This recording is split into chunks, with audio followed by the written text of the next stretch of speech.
Hello, and welcome back to the JoJo tier list. Oh gosh, I should actually scroll down to see everything we've done. Good God. I forgot about Turn Into a Rock. I remembered Launch into Space. I forgot we made Turn Into a Rock. Oh man.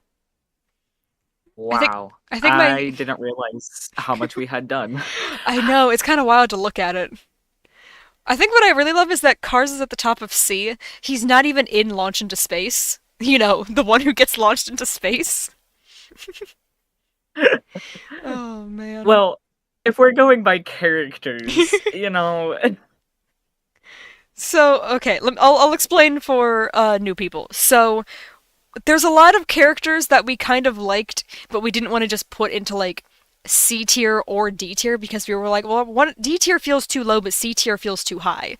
So then we created Just There as a way to describe the majority of JoJo characters, I think. Because there's a lot of characters that are ultimately just kind of there. But then even though they don't do anything, we still kind of like them, so they're just there but cool. Or they're just there but boring, but D tier still feels too mean, so... Yeah, it's there's too big of a divide between C and D. I know, it's like... There's too many like little nuances between them that makes it feel like it's like Uh-huh. it really shouldn't be. It shouldn't feel like the stretch between C and D is like 1,000 versus B and C is like 10. I don't know how that happened. But you know what? What do We you found our mean by own way that? around it by creating the just there categories. What, Oh boy, what I does can't. that Yeah, even we made it mean? to part 4 last time. That's where we had to call it. We didn't even start. Oh my God, we didn't even start part 4. Is this gonna have to be a three-parter? Depends on how far we get today. With our last track record, we're going to be leaving off at what the beginning of part 7 this time. Maybe. I feel like part 4 is gonna be pretty easy to do because we both love most of the characters from part 4. Yeah. Okay, so we might make it like halfway through 7 at that point. Like I'm trying to think of it on like the same time ratio, being like, okay, we spent 7.5 hours last time. This time, if we spend the same amount of time, 7.5 hours, we should be able to get through it easier just because we like a lot more of the minor villains, like significantly more than the minor villains in part 3. Yeah, So, yeah, with that crossing my logic, we fingers. should be okay. Yeah, this is it's gonna be Ugh. fun. I do feel like we should review the S tier, and that well, not all of the tiers, but like we should at least review like S tier, see how we're doing on all these guys up here. I Yeah. love that it's all of the Crusaders, except for Abdal and Joseph. We were All of just the like, okay, Crusaders. you guys are cool, but like you guys got to get a little lower down because you're not quite top tier like the other guys. Blair, what do you mean? We're not going to constantly be looking at chat and responding. While we do care about commenters and stuff, it's also kind of important to focus on the video. Yeah. Also, I wasn't sure how to respond to your comment before because I did mention before I that we had tried, done the live stream. I wasn't yeah, entirely I sure what you tried to meant. ask what you meant, Yeah. but I didn't get a response, so You know, yeah, and also I was answering your question of what happened here by looking through the list. That was in response to your question, so I wasn't ignoring you. I just your question before your statement before I just didn't understand. did they leave? No idea. um, but yeah, I feel like I do enjoy S tier. Like I feel like even though it's been a little while, I don't really see anything on this list like specifically in S tier that I would change. I do love the narrator I being love, in S tier as well. Oh hey box. yes. God, having Do I all hands was definitely a choice. Here, real quick. Let me make sure Not a the negative spoiler thing is one. still working. Okay, it is. I was a little afraid the hotkey got changed because I went through and changed some of my hotkeys when I got the new PNG, so I was a little worried I might have messed that up somehow. Right. But yeah, everything looks like we're all good. And then yeah, I don't see anything that I've changed my mind about. yeah. Alrighty. So we start off very strong here with Josuke. And I love the picture that's for him. Because we'll say I didn't pick most of these images; they were just the default ones chosen by the wiki. All right, I know he's going up high. Uh-huh. Where specifically are we thinking about putting this guy? Man, it's difficult because so far we have all of the JoJos in S tier, I and I know. can't help but want to put Josuke in S tier too. They're going in order as well. We've got one, then two, then three. We're just like, Yeah, wow, his writing just kept getting better with each part. 3, 2, 1. Oh man. Oh man. I know this is tough. I do feel like I would put him in S tier. My issue is I just don't know where because I do Yeah. really love his character.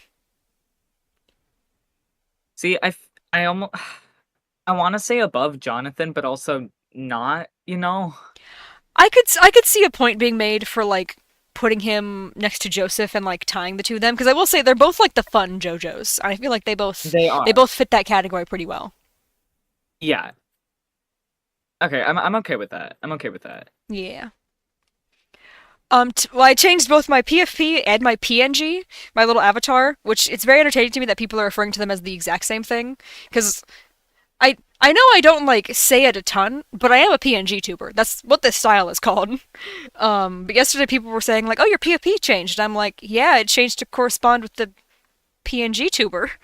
Um, but yeah, no, it's the same character. This is just what she's actually supposed to look like. For like the past year, I've just been using a pick crew that has like it had like 90% of what she's supposed to look like down, but it was missing just like a couple little personal touches.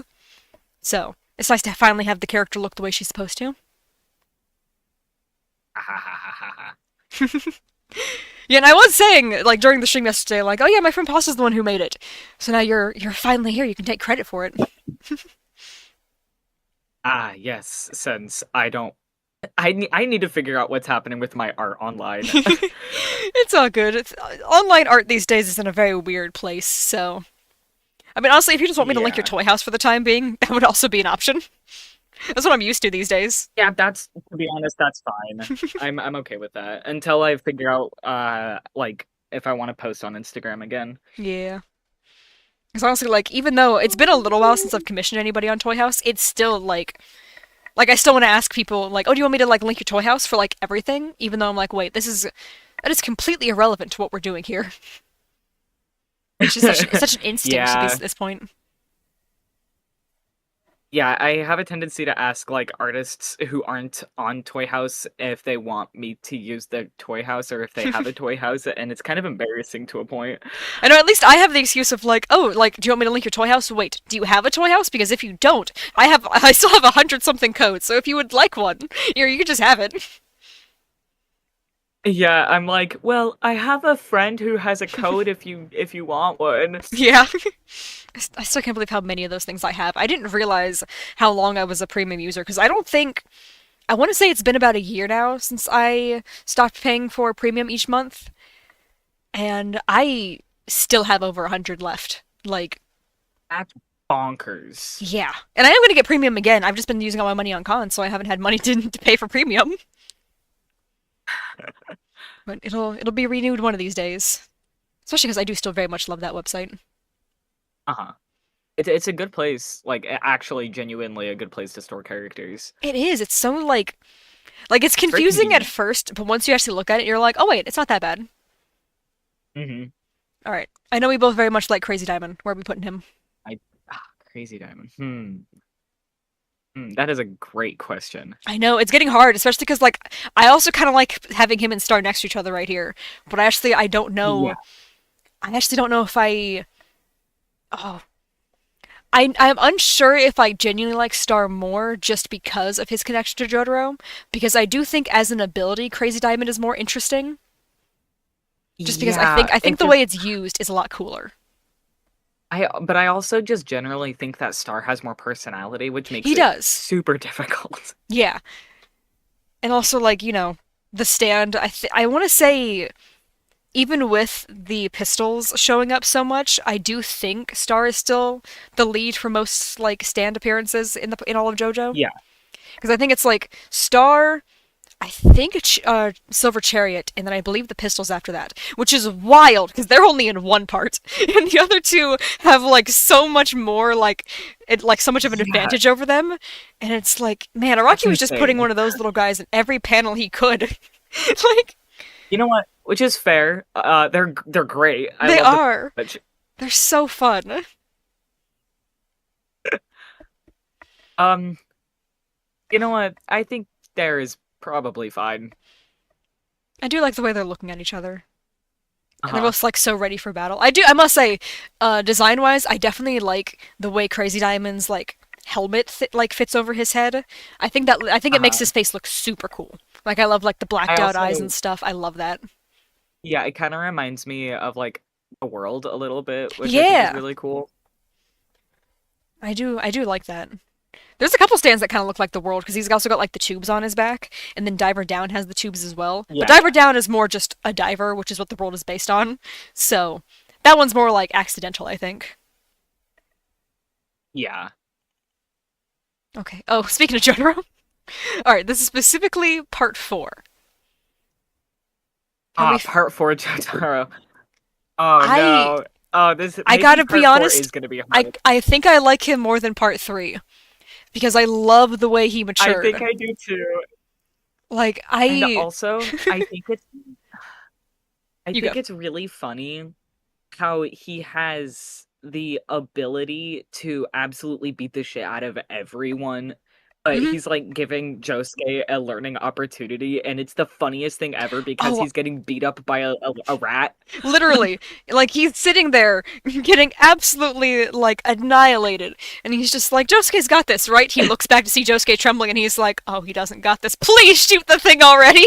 I am going to dissolve over here if you don't do something. Like, oh, I love that Yeah, episode it's so incredibly much. entertaining. Like, Yeah, oh, it's so and good. just his relationship with Josuke is also really funny. It really is. I love seeing him try to like be like, okay, this is the kid. He's learning. I have to be patient. And then like clearly seeing him just so done with everything. I love it. His uncle is a high schooler. He's just got it. But at the same time I do also like that he has moments where he's telling them like, "Hey, just don't you don't need to be involved in this. It's fine. Go to school." Like I appreciate that he's Yeah, like, yeah, "Okay, yeah. things are a little too much here. Let me send the high schoolers, to high school and like I can deal with this." Also Yeah, just was I I think never top of S tier is a good spot. Yeah, I just realized I never posted on Discord that I actually started streaming, so I knew I was missing something. Mm. It's okay, we only made it like 15 minutes in for once. I swear, I either never notice until it's like an hour and a half in, or it's like right when the stream starts. Those are the only times I will ever realize when I forgot to post the announcement. Right. Are you doing a short stream as well? Today, we don't doesn't have to be a short stream today. Tomorrow's the only one that's like really on a time limit. Right. So yeah, we can just go. I honestly, the stream could be as long as we want it, either as long as we want it to be or as short as we want it to be. I'm good. Oh, I meant because sometimes you do the dual streams. Oh yeah, this is just a regular like this is not like a as strict of a one where I don't have to because Right, right, right. everything's already been taken care of with the dogs, and I think yeah I can't think of anything else that I would have to worry about, so I think we're good. I will say it is raining, or rather it was raining. Like right when we started, it's already stopped, so I'm hoping that means it's done. Because I know rain. Oh boy, does it really Hopefully. like to get in the way of streaming? I do like that Jotaro is competing with himself at the top. I just realized. And I bet he's gonna compete with himself more Oh, I'm sure. Oh man. because part six Jotaro is Oh my gosh. I love Dad Jotaro. He ruins me every time. I was rewatching part 6 earlier and just he's so funny. He's not even trying to be. He's just so serious and the Yeah. situation around him is so not that it's just it kills me. Him when Anasui asks to propose to Jolene, Hmm. his reaction is so funny.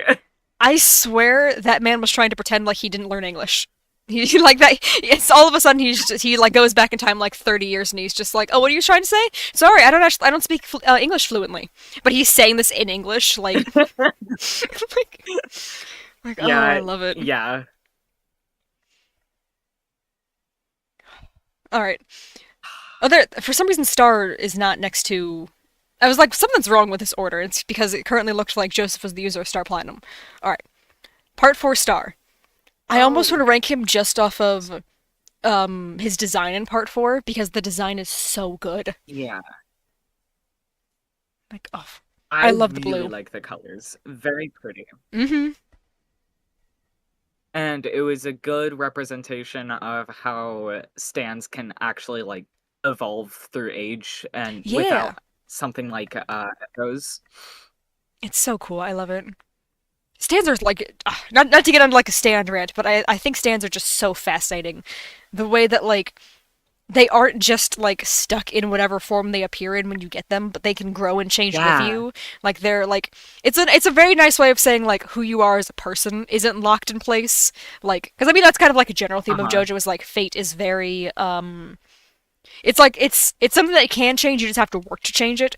But I also feel like the fact that your soul is so much easier to change than your fate is I really like that message. I like that. Yeah. Especially like I It's know it's Koichi's really coming in cool. later, but Koichi's a great example of that. And that kid goes through so much character development in Mhm. one summer. Like, oh, I Like love it. over a couple of days. Literally. Oh man. Oh, I don't know if I Ah, want to put. I'm a little tempted to also put it above Part 3 Star, but I do feel like Part 3 Star does get slightly more personality versus a Part 4, yeah. which is why I'm so Part four torn. mostly is just looks. Yeah. I think I, maybe below Crazy Diamond for that, even though appearance wise, this should be the top of S tier, honestly. yes, 100%. But But I I think, think yeah, his I because think I it do yeah, I think he has to be there. because I feel like Part 3 focuses pretty equally on JoJo and his stand versus Part 4 is more like he already knows what he's doing type stuff, so it doesn't need we don't need to focus as close on his stand. Yeah. Even though I do very much love all every scene we got with Star in Part 4, they're all so good. And this is tougher than I thought it would be. I thought I know. fart four. uh, Every, everybody's I S thought, tier so far. yeah, I thought this would be breezy. It is not. Okay, Joseph, but And specifically Part old man 4. Joseph. I'm very okay. Uh, While I do, I almost find Joseph in Part 4 more entertaining than in Part 3, just because ever since, like, someone pointed out, like, hey, he kind of, like, bounced back really quickly the second things, like, actually mattered. I think he was just joking the whole time. Like, that interpretation has forever probably. changed how I watched Part 4, being like, huh, yeah, he was kind of just, he does a lot of the same stuff he does, in Part 2 with, like, the, oh, I can't hear you stuff. Like this Uh, is just it's just the exact same behavior as part 2, but just on like an 80-year-old's body. And that's I I never really thought about enjoy it like that. that, to be honest. You know, I've seen it on Tumblr a couple times of people being like, "You think he was just faking it, like he just pretending to lose his mind so that way Susie wouldn't be as mad at him?" Because that is absolutely the type of thing that he would do. Yeah, that's very in character. That's really funny. Yeah, that's what I'm saying. Like, I very much love Part 3 Joseph. Like, I feel like him being an A tier, like, the fact that he's not an S makes it seem like, oh, why don't you like Part 3 Joseph? I love Part 3 Joseph. Absolutely adore him. A tier are all characters that are all, like, everybody down to, like, C tier are all pretty much, like, absolutely adore these types of characters. Yeah. But, like, S tier is just top of the top. And honestly, I am kind of considering leaving Joseph up here in S tier, just because I did really enjoy him in Part 4. I think he belongs in S tier. I almost want to say higher than Star, in my opinion, I could be talked just into it. because, yeah, it's because Like, that's really funny. exactly, like otherwise like him in part 4 like I could genuinely see Araki's intention being like no it's just he's lived a long life. He's kind of just not all here at this point. Like a very like, reasonable take Yeah. on it. But this is still Joseph Joestar. So the idea that he is like still fully aware, like even though it's been 10 years, he has not actually gone downhill that much at all. But he's still Uh-huh. just like everyone's really mad at me. For a good reason. There's, a new child in the family. But to get everybody off my back, just gonna like rapidly decline. That is the most Joseph Joestar thing I think he could possibly do in that situation. 100%. Especially because like I know I've read some stuff saying like, oh, it's because like as soon as there was a baby that was in danger, that's what like brought back Joseph's like memories and skills and stuff. Because like I know like the last time we see Hermit Purple is when he's trying to grab Shizuka, which is also a little sad to think about. Right. Um, but like okay, I do like that interpretation as well, that the second a baby was in danger it brought back the old like Joseph's charm, and he was suddenly like, you know what, I got this. I'm gonna I need to snap back into it. I need to take care of this baby. Like it basically like his like parental skills overrode his like physical age in his like body, and he was just like, nope, dad mode, I gotta protect this thing. Like, but He also knows when he needs to be mature about a situation. exactly, because like it's a little sad to think like, well, why didn't that happen for Josuke? But I think for Josuke, while that is a bit sad to think about, like, oh, the dad thing like didn't kick in for his son. However, his son's 16. He wasn't like helpless. Versus the baby on the ground, pretty Yeah. helpless. So like that's why like And I do kind of like the idea. I like both ideas. Like oh uh like he basically came back just to protect this child and be like, you know what, I'm gonna take care of her. I gotta make sure she's safe and all that stuff. Like that's sweet. But also, again, this is Joseph. Like literally, he's been a trickster yeah, essentially since the day he was born. Like if Dio was born evil, Joseph was born a trickster. crashing planes at what, 12? Yep, I want to say yeah, he was. I want to say he was 12 in that flashback. Good God. Mm-hmm. He sure is something. All right, I feel like I'm good with this. I feel like I'm good with that here. I had to look at it one more time. I yeah, I think that's a good placement for him. All right, Hermit Purple in part 4. Technically, I do think the only time we actually see this stand in use is when he's trying to find the baby on the ground.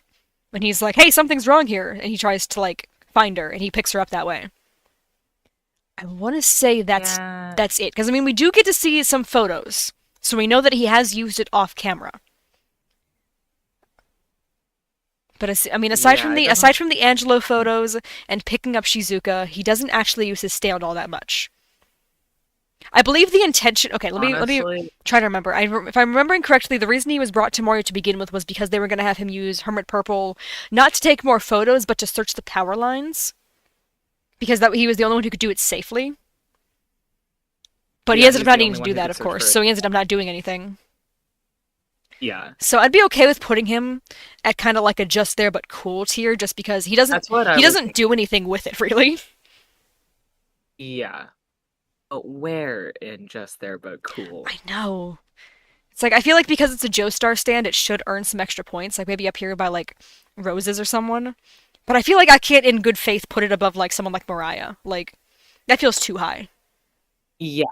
But I could see, like, I do appreciate the visuals and like the hum on sound effect one last time in part 4 more than I think I appreciate Strazo. I was gonna say, I think it definitely belongs above Strazo. Yeah. But I do kind of like Roses. I do appreciate what he's done for the Joestar family, even if we don't get to see a whole ton of him. So I feel like I do still have to put him Right. up above. Because again, the it's essentially this one frame is essentially all we get of Hermit Purple. But also the sound effects that come with Uh, it, knowing that that was the last time. That was a bittersweet moment, I feel. absolutely. Okay, we're finally on to the Joe Bros. Now that the Joe Stars are out of the way. Oh my God. All right. Took too long. How are you feeling about Koichi? Koichi. Oh my God. I am so mixed on Koichi because I am a lot like Koichi, but he's so annoying in the beginning. I have to be honest. The way he's so confident when Jotaro is telling him like, "Oh, don't go after him with your stand. We need to like stay here and figure out what's going on here first." And Koichi's just like, "Why would we let the killer get away?" And it's like, "No, Koichi, that's not what you're Yeah, doing. You're getting resources and information to learn about him. You're not trying to get yourselves killed." yeah, And the fact that he does almost get both of them killed over that, like, come on now. But at the same time, while that is, I think, the most annoying scene for him, it is the scene that makes him realize, wow, I gotta be better. So yeah. I Like do this is, appreciate him for that. uh, man. I don't think he belongs in S tier. I could see a high A for him, honestly. I could also see a high A for him I have to admit, I do above kind of C tier. like Act 3 slightly more than Koichi. Just because Act 3 is purely his, like, vulgar side. And that's the side of Koichi Yeah, that's not annoying. That is the side of Koichi that's just like, okay, cool, he's finally doing something. I like that side of him. it's very funny to watch. It really is. And I do like that they do actually hint at that side of him throughout, like, the whole part. Every time he gets Yeah, even a little mad, like, up until the emergence of Act 3, he swears a lot. Like, the whole fight against him and Yukiko, like, the very end of that fight is just, like, two sailors yelling at each other. It's like, geez, alright. I don't know what's going on with these two random high schoolers, but apparently the emotions are high.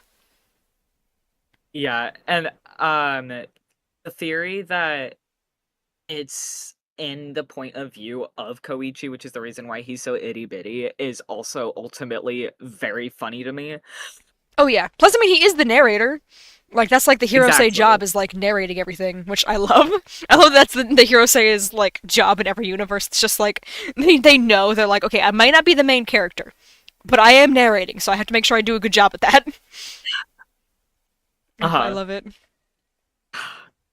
That's All a right. good spot, I think, overall. Yeah. Okay, so I was a little tempted to rate each act, but no. It's this we're just ranking all of them in one. Because even though Act 3 does deserve to be his Okay. own character, I feel like it's unfair to the other two, which are more so just like little bug guys who are just kind of hanging out there. Because I know we would rank them significantly I lower. Yeah, as an entirety, including concept, I think S tier, to be honest, I because it could see that. includes Act 3. Yes, in Act 3, he's just so funny. I love him. And the way that he almost doesn't tell Koichi anything until Koichi specifically asks for it. He's just like, oh, you can't go any further. And he's like, well, why can't he go any further? And he's just like, oh, because I did a thing for him. And Koichi's like, cool, you can do that? You weren't going to tell me? Like, oh, Yeah, I love the it feels personality like of that stand. yeah, it feels like a very accurate representation of what's happening inside of his head, and I Mm-hmm. love that. It's so good. All right. There he is. There's Okuyasu, Okuyasu. the boy Oh himself. no. I think you got a little close to your mic there. Oh, I literally only leaned forward like half an inch. Well, whatever happened, it broke your mic for a split second. That was Oh, wild. my bad, I guess. Sorry for leaning forward a little bit. Your mic is very particular, apparently. It's my laptop. That's my Oh mic. yeah, laptop mics are just very sensitive in general. They're either like they're on like either side. They're like you either have to be screaming at it from like an inch away for it to pick up your voice, or you have to be on the other side of the room whispering for it to hear your voice. I swear those are the only two versions for like the built-in mics. Right, yeah. Oh no, okay, yeah. I forgot we were. Oh I no. know this is a tough one. I know he's I think high. it's I'm just not like, sure how high to put him. I gotta be fully honest. um higher than Polnareff, I think. Yeah, I can see that. Oh, but do we put him above Kakyoin? That's one I'm not sure of. I Oh, gotta be honest. Those two are the same this entity to is me. terrible. Yeah, They're so well, different personality wise, but they are like the same like being. It's kind of funny because you would think like no. him and Polnareff are the same being because they're both like the dumb comedic ones of their part. But story wise, I do have him on the same level as Kakyoin. It's like I really love their Yeah, stories. and I enjoy them being on screen. I think I enjoy Okuyasu being on screen more, but specifically the interactions that Kakyoin and Jotaro have together is what I love. Yeah. But I love Okuyasu by himself. Just on his own, he's so funny. Like, He's so stupid. I love him with Chili Pepper when he's going to protect Joseph, and he's just like, "All right, we should be fine." And then like the way he's so genuinely confused about what to do when there's a man with flowing Yeah. purple hair in front of him, and he's like, one of you guys is a stand user. How could I ever possibly tell?" Staring at the man with purple hair and a face tattoo. It's like versus the most Yeah. generic man I've ever He's seen. My got no like the survival. default me, like when you start a new Nintendo console. Like, gee, I wonder which one. Uh-huh. Oh, I love him. He's got no survival instinct. He's like the least judgmental person ever. Yeah.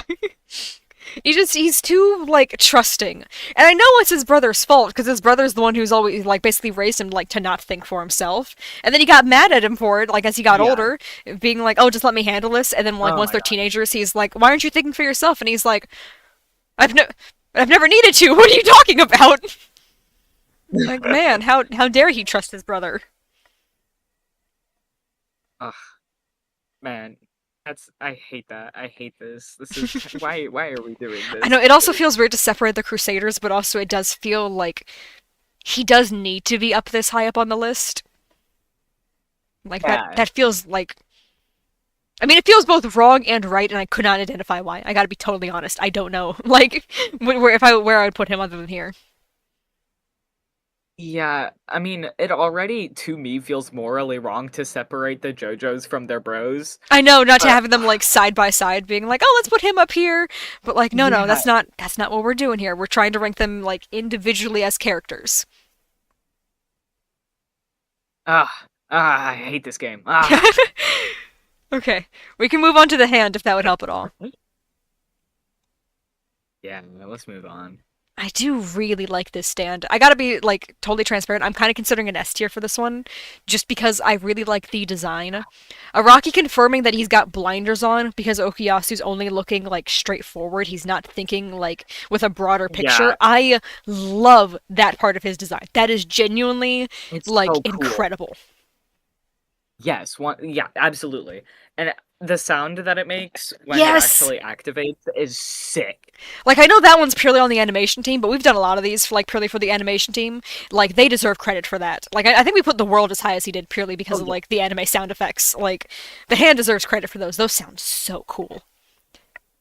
for sure. Even if it's just the animation team, they deserve like almost I'd say as much credit as Araki. Yeah, because Iraqi like built the framework for everything, but they're the ones who were like, okay, how do we like try to do this like for real?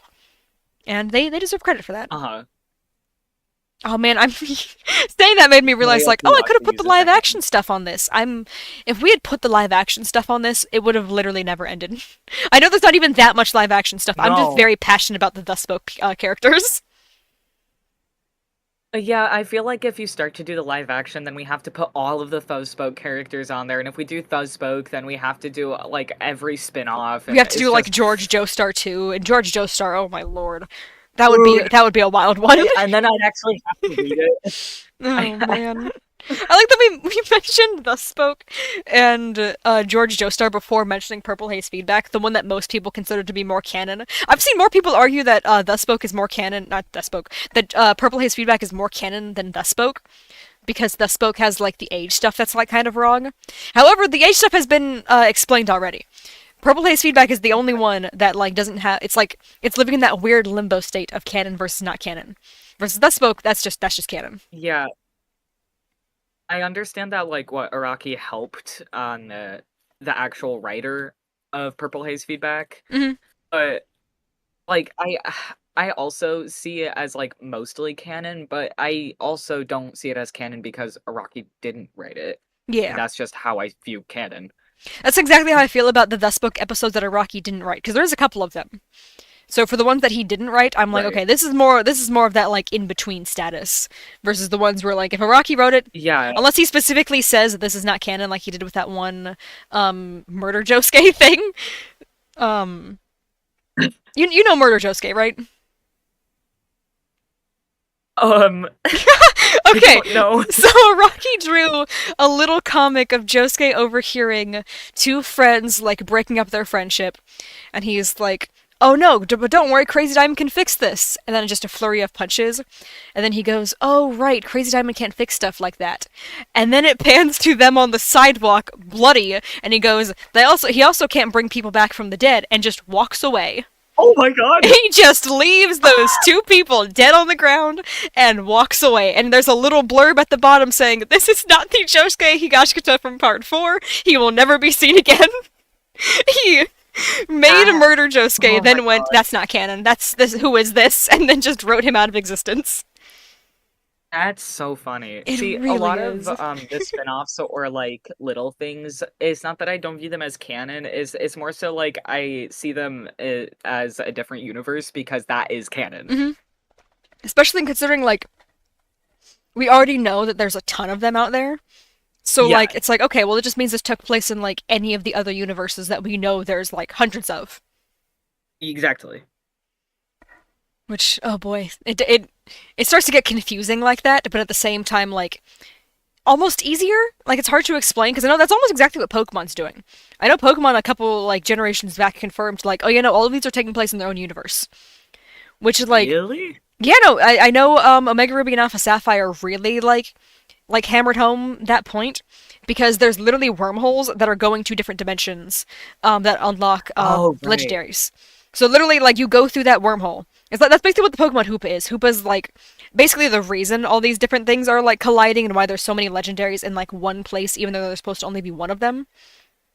So JoJo's kind of got the same Yeah. thing going on. We just don't see as much of the other universes. Versus Pokemon's just like, all right, we're going to universe number 75 today, guys. And it's like, we were just in 30. Why are we jumping so far away? And they're just like, I don't know, we felt like it. Like if I'm remembering correctly, the same universe that Sword and Shield took place in is slightly different from Scarlet and Violet. One generation apart, but they're two like slightly different universes. I don't remember what it was that had people saying that, because I know there's characters in Scarlet and Violet that are related to characters from Sword and Shield, but people are saying it's slightly different versions of the characters that we saw in Sword and Shield, which is wild to me. I don't even remember what the theory was like talking about in detail, but I'm just like, why are they not just the same? Why is it not just like a couple years later? I don't. Well, now I'm even more confused why everyone is so mad about other Pokemon looking like real animals. Yeah. Especially considering, like, okay, thinking about Gen 1, they did retcon the fact that, like, originally Pokemon was supposed to be just our world. It was supposed to just be straight up Japan. That's why it's called Kanto. Because, like, it was supposed to be straight Yeah. up the Kanto region of Japan. But they retconned Yeah, it, yeah, I yeah. want to say in Generation 3, where it's no longer, like, our world, it's a different world. So that's why there was, like, just. I think I want to say Mew was found in, like, New Guinea. Like, it's something wild like that, where Mew is just straight up found in a real country. And they've changed that now, so that way that place, like, is. I don't even think they've acknowledged it since they've changed it, actually. I think they just went straight up, like, no, Mew is just. It's somewhere in. Not Kanto. It's, somewhere off the coast of the Hoenn region. We're not going to do that event though. Never mind. We realized we wrote ourselves into a hole. We'll figure this out later. And it's been 20 years and they haven't written themselves out of the hole. So But yeah, it's so weird. that seems accurate. That's funny. Yeah. I do think the funny thing, like, I'll get back to JoJo in a second, but one of my favorite things to see people complain about is the Ultra Beast saying, like, what is this Pokemon? This Pokemon looks so weird. It looks like an alien. And every time I see that, I'm like, you guys are so close to understanding the direction because it is an alien. It just straight up is from another universe. And it's so funny seeing Man, people get mad about it for those reasons, saying like, "Why does this thing look so weird? This looks terrible. It looks like some like outer space thing." Because when they think outer space Pokemon, they think Deoxys, and they assume that's the only outer space Pokemon. No, there's the whole generation where that's like the entire thing is that there's aliens now. Oh, it makes me Pokemon laugh. fans can be really stupid sometimes, if I'm being honest. Yeah. I know I think the quote started with Star Wars, people saying like, "Oh, no one hates Star Wars more than Star Wars fans." But it's definitely become true for Pokemon Yeah. fans too. Like, I feel like there's no one who hates Pokemon more than the people who spend thousands of dollars on Pokemon cards and on like Pokemon systems. Like, it's wild. I don't get it.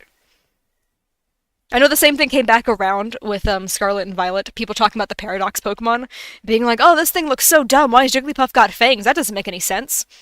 And I'm like, "Buddy, it's called a paradox. What? What do you think it's gonna do? Not My be God. confusing." Like if it doesn't keep Yeah, looping back people. around to being like, "But wait, then how could this have happened?" It's not fully a paradox. Oh, it's so funny. Yeah. Do people not know the word paradox? I guess not. I guess people assume like it means like like basically a tongue twister where it's like, oh, it keeps looping back around and it's hard to like discuss because it doesn't make sense. And even though it's not really like what a tongue twister is, but I'm thinking people like I think they have those two things on like the same level where it's a confusing thing to say, but you're not supposed to think about it any further than that. And it's like no, paradoxes are like they're like mind games. They're like a proper thing you're supposed to like think about for a while. I guess a Yeah. lot of people didn't realize that.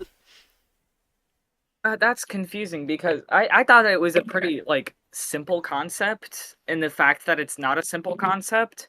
Yeah, and also like how many people have like brought up the topic of being like, "Oh, if you go back in time and kill your parents, what's going to happen to you? Do you just dissolve because you like it's like that's like one of the most talked about paradoxes being like, "Oh, well, if you went back in time and killed your parents, then they never had you, but then who went back in time to kill your parents?"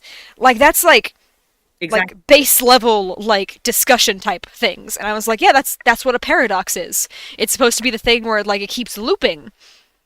And it's like it's confusing, but at the same time, it's like that's essentially the point. Is you're supposed to like keep trying to like work through it.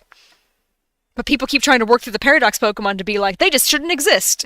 And I'm like, wow, you're so close. You're so close to getting this. Go back in time and kill the creators. See what happens then. Mm-hmm. Oh, it's so yeah. It's one of those things that like both bothers me and also makes me laugh every time people start complaining about Scarlet and Violet. Like the story, because the story is the strongest thing that game's got going for it.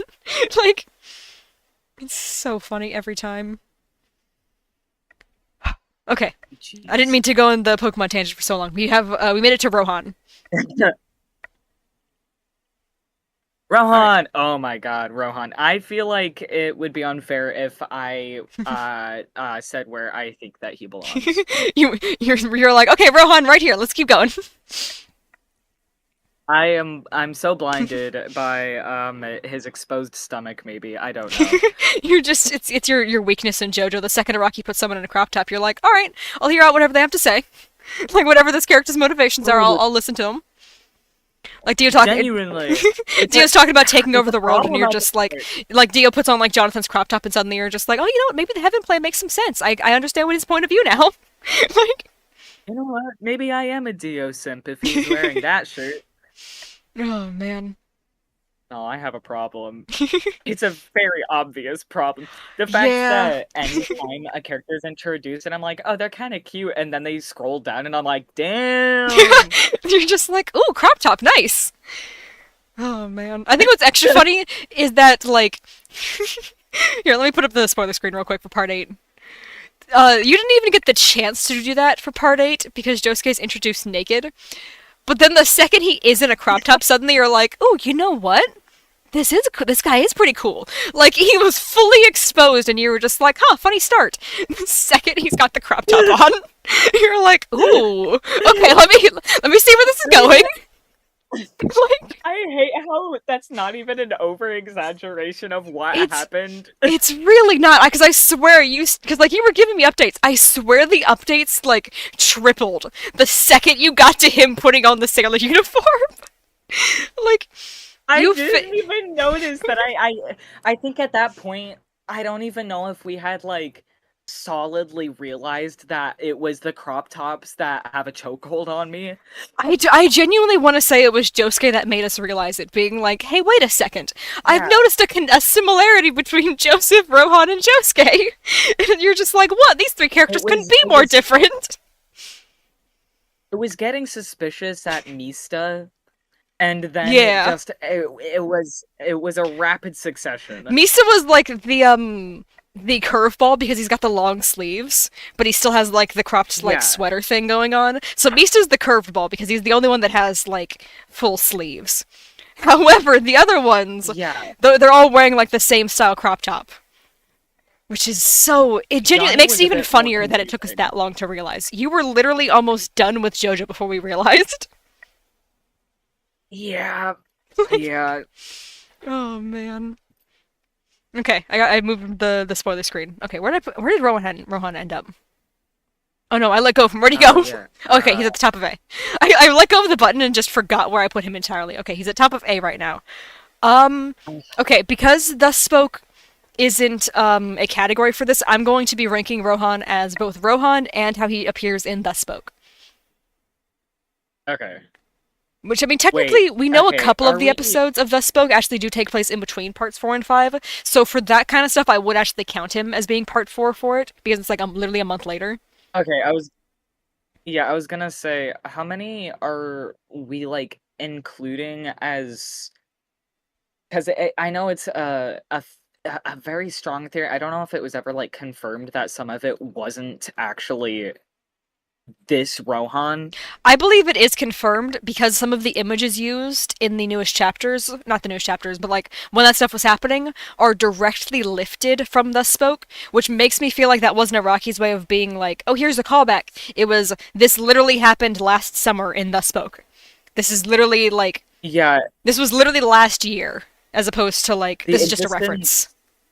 Yeah, the existence of COVID is what really sells it. Yeah, considering that's literally what Rohan rants about for like I swear it's like 4 to 5 pages of him just being Yeah. mad, like him just wandering through Morio and being like, "Sucks, this is awful. Why is everything so different?" Like he's still wearing a mask, he's still like being careful, but he's so angry about it.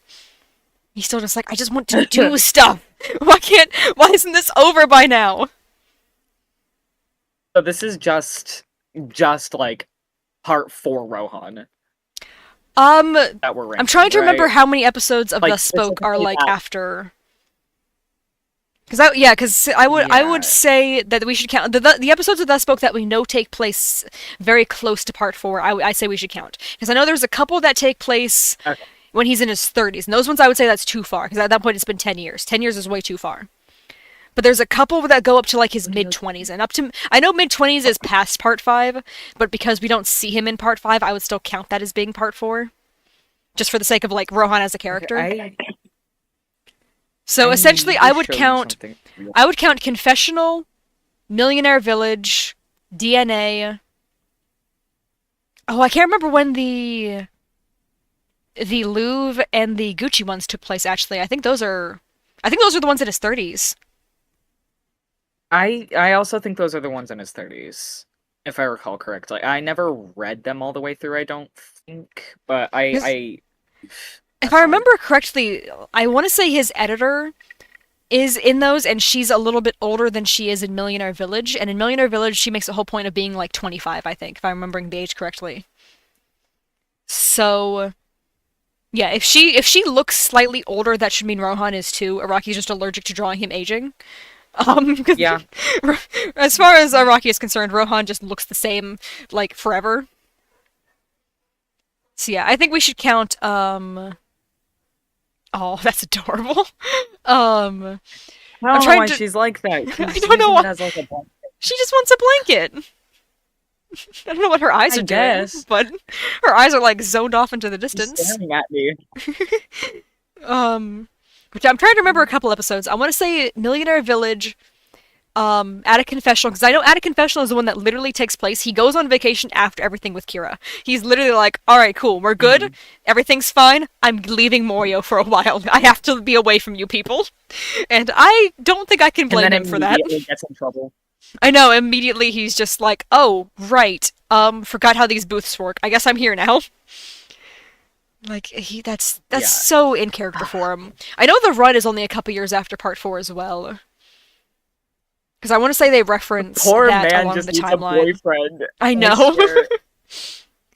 I It's feel it's so bad for him. he like finds like one guy who's like kind of interesting, and then finds out. Here, let me put the spoiler up. Finds out, oh, he's already got a girlfriend. Oh, never mind, he murdered her last night. Maybe And then this he's isn't the possessed one. by a god. Literally. Yeah, Which that is I feel also like so anytime he's funny. like a possible suitor,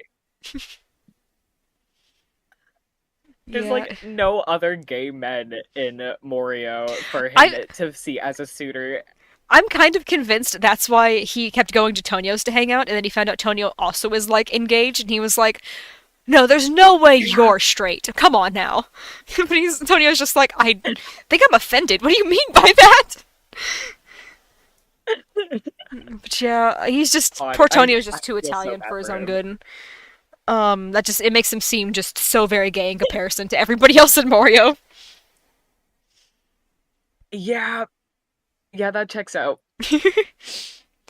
Oh man. Oh Okay. man, yeah, But yeah, I Rohan think belongs in S tier.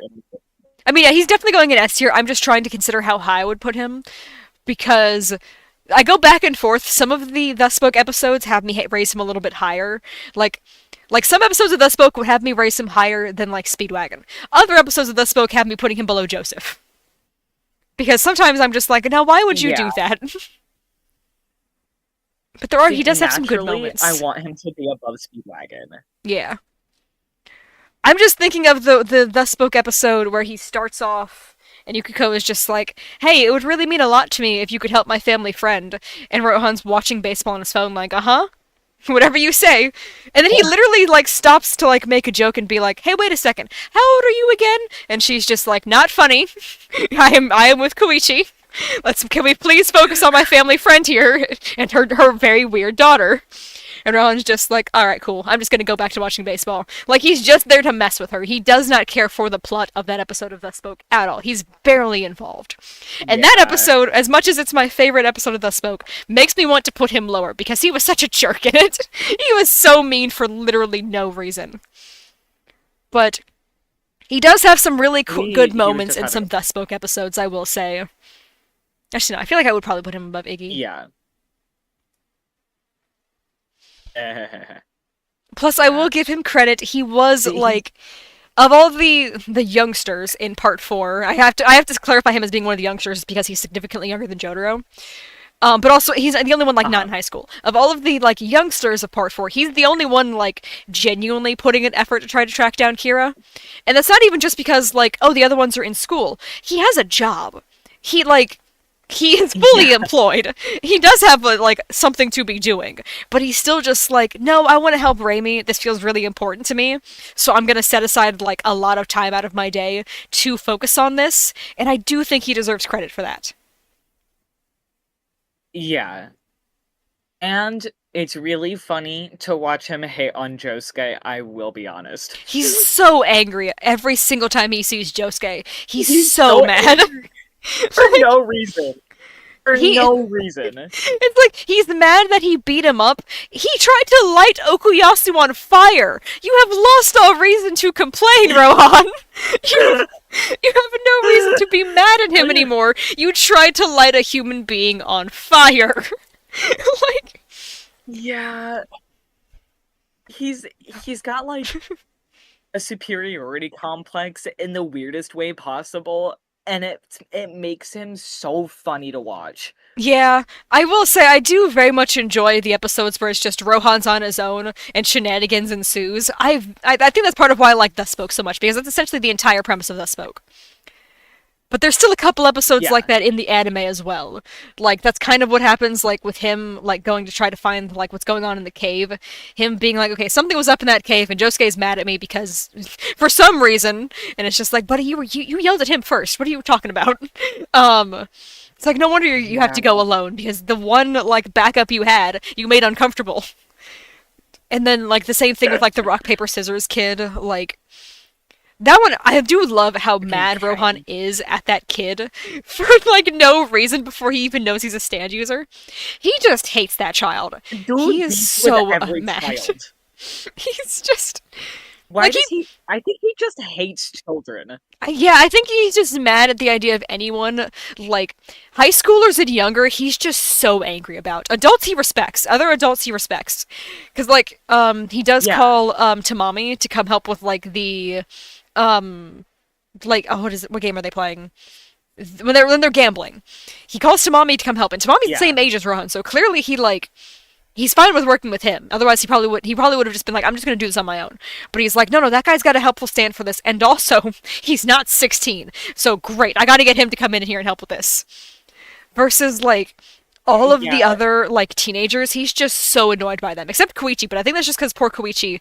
I think he's almost too mature for his own good. Like he's still very childish, but when he's talking with like adults, he like is very good at like presenting himself as mature. And I think that's genuinely the only reason Rohan's just like, this kid's not too bad. Probably. The second that he turned into an adult, I guess he was like, anyone younger than me is less important. Rohan's Seems the very embodiment of mature. like the turns 18 and immediately adds minors do not interact in bio. Like that just is him. Yes, 100.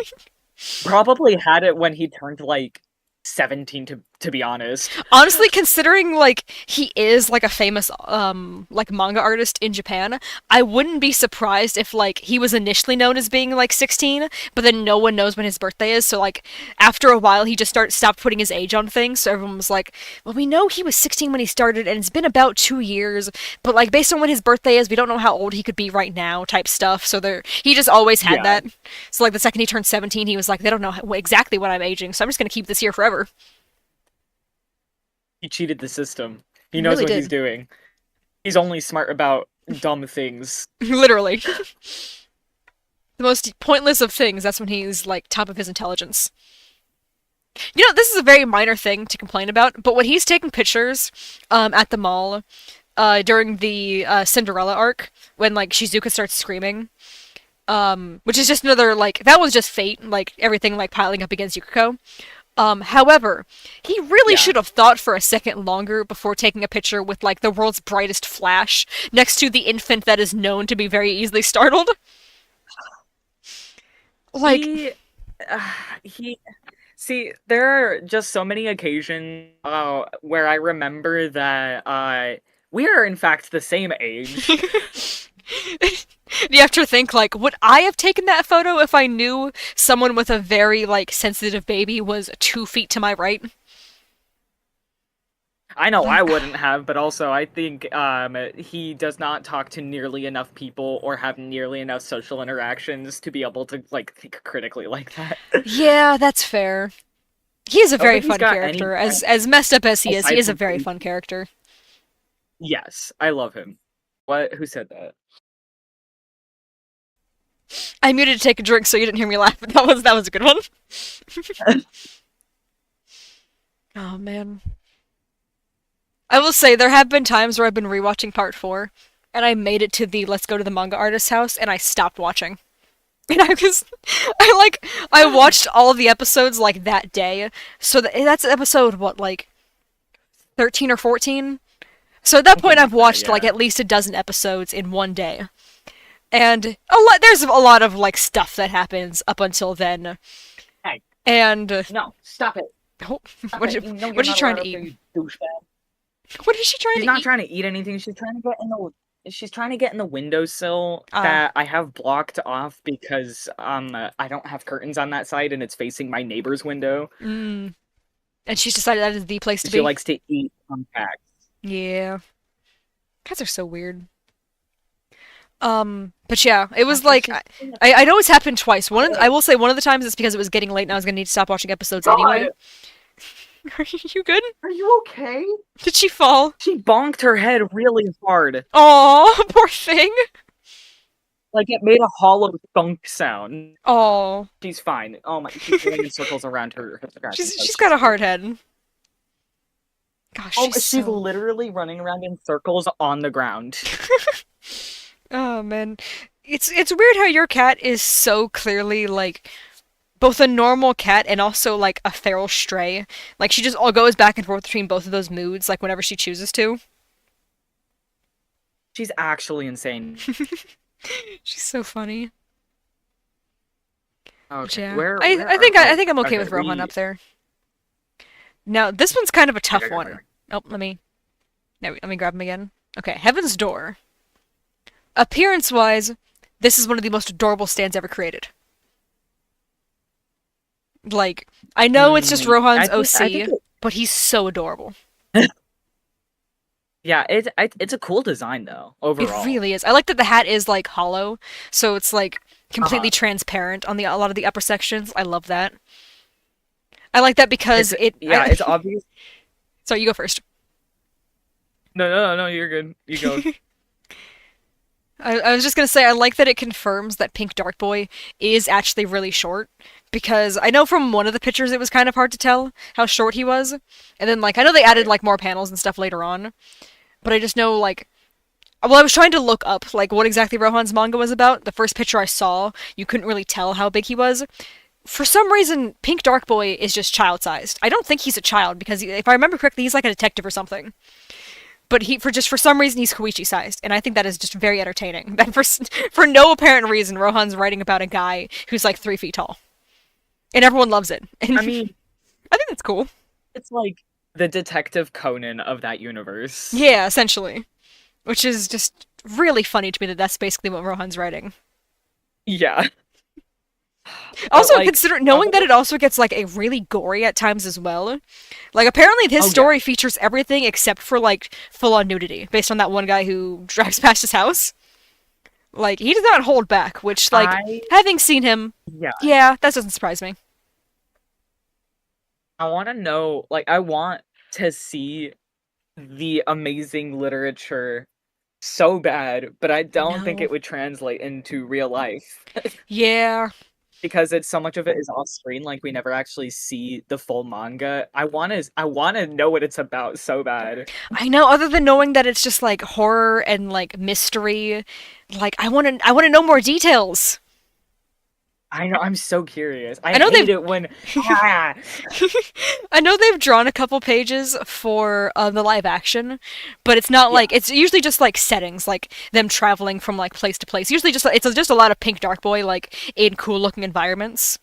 Just Yeah, because yeah, like yeah. the overall plot doesn't really matter, but like whenever they'll show pages of like what he's working on and stuff, it'll be pages like that, and it looks so cool. I want to know what the plot is. Why has he been writing it for like 3 decades now? Not 3 decades. Like he's like canonically, it's been like 2 decades, like at least that he's been writing this Yeah. thing. That's God. And I know it's not like JoJo where it's like, oh, it's like new protagonist taking over. What has he been Yeah. writing for so long with like the same main character? I want to know. Yeah, I want to know how he's managed oh my God, oh my God. You got this. My tongue managed There you go. to stay famous for that long. Seriously, I mean, I know. Okay, this is one of the ones that's for the other universe, but Hot Summer Martha is, if I remember correctly, a one shot that is being canonically written by Rohan. So he does write other stories as well, kind of like what Araki does, where he does his own one shots.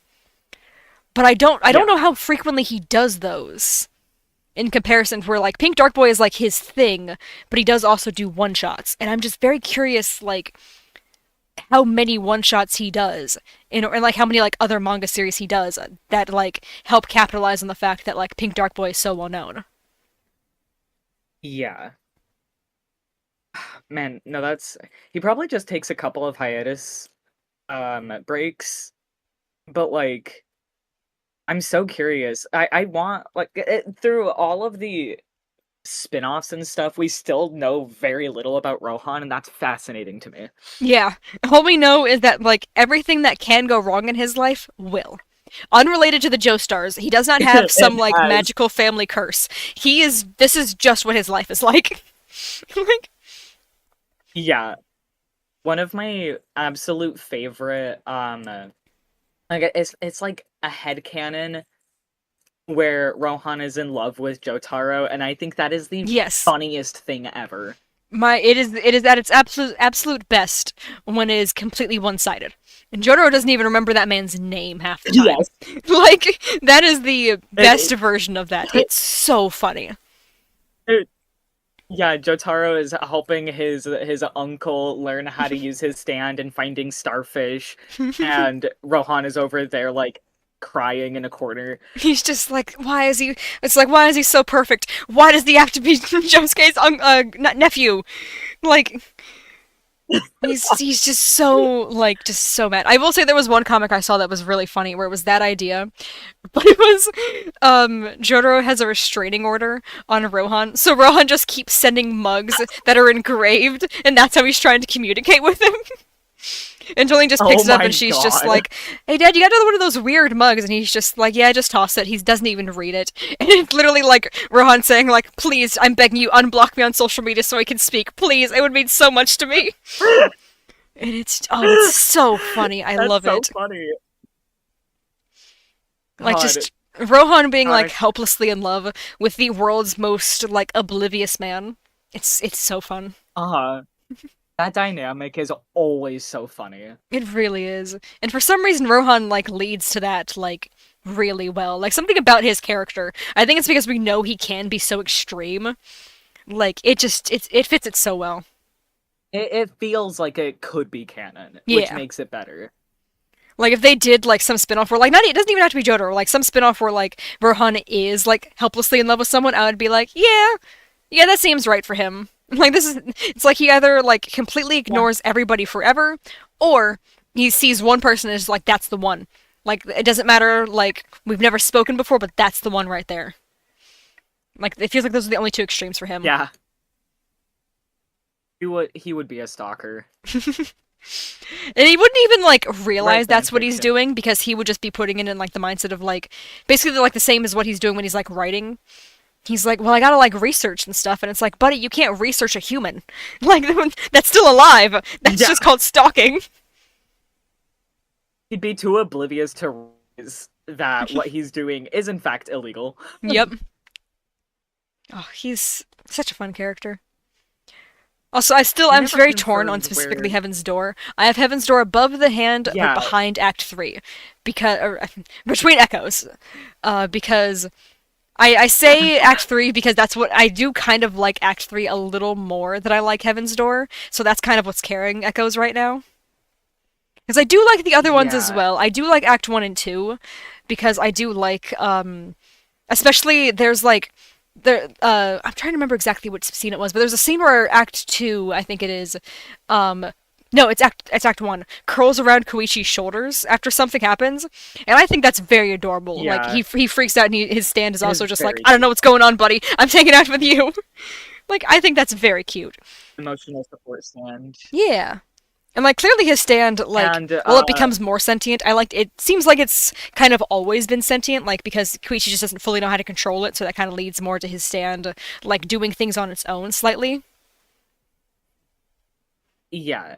And hearing Echoes say kill the hoe Yeah, is one of the funniest scenes in all of JoJo, I it have to is. admit. What I really love is also knowing that in Japanese that voice actor is the same guy who comes back to do Johnny in the video games. Like something about that being the Yeah. same guy to me makes it significantly funnier. Like I know his Johnny voice is very different, but like it's so funny. Like trying to imagine like Johnny in that situation, but knowing he'd still feel the exact same, just being Yeah. like, no, we whatever it takes, I don't care. Like, oh, it's so good. Act 3 is just Johnny. Yeah. I mean, I feel like they're just as vulgar as each other, so. And Act 3 seems more willing to kill a Honestly. man than Koichi is, so that seems right. Uh-huh. Oh God, man. that's so Yeah. Oh, I love Johnny. Okay, we can get to Johnny later though. We got Kira right now. yeah. All right. You're I'm very unsure where to put him because he goes back and forth between being my favorite JoJo villain and my least favorite JoJo villain, literally with like the slightest, like literally like the same scene. I can go back and forth between like the same exact scene. Like, yeah, see Kosaku Kira, I I see here? unfortunately really love Kosaku Kira, Oh, I thought I had him on here. I don't. which makes me feel terrible. Huh? I thought I had all three Kiras on here, but I don't. I have all three Killer Queens here. That's what I had. Do you just have Kira I as have Kira just then? Kira, yeah. I guess I like thought I would download those ones like while I was downloading the others, and I ended up only getting original Kira. See, but Kosaku Kira just makes me so sad Yeah. because The way he was so close to actually living a normal life if he could just stop being a I murderer. know. And like he had the opportunity to stop being a murderer because he started falling in love. He did. He did seem like he was genuinely starting to be like, maybe Shinobu's not bad. But then he got overconfident and unlocked Bites the Dust and everything. So God, I feel like so much of that could have been avoided if Stray Cat didn't exist. yeah, if Stray Cat just didn't like, well, that's actually his dad's fault. If it wasn't for his dad trying so hard to help, essentially his kid would have just been fine. Yeah, genuinely. And that it makes me so angry because while the murders wouldn't have been resolved, Shinobu could have been happy. And considering like he did seem like he was warming up to her, he could have just had a Yeah, woman with living hands. Even if that's all he decided he cared about with her, exactly. he wouldn't have had to stop finding new girlfriends just because he would have been like, you know what? Maybe it's nice having, a body attached to the hands. Maybe that's fine. Like I don't the hands won't go bad that way. Like Yeah, like they get a bit wrinkly, but yeah, it's I'm much sure that better. that's not gonna happen for like another 50 years if you Yeah. take good care of your hands. And I'm sure if he were to say like, Ugh, "Hey, like I think your hands have looked like really pretty lately," like even like there's a way to word it where it wouldn't sound like a creepy sudden obsession and just more like your husband like suddenly realizing that he like likes a certain part of you. There's a way he could have done it so casually. And instead, I he ruined know. everything. Ah, it makes me God, I hate her for Oh man. ah. I'm Oh so man, torn. I've been like I putting feel him I've like been like he. trying to move him like up and down all these categories trying to see which one feels right. Okay. I feel like I have to put him above I Cars, want- even though I do really like Yeah, Cars. definitely. But I don't know if I'm I trying to put him look at above like who Wamu. all I is gotta be in honest. B. Yeah, I don't know if I put him above Wamu or Dio. I don't think above Dio, but yeah, not above Dio, but like These are two very I different. don't know. These are two Amber, very this is different blondes, but terrible. both have like the same situation going on around them. Yeah, see, he's just so well written that it makes me angry. I know he's such a good villain. Like he's It easily wasn't like even planned. I know that's what's really crazy is realizing Araki didn't have the idea for Kira until like what was it like 30 chapters in or something like that. Like Yeah. he that's crazy. Like I love that he Bonkers. like I he hate plans out some features of JoJo in advance and then other sections he just writes as he feels like it. I think it leads to like some very interesting stories. For example, Kira. for sure. Ah. You know what? I I can't I genuinely can't think of anywhere else to put Kira I because I love know. Kosaku Kira. I know I really like him, especially once he unlocks the what is it like Awakened Kira is the name of the final form, I think. I really like that one because he's so Yeah. confident and he's so like, it's very very funny to watch just because he's so confident and he's like taunting everybody he meets, but half the people don't get the joke essentially, so they're just like, oh, he's in a good mood today, like Yeah.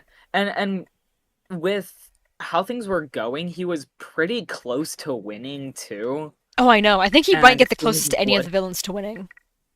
yeah, with the loop that he had Rohan in. Mm-hmm. Ugh. If that loop could have just closed, he would have been the most successful of all the JoJo villains. Yeah. And he was God, no, that oh, if it wasn't for that was so Hayato being as frustrating. clever as he is, that would have been it. Mm-hmm. Uh, Ayato doesn't even have a stand. That's wild, man. Yeah, no, it's kind of crazy that he doesn't because he's still able to see Stray Cat's bubbles better than the actual stand users can. Which I think that's just another one of those things where it's like some people in JoJo just have abilities that just are completely like they're supernatural, but not supernatural like stand supernatural. It's just a thing they can do. Yeah. Because I mean, I like you mean, mentioned the earlier, there fact is that just a Greek god in the spoke. Like there's just things that I was gonna exist. say Yeah, Yoma is literally just a Greek god. yeah. Like there's just straight up like all kinds of just the most wild like things in JoJo. Like I know you haven't read the episode, but there's like a rabbit living in the moon that canonically in JoJo. Like that's just that is a thing I that happens in a Thus Spoke episode. Yeah, Like well, there's also a dog made out of stone, so yeah, that's a fun one. Okay, Killer Queen original. okay, Killer Queen. I feel Original like I Killer want to Queen. put Killer Queen higher because I really like this stand. Like I could argue Yeah. for like end of A, but like honestly my first instinct was S tier. Right. You have sheer heart attack on here, right? Yes, Sheer Heart Attack and Bites the Dust. Cool. Killer Queen is a really good design. It's so cool. I love. I know It's so they interpret they put the smirk in the anime as well, but his little smirk when he like lifts up his little like ab shield that he has Stray Cat in. uh, That little smirk is the. It's so perfect. I love like just how smug this stand is. man, this is man, we are filling up S tier I with part know. 4 characters. We What part do you think we might enjoy? Like, what location in JoJo do you think we enjoy the most? I was almost just gonna say part, but then I realized, like, no, wait, I think it's just Morio that we like. No, because I love part 8. Yeah, Like that's what I was gonna say. Like, yeah, we're just big Morio fans. You give us anything related to Morio, and we're just like, oh, cool, this is awesome. yeah, I feel like the entirety of these videos that we're doing is us just gushing over Araki's choices. Yeah. I will say a lot of tier lists end up very negative though, where it's a lot of people being like, "Oh, all these guys have to go in like the bottom tiers and stuff." Versus I think our tier list is almost too positive. We like too many of these people. Yeah, I mean, we only have like what 2 people and yeah, like 4 people in launch into space, and Yeah, it's four people. Yeah, the lowest of the tiers, we only have four people in each, and I feel like it's a pretty universally hated characters. Pet Shop, I think is only hated yeah, mostly by like the video game fans. Because while I haven't heard people talk about Pet Shop positively a lot, the most I've ever heard negative for Pet Shop is people who played Heritage for the Future and went, "That thing sucked. I hated that. I hated fighting that thing." But they also have the same response to Whole Horse, so because Whole Horse and Pet Shop are both oh, completely broken in horse. that. You know, for some reason, Whole Horse is broken in that game. He is genuinely like almost impossible to beat. I don't know why they made Whole Horse one of the broken ones, but clearly does not translate to the new games because I don't think in ASBR he's even remotely considered broken. Yeah. See, I'm afraid for part 7 because those last 2 categories are gonna get filled up pretty quick, I think. I know everybody in Part 7 is going to be either in here or S tier. There's going to be nobody in anywhere else for Part 7. There's no in between. There Oh is no man. just theirs in part 7. It's either catastrophic or it's like, wow, I love that so much. I know. It's either like we're fully obsessed or we've like literally spent an hour ranting about how much we hate that character before because I think we've done that for almost every single character in Part 7. Yeah. See, I'm afraid for like my interpretations of like Scary Monsters Diego and Hot Pants, but because specifically I love their dynamic together. I know. Oh, I love the way they interact. I really wish we'd gotten so many more chapters of that because it was so much fun. Uh, Like that should have been like easily like yeah, a 30 chapter thing. That was so fun. Like we could have gotten a whole spin-off that dude, was part just 7 is like like here's like so 3 days bad. with Hot Pants. Like Hot Pants and Diego. It's like it's 10 Dude, chapters for each day. I would have loved that. Like oh, I hate how, dude, a spin-off of both of them would be sick. But it would have been I hate so how good. the only way I was able to get over my feelings about part 7 was to immediately start part 8 is Because Terra. otherwise you would have just been sitting there like thinking for the end of time trying to comprehend what just happened. Like part 7 you either Yeah, I have had to like already pulled an all-nighter. you know, part 7 it can destroy you emotionally. It either destroys you emotionally or you just go neat and just move on with your life. Like those are the only two ways I've ever seen people react to it. They either like didn't really care or it became their life. Like, I do not understand how you can just not care about part 7. I know! It's so good! It is, Like, like, it left a genuine impact on my life. I know there's genuinely like scenes of part 7 whenever I reread it, I'm like, I need to like sit quietly for like half an hour just to think. And I've already read it all before. I knew what was gonna happen, but just Uh-huh. rereading it, I'm like, I need to sit down for a second. I need to think about like what they said. It makes me want to, like, cry and throw up and sleep forever all at Yeah. the same time. I will say, there's been a lot of really gross moments in JoJo that have made me feel like kind of sick. Part 7 is the only one that genuinely like had me so nauseous I had to put down like my phone for a moment. That is the only time I've ever Yeah. like genuinely gotten like that like bad from any of the like scenes in JoJo. And there's a lot of contenders for like being just as bad. Yeah, But like like, that was back when I shared a room with my sister, so genuinely, I'd have to put my phone on my pillow and just stare at my wall for, like, 5 minutes. oh man. Yeah, I remember like just staring off into the corner of my room being like, wow, can't believe this is happening. Yeah, Cool. I don't know if you, like, remember properly, like, the bombardment of texts Oh, that I was sending you if while you I were asleep. if I remember correctly, I woke up to 50 messages in my DMs. If I'm remembering the number right. Like, I want to say the My only time you've bad. ever rivaled that was with part 8. Because I want to say with part 8 it was a very similar thing where I woke up and there was I don't know if it was 50. I want to say it was closer to like 30 something. But that's just because you went like dead silent for like 10 chapters in a row. Because I think you got so absorbed into it or something like that. Yeah, that was definitely it was getting really intense, and Yeah. I was, like, speed reading, but also still taking it all in slowly, so it was, like, just a constant I had to keep going. Yeah. Like I want to say you were in like I want to say it was like something in like the 90s and then suddenly you were like almost done and I was like, "Oh. Oh no, what how did he feel about that?" Because I mean the 90s of Radio Jojolian is silent in the pretty last 10 intense. chapters. Yeah, good god. Everything happens so fast.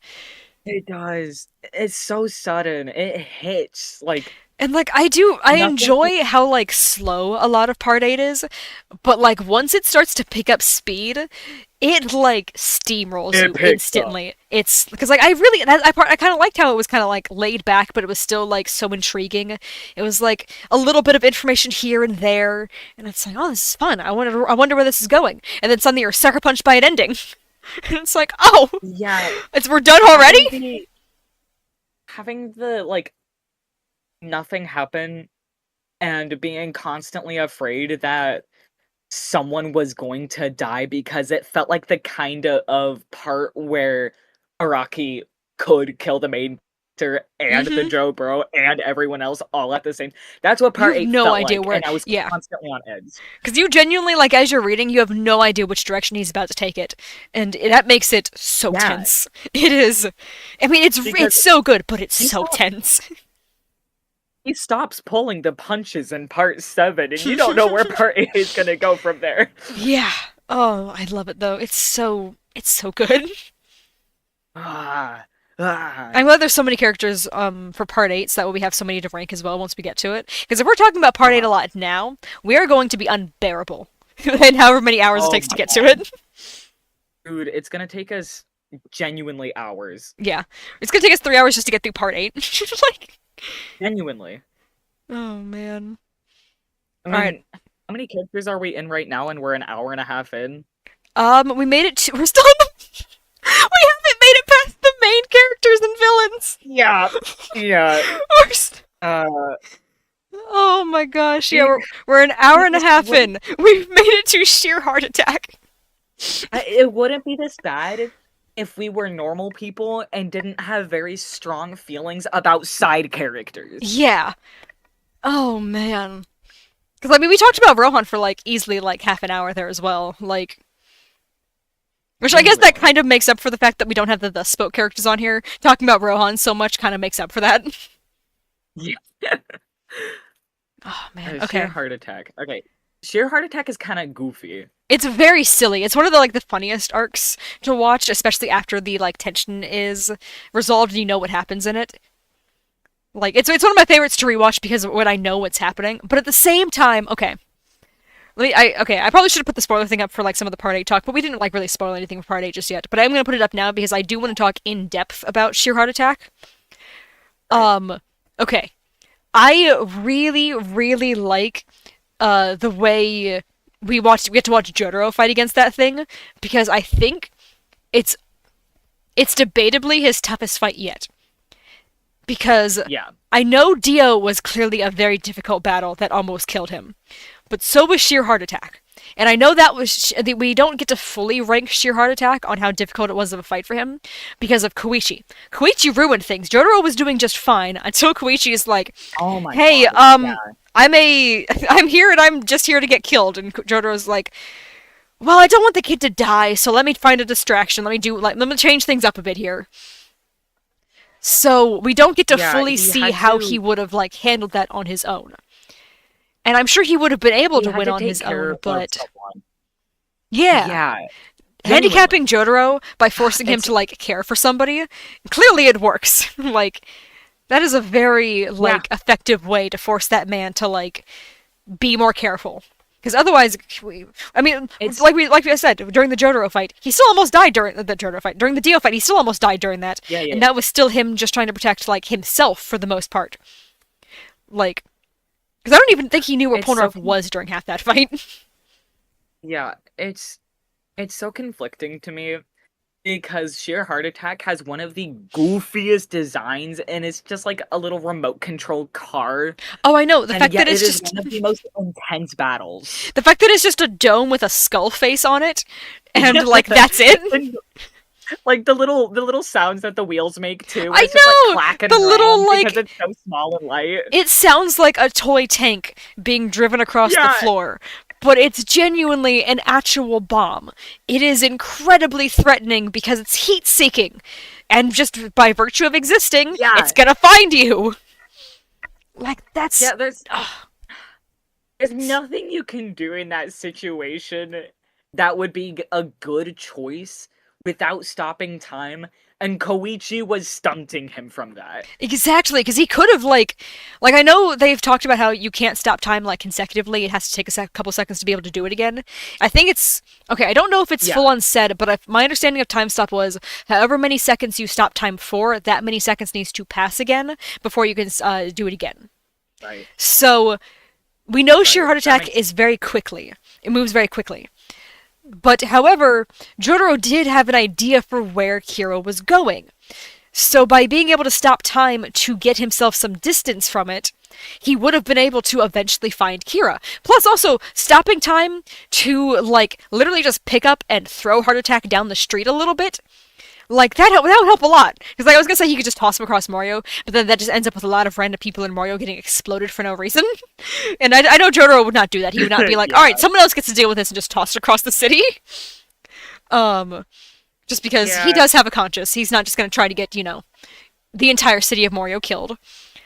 But he would still like pick him up and like throw him down the street a bit, so that way he can get some like a little bit of a head start on him.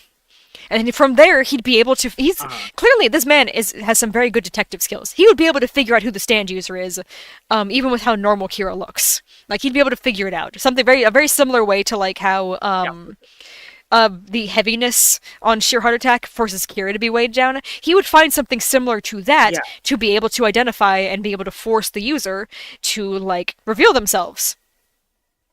So I wish we had gotten to see Jotaro do that because he's incredible in that fight before he gets blown up, and he's super cool in that fight after he gets blown up. Like that's genuinely one of my favorite Jotaro beatdowns is him against Kira before he passes Yeah. out. Now he did almost kill himself doing that, but he looked really cool doing it. It's such a cool representation of just how strong he really is, though. Yeah. Because I know that Araki confirmed that Star is the strongest stand as of part what? I want to say that interview was during part 7. If I'm remembering Yeah, correctly, I want to so- say it, he said he was saying like, "Oh yeah, Star Platinum's the strongest stand."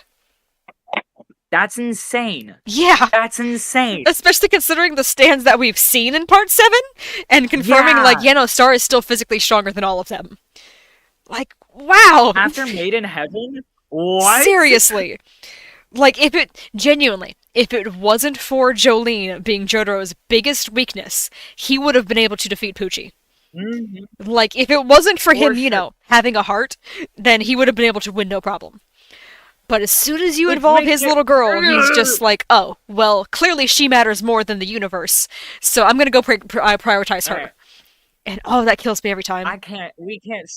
We can't start talking about part 6 yet because that's gonna be like 2 hours in itself just talking about Jotaro I and know. just Poochie. But they're This such part good 6 is one of my characters. favorite parts. Oh, man. And I'm especially in a part 6 mood just because I got to talk to the voice actors this past weekend.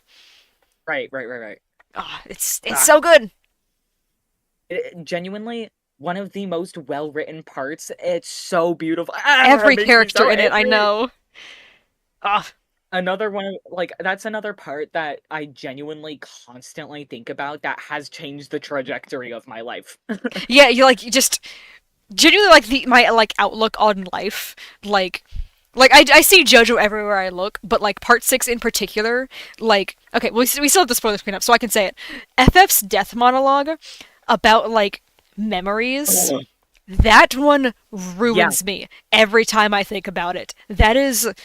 It's oh, it's like it's the only reason that I'm not more mad about the fact that FF wasn't brought back into the new world. Because I agree, it would yeah. not have been the same FF simply because it wouldn't have been the same soul. Like everybody else It, has their same souls, so like even though it's bittersweet that they don't have the memories, they do still have the same soul. Versus FF, no universe would have created FF the same way as we know them. And oh my gosh. it's so devastating because I rewatched I mean I watched part 6 like what back to back 3 or 4 times Hmm. back to back because I watched it with you, I watched it by myself, I watched it with my sister, and then I introduced my friends to it. Um, so watching the last bit of part 6 that many times and having to explain it to my friends and my sister, Oh, I know. devastating. And Having to explain that they can't come back. especially like to the people who haven't caught on to the fact, they assume like, oh, Yeah, it's just like Jolene again, right? And you have to explain, no, she doesn't. Oh my gosh, I literally teared up starting to think about what I was about to say. That she doesn't need to be a JoJo. That she can just be Irene. That yeah. oh my gosh, Oh, that ruins me every time I think about it. Being like she's free essentially. She is the she gets to live the best life that she can possibly live, going the to life that cry. Jolene wanted. And it's like, oh my gosh, It's so sad it is. because we not only get to see that, but we get to see the fact that she has a good relationship with her dad, even though Yes, he's divorced still. yeah, like everything he still like separates, but he's still keeps that connection with Jolene because he still is like, well, she's still safe. I don't need to like fully separate myself from her. And Yeah, that he oh, I love that. he never had the stress of her having the Joestar curse. Yeah. And I Which do is like so that it also implies that like Poochie was the one after Jotaro in the 90s even if he wasn't directly after him because it means like yeah, so like clearly Jotaro was being chased by stand user and stuff during the 90s while he was trying to learn more about the arrows. So that's like yeah. the whole reason that like that's what like him and Polnareff are doing and stuff. So whatever battles Jotaro like had during that time period, that's what made him decide I can't be this involved in her life. It is just going to lead to her having a life of like struggle and I just can't be that close. It's going to damage her more long term. So realizing that Ah, like that's so when sad. that didn't happen and like they still researched the stand arrows and stuff, he just wasn't being attacked every 2 steps. Like Yeah. that little difference of making him realize maybe it is okay to be around her. Like, oh man. And it's like that it sounds like it's such a little thing to change, but it genuinely completely changes that girl's life where she gets to grow up with her dad and they're clearly close because like she wants to go hang out with him and be like, "Oh, we want to get like his blessing for our marriage and stuff." Jolene would have never thought about that. She wouldn't have thought to even tell her dad she was getting No. married. She would have been like, "Why would I contact him? He doesn't Yeah. care." It's like he probably won't answer my call anyway, so what's it matter? Let's just get married without even like letting him know. Like if he cares, he'll find out in a couple years from now, I guess. Like Dude, I th- this is just making me realize that I want to rewatch JoJo again for the 500th time. it's so fun, especially like we got to do like a proper like full on rewatch between the two of us at some point because I know it'll take us an hour to get through episode 1. But still, I think that sounds like so much fun. Just us like constantly pausing to be like, "Oh, that little thing Does. with like Dio there. That's like a cool thing. That's like a small little bit of like, oh, I can see why he grew up the way he did because of this thing." Like I know that's what it would be with the two of us. Like it would take us like a year to rewatch the entire thing just because of how long we would talk about it. But man, I We would love never get through it. analyzing JoJo like that. It makes me so angry because collectively we have so much knowledge of JoJo, which makes it impossible to have any conversation last less than 30 minutes. I know it's just because we both know like all the little stuff, so we're like, oh, we know it too well. We're over here having like full on like academic discussions, and it's about Jolene Cujo. Like, oh, I love it. Yeah, It's just it is. I'm sure there are better contenders for the best series on Earth, but as far as I'm concerned, it's JoJo. Like, it's the perfect amount of silly and serious and just off the wall insanity. I'm so obsessed. it's I wish there was a better word for me to use about how I feel about JoJo because I genuinely it has become part of me and that I think having the tattoo really helps solidify that. Yeah. Like I know when I was like a kid, if someone was to say like, "Oh, do you think you would ever get a tattoo?" My first thought was always no, but my second thought was like, well, maybe I'd get like something Pokemon related tattooed, like maybe a quote from like Black and White or something. I feel like it says a lot that I've been a fan of Pokemon for like 17 years now, and JoJo, something I've been a fan of for only 4, managed to beat it for the spot for the first tattoo because like Pokemon's definitely shaped the way I've grown up because it's like the same thing with JoJo for me where it's like everything I do I think about like, oh, this kind of reminds me of like a Pokemon type matchup just because that's how, the world works. Um Yeah. but like the same way that like I think about like Pokemon and JoJo, it's just like every little thing I see it's like, oh, I remember like this character having this thing going on. It's so similar to that to me. And it's like, oh, every like little moment is like this is perfect. Yeah, I also think it's funny because I had two tattoos that I wanted before this one. Because I wanted the light bulb from One Shot because I Oh, love that game a lot. I remember you talking about that. And Yeah. yeah, that's been something I've been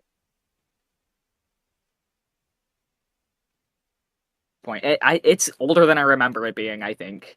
Oh yeah, I know. I Oh remember my when the god. people were playing that game on YouTube and stuff. It's been a oh gosh, it's been almost a decade. I want to say since like that game was Oh, like I feel trending. old. Yeah, it happens. Oof. I It's just realized like, I still have the spoiler screen up. I can probably remove that. yeah. So like Jill just called me. Oh, There might have been like a shooting at the mall that she was just at. oh, well that's not good at all. Yeah, she tried calling me. Good lord. Well, hopefully everything's good because that's definitely frightening. Yeah, I'm trying to. Yeah, definitely take a second to figure out what's going on there. Yeah, I have my phone open, so all good. Nice. I know there was Probably. She's fine. that's good. There was a supposed shooting at actually the mall that we went to when you were here. It wasn't. It was okay. A gun was fired. It was fired into the floor on accident. I don't know how exactly, but it was confirmed to be an accident. I just Why know did they have a gun on I them? don't know who goes shopping at the mall with a gun. That's a little weird. Okay, But yeah, yeah, apparently this it was this it was just someone had it in their bag and like I don't know exactly what happened. It like got the trigger got pulled at some point on accident. I think while like someone I don't know. I've heard two different stories. One was that the person was showing off and pointing it in their bag, trying to be like, "Oh, look what I brought," and then accidentally pulled the trigger. But I heard another story where it was someone who saw it in their bag and went, "Whoa, that's cool," and grabbed it without realizing that they had pulled the trigger, that they had grabbed the trigger on it Yeesh. already. So those are the two different versions I heard. I don't know which is true because this happened months ago.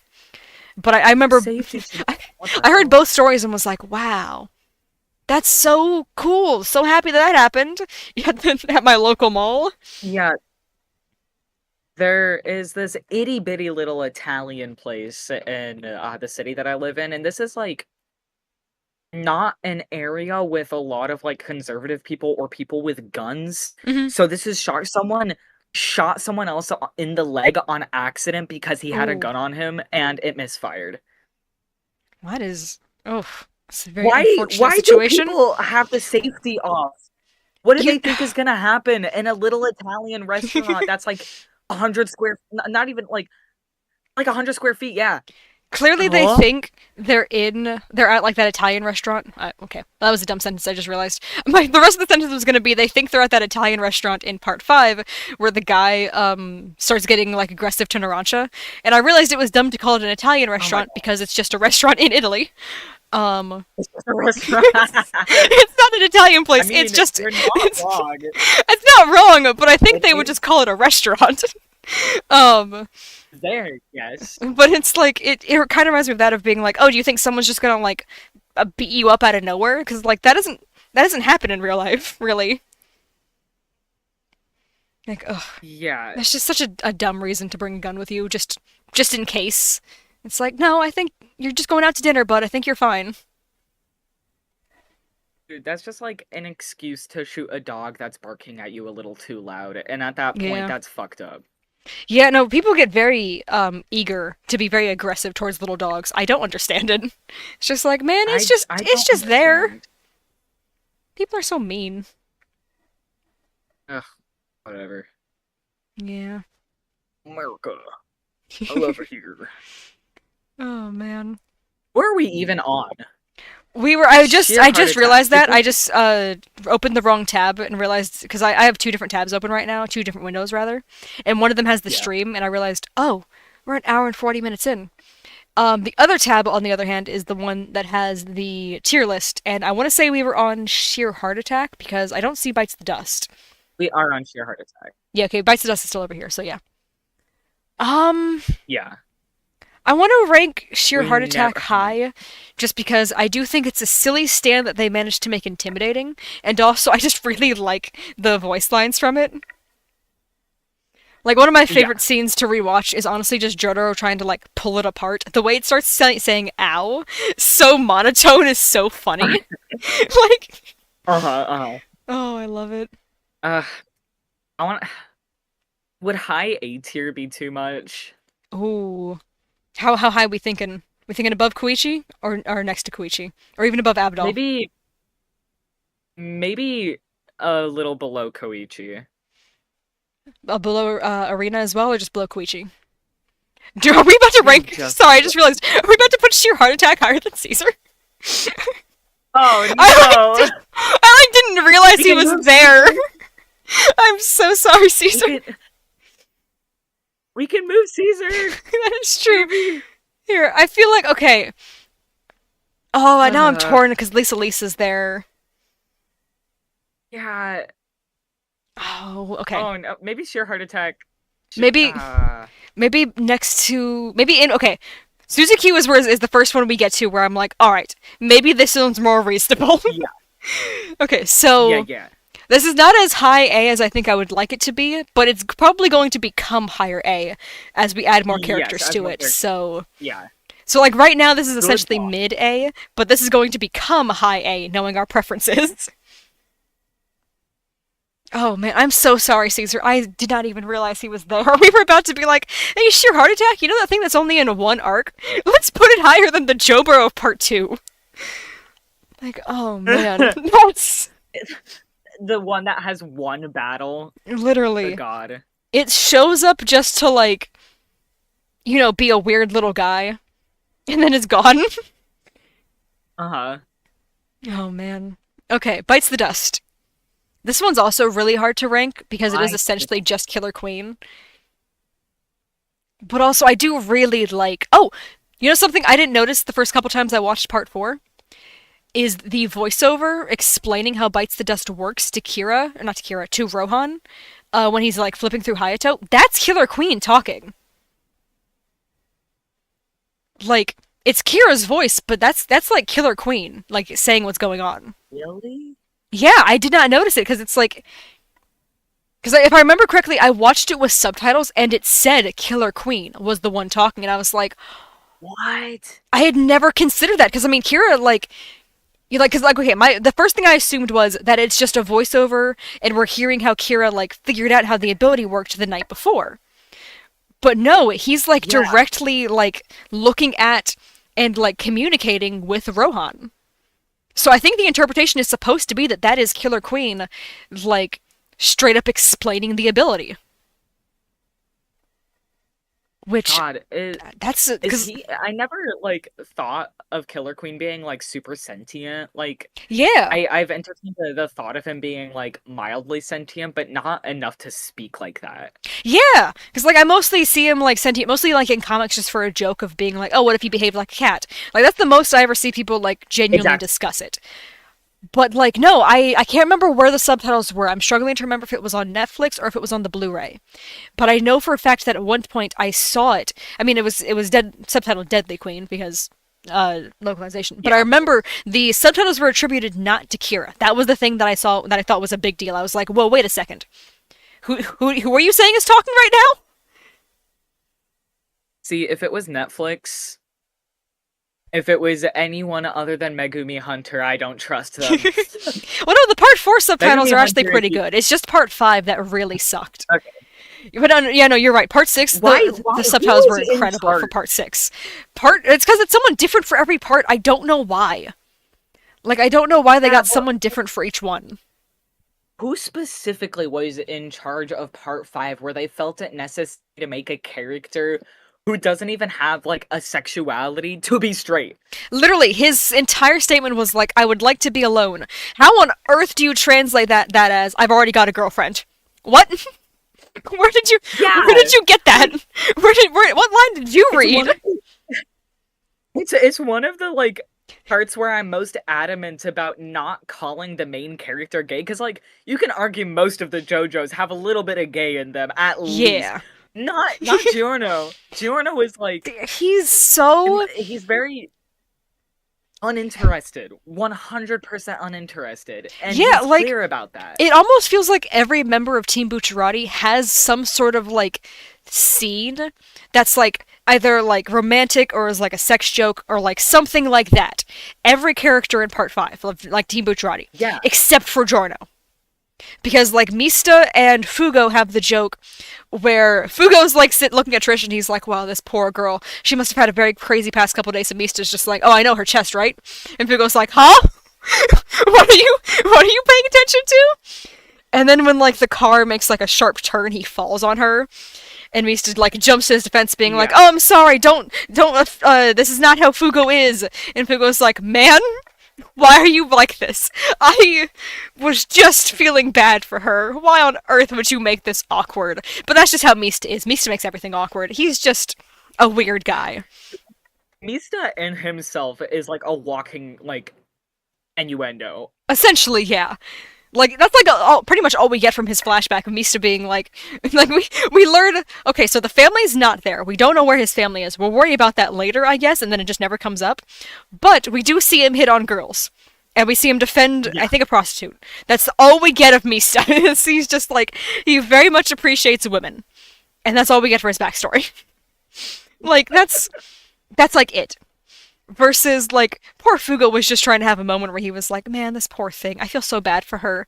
And then Mista has to just open his mouth and ruin everything. But, like, and I As per know, usual.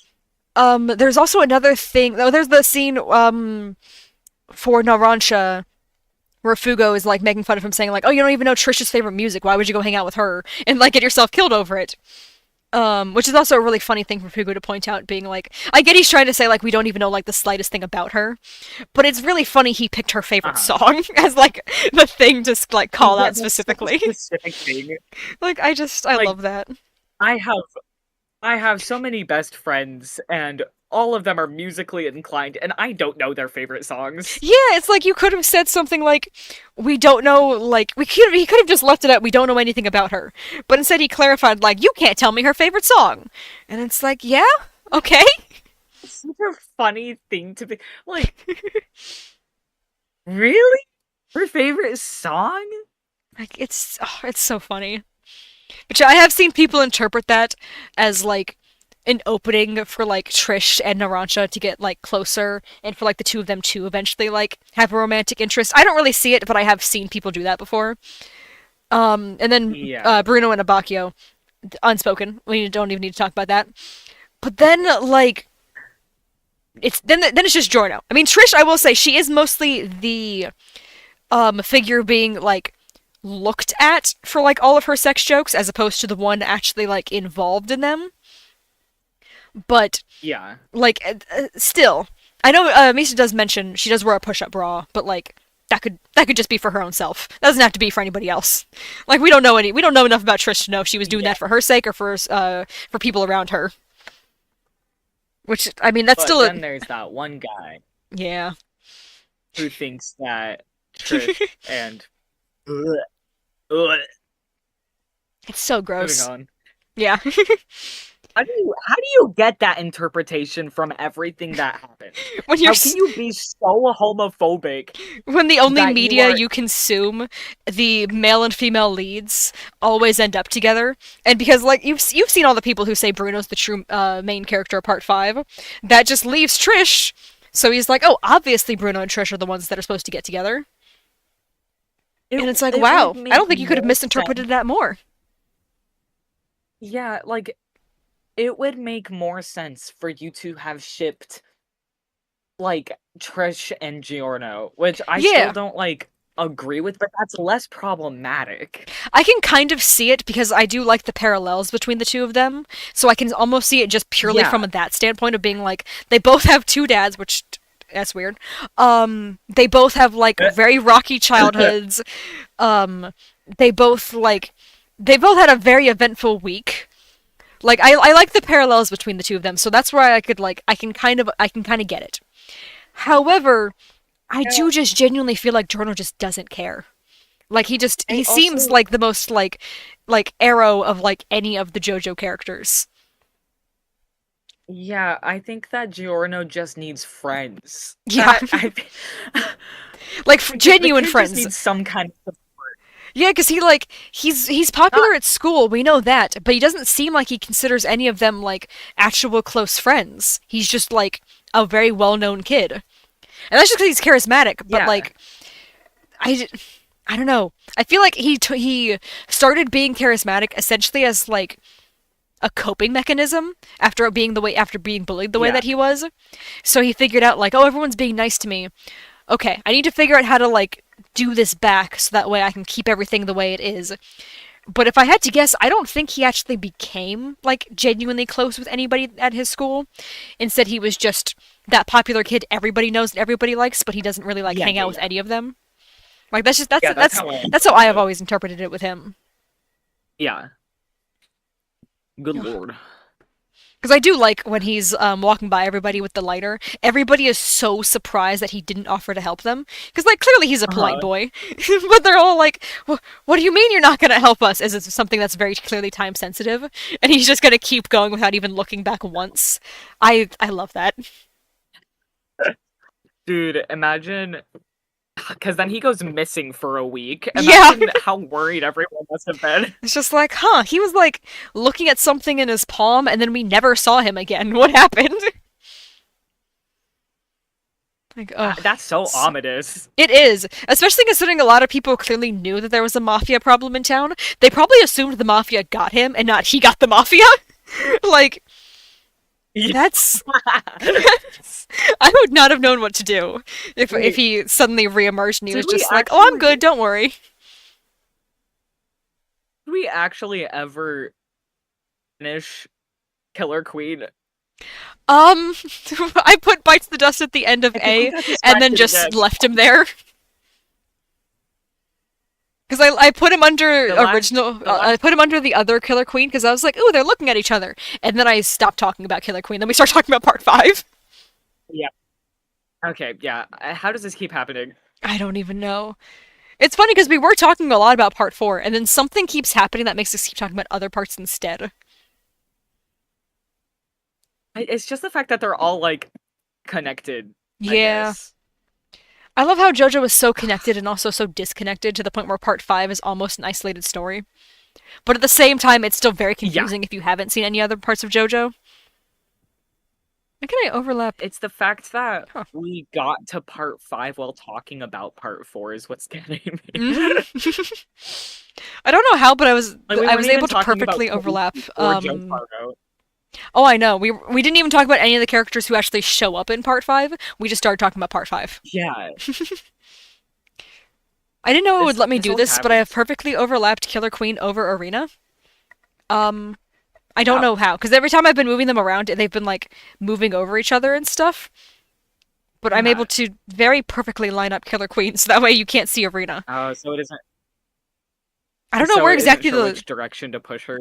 Yeah, it's like it's weird. I have to move it like really far in order to get it to push Arena. Versus all the other ones, they're like flying all over the place with like the slightest like hesitation.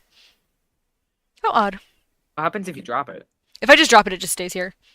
Yeah, Oh, I bummer. I don't know. I don't know why. I guess because it's not registered as being like past her yet.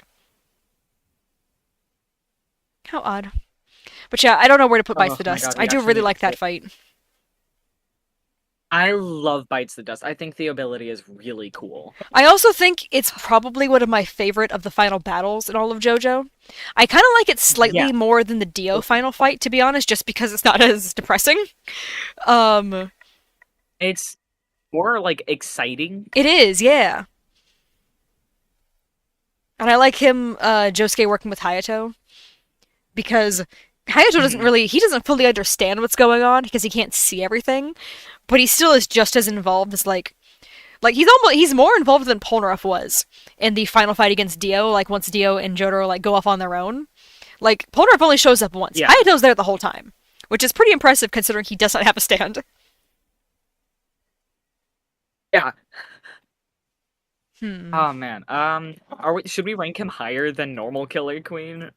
I could see that, yeah, considering he. I mean, we see more of Bites the Dust, I want to say, than the other Killer Queen, because we only see Killer Queen during stuff with Shigechi, and then a little bit during Yeah. Sheer Heart Attack, and then he's kind of gone for a while. It's mostly just ability.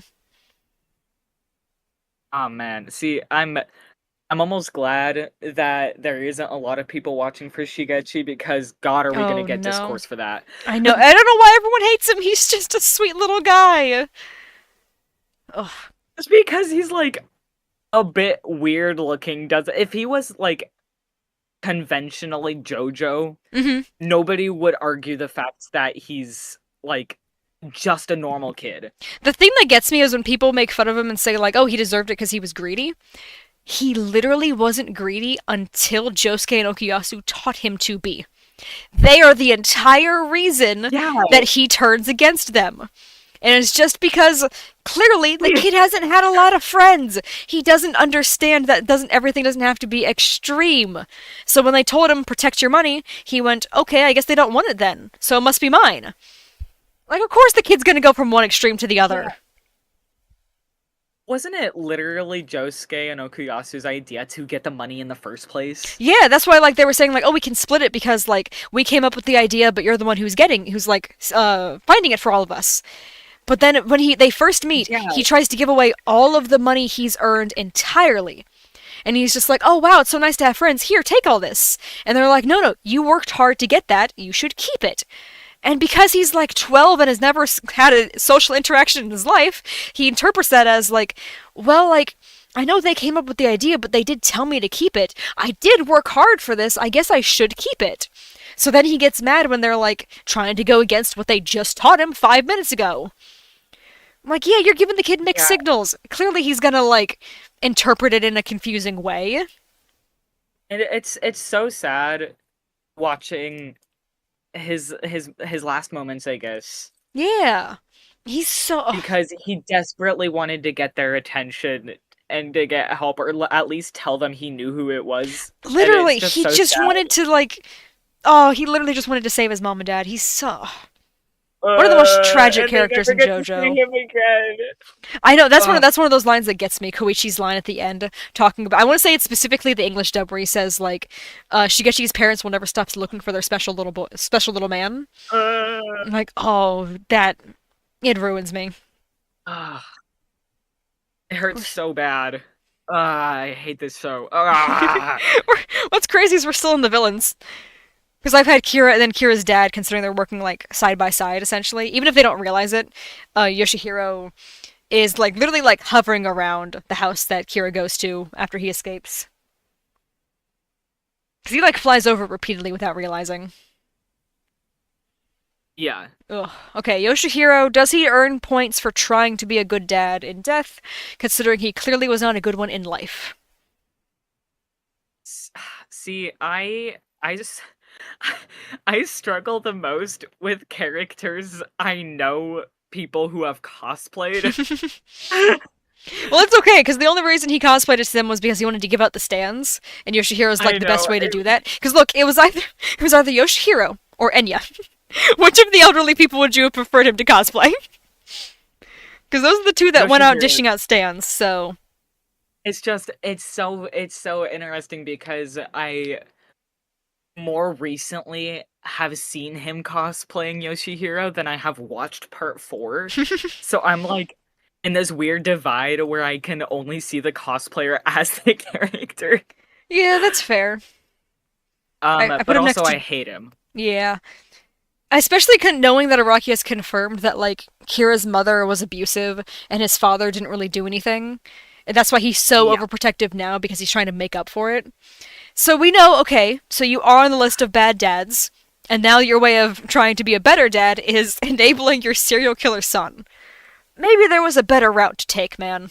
You could have done that better. Yeah, and as we've just discussed, he did ruin a very potentially healthy relationship. Yeah, like if it wasn't him going around Morio letting the arrow stab whoever it was drawn towards, like if the arrow had just stayed in its little box, it would have been fine. But this man took the arrow and was like, "All Uh, right, arrow, guide me," and stabbed half of Morio.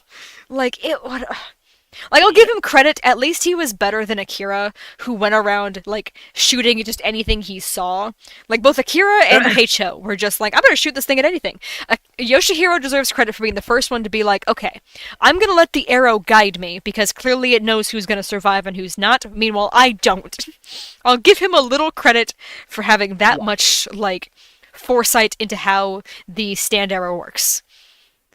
However, yeah. Tama didn't need that. Tama would have been just fine living as a regular stray. I think he was enjoying himself, considering how like pristine his fur was. I think he was a perfectly happy stray. It makes me a little sad. There are probably a lot of people who were taking a lot of really good care of him. I know he was probably just like the neighborhood cat, and everyone was just like, "Oh, it's him again." That's probably where he got the name Tama. Someone probably a couple people in the neighborhood like saw each other like feeding him, and they were just like, "Oh, you feed him too?" Like, yeah, we just call him Tama, and everyone was just like, "Oh, that's a good name. It seems fitting for him." Man, Like, imagine how devastated an entire neighborhood like was in that instance that I he know when was he just suddenly stopped gone. coming around. Yeah. I mean, on Oh the no, bright I don't side, want to think about that. on the bright side, at least we know he does get a good home with Okuyasu. That kind of makes it a little bit better. Because Yeah, I'm sure that's probably what those people would have ended up it thinking, does make it. being like, well, someone probably just like took him in at some point. Because I mean, he was a very pretty stray, Yeah, and pretty strays like that always end up getting adopted at some point. So I'm sure they all were just like, huh, I haven't right. seen him in a while. That's kind of sad. But I'm sure all like the other neighbors like talking to each other, being like, oh, did you bring him in? No. Well, someone probably just took him in. Like I'm sure he's got a home now. Like because I know that's happened I hope in this so. neighborhood a couple times where like Yeah, there's been like strays that just come around. Then we because like I know that's what happened with our cat Jenny. The neighbors across from us were just like, oh, we just thought she was a stray, and then we tell them like, no, she lives here. She just also really likes second breakfast at your guys' place, and they were like, oh, you know what? That Jenny makes sense. is. She's so chaotic. She's so scary. Mm-hmm. Just the concept of Jenny is like The fact that she's essentially just eerie. a human woman, but a cat, and she's literally, I feel, as intelligent as a human woman. She is scary. Like, I feel like you She can have a just wants conversation with her, when I and she will, like, speak back to you. genuine. I think like she just really wanted to see what all of the rave was about when I was over. Yeah, The fact that I got to see her and Mo is insane. I know. She was just like, all right, everyone's hyping him up. Let me go see what's going on out here. Like, she's so fun. Oh, man. Okay. Where were I we? don't remember who we were ranking. Oh, is this? No, it was Yoshihiro. That's right. I put him at the bottom of C. Because he's Right. definitely a worse dad than You know, George. But he's also slightly above yeah, just there, but honestly, cool. Because I do feel like he does like contribute more to the plot. yeah, that's just a good spot for him in general, I think. Yeah, because I definitely can't put him above like the Oingo I Boingo brothers because I like them as villains way more than oh him. yeah.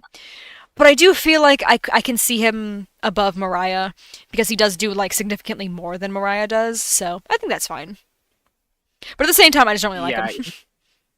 Yeah, he's a little bit more than just there because he's incredibly influential to the story, and He he's not is, yeah. just a side villain. Considering he's the spawn of like what 4 or 5 fights like directly. Yeah, And then okay, I will say I do like his much as I stand don't more like than him, him because I think it's a very fun concept. Super easy to beat as JoJo displays, but it's a really cool concept of like it's like the ghost photography side of Hermit Purple, but like yeah, just hyper focused on that specifically. I kind of like it.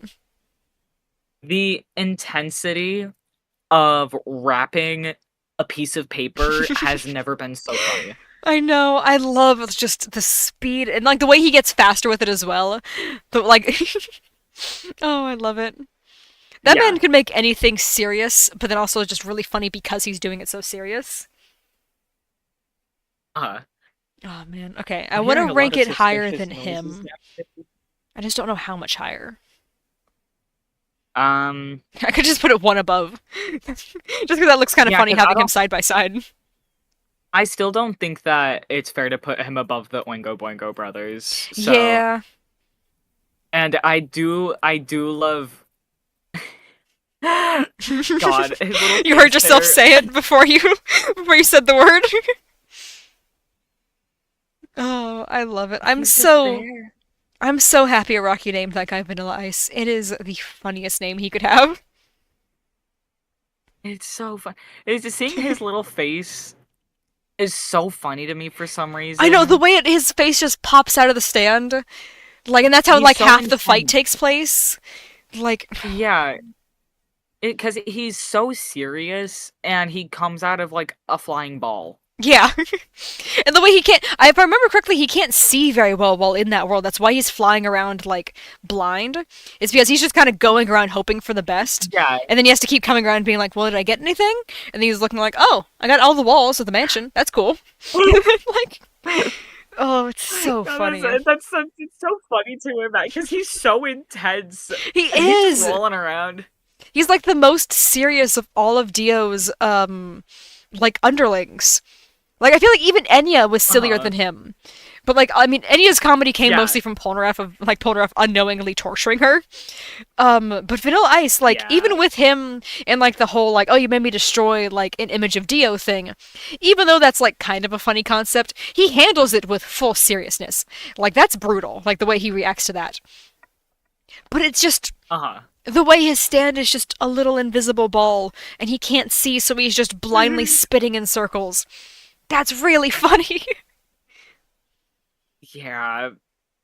Oh Oh man. man. Okay. We're finally going to now it's going like in order. So, Tomoko. Side-ish characters. Alright. Tomoko. I kinda want to put her up pretty high because I do feel like she's one of the better moms in JoJo. Yeah, she's fun. She's not Holly level, and I don't know if I could put I kinda want to put her on like Suzuki's level, but I don't know if I can put her above Zeppeli. I don't think that she should be above Sibeli Yeah. because she has less influence, I almost feel like. Yeah. But it She's also there to be a it is cool very nice woman, to which is see cool. like her and Josuke's like relationship, especially considering we do know that Josuke cares very deeply for his mom, so getting to see them interact and stuff, it is always nice when Yeah, that happens. yeah, for sure. But I don't know, do I want to rank her higher than Arena? Because I do feel like Arena does more. They both have similar attitudes, just Arena's like the attitude for like her time period versus Tomoko's like the more modern version of that, of being like, I'm just gonna do Yeah, what I want type stuff. Because I mean, girl the way boss in she a like different grabs that era. guy's face and slams him into the car, like Yeah, that feels like if Arena was the same age in 1999, she would have had a similar reaction to like Dio. She would have like that's essentially what she did to Dio. Washing her mouth out with yeah.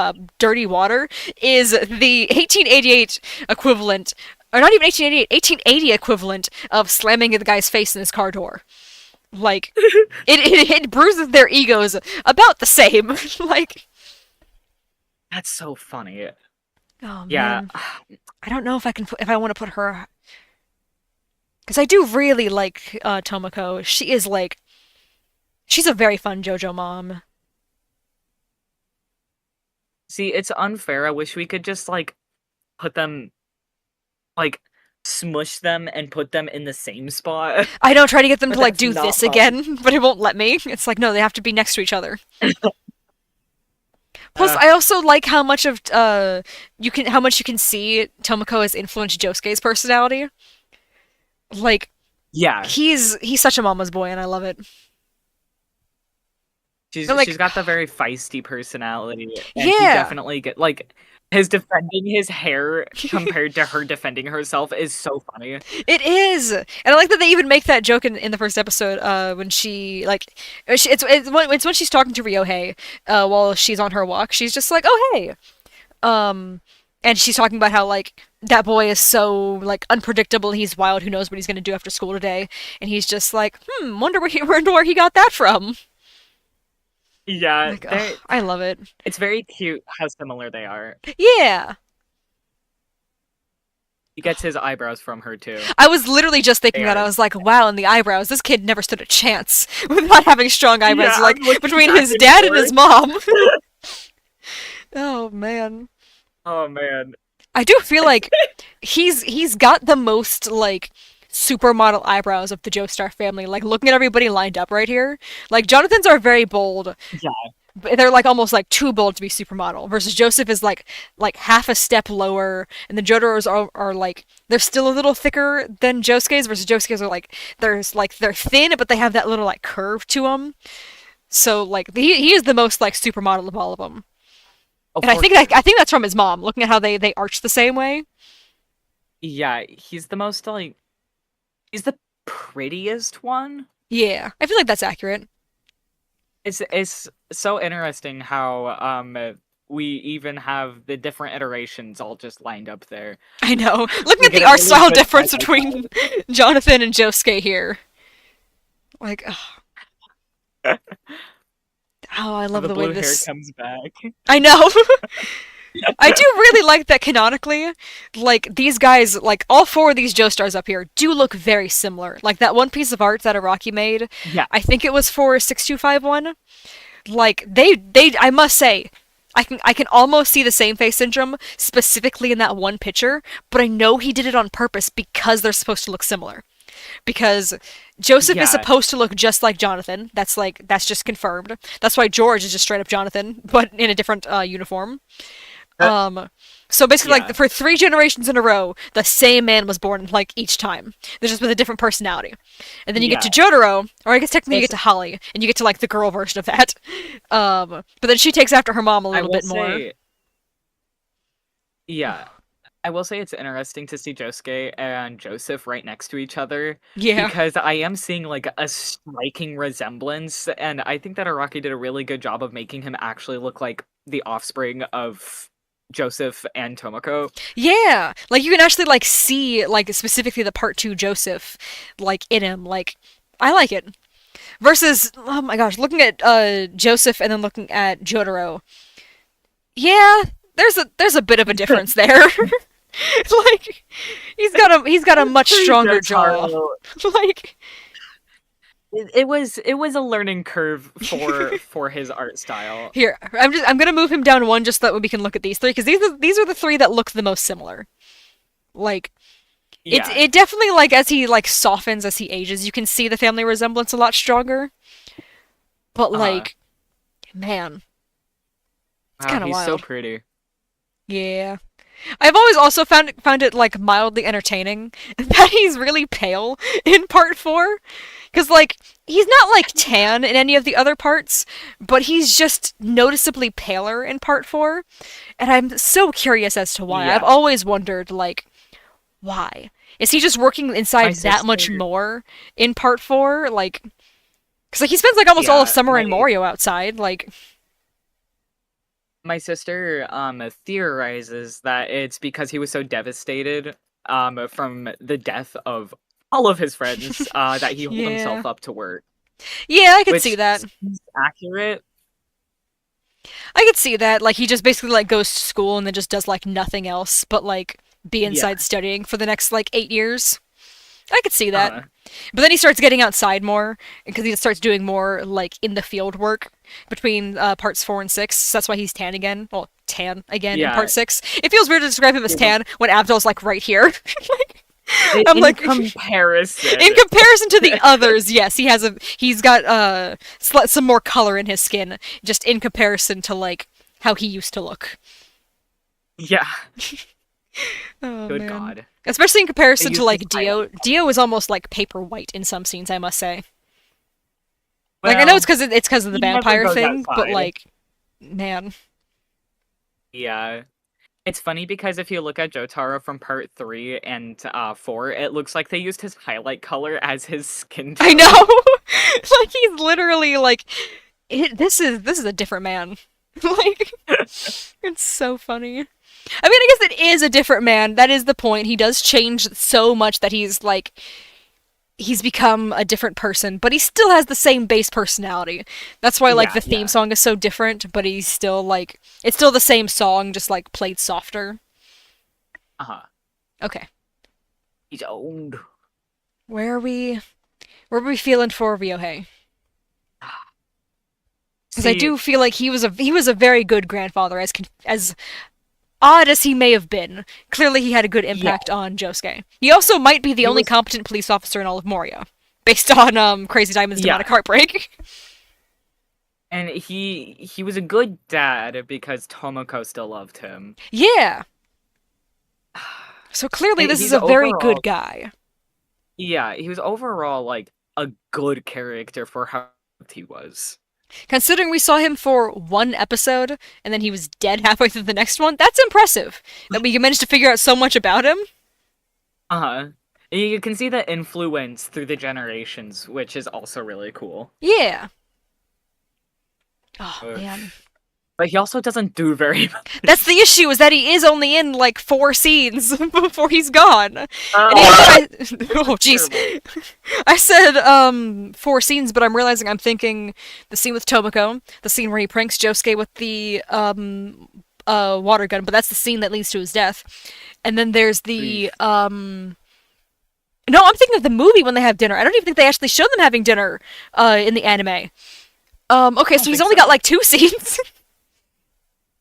Because I was gonna say there's a scene where like And one of them is Tomoko. his death scene.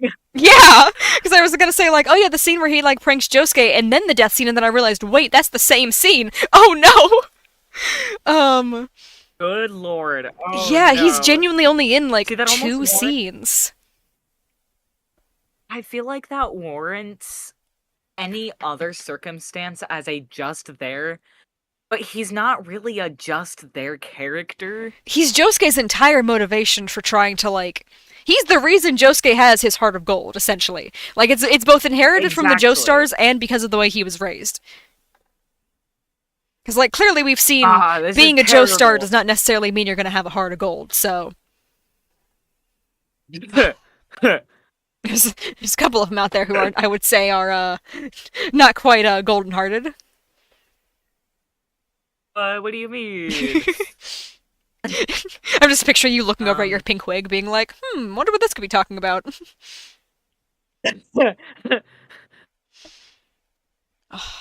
I definitely want to Who put are you him talking above about? Yoshihiro. But I also don't know. It's the same issue Yeah. again of like, do I want to put him above the Oingo Boingo brothers specifically? Because Vanilla Ice, he's kind of just there. But I really like Boingo, and I don't know if in good faith I can put him above Boingo. Oh, but if I did put him above Boingo, I could put Above him next to Enya, and then it would be two old people next to each other. that the only correlation between the two of them. Literally. Ah man, but I oh don't know. man, this that's so great. I do really like Ice. He's fun. Because Oh, it's difficult because it's not goodness v goodness. It's funny on screen versus goodness, yeah. which makes it more difficult because those are two completely different categories. Yeah. It's like, man, you don't do much, but your effects are felt throughout like all of part 4. And I feel like he Yeah. deserves to be above just there but cool because of it. See, I could almost settle with him being above the Oingo Boingo brothers just because he is the entire influence of Josuke. Yeah. But also, I almost want to put him next to Boingo because him and Boingo do interact in Crazy Diamond's Demonic Heartbreak.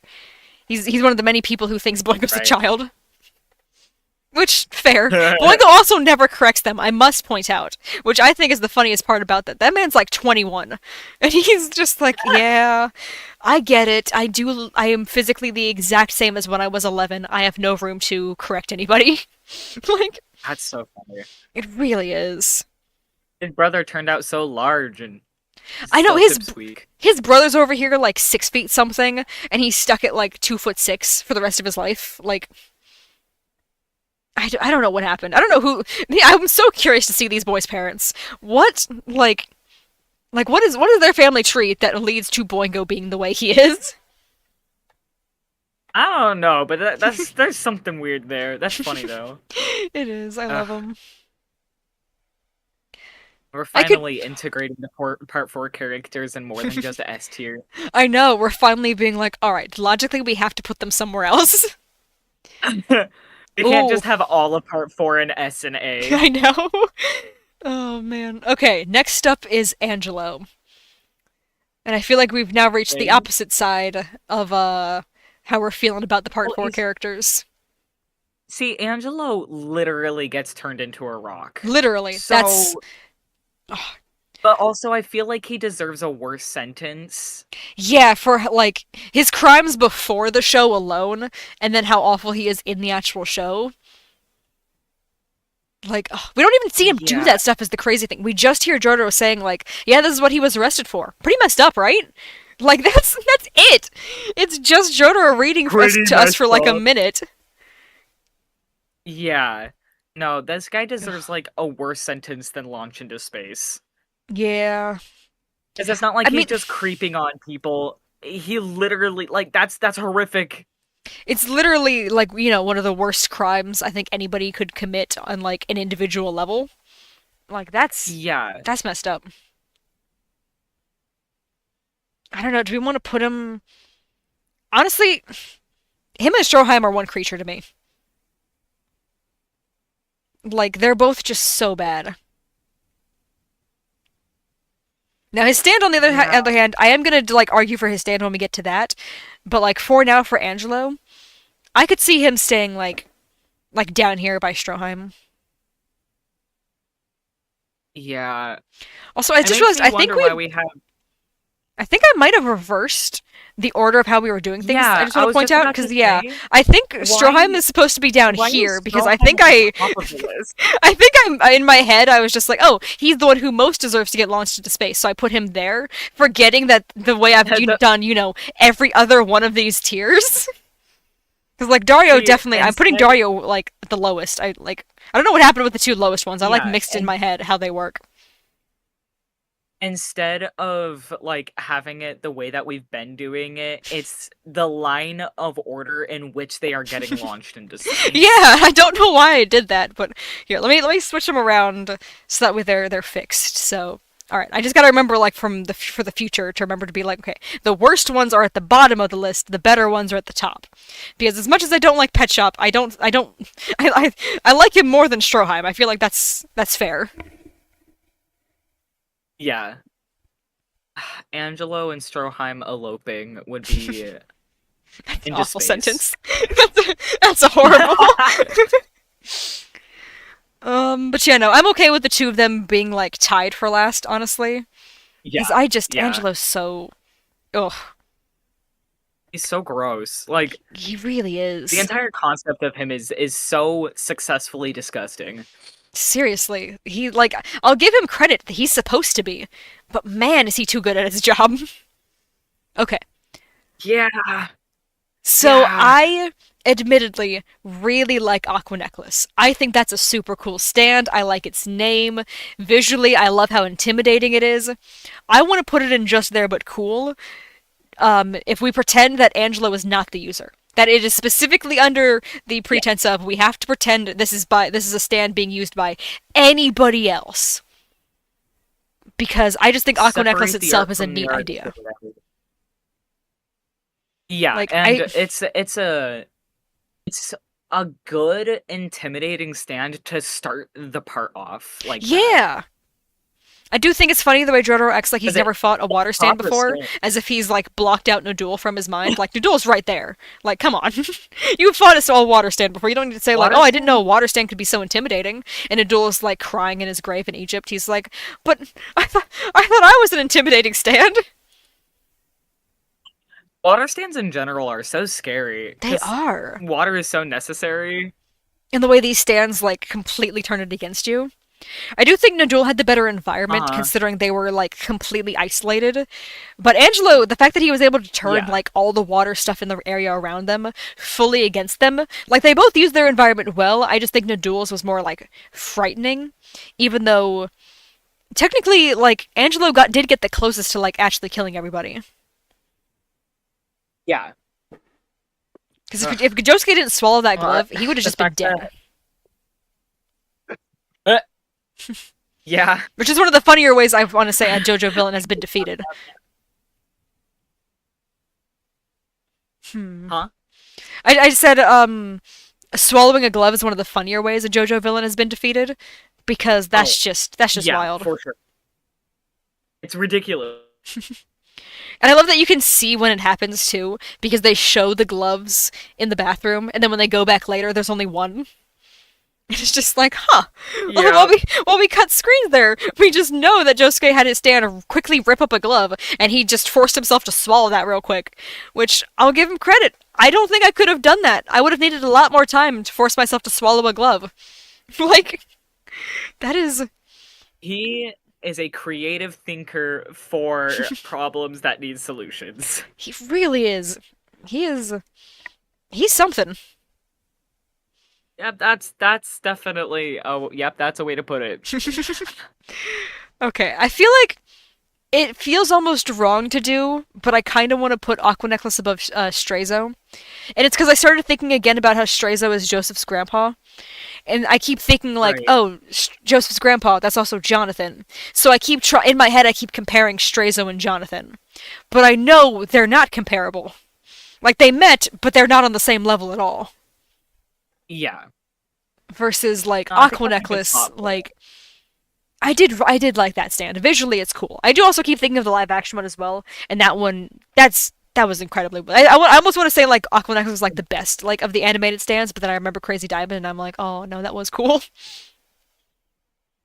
See, every time I can't stop thinking about the live action because I'm almost mad that they didn't make more. I No, I know. am mad. I'm gonna be honest. I am. I really wish it had continued. Like I know the Thus Spoke episodes have been like the honorary like successors to the Diamond is Unbreakable movie, but we don't get to see Josuke in that. It's just Rohan, and because how much Rohan hates I Josuke, know. he's never showing up. Like, ugh. And I wanna see Hosaku Kira's family and stuff, and Yeah. it Like, would be so oh, could Stray Cat in action I in know. And they teased us with Sheer Heart Ah, Attack, and that's all we get. We don't get to see like Killer Queen or Stray Cat. We don't get to see any of that stuff. Ah, it makes me so angry. I'm fueled by anger. Rah, rah. I Oh man. feel like I'm grumbling a lot this session. We started off with a lot of it being very positive, and now we're just getting mad at the fact that things haven't continued. But again, we're still being positive because we're saying how much we like the thing, but we're mad specifically because it didn't I crave continue. more content. Like, ugh. Yeah, see. My biggest complaint is that I crave more content, and that's not the Yeah. original creator's fault. We're just over here just like, please make more, and they're like, we literally can't. And we're like, but we asked. We asked nicely. Can you just make more? Ugh. It's not like I can help you pay for it or get the actors back or anything, but please. Yeah, it's like I know that whenever you sell tickets to the American audience, you do not factor that into like making the next movie. But what if you did? Could you consider that maybe? Like, If you considered that, there would be several movies, I believe. yeah. Oh my gosh, yeah. Considering they only made it to Keicho, who we're actually on, like they had like 2 hours, and all they did was make it to Keicho Nijimura. Like God, that, it would have taken like 10 movies to finally get through part four. Like at least, and that's cutting out some characters. Like, oh my gosh. ugh, ah, anger. I Here it is know. again. I'm grumbling. And it would have been so good too. How are we on to? Oof. Yeah, we're on Keicho. I don't know if I want to put him in just there, but cool because he was kind of mean. But he did have a really cool stand, and also I did like how he was like, I liked the army general thing that he was doing. Like I thought that was cool. Especially, I do actually really like how they Yeah, leaned into it so much with his English voice. Like I love that that guy sounds like a drill sergeant. I love it. yeah. But also, he's a terrible I brother. hate. Yeah, I was gonna say, I hate terrible siblings. Yeah, I'm just stuck on that. and it's the way he like has so changed the way Okuyasu like behaves. Like that man is so indecisive for like almost all of part 4. And it's essentially because he's never had to think without his brother before. And if his brother just had been, a little bit of a better brother, maybe Okuyasu wouldn't have had to worry so much about that stuff. Oh my But god, yeah. at the same time I do And then like that it led to that final scene of him being like, oh, I'm just gonna like follow you, and Keicho being like, no, you have to choose on your own, and Okuyasu being like, I should think about this, and then choosing to go back to Morio. I do really like that. That's what it set it up for. However, I just wish he'd been a good brother to begin with.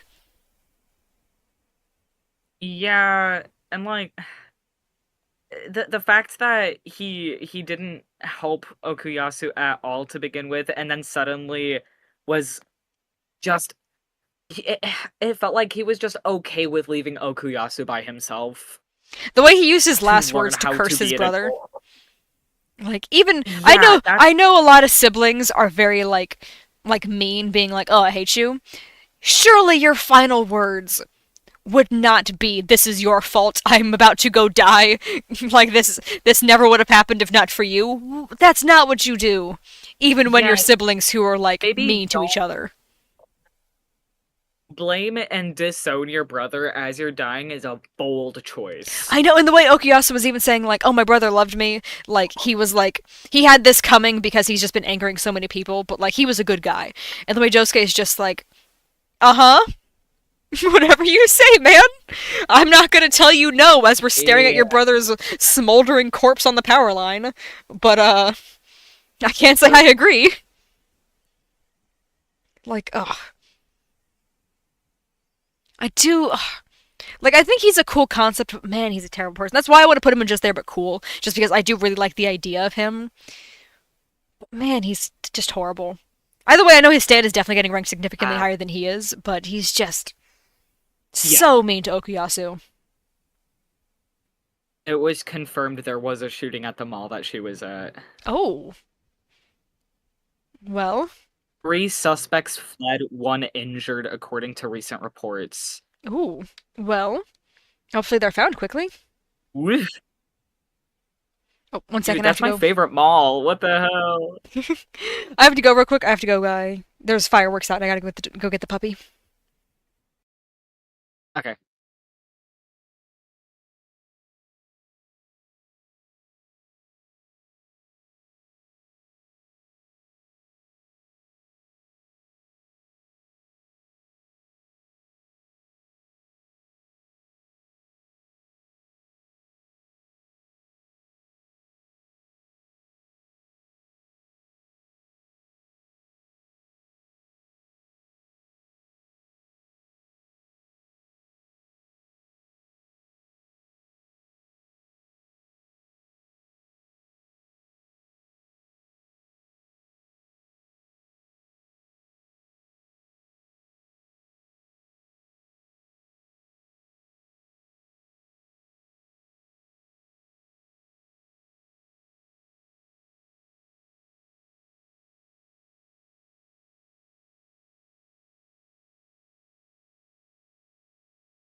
Alright, I am back.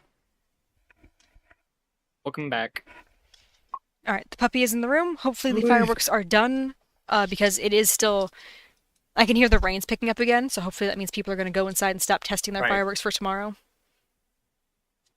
Ugh, yeah, you that is a great reminder for me because you are hours ahead of me, so I completely Yeah. forgot that it was the day before.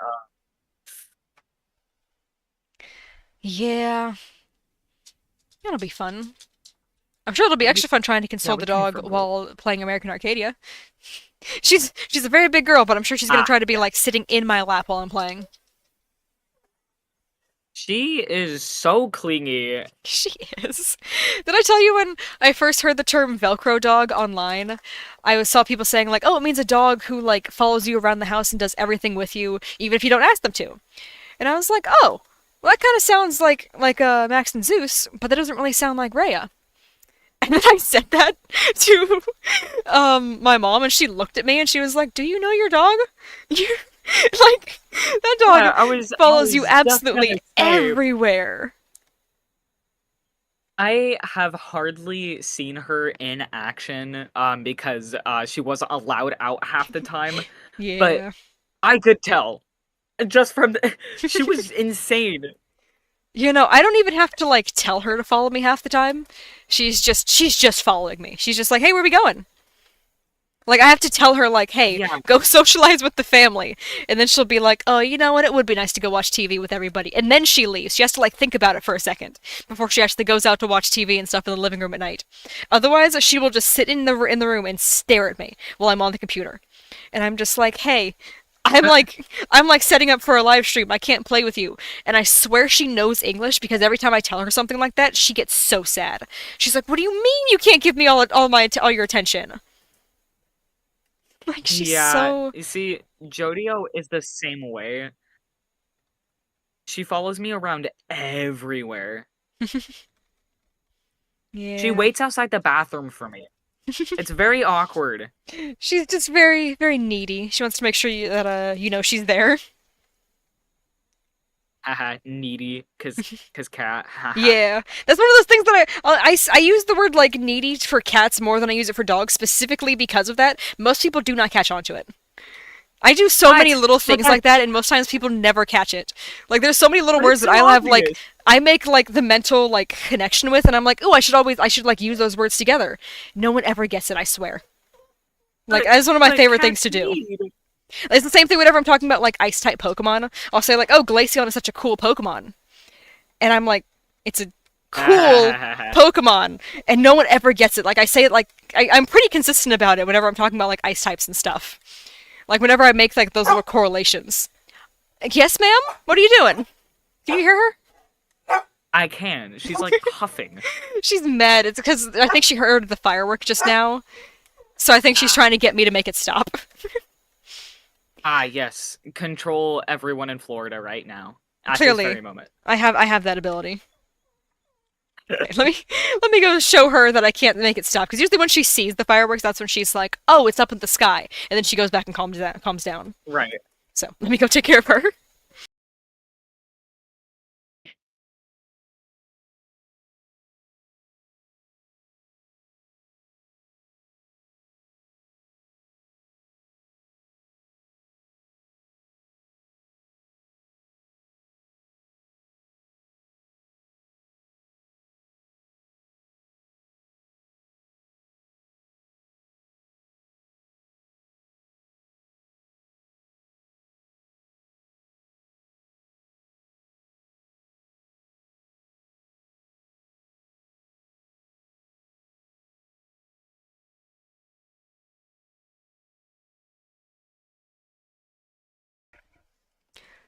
So I took I took her out, and it wasn't a firework that convinced her to go back inside. It was thunder.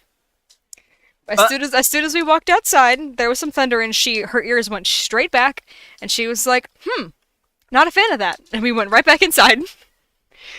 uh, But now she's more upset because now she's just pacing in the room. Ma'am, I can't control lightning. I'm sorry. I I'm know so it's so jealous. cruel. That's I want it to be stormy here too. I know it's like muggy over there and gross and sticky, I'm Yeah. sure, but like, man, do I miss we don't get any rain in Ellensburg, so like being at home, I'm like, ah yes, rain, please, and it's the summer, so it's not gonna happen. Man. Yeah, it's the opposite here. I don't think we can avoid the rain at all. I've been trying to mow the lawn like basically every week because the rain is just making the grass grow at like lightning speeds. Like I just mowed the front yard yesterday and there's already like new weeds popping up and they're like you can see the patches that are slightly taller and I'm like literally yesterday morning I mowed the lawn. What is happening? That's so funny. It's that rainwater. It's I swear it makes the plants like skyrocket, It's nutritious. which It's does not got sound something in right it. for Florida water. Eh, It's the only stuff that doesn't have parasites in it, you know? I guess. Yeah, we do have some very uh bad lakes to go swimming in. There's those If brain-eating it's not the amiibo are sure are parasites, fun. it's the gators will get you if the parasites don't. Yeah, if you don't get something that's going to eat your brain from the inside out, don't worry, a gator's just gonna eat you first. Those are the only two options. Can you stop yelling back there? Well, she stopped wagging her tail, so she listened kind of. But she still looks like she wants to yell. Miss, I'm sorry. Okay, she seems better now. Okay, She so do just we... needed a genuine apology, I guess. I guess so. She needed to feel like I was genuinely sorry that I can't control the weather. Oh, am I making fun of you? I'm sorry. I know, I'm so mean. Okay, are we Right, we're good solving with this though. Keicho above... You good? Is she still yapping back She there? is! She's just sitting directly behind me, just yelling. I hear her barking. Now she's laid down, but she's still yelling. I don't Oh, know what's wrong with this dog. Did you realize I'm on a Discord call? Yeah? whoa! That was such a Quiet. solid whoa. Quiet down. It's okay. Well, she hates when I stream, but she also specifically hates Discord calls because I guess she can tell when I'm talking to somebody like that's responding to me, and she's very mad about that because she wants me to be talking to her, and I'm not talking to her. I'm talking to someone Ah, else. So she's very jealous. I swear, she's literally been like this since I got her. Like I remember back when I would play on like that first Minecraft server with my friends that I was telling you about, she would do the yeah. same thing where she would sit on the end of the bed and yell at me while I was on Discord. And I was just like, "Hey, calm down." And she's been very consistent about Man, it. if only she knew. If only she knew who you were on a call with. Oh, she'd be extra She'd go mad. bonkers. She'd be like, "What do you mean you can just talk to him whenever?" And it's like, Raya, that's how we got What do him you here. mean he can't be here all the time? I know this dog Dude, doesn't even like she can't even comprehend planes. So the idea that you're like a plane right away, she'd be like, "No, but that sounds far. What do you mean by that?" my favorite thing ever was not being able to breathe in your room because if I had breathed, then she'd wake up and look at me and remember that I was there. Yup. Literally just trying to watch JoJo, but you can't speak too loudly because she'll wake up and be like, "Whoa, this is so cool. When did you get here?" And it's like, "Right, he's been here for days." It's like this is not new. Her expression though is so it's very cute. Her boba eyes and her ears going I back. I know. love It's so Staffies are some genuine. of my favorite kinds of dogs. It's the genuine pure joy where she like you can see her realizing like how cool what's happening is. She's Yeah. like, "Whoa, I can't believe this." Got And that it's big like old it's the doggy smile. same thing that was happening 5 minutes ago. What do you mean? Yeah, just because I'm wearing a different shirt doesn't mean I'm a different person. I'm still here. She's not the brightest, but she's also very happy. So you got to give her credit for that. Yeah. Uh-huh. Her optimism is Oh my god, we need to get through part fascinating. 4 at Yeah, least. at least part 4 tonight. Oh We're 2 man, hours in, and we look, aren't even halfway. we have 3 rows left for part 4. Oh my gosh. Oh my god, we're not gonna get to part 6. Oh no. Okay, but it's fine because even if we don't get to part 6, we did talk about part 6 earlier, so that was nice. Okay. That's true. I kind of want to put Bad Company either at the top of Just There But Cool or at the bottom of C. Um, I almost want to say top of Just There But Cool because while it is a cool stand, I'm not the biggest fan of it. That's fair. I just think I like that it's a. Excuse you. She's saying about the fireworks. Um, I like that it's just a bunch of little guys. Like, Yeah. because I'm a very big fan of like little guy stands. So the fact that this is just a ton of those, I Yes. love. But they're also the I like, of all the little guy stands. This is definitely the ones that works together the best. Because as much as I yeah. love the I do like pistols, the concept of it. And generally they are entertaining to watch on screen because they're just kind of like running around with little tanks and helicopters and stuff and it's yeah, super funny. it's so silly. But then they actually like hurt. Like when they shoot you, it's like, oh yeah, those are still bullets, as tiny as they may be. Yeah. Oh no, she discovered the squeaker in her toy. Oh no, is she gonna rip it out now? No, it's for some reason this one she's kept the squeaker in. It's the only toy she's ever kept the squeaker in after finding it. But she likes to squeak it a lot. This is the one, I think that's why she keeps it in, because something about this specific one, she likes the squeaker in it. Oh no, I don't know if you Right. can hear her pitter-pattering across the room, but she's leaping along across the room like a Yeah, I can hear gazelle. the clack clacks. I think she's trying to calm herself down because there was some more fireworks. It's weird because it's literally like thunderstorming out there, and people are still lighting off fireworks occasionally. I don't know what's wrong with people. Dude, Americans will take any opportunity to explode things. Yeah.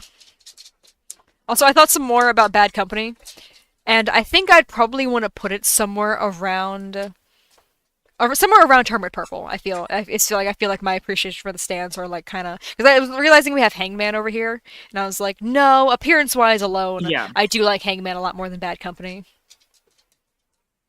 Yeah, appearance-wise, I also like the Fool more, like, Yeah. significantly. Because that's just such a cool design. I don't know why on earth Same. he decided his standing up to look like that, but I'm happy he did. Oh yeah. The stand user is never I don't need to talk about that. Yeah. Which I'm okay with over here. Oh, I heard another firework go off. It just hasn't exploded in the air yet. Okay, the last Nijimura. Well, it's yeah, it's nice to see all of the part 4 getting integrated in between other I characters. know the part 4 cast is starting to meet other characters, aside from just part 4 characters.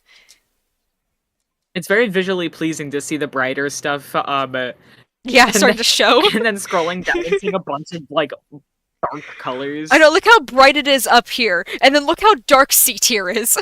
Like,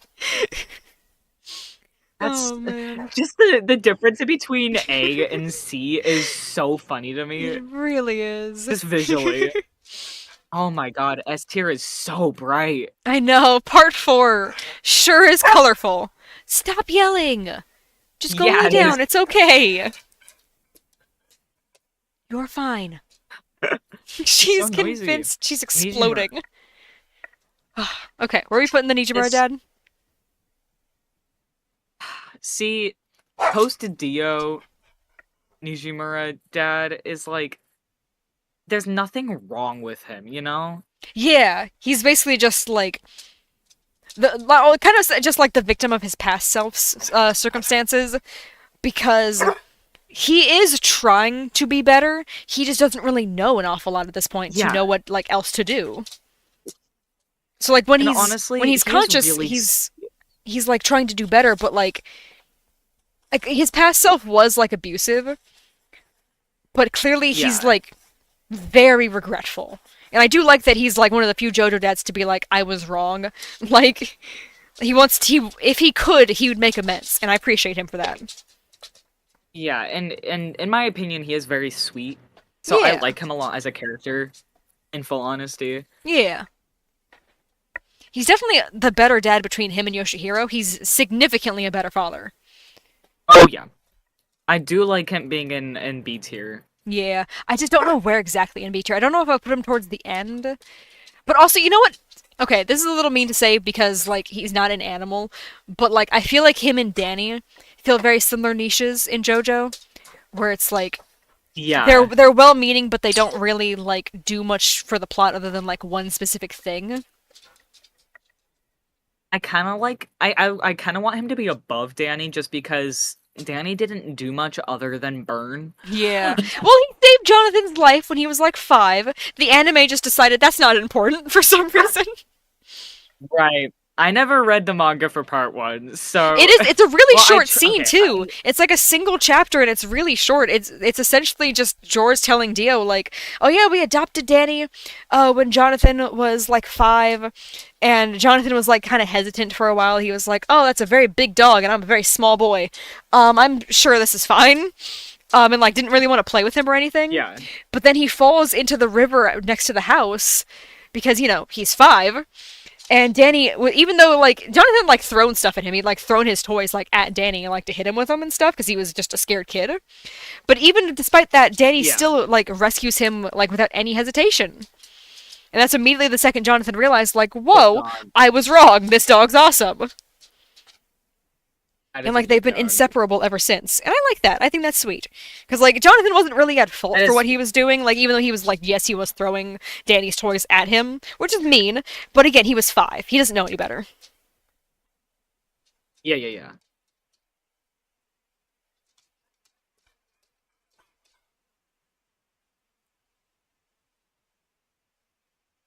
Don't lick your lips I like don't that. know Are if you that was okay? Momo coming upstairs or if there's someone wandering the halls.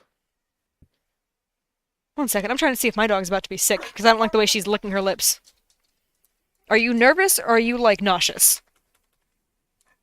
What do you mean not putting young Joseph in S? We put Joseph in You know, S. young Joseph's an S. He's currently rank 3. Yeah, he's one of the highest ranked. We have old Joseph in A, but even then we have like older Joseph in S as well. Joseph is currently like one of the highest rated Yeah, characters. all of the main JoJos are in the top of S tier. You know, we've part of why this is taking so long is because we keep talking about how much we love like the JoJo specifically. Oh, there's more It's fireworks. terrible, actually. You know, sorry, I scrolled down because I was trying to figure out who was the last one we were trying to place? I've already forgotten. Nijimura. Oh, there, yeah. I scrolled Nijimura. down because I was looking at the Nijimura dad. But yeah, no, S rank. It's getting a little full, but There's too yeah, many characters to not have to scroll. It's terrible. yeah. I cannot show the full thing at once, even when it was like even before it was filled in, the whole thing didn't fit the screen just because it's just too long. 1 second, I'm gonna go try to get my dog to lay down. She's not nauseous. I think she was just nervous for a second. That's why she was licking her lips.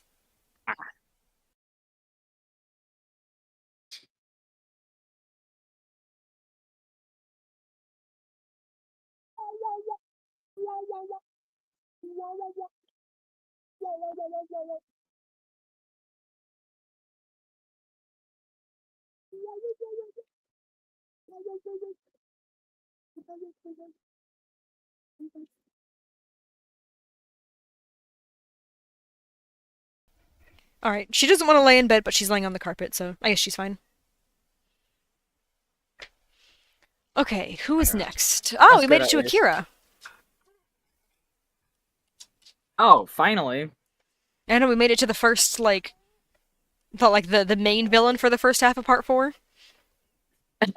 It only took 3 Before hours. Kira was I do like that the two Jeez. main villains are Kira and then Akira. That's always been very entertaining to me.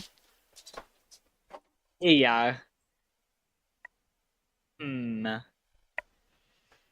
I think he's got Hmm. a fun See, I do like design. Akira a lot. Yeah. I think it's cool how he's a rock star. Yeah. And I like that Araki clearly used him as an excuse to talk about some of his favorite artists. Yeah. Hmm. He doesn't do much. He Red Hot doesn't. Chili Peppers is it like really pulls like the story along for that. Yeah, no, it's because he's trying to keep himself all hidden, but clearly the other Kira does Yeah. way better with that. Yeah. Um yeah, I almost feel like he doesn't like deserve a high tier, but Red Hot Chili Peppers does, to a Yeah. point I at could least. see an argument being made for him to be higher than like Mariah at Just There But Cool, but his stand to be in like C or B. Yeah, Because again, I do yeah, really like his I design, but we agree. don't see too much of him. Versus Chili Pepper, that's a cool stand. I like the way his stand like goes all over the place. I know a lot of his lines are him speaking through his stand, as opposed to his stand being sentient, but still, it's still fun. I think I would still count that as being the Yeah, stand rather than being him. I can hear Rhea chowing down. Yeah, she picked up my shoe and has been throwing it across the room. She keeps tossing it and then running after it and picking it up and throwing it across the room again. I don't know why. Why? She's so odd. Because she has a toy that literally has a handle designed to make throwing it easier, and she's alternating between that and my shoe. You know, the thing that doesn't have any way to throw it easily in it at all. Yeah, she's a very strange dog. Yeah, just a little.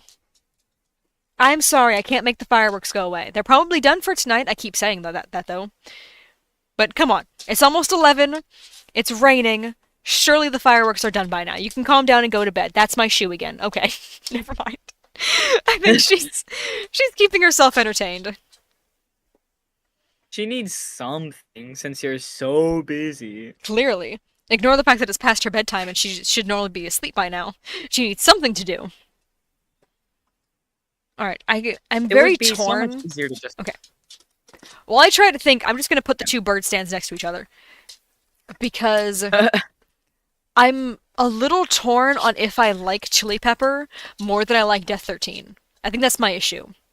Is because I'm not sure how I feel about it compared to Cars and AC/DC.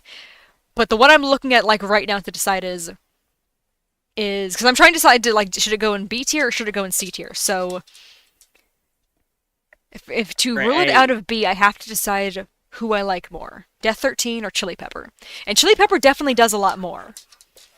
But man, was Death 13 a fun fight?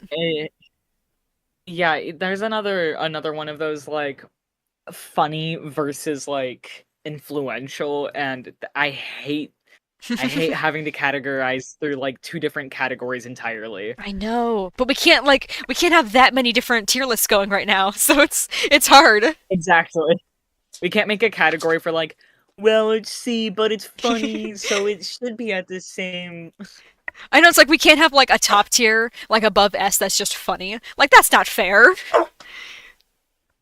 Yeah, that would that would have so many characters in it too. It would, because this show is so funny. Ah, I hate comedic relief. Rah! I know, and there's so much of it in JoJo.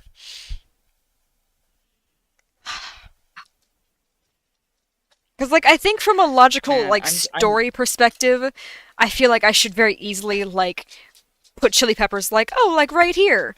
Like, maybe, but, like, still below Darby. Yeah. But, dang it. But, sorry, my dog is... she is now throwing me across the room. She's bumping into the chair trying to get me to pet her. Oh my god, she's so needy. She really is. The sky is exploding and she's not happy, so she wants me to give her all the attention in the world. Yeah, I'm complaining about you. Oh, you're so tough. Did Did you hear that I did hear chomp? that. That was her trying to chomp onto my hand, and then she realized, like, oh, I don't want to hurt you. So she stopped at the last second before she actually, like, bit me. She was like, wait, no, that's mean. And then remembered. I love watching her think, because, like, I think it's still in, like, the play mode of, like, oh, let me grab stuff to throw it, and then, like, halfway through the action remembered, wait, Yeah. that's a hand. Had to change her goal. You're so Hold on a dramatic. sec, if this Calm thing down. actually feels. Good god. Dogs are so unpredictably predictable. I know. Especially this one. Because, like, I know her behavior, but also I just don't know what she's gonna do specifically. Stop yelling Yeah. at me. You're fine. I am not the one making the fireworks. You're fine. If you would stop yelling, you would notice there hasn't been any fireworks in, like, 5 minutes. Yeah. You're fine. Yes. Let me calm her down for a second. Okay. Sit. Mhm. There you go, see? You'll notice nothing's happening. Calm down. Yeah, you're fine. Go lay on your blanket. Look, it's all set up for you. She's so dramatic. She really is. I don't know why.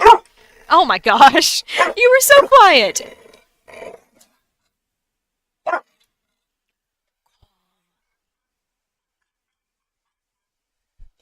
Alright. Every time I look back at this list, you yell. Why? Are you trying to sabotage me? She really wants you to go to bed now. She does. But even then, I know she won't go to bed because, like, she heard fireworks, so she's gonna stay awake for the next hour until there's no fireworks. And then she'll finally be like, okay, now we can go to bed. But she just wants me to be in bed so that way, like, she has the option, essentially. No, that's not gonna work. It's reminiscent of microwaving popcorn. Or every time you hear a pop, you can't you have to wait another 4 seconds, except every time she hears a firework, she has to wait another hour. Yep, pretty much. That's genuinely what, like New Year's, if I go to sleep before 2 to 3 a.m. on New Year's, it's a miracle. Because every time she hears something, she's like, nope, we're on high alert again, we gotta wait. And I'm like, it's so late, please, can we just go to bed? It's so interesting because Momo doesn't care that much. Like, at most, she hides underneath a bed or something, but she doesn't do that so much anymore. I don't know, some dogs go numb to it, others really don't. Like the little chihuahuas, never once in their lives cared about fireworks. And they were the tiniest little dogs. This big girl here, 75 pounds of pure muscle, clearly fireworks are her weakness. The scariest thing to ever happen. Yeah, I'm making fun of you again. Yeah, you'd think that the small dogs would be intimidated by the. Maybe they think it's too high up in the sky for them. They're so low to the ground that it doesn't affect them. I don't know. Like, and they were scared of, like, so much other things. She's throwing my shoe again. I don't even know where the other one is. It's her favorite activity. Oh no, I just realized it's two different shoes that are over here. I was gonna say I found it and then realized that's two different. It's my slippers and my actual, like, walking shoes. So I don't know where the other slipper and the other, like, outside shoe is. What did you do with it? Oh, darn, now you're just gonna have to mismatch. Yeah. Oh gosh. Can I look at this tier list without you yelling? It's literally every time I look at my computer you get mad again. She doesn't like the back of your head. Apparently, she sees me look at this screen and she's like, no, you're not gonna ignore me again. Because I've literally just been staring her down. Oh, there's my other shoe. Okay. Where was my slipper? Inside of her. I wouldn't be surprised. She does eat things very quickly. Okay. Oh, she put my shoes next to each other. Thank you. Could you do that with the slipper too? Wherever you put it? Oh my gosh, this dog. Okay. Okay, from a logical standpoint, Chili Pepper should be at least above Death 13. But I feel like in comparison to these other characters, I just genuinely like Darby too much for me to be able to surpass it for Chili Pepper. But at the same time, that does also put it above Cars, which feels also weird. Yeah, I don't know, some of the... I don't know, he just doesn't feel as, like, flushed out as some of the characters that he's above right now. Yeah. So, like, if I put it over here above Poco's sister, but behind Magician's Red, that kind of feels better, but from, like, a logical standpoint, doesn't feel as nice. I don't know. But this doesn't all have to be logical. That's true. I guess we did have a little bit of a bias by putting Death 13 where we did, so... But, I mean, I guess this whole thing is supposed to be biased. Yeah. It's our tier list, so... That's true, yeah. I'm sure it's fine. Can you stop crying, pretty please? It's not like anyone's gonna argue about Chili Peppers being in C tier. Yeah, I don't think Chili Peppers got a lot of fans, unfortunately.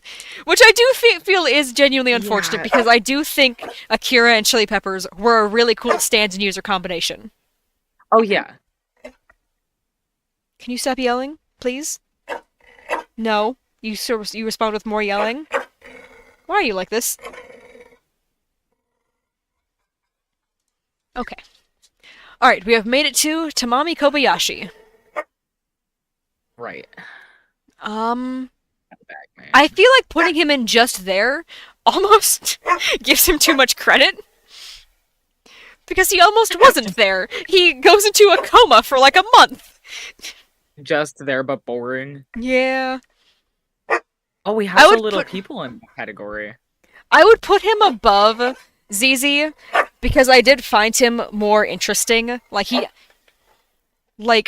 I do like the ZZ fight. I thought that his is kind of funny. Versus I feel like Tamami Yeah. had a better like strategy to like trick people. Yeah, and he was like more memorable, to be honest. Yeah, like I feel like a lot of people remember the lock more than they do Wheel of Fortune. Yeah. All right, speaking of the lock, Block. I do kind of like the stand. I think it's a fun idea, but I don't know if I could put it above like Emperor. Yeah, I think it's super interesting, and I like how it did like affect things without it being. It wasn't like an attack stand nor a defense stand. It's just It's just a really specific stand, yeah. I know people actually yeah, but complained it's about that when Part 4 was airing. Or, like, not airing, when it was first coming oh, out. People didn't like that a lot of the stands weren't combat based. I think it's really cool, because obviously not every I person out there is going to have a combat based stand, because that's yeah, just not how everybody and is. it generally suits the theme of small town really well as Yeah, well because not everyone's a because like boxer. yeah, even if stand users are drawn together or whatever, like people are gonna have weirdly specific stands because they're more flushed out as normal people. Yeah. It's like, what would the They everyday weren't person, hired to like, go have kill as a someone. stand? It's like, yeah, even if Yeah, stands end up going to, like, those who would like the strong wills, a strong-willed person can still be like a regular guy. Like yeah, that does still for happen. sure. And I feel like part 4 does a good job at showing that. Uh-huh. Okay, this is Koichi's sister. I am forgetting her name. I know they do say I her don't. name, I believe, Yeah. but I don't remember it. I think it only gets mentioned in this like scene. Oh, I will say, okay, I'll give Tamami credit. So there's a scene here. I'll put them next to each other for a second. There's a during this scene, he like hits on Koichi's sister, saying like, "Oh, you've got such a pretty sister" and stuff like that. I was so grossed out by that the first couple times I watched it, and then at some point while I was watching, it finally clicked with something that he said. He tells Koichi when they start talking that he graduated from that school like a couple years ago. This Oh. man is only 20 years old. He is the same age as Rohan. So him That creeping is on Koichi's sister is not that bad, considering I believe she's supposed to be graduating that year. So if she's anywhere from like 17 to 18. So in theory, they went to school together, which makes it not nearly as bad to me. Because I thought the whole joke was like, not like the whole like thing was like, oh, this is a creepy guy in like his 40s hitting on the high schooler. No, he's just had a very rough couple years, and that's why he looks the way he yeah, does. a senior hitting on a sophomore or a freshman is still a bit I mean, oof. it's creepy, but I'm just saying it's not nearly as bad as I was thinking. I was thinking this man It's was not old enough nearly to as be her bad, yeah, father. So suddenly finding out, like, oh, for they could sure. have gone to school together. Immediately, like, immediately I was just like, okay, that's not nearly as bad. Never mind. Like, if I had started off understanding that he was, like, 2 to 3 years older than her, I would have been creeped out. I would have been like, oh, that's kind of gross.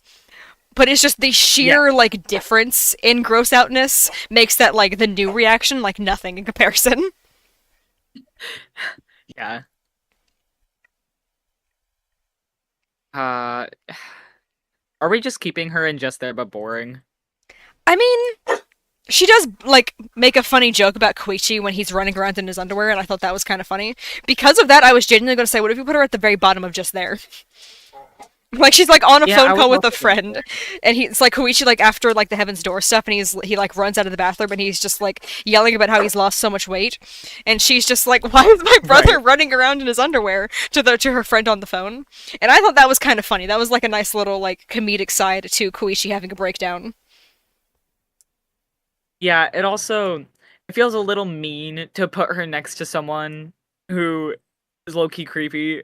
Yeah, also he did take advantage of how nice she was because like if I remember Yeah. correctly, the thing was he like tripped her a little bit, like subtly, so that way she dropped like coffee or something on him, and that's how he got her to feel guilty. So then Dude, that way he got her indebted to him. Why are you he's still driving yelling? What such a is wrong with freak you? about his stand. It's a good stand for a guy like him. How he's just so like sleazy, Yeah, for sure. he's a great villain. He's just also is like he doesn't do an awful lot.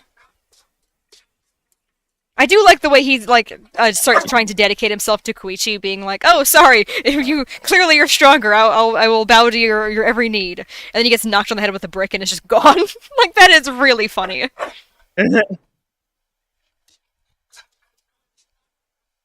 God, I am suddenly starving.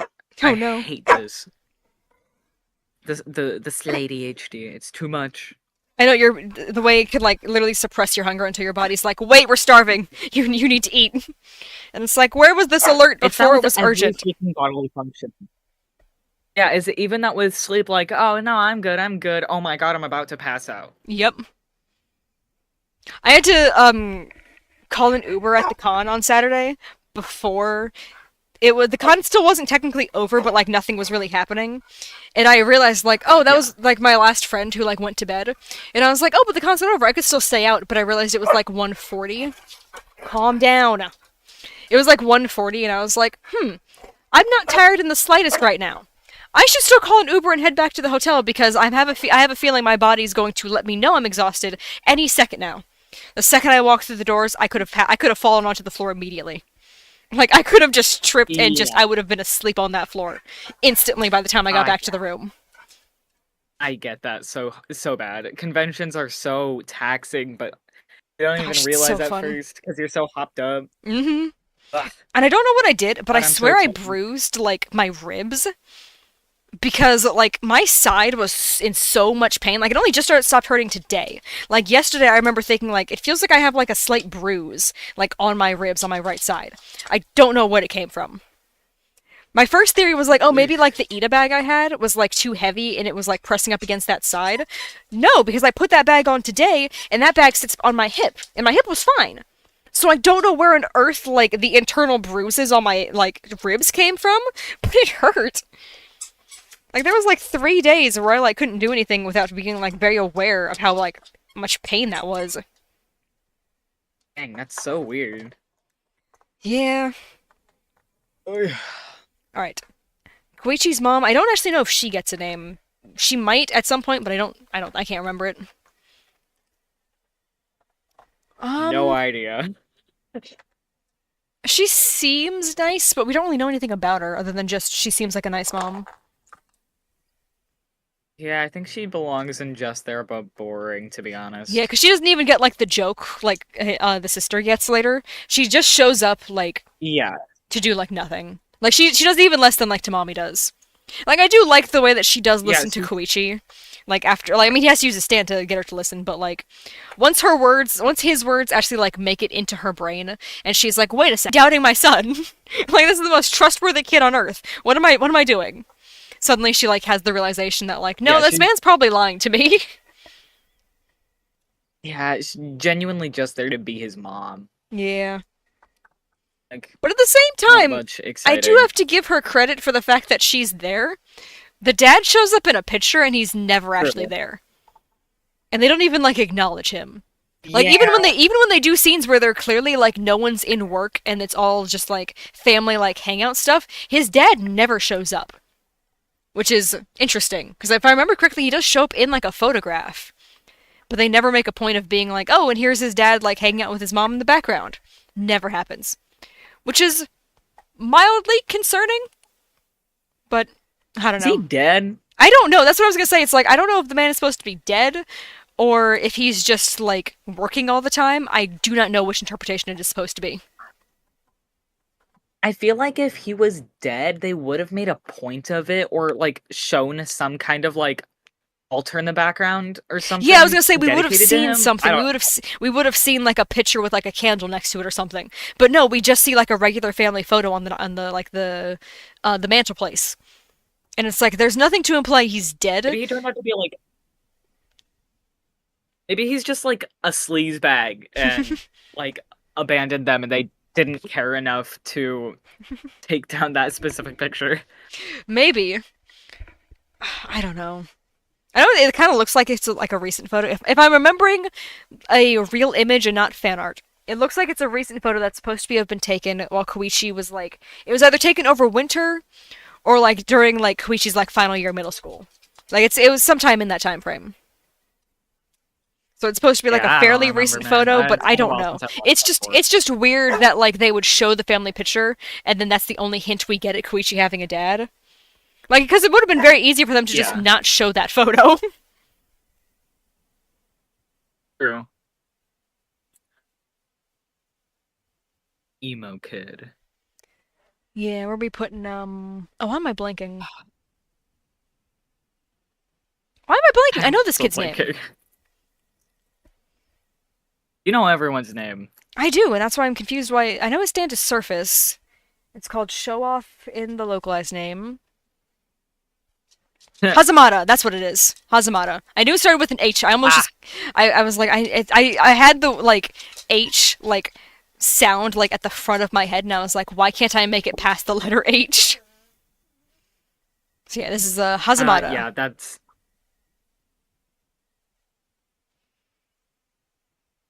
I don't know. I like that him and Koichi eventually becomes friends, even though I feel like Koichi could deserve some better friends. yeah. Hmm. See, I do like when he's on screen, to be honest. I think it's fun. I do think he like becomes fun, but also his sheer confidence at being able to kill Jotaro at the beginning, and it's like, buddy, Dio Brando could not kill Jotaro Kujo. Who do you think you are? A literal like, vampire. like, come on now. Even if he Yeah. is a little out of practice with his stand, what makes you believe that you, genuinely, a kid who's had his stand for like 2 months, is gonna defeat this man? And like the only reason he gets close is just because like Josuke didn't clarify how close like Hazamada was, so they weren't like properly on guard. If he had told him like, "Hey, he's Yeah. like around the corner," Jordan probably would have been like, "Oh, let me look for him," as opposed to just like, "Let me like stand here and just look around." Uh-huh. Uh, I do like that they but mentioned that he hit on his stand and his stand rejected him. That's really funny.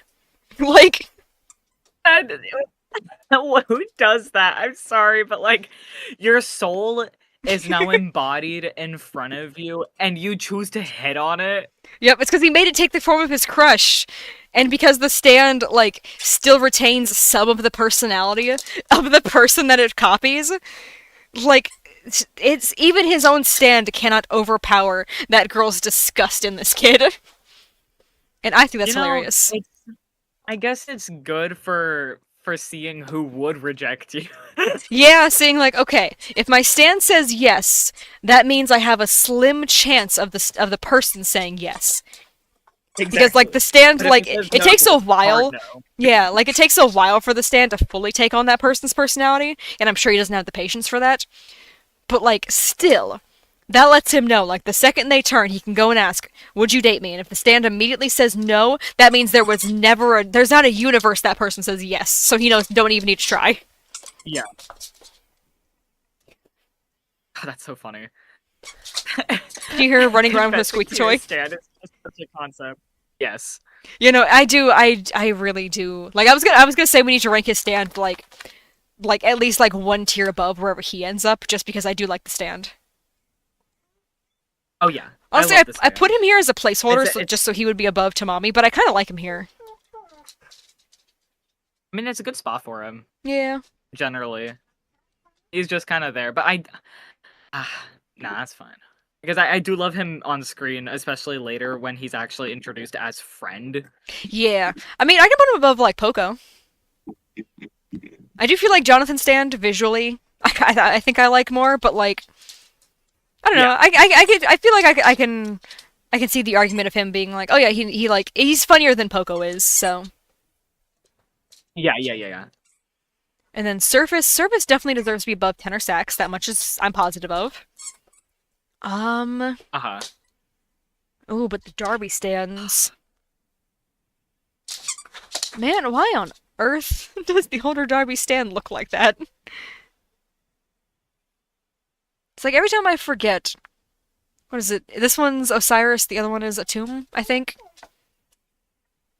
Yeah, I think this one's Kind of looks Osiris. like he belongs in Dragon Ball, to be honest. Yeah, like he does kind of have like a different show's art style. It's a very interesting one. Which I know I am trying to Ah, remember now. I think Atum is Terrence's versus I think Osiris is older Darby. I cannot remember. It's okay. I mean, ultimately, it's not that important because we have them next to each other. I'm just, for my Yeah. own memory's sake, was trying to remember. Because I'm doing JoJo Trivia Ah, Friday night, so I gotta make sure I remember whose stand is whose. yeah, you got to do your studying. Hmm Although, luckily, of the three of us, part three was actually not in my category. I had, seven, eight, and nine. And technically part six, because, Ah, well, the other two have watched part six recently. They didn't have time to fully, like, do a rewatch of it. So that's why I've been rewatching part six recently. okay. Could you please go somewhere God, is else? she going crazy? Yeah, she's been running around the room and now she's back up to staring me in the face and barking. What? Yeah? You poor thing. You're Yeah, fine. I can just hear her like mouth noises, and it just sounds like a It's goblin. it's because that's how she talks. She makes a lot of like just weird little mouthy noises, and that's how she tries to She's like, communicate. she genuinely she sounds like a goblin. Yeah. I don't know why you're like this, miss. Yeah. What a weird little dog. Okay. I don't know. I do feel like I got more humor out of Surface. Yeah, and it is a cool stand. It is. I do like it. And it was also really freaky watching it turn into Josuke in the way he was clearly uncomfortable with what was happening. Yeah, I like how stand still has like personality before it adapts the other personality fully. Yeah. I think it's entertaining to see the stand being like confused about things that a normal person would not be confused about, or Yeah. just generally being like opposed to certain ideas. I don't know. Like him ripping up the love letter in the stand being like, "Well, that seemed mean." like Yeah. oh, I love it. It is a very entertaining stand. Oh, I just realized it ended up on top of the user. We got the user and the stand right next to each other right now. It's Oh kind of yeah. fitting. That's a good spot for it. Yeah. All right. Next up is Miss Yukiko Yamagishi. Yukako. She is very fun. Ah, She's got to be somewhere on the higher ones. I'm just not sure where. oh, absolutely. I love Yukako. She's just so fun. I love how she is a genuine like the genuine love interest of Koichi. She's not just I know a she's not minor just there as a character. joke. It's not just like, oh, here's Uh, you know, crazy love obsessed woman. It's like, no, she comes back. She's genuine. She wasn't just like and then saying we that take just her because. seriously. She does genuinely like him. Yeah. Ah, I feel like at least A tier somewhere, That's what I to was be just honest. thinking that. I know the stream has a slight delay, but I literally put her next to Koichi in A as you said that. Ah, okay. Oh yeah, I see it now. yeah.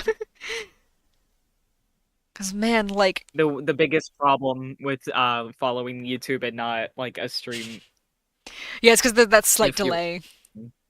yeah. I don't I know. don't I know. feel like it's necessary to have them next to each other. That's what I was gonna say. Like, it feels like kind of right to have them here. Man, Uh-huh. they. Okay, if you ignore the base, like, little lines, like, on the side of their face, they look like they are from two different shows. I gotta be fully honest. His, like, really prominent eyebrows, and the way his, like, eyes are a different art style, and then he's got the, like, rounded nose. His nose. Yeah, Yeah. like they've even got, like, The clearly only two different character in styles of all of lips. JoJo. I know he's the only one with a different Yeah. nose. I love it. Like, his nose is the It's only so one that's like that. it I love caught me it. so off guard. when I saw it for the first time. I know, it's so different. Like, even like a lot of the other kids don't have noses like that. So it's not even just like, oh, this is just how he draws kids. That is just Koichi's nose, and I love it. Doesn't his nose change later? It does. It's really funny during Act 3, during the emergence, his nose gets drawn the same way as Josuke's, and then back to normal afterwards. It's really funny that they gave him a Yeah, proper detailed nose for his stand emerging, fully formed, and then they went, okay, you get it. Back to Koichi's nose. Like, I I'm genuinely love it. glad that his hair stayed. I'm glad Yeah. his hair stayed. After it changed, because God was the straight Yeah. cut, not good looking. The mini Polnareff did not work for him, I gotta say.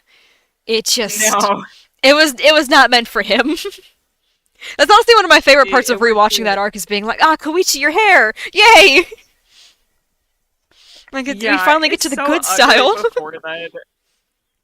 Like, ugh. Yeah, Like I do like that it does make him look like mini Polnareff in some scenes. I think that's cute.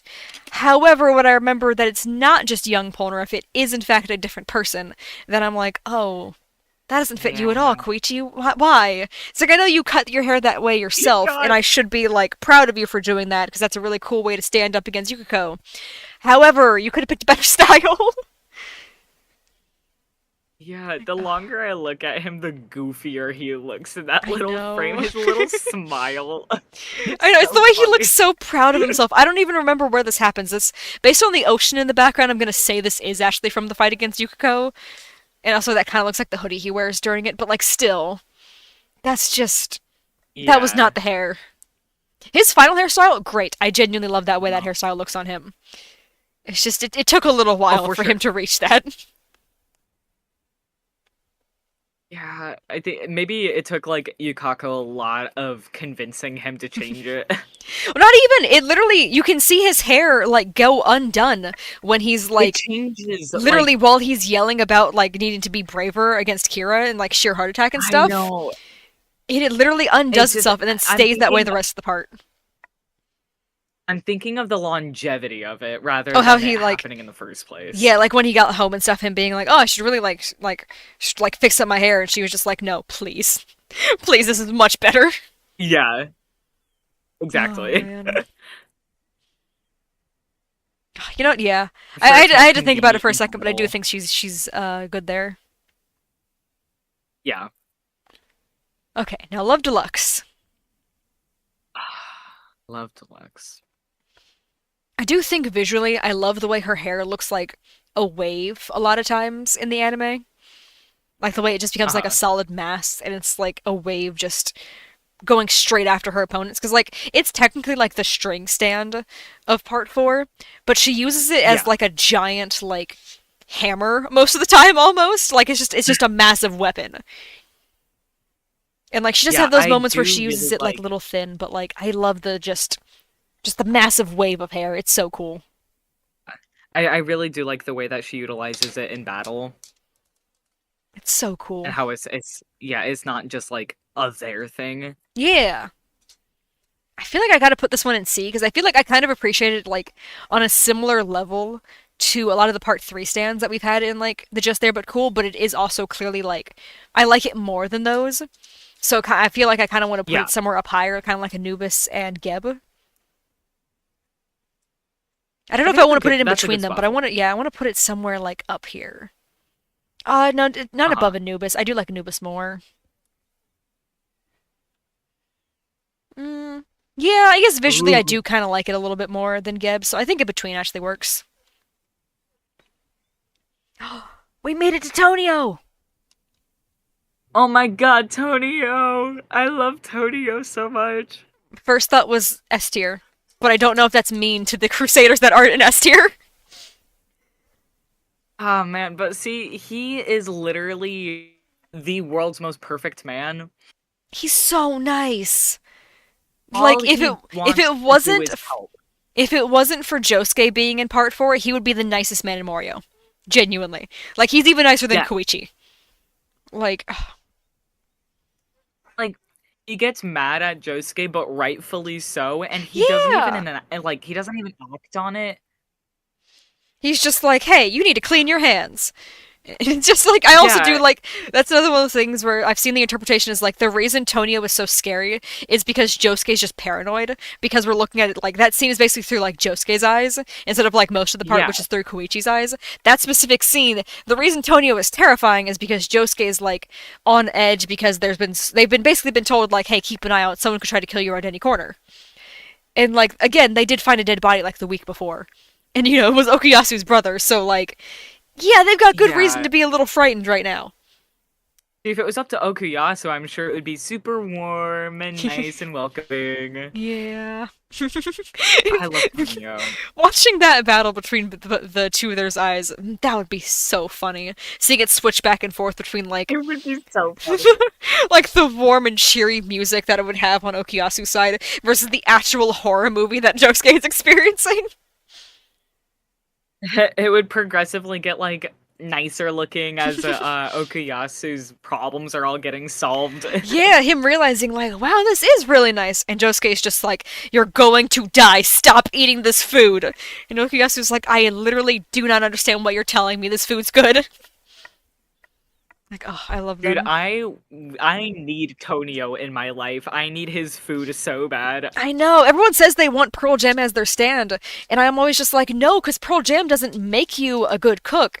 It's just like it just adds on the healing properties. I want Tonio. I want him to make me the food. He's already got the stand. Yeah, Like, he did they not read the the Rohan one shot? I Like guess. he needs specific ingredients to make specific things. And I feel like that's where we get like half of Tonio's like info from. Is from that little one shot. Yeah, in order to help his girlfriend, he literally needed Rohan to go out of his way and cross private property in order to Literally. get the proper ingredients. What's crazy is okay, so at one point while they're there, they see the sign that says like property of the like Higashikata family. Why didn't they just ask Josuke? Say like, hey, can you talk to your mom I and see if don't we can just know. go there and like look for these things? It's your guys' land. Like I because like don't know obviously why. like That was Josuke more doesn't have complicated than permission, it but like Tomoko clearly does, considering she's I assume the oldest like Higashikata left. Like I know they mentioned like family out of state, but I assume that's her mom's family. Yeah, I feel like it would need to be she would need to be like some kind of heir if her father was living with her. Yeah, exactly. So like I assume like okay, it was like his like great grandfathers or whatever, so it's still like inherited in the family. Clearly he doesn't care too much about it considering he is not making money off of it. He's just like a police officer. But that means Tomoko is now in charge of Yeah. it. So surely you can just ask her, can we like go on your property and try to find just one of these things? Because she's not heartless. She would have said yes. Like she would Yeah. have understood. Because I'm sure that's one of those things where like the family probably pays fishermen to go take care of it and stuff, and they just get like they own the land, but they're not in charge of like actually like harvesting. I can't remember what they're called, but those fish things. Like I'm Yeah. sure she would have been fine with I'm one being like given to Tonio. Like ugh, I don't know, man. Did we actually officially place Tonio? I feel like in good conscience I can't put him above Abdul. I could put him above old Joseph. I could do that. As much as I love old Joseph, I I could be talked into putting Tonio above him. But Abdul, I I feel will like that's where I crossed the line. 100% agree with that. Yeah, because as much as I love old Joseph, this is also the one that cheated. So I feel like Yes. that keeps me from being able to like fully like considering Tonio is clearly the world's best partner. I can't rank Joseph higher than him for that.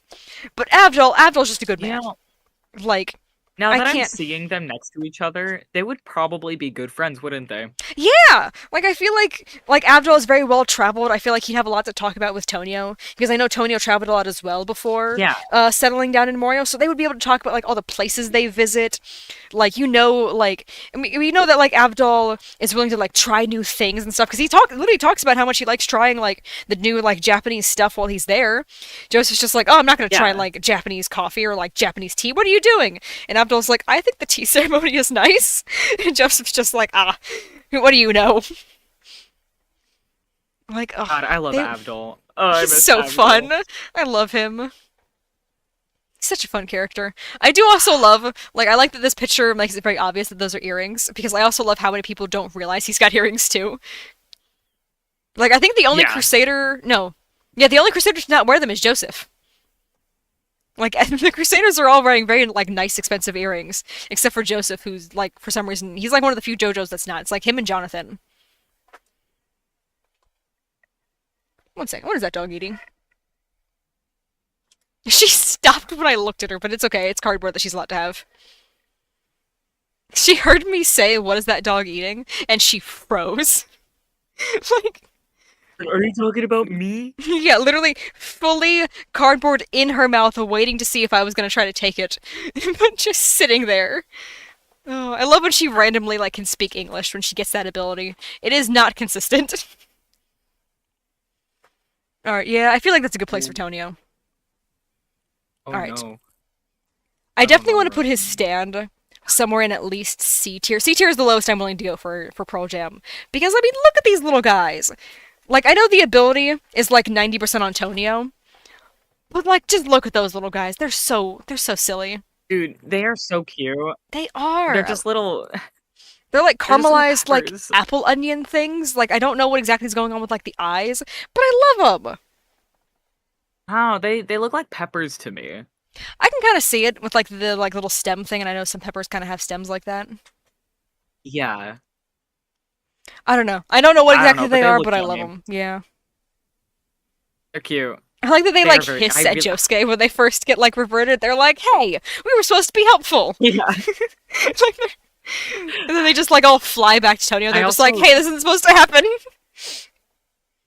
Yeah, their color scheme is also just really good. Obviously, I It is, like yeah. the red and green color scheme. If it wasn't obvious. Gee, I wonder if you might be a little biased towards that.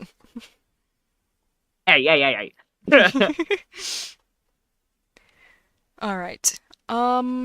I don't understand the message in chat, so I'm just gonna go back down to. Oh wait, we didn't actually place them. I mean, I feel like I want to I place it higher assume that than. it says JoJo because it's Oh, I see. repeated characters. That's true. I see that now. All right. I just realized I was about to just leave Pearl Jam at the end of C, but then I realized like, no, wait, I like Pearl Jam more than I like Yoshihiro. So, Yeah, mm, I love Pearl Jam. They're goofy little guys. I don't know. Do we want to put it higher than Vanilla, or do we want to put it next to Vanilla? Um, I almost want to put them higher than Vanilla because they are very cute. They really are. Like, they're definitely one of the cutest of like the little guy stands. Yeah, and they're not Hmm. dramatic. I don't know. I can see honestly. Okay, let me go through this mental debate real quick. Okay, I do kind of like them more than Enya. I can see it for Nina. Geb, I do kind of like it more than Geb. Love Deluxe and Anubis is where I start to slow down with my ability to like quickly like go through this category. Yeah, specifically Anubis because he's just Yeah. got so much personality. Especially like in that one final scene of Anubis getting launched towards the Nile. That scene alone Yeah, is one of my favorites in all of JoJo. yeah, yeah. Yeah, I Ugh. think this is might be as far as I go because I do. Oh, I don't know. I started remembering the way it hissed, and now I'm like, no, but I do kind of like it more than Love Deluxe because that little hiss is so funny. I think I like them more than Love Deluxe because I mostly like Love Deluxe because the way that Yukako utilizes it. Yeah, she definitely deserves like some very high praise for being able to use it so like she uses it in so many different ways, and then like the sheer like typhoon that she uses it as like her like primary attack. That's cool. Uh-huh. But then I also like the way she does like the little hairs, like try to light that one girl's hair on fire. The way she uses the hairs to like lock Koichi like to the ceiling. Like she's creative with it. I like it. And Yeah. also like watching like those little hairs like get into people's heads. That you know that's painful. Like little hairs like that, they're so sharp. Ugh. Like that's The got to freaking be. hair I splinters. know that'd be a painful one. I love, Oh, JoJo. love that the next two pictures are almost identical. All right. Where are we putting the Forgotten Um, Joestar? Forgotten Joestar Shizuka. Yeah. All right, you got Ah. the delay. Um. Sorry, I said that as I picked her up. um, um, she doesn't do much. She really doesn't, but I feel like okay. My first thought was she should go up by Death 13 because baby stand. Not even by Banished Boy, specifically by Death 13, just because baby stand. Baby stand, yeah. And I feel like Like, I Kakuin have to give her up in some heaven credit for was. wearing those thick shades. I do. I like that the shades make her look like Lisa Lisa. I think that's very sweet. Um, but I feel like Kakuin up in heaven saw Joseph being like, "Whoa, it's a baby with a stand," trying to convince Josuke about that, and you just know he wanted nothing more than to go back down there and slap that man in the face and be like, "So baby stand, huh? It's so easy to Have you understand, is learned it?" nothing? Like, oh, God, he must have been so mad. that's so funny. God, her outfit is just so. It's so It's silly. very old Joseph. Yeah. I also do love him buying like everything in the store because he's like, "Oh Uh, no, I haven't been a dad since the 1940s. What do you do about this?" Like, oh, I love it. It's like you think like, "Oh, he's got a little bit of an advantage like considering he had a daughter before, right?" No, because it was the 40s. It is 1999 and this man has not had a daughter since the 1940s. He is a little out of uh, practice. I will admit, it's so weird seeing this much gray on the board again. I know. Now we're back towards like C tier. It's like, oh, everyone's all shadowed. There's Yeah, like Magician's Red is the only stand that's like actually colorful because like Geb is just blue, so like by default it's colorful. But Magician's Red with like the uh, fire around it as well, making it properly colorful. Like, like how is Darby in the sunlight and he's still so shadowed? Like, he's gotta look mysterious, you know? I guess so.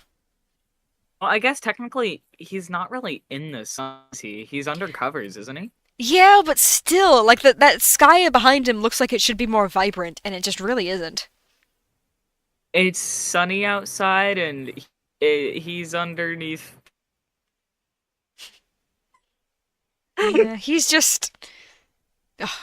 It's weird. Like the drink that Jotaro gets is more blue than the sky is behind him right now. Yeah. You know, seeing Shizuka next to Death 13 makes it look like she is his stand user. We got the wrong baby stand. Oh, I love that. I mean, I can put her down here next to him, like next to Manish Boy, and then I can put Octung Baby up there by Death 13. Yeah, I mean that would make Because I mean, sense. I can either reverse it and I can either put Shizuka in B and then Octung Baby in C, or like I can do one or the other basically. It's like we can switch the Oh, it baby looks like stands. your friend. So like here, we can either switch the babies and their stands, or we can just have the babies and the next to each other and then the stands next to each other. I don't know. I don't know if Shizuka really needs like to be that high on the list just I mean, because she doesn't do anything. She's just a baby. she does save Rohan's life. That is worth mentioning. During the fight against Ken, she's the reason he wins. I completely forgot about that. Yeah, no, that's I one of think my I blocked most of the Pen battle out. that's one of my favorite parts because like after that, he has her like close the kid's fist and then he forgets to pick her up again. So she's just crawling around on the ground. So when Joseph and Josuke come running up, they're like, "Hey, have you seen the baby?" Rohan has to be like, "Oh no, the baby!" And he has to pretend he doesn't know where she is because he doesn't. And I God. genuinely love that scene because the way he looks at them for a second before realizing he forgot to grab her is genuinely so funny.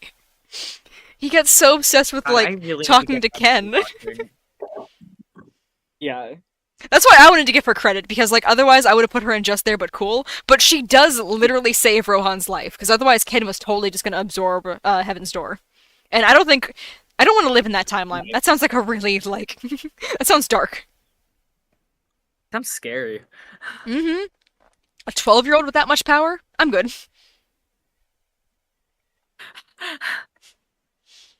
So yeah, that's why I was saying like we can switch between either her or her stand because technically she was only able to do that because she was fully invisible, which is more her stand than her. But like she still helped. Yeah. I don't know. I think that's okay where it's at right now. That's why I was like, okay, yeah, she can't be. I mean, I don't want to put her higher than this because again, that is like the main thing that she does. Other than just like act as Yeah. a way for Josuke and Joseph to bond. But like I do the like whole invisible baby thing is really funny, and I do like that episode of the two of them bonding. And also just Uh-huh. Josuke panicking, being like, "No, you don't understand. I am 16 in high school. If girls see me just holding a baby, they're going to assume it's mine." Like oh, I love that. Man, I really wish that we could get her older. I know. Even just during like a single like panel of part 6 because she would have been what like 12 or 13 during that time because I think she's like 11 months or so. She's around the same Yeah. age as Death as Manish Boy. I want to know how her stand has developed. I know like I want to know like has she grown up to like still be anxious and like the stand is just uncontrollable so she's just always invisible or has she managed to control it so now we can really see what she looks like? I want to know. Yeah. Ah, She's dude. so interesting for like the nothing screen time that she gets. Yeah, genuinely. Imagine she's not even Japanese. That would be really funny, considering like my favorite fan theory is that like her mom was a tourist. So the idea that her mom Yeah. was from a different country visiting Morio, I mean that would make sense as to why she wasn't reported missing, like during the time, like during that summer. Yeah. That's why they couldn't find her like any information about like the missing woman. But man, that would be such a funny God. plot twist. Everyone's been drawing her like Japanese, and she's literally got a Japanese like name. Discovering she's like French, that would be so funny. That would be really funny. I mean, like, imagine losing something on a vacation and, like, it's your freaking child. Yeah. You don't know where to backtrack your baby.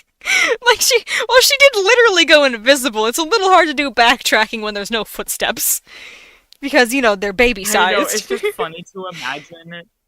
Oh, I It's funny know. to imagine, like, parents backtracking and being like, damn, where did she go? And she's literally at their feet.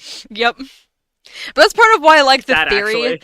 that like her mom was like a single parent and like was one of Kira's victims. I know there's like not really any evidence for it. It's all just like implied stuff. But I like that theory just because it makes the most Yeah. sense. Otherwise, yeah, how on earth did they lose their baby? How did that happen?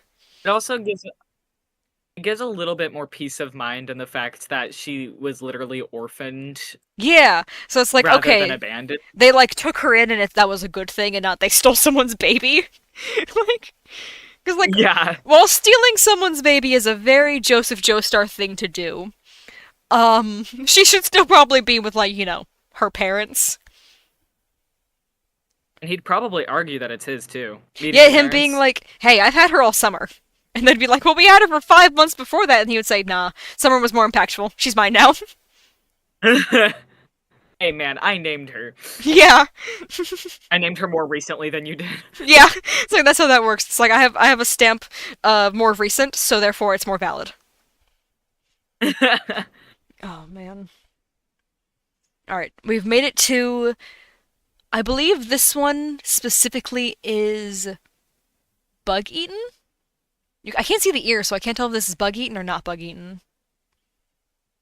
I think not bug eaten is the Probably. one that dies first, so I'm gonna say this is bug eaten. Uh, um, I don't like bug eating. I like the battle because I think it's Yeah. funny watching Jotaro be absolutely obliterated for no good reason. I know he's trying so hard to help Josuke. And poor Josuke is very incredibly 16 during that fight. He doesn't know what he's doing. He's just Yeah, he's so oh man. I love the way his eyes get he's so literally wide just so there many for times in that episode as well. uh-huh. Just there is a good category for him. Yeah, that's kind of what I was thinking. Because again, I do really like that fight. I was gonna rank the stand higher because I think the like corrosive nature of the stand is really cool. And I don't know, it does Oh yeah, seem kind of neat that like some rats ended up getting it. Like I think that's kind of neat. And also the uh, sand is named Rat with two T's. I think that's funny as well. Because I know it's named after a band, but the idea that it's Rat with two T's sounds more like they're referencing it for the fact that the stand belonged to two rats. And like I know yeah. that's not it, but it's really funny to imagine that's what it is. Honestly, I feel like I would put it on a similar level to tenor sax for me personally, where it's like it was cool, but it didn't really do an awful lot. But I still like it. Yeah, yeah, yeah. I do think visually, I think tenor sax was cooler because I like that it created the Darby room. Like that whole gaming room that Terrence was Right. in, that room alone was cool enough to earn it like a just there but cool category. The fact that it was also the mansion, like, is just bonus points. Sure. Yeah, I think bottom of just there I but think cool that's a for good now. spot. Yeah. Yeah. Raimi! Oh, Raimi. I actually don't know where I exactly I love would put her. Raimi. I do really like Raimi. She's so fun. Like, she's so silly. Really high up. Like, you know, I know she's definitely going on one of these She's higher so tiers. I'm just cool. not sure where. Definitely above Kira. She needs to be She's above Kira. oh for sure. It We've would kind of be got a girls' evil. corner going over here right now. I'm just gonna leave her there as a placeholder.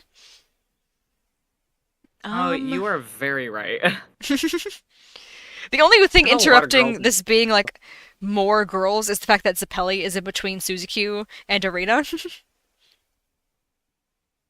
in That's that's so funny having him there in the Honestly, middle. yeah, I was gonna say Zeppeli would get invited to Girls' Day because they'd be like, "He's funny. We can invite him. He can come with," and he would tell them like his favorite Oh sandwich yeah. recipes and stuff. Oh man. I What like other that the candies? ages of Yeah. these girls, sorry, range from like 16 to like 68. Like, I just realized that. Yeah. Oh man, because I mean, Oh man. technically, Raimi is like in her 30s when we see her because it's been 15 years and she was like 16 at the time, so she should be like 30 something. And I do feel like she is very mature, but like physically she is still 16. Yeah. But like I still count her as 16 just because that is what she's like locked in at basically. Yeah. It's it's man, I'm struggling where I would put her just because she is such a big influential figure in part 4 She is. and she's so cool. I've heard her be called the golden, not the golden, The way the guardian angel of Morio, and that's a very good title yeah, for her to have. her being determined to live the rest of her ghoulish life just to kill Kira In that is one corner, no one can even see her. Like, yeah, oh, she's such a good character. Honestly, I'm a so little tempted cool. to put her above Koichi. And like, I really like Honestly, Koichi, but I feel like Raimi, I like, oh, with all that she does, I think that she deserves a higher spot. Yeah. yeah. Oh, and I love the way that she messes with like Rohan and stuff. Oh, I also really love when Uh, she when they before she can explain how to leave like the Ghost Girl alley, the way Rohan grabs Koichi by the arm and just starts running. He's just like, all right, Koichi's small enough to be grabbed, right? And just picks him up and just starts running. I love it. yeah, Oh, it's so God, good. their relationship is so funny. It is. I love that Koichi is just like so polite that everyone likes him. Like it's even Rohan, Uh, who hates almost everybody in Mario, sees Koichi and he's just like, you know what? This is a good kid. Like, oh, I love it. yeah,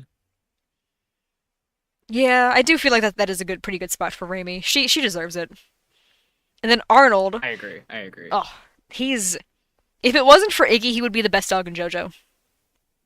He's a good boy. He is. And the way He's such a he's good like, boy. he's equally involved in Kira's final demise as Raimi is, and I love that for them. The way they got to work like hand in Uh-huh. hand at that, I that feel was like awesome. yeah, I feel like they need to be next to each other. I was gonna say they're like they're a duo because Arnold also very easily They could have are. chosen to move on without her, and he didn't. Yeah, he stayed loyal. Oh, her own He's a good dog. parents moved on without her. And her dog decided, no, I was killed protecting you. I'm gonna stay here until you guys decide to go too. That is, he deserves points for that. That is a very good dog. 100%. And the fact that he never mind. I've talked enough about it. Oh man. I'm just telling you, I love that scene at the end of his eyes turning red when Raimi's like, "Oh, you didn't think it would be that easy to get me, did you?" And then Arnold like in the Uh-huh. background. I love it every time I get so hyped.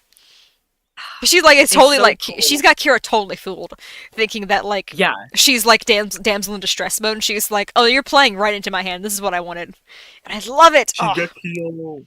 yep, I've got him grabbed. I don't know exactly where to put him right now, but I know I'm thinking like anywhere from A to S, honestly, I'm thinking A to S, yeah. because he's such a good kid. Like, He's genuinely such a good character. There is no reason for anybody to hate him other than the fact that he's got short, stumpy, spiky head. yeah, and even then, Araki has colored it in as if it's supposed to be just spiky hair before. It's just, the anime gave him flesh nubs for some reason. Flesh nubs. I don't know why they did that, but they did. Yeah, it was definitely a choice. Yeah. I mean, I know it's because the, like, official coloring has him the same way, but Araki's version of coloring him in usually colors in, like, his entire back. And it's like, his head is supposed to have, like, short, like, basically, it's supposed to be like a spiky buzz cut, essentially. But because Yeah.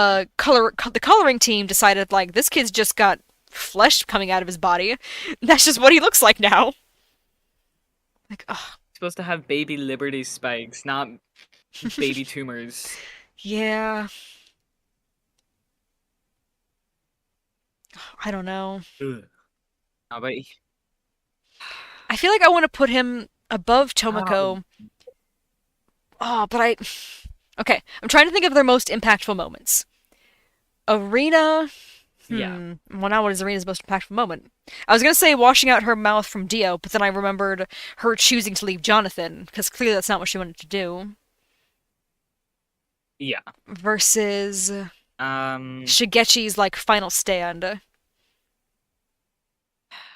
Shigechi's final stand and his entire like I don't know, the way that he got along with Josuke and Okuyasu is such a it was a cute dynamic and I It enjoyed it a lot was! on screen. I wish we'd gotten to see more of it, because, like, them. I mean, also, it's just a really funny scene seeing Kira trying desperately to not be caught in that locker room with them. Um, but also, like, Yeah. the way that clearly those boys did not have any problems with each other anymore, from the way they were just casually hanging out.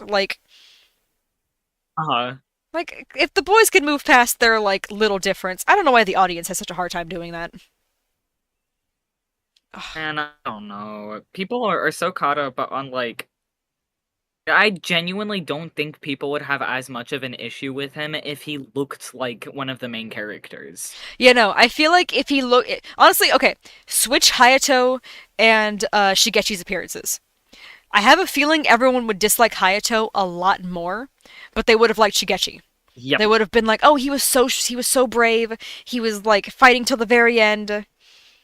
Like that's what people would be saying about Shigechi. But now that's what people do say about Hayato, even though the same things apply to both of them.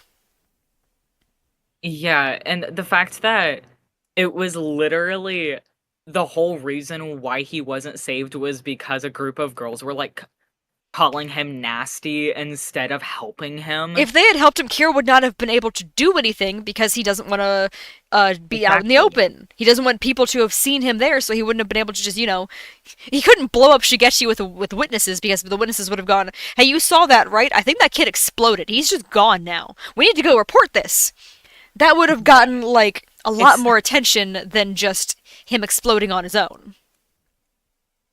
it's the fact that the fans are acting exactly like the villainized group of girls that hmm gets me. And it's weird because, like, I'll see people saying, like, "Oh, the worst people in JoJo are, like, the girls who let Shigechi die." I'll see memes like that. But then in Yeah. the comments, I'll see people saying, like, "No, I think he deserved it. Did you see that kid?" And I'm like, "What? What? Do you not hear What yourselves?" show were you guys watching? Seriously. it's so. There's so often I ask that exact question. Did we watch the same show? I know people get weird when I was watching the show, and like it doesn't even feel like it's like a lack of comprehension. It's just they straight up read different lines than I read from the things that they're reacting to. I'm like, no, that's just Yeah, not what happened. How did you get that? yeah. Did you like pirate a version with different subtitles or something with wrong subtitles? Seriously, because that's what half these people are like. That's what these people are like Like, reacting to. I swear. yeah. Oof. I'm still Um, torn because I do I'm feel also like still. overall, Arena has like a couple more moments, like in specifically part one, a couple more moments that I do feel like I think about them almost more than Shigechi, but it's very tied. Versus Shigechi has like primarily just the one, but at the same time, that one literally I've had to stop rewatching part four because I started crying so much during that scene that I needed to take like an hour Yeah, break. it's so. I feel like he deserves a really high spot, like almost above Zappelli. But That's what I was, every time yeah. I'm like, he belongs above that. Then I start thinking of the character that he belongs above, and I'm like, dang it, Mm-hmm. I can't put him. I can't consciously put him above that. I know, that's what I keep thinking, because I keep thinking of like how like cool Arena and like Zappelli are, and I'm like, oh, they were really nice. And then I start thinking about Shigechi, and then again, I'm like, oh no, he was cool too. Like, this is hard. I feel like just because of the way that the fans treat him, he deserves that spot. Just, Yeah, I can see that. uh, Like, Zappelli might get overlooked a fair bit, but I feel like Shigechi gets actively hated on more, versus Zappelli is just exactly. kind of like, Zappelli's just overlooked, as opposed to like made fun of. Like, the people who like Zappelli really like Zappelli. Versus, I feel Ah, like there's like a handful of us over here in the Shigechi defense squad, so. only a handful. That's so sad. Usually, like JoJo character, the fact that Stroheim has more supporters than Shigechi I feels so know! weird. Like So, loud. more people were excited about Stroheim getting added into ASBR than ever played Shigechi. And like I'm sure Oh like a come lot on, of that is just Shigechi is because like so Shigechi fun. is kind of hard to play. But like people being excited about Stroheim being added, I'm like, really? That's who you're excited about? All the characters in this game, and that's who you want to play as? Disappointment that I felt when I saw Stroheim was Mm-hmm. immeasurable. And the way people were like, yeah, we got some more part two rep, and I'm like, I would have preferred Mark over Stroheim getting added. Like he doesn't even do anything, but I would Genuinely, have preferred give that. him a At car least or it would have been something. funny. Like, Dude, his special abilities would just be car adjacent. it's just him crashing his car into different people. Yeah. See, that would have been fun. I would have That would appreciated that. that It's would have the been first so funny. vehicle, Yeah. like a attacker. Like we've got like stands, we've got vampires, we've got horseback, we've got car. Car. Oh, that would have been so funny, especially in the part with a guy named Cars. The car user is not the one named Cars. God, that would have been so funny. Oh man. I almost wish there was one more part two map in the game now, just so Mark could be the stage hazard. That would have been so funny. That yeah, I was just thinking about him being a stage hazard. That would have been there were so many other things that they could have done other than Stroheim. I know that they needed another part two character, but We Stroheim? could have I gotten would have rather the Santana. squirrel that The squirrel, that would have been funny. Oh man. But yeah, they vampire could have squirrel. added Santana. He's got like just as elaborate as a potential move kit as the other Pillarmen do. Like Yeah, he's all that like was an option. liquidy. Yeah, that would have been cool. Plus, I mean, like it would have been not a Nazi. Is all I'm thinking about. Like, Yeah. But like imagine the move set that they could have done where like he could have seeped into someone. I don't know. yeah, he could It have could have like been his final attack could have been like absorbing the enemy, like he does that vampire at the beginning. Like yeah. that would have been cool. That would have But been so cool. and no, we get Uh, the cyborg, and we really didn't need the ooh, cyborg. We were ASMR. fine without him. And I will never play him. I Seriously, refuse. I know I kept seeing tier lists of people being like, all right, where do we rank Stroheim? And I'm like, I don't care if he's the strongest character in the entire game. I am never playing that man. Like No, I if I will. didn't have the like full pass of the DLC, I would not even have him in my game. Like No. if I was He's not been forced to download him, I would not have. If I was getting each of the DLCs individually, I would have just skipped over his. I would have been like, nope, the not worth fact it. that I willingly played Pet Shop before even Yeah. thinking. Oh, oh, excuse me. Hello. Oh, hello. Oh, Oh you're so man. tired. Oh, you're so warm. You have a very sleepy kitty. Oh. Yeah, she's under the kotatsu right now, which is where I'm streaming Aww. from. She's so warm. Oh, are you going back to sleep? Oh, Okay. she's just too I think she's sleepy. going back. She popped out for a second. Yeah, she loafed back down. Aww. Oh, she's so warm. Oh, she hit her head on the heater. Oh my god. Oh, why does she keep bonking her head? This poor little girl can't go anywhere without She just has smacking her zero head on spatial something. awareness. Yeah, Yeah, I can I don't relate to think she that. knows how big she is. We have the same problem for two very different sized animals. Yep. 'Cause I will say, I didn't want to say anything, but she did finally calm down. She's laying in bed, and her eyes, like, I don't think she is, but she looks like she's holding them closed because she's so, like, trying to Oh my force god. herself to go to sleep. She's that tired. Oh, She's like, no, I have to go to bed, so she's sitting there closing her eyes as hard as she can. are they like twitching while they're Yes, closed? she Oh is, my god. she is out. Stop Like, it! she is. Are you good? I'm being assaulted. Oh no. She's getting me through the blanket. Oh, wait, she doesn't still have, like, kitten sharp claws, does she? She has suddenly have she suddenly hates getting her claws cut. Ooh. And because I'm the only one who's ever home, I can't really do it by myself. Yeah. She seems too strong for that. She's beefy. Yeah. She, for some reason, you've got a very, like, dense cat. I don't know how. She's so, like, muscular. She's so dense. If if you ever come to Seattle again, I need you to like just pick her up because God, she's buff. Like she's as buff as Momo, just in a smaller size. Aw. She really Makes her took after chest her. look weird. Yeah, it makes her chest look like weirdly bulbous. But no, she's just buff. I've never seen a buff cat before. Oh, I love that. I do want to go to SoccerCon again. I know, if they do ever announce Daisuke Ono as a guest, they will have to restrain me from entering that building. I will be going if he gets announced as a guest. Dude, I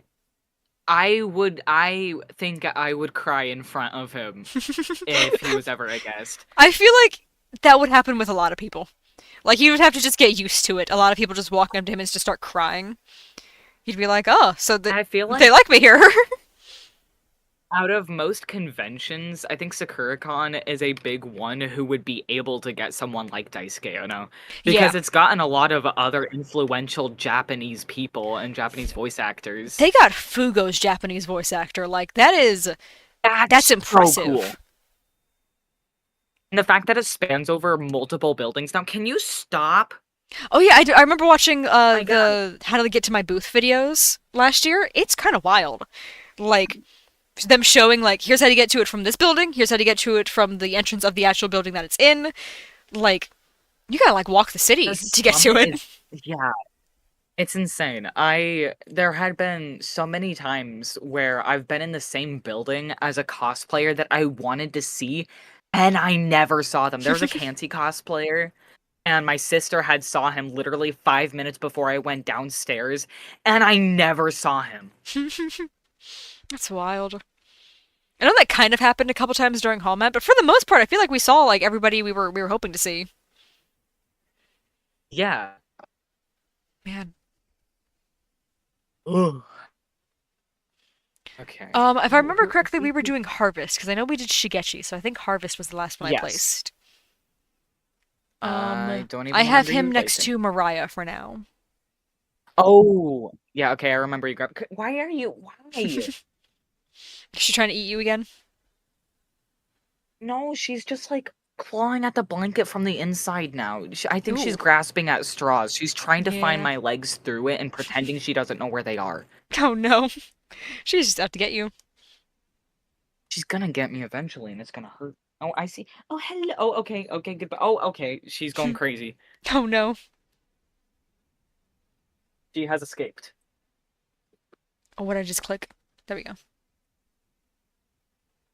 Sorry, I was adjusting something on stream, on my side on OBS, and I suddenly Ah! there was a thing trying to show me like my GPU, and I was like, "What do you mean my GPU or not my GPU, my CPU?" There we go. It's gone now. Idiot. Idiot. Oh man. I'm debating on getting up and grabbing a snack. How much we have? We have about a row and a little under a half left of part 4, so Are we quitting at part 4 for now, or are we trying to get, like, I at don't know. least through a little bit of part 5? I was gonna say, do you want to attempt to speedrun the beginning of part 5? Because I know that's gonna be difficult. Like looking at these people up here. Oh no, if we try to speed run through the beginning of part 5, I don't. It's gonna be everyone in S rank. That's us like on the fly Yes, thinking, being like, all right, S rank, for the entirety of Team it's Bucciarati. gonna be S-A-S-S-S. The only A's are like a couple of the S-S. stands. Yeah, Oh I don't man, think I don't think we can do that. I think that we'd get stuck and distracted again. yeah. I don't know. Oh gosh, next up is Aya. Stop it! Oh no. I do really like Rest Aya. her soul. She's such a she is really she's a cool character for how little screen time she has. Yeah, they really overlook her entire involvement in the series. Yeah, She's I a very really underrated like character. how yeah, I love how neutral she is. Because Yeah, she's not inherently evil and she's not inherently nice. She's just there. And I love that. yeah. She's like doing her best to try to be like the fairy godmother, but she's also just helping like just anybody that comes in. I like that. Yeah. And then unfortunately, Kira put her at not even gunpoint, bomb point, and said like, "Oh, you're helping me." And she was like, "Huh? Yep. How many characters are already on the list?" Oh boy. I have not been keeping track of like the number count, but it's a good amount. Like each category has a good Too number of many. characters in it. But And then not enough. We aren't even halfway through the series. yeah, we're like halfway through part Well, I 4 at guess we least. are. Yeah, I guess that's close. I I mean, mean, you wait, say but we have part halfway. 9 Look how halfway many's through, right? left. I don't know if I feel like we still have a little over half of the character amount to go. Oh, yeah, I mean, yeah, no, we have a lot more characters. Oh god, yeah, okay, yeah, Yeah, we it have a keeps lot more going. characters. Wow, part 8 is so bright. I know. I love how bright and colorful part 8 is. Like 7 is also colorful, but it's a lot of blondes. But then you get to part 8 and there's so many pinks and Yeah, purples and yellows. Like I love it. I think it's funny because currently the brightest we have on the board is Mario. Yeah. Oh, I love it. Okay, for Oh, now the joke's I good. had put Aya. Oh, do we want to put her above or below Ryohei? Because I was gonna say, I feel like I do kind of like her, Um, like even just her design alone, a bit more than Vanilla Ice. a bit But more. I I don't yeah, know. I don't know I think about that she Ryohei. belongs. I I almost feel like she belongs above Ryohei just because while he did have a lot of influence on Josuke's character, Hmm. I just like her more. Yeah, that's fair. I do think she was fun. I don't know. I don't think they ever explained it in the anime, but I Yeah, believe the manga explains that the reason she's so breathy is she has low blood pressure, and I think that's just a really funny like that's a very real she's explanation. anemic. That's like it's so like Yeah, normal in comparison to how so many of the other characters are. Like something about being yeah, like, oh yeah, no, she's not like belittling people. She just has to stop to like take those like sighs every now and then because she's just out of breath a bit. Like I love that. Yeah. It's But so normal. overall, I really like yeah, I really like her involvement with Yukako and Yeah. Koichi's part. Like, I don't know. I love that I she also really like Cinderella. Yeah, I love the way she like sets up the game to be like it is a test to see if you actually deserve this or not. Because I gave you the rules and you did not follow the rules, so you do deserve like Yeah, something. But then as soon as she sees like, oh no, this is genuine. They deserve better. Like I like that. I think she's very yeah, nice for that. for sure. All right, then Ah, Cinderella. Oh man, I love Cinderella. It's so It's cool. it's a really nice design. I really like it. I like that it's one of the most like blatantly like robotic of all the stands, which is very interesting Uh-huh. to me for like the love stand essentially. Uh-huh. Hmm.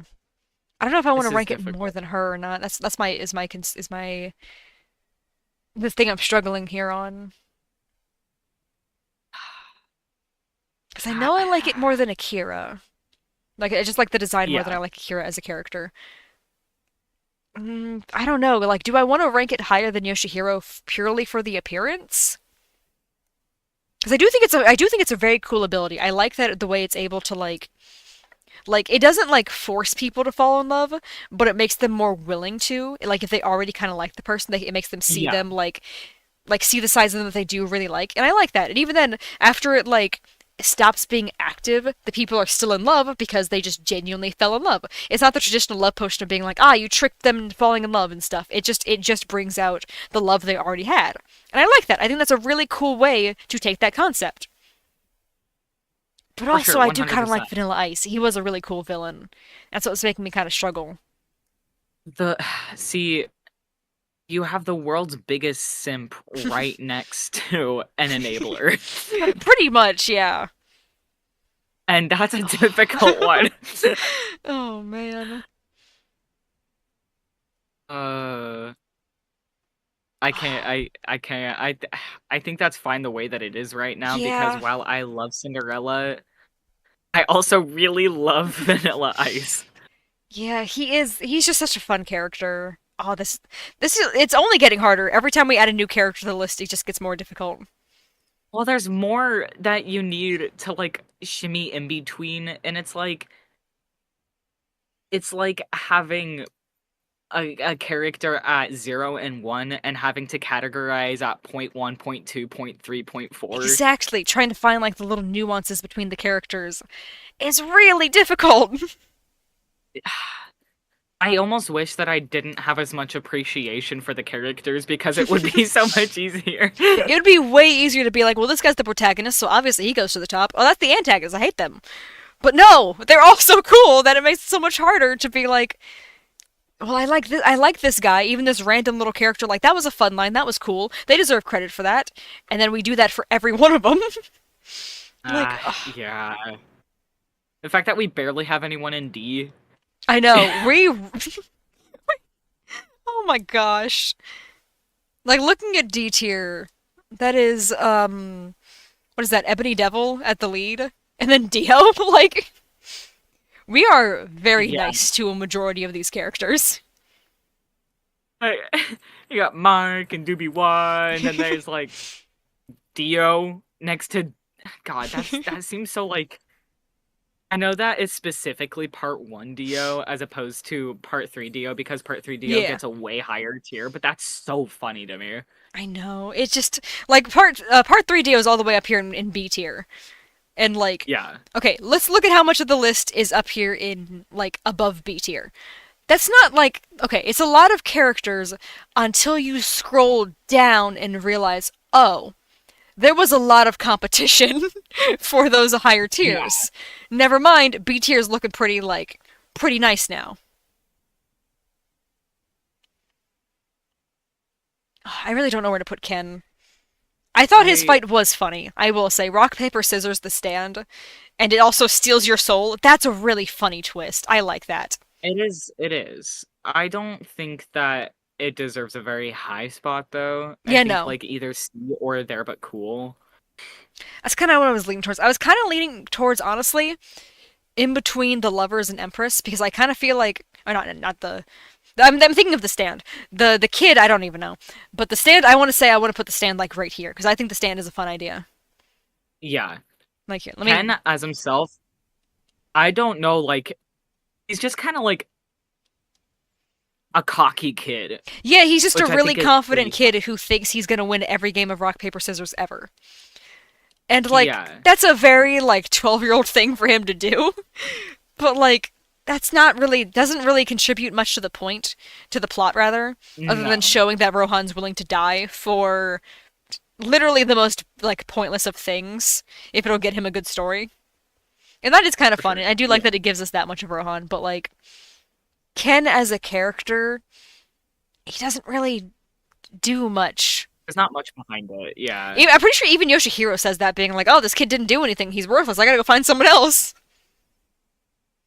yeah, he's very much like a. I was finally given superpowers, and that's about it. Yeah, pretty much. Hmm. I don't know. And he's Do got we want to greasy put hair. him? We want to put him at the end of Just There But Cool for now. Yeah, I think that's an okay spot for him. Because, like, I will say, looking at some of the characters that are in Just There, I do think he's, like, slightly funnier than Anne. Anne has her moments, but I feel like I do need to put Ken, like, significantly higher than her. Just because at least he, like, the punch scene alone, that's so much funnier than, like, almost anything Anne does. Yeah, yeah, yeah. I mean, I, all Anne does is like sit there and look at yeah, I was JoJo. gonna say, her whole thing is she has a crush. And, like, sure, that's kind of funny, but, like, Ken's punch scene, Rohan was just. He just couldn't help himself. He was like, this kid's annoying. I don't care if he is Oh just a my kid. god. I'm gonna punch him. We only have one row left of part 4. We're I almost to know. part 5. We're so It's been how many close. hours? Oh gosh, let me see. 4 hours. Oh man. Part 4 alone Jesus. has taken us over half the time it took us to get through parts 1 through 3. Wow. I'm shocked. I'm baffled. I'm I think gagged, as the gays say. I think we might be some pretty big part 4 fans. What? What makes you say that? I mean, I know we did take like almost an hour break to talk about Stone Ocean there, but still, that's still a lot of Okay, time to be talking about just part 4. but we stopped for so long to talk about Rohan specifically, which is a We part 4 did. character, which means it amounts to something. It does. That's got to count. I feel like regardless of having Fuzz spoke characters on here, I feel like we need Yoma just to place him. See, but no, Because I love Yoma so much. that's my issue is because I really like this one guy in DNA. So if we start making compromises, it's Yeah, very and then we hard have to do to everyone. just include all of them. Yeah, because I also really like the Moon Rabbit. He's really funny. The fact that he exists, like We it's just need to make it's another tier list for side side the story spoke tier characters. list. That's just us spoke. Dude, this is just us doing that stupid freaking ranking thing, which I need to redo again. I that's almost what I was gonna ask. Like, do you want to do that? Because, but then I realized no, because that would literally never end. The tier list that has to have a definitive end at some point. But the fact that the little ranking thing can let you tie characters, I will just end up tying characters forever. Versus the tier list, this See, has got a forced end. it would take longer for us to compromise, and we would end up like tying everyone except for who we already have in Throw into Space or Turn into Rock. Yeah, we end up with 20 characters tied for first. Like, oh It's man. so funny because I consistently get Nicholas in one of my top 5 spots I just because know. he's such a good brother. The fact that he's It genuine is and so he's funny because not he's hardly lying is so like rare in JoJo.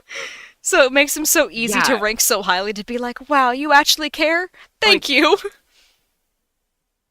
him and Tonio are like two of the most pure characters in all of JoJo. I know, they're just so sweet. Ugh, They've done nothing wrong. seriously. Also, I put Mikitaka in A without discussing, but would you want to put him higher? Because I could have it be talked into me to put him higher than Raimi. Even if he does not do nearly as much for the plot, I like him enough where I feel like I could honestly have him be talked into A tier, honestly. See, I Or feel S kind of tier rather. bad for him just because of the way that Josuke treats him, and I feel like he deserves a higher spot. He's so mean at first, and even then once Josuke starts to like him, he's still like, "Oh, I could use him." Um Yeah, it makes me so like it makes me low key angry.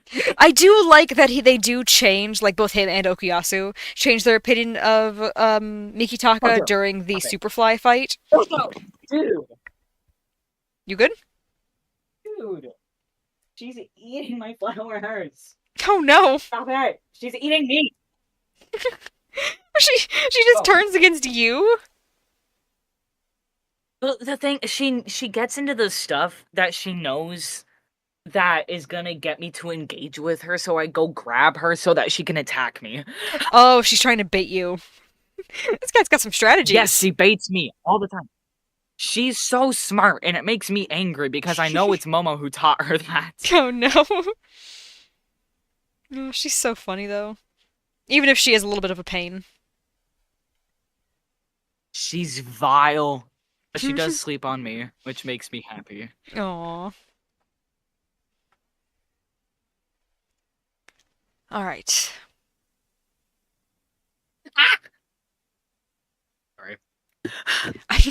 You're good. I'm just trying to decide, Where was- do I rank Oh yeah, Mikitaka Mikitaka. higher than Tonio, is where I currently am sitting.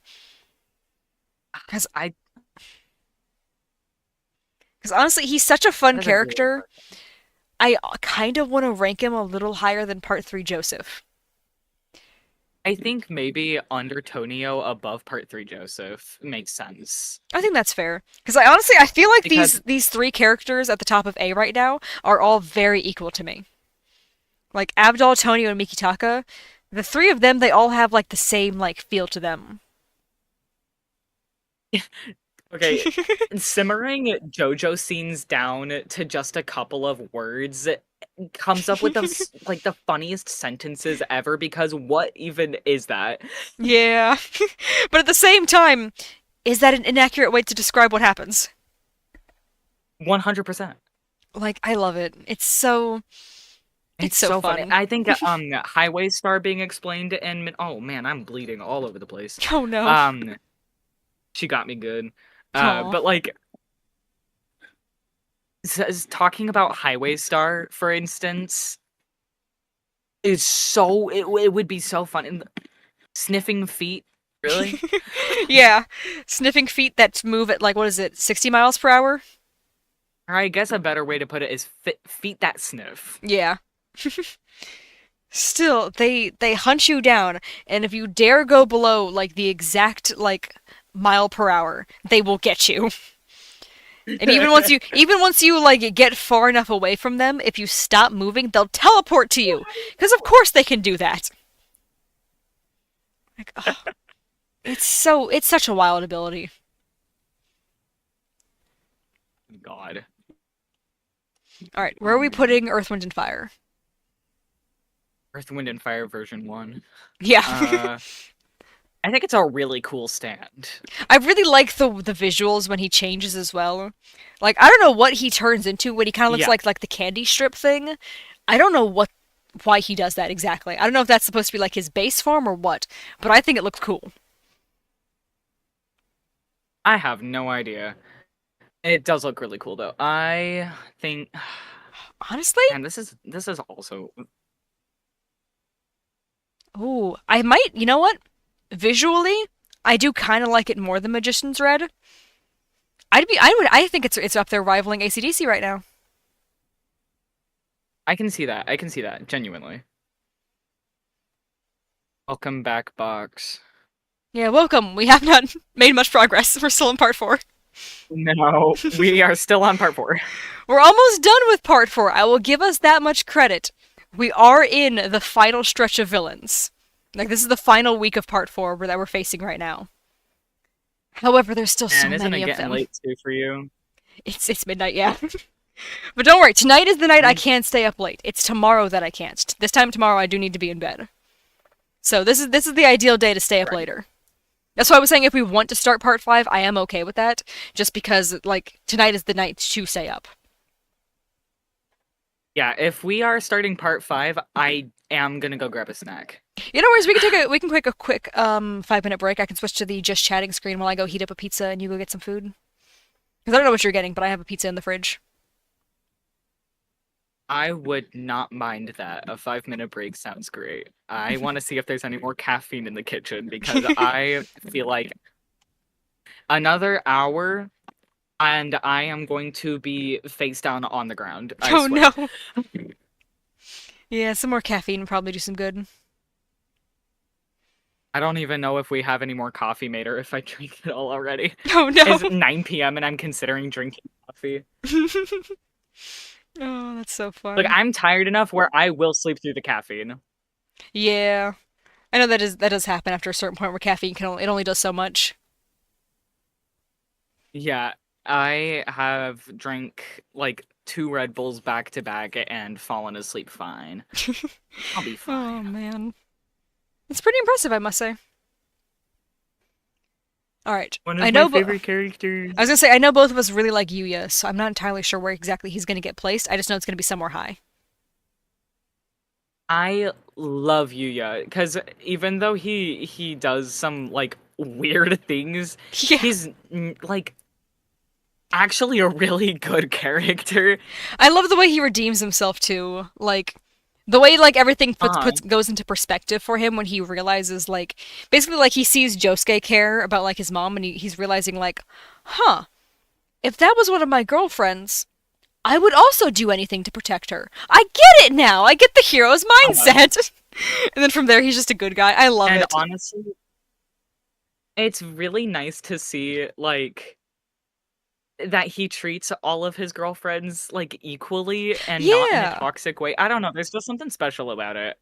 I think there's something very sweet about their relationship and the fact that the girls like it seems like they get along just fine. They don't care that they're all competing for him. And I think it's because I don't think they're actually competing. I Oh think he yeah. just straight up has 3 girlfriends. Yeah, genuinely. I think it's like super healthy. I know, they're an adorable little couple. A very odd little couple.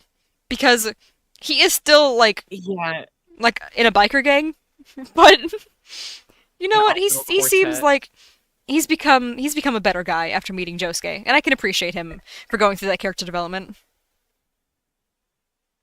For sure. I'm I feel like an A tier but My thought process is I'm realizing Silver Chariot is in B, and I don't know. I almost want to change Silver Chariot up to A, and then put Yuya in A after Silver Chariot.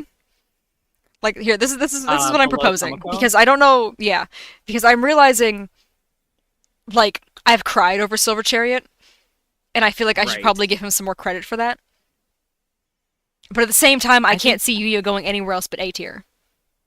I think that's a good spot. Here we were just complaining about how we're praising characters too much, and here we are moving characters from B to A. Yeah, but you know what? It's Silver Chariot. If any stand deserves it, I think it's Silver Chariot. It's Like definitely Silver Chariot. that's such a I good love Silver. stand. And like just And look at that he's like like oh, like that expression. It's I such a don't know. cool stand.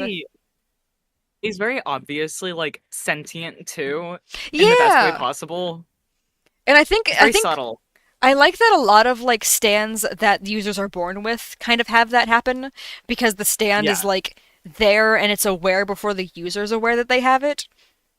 Yeah. Like I really like that how that happens. I do think Spice Girl is the best example of that because she's straight up just like, "Hey, wake up. I'm here. Look at me. We got a thing to do." Yeah. Like I love that for her. That is so We fun. can't talk about Perfect. Like, Oh, we oh can't talk man. about Perfect. I know. Because Okay. then we'll never get to part 5. I know. Oh, look at a Bakio down there Hardest taunting irony. us. Okay. Highway Star. Oh my god, I love Highway Star. This is this is I easily one of my favorite stands. Like, oh, where'd he go? see. There he is. Even though it's just like an actual action, just a pile of feet, Mm-hmm. still one of the like best designed stands in part 4, I have to argue. And I love like okay, I I didn't give Yuya credit for this, so I'm going to give it to his stand instead. His theme is incredible. I love the way they interpret like the feet like stomping in like as drums as well. Like they do just straight up have like the Yeah, sound of like the feet stomping, but they also have like drums that mimic it as well. It's a really cool theme. it's so cool. Like And I mean, his stand matches him very well it overall, really and they does. just look visually good together. They do, and I feel like there are some stands where I look at them and I'm like, how did we get here? Like in comparison to their users, but this is one of those Yeah. stands where I'm immediately like, no, I get it. That makes sense. This is what it should look like. Like there are Yes, some this is that stands, main stand. yeah, where it's like you could okay, like let's say you put up a lineup of stand users and you put up all their stands at the bottom and you have to have people match them and they've never seen JoJo before though. Like this is probably one of those stands where most people would probably be like, yeah, I think it goes to that guy. That seems right.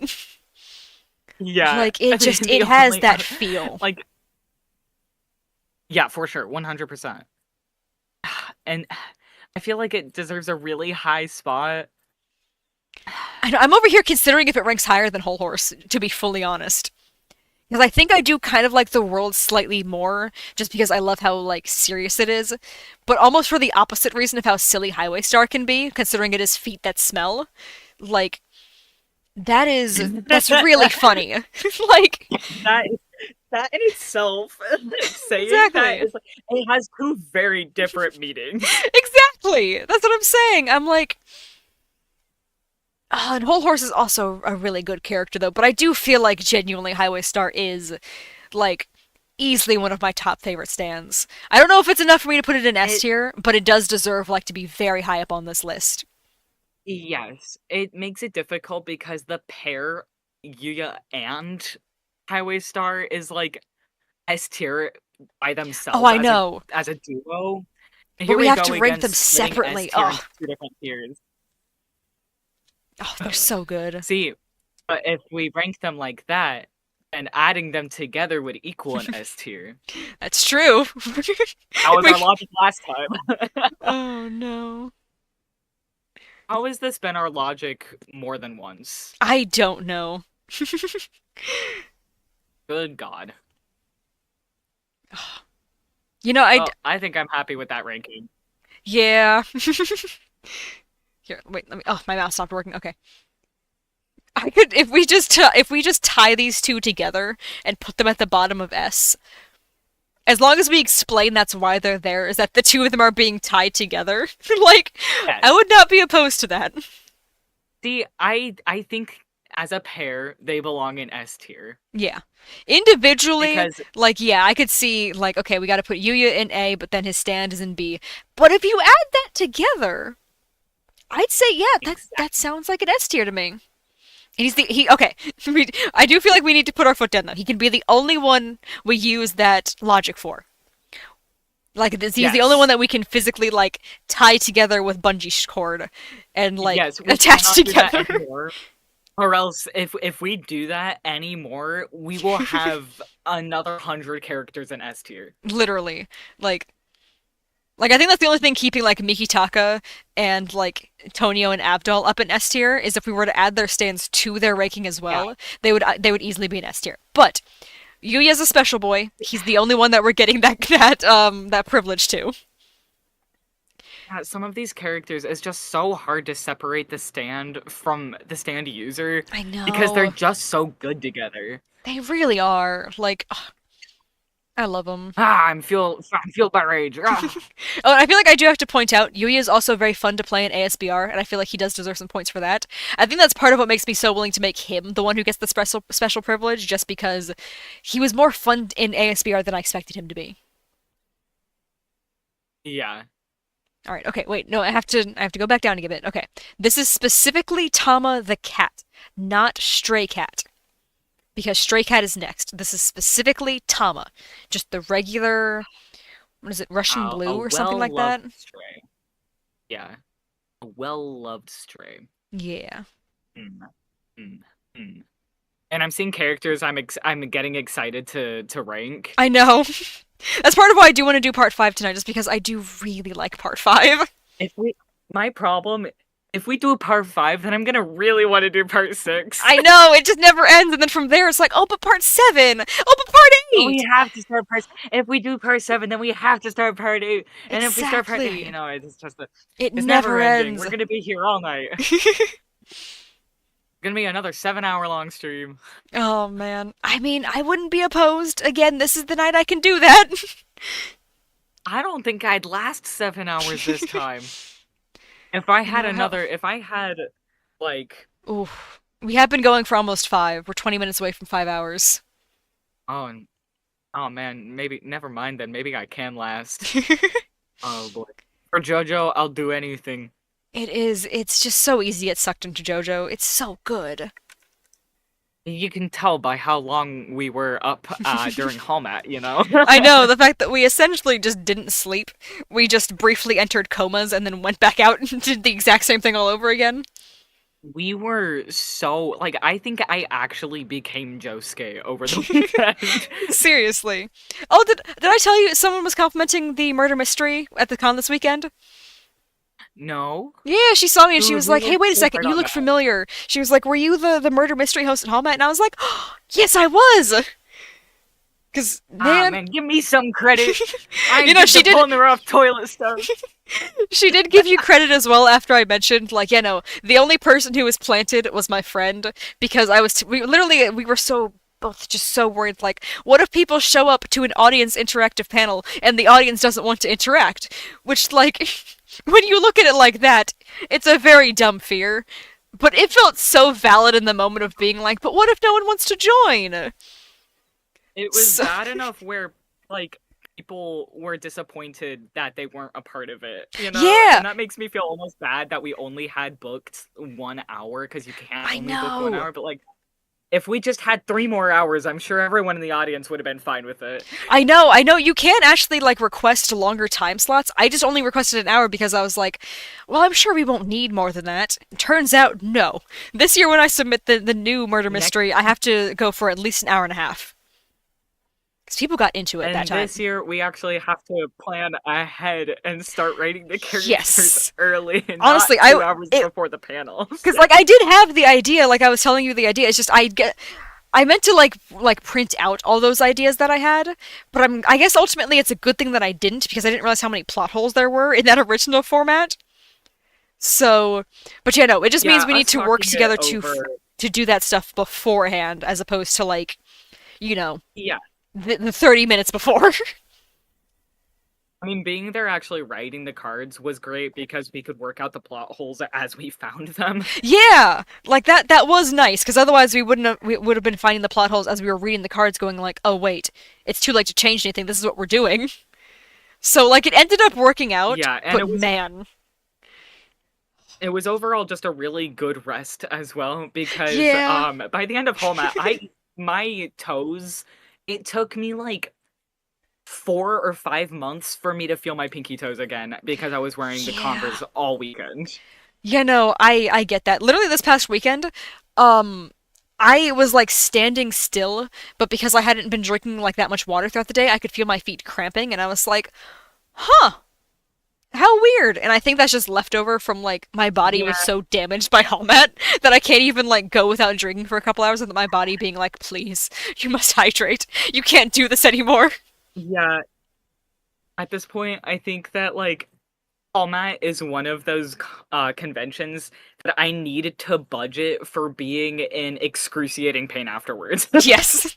You're like, "No, I can't do everyone needs to listen to me. I am not doing anything for the next 2 weeks. Do you understand?"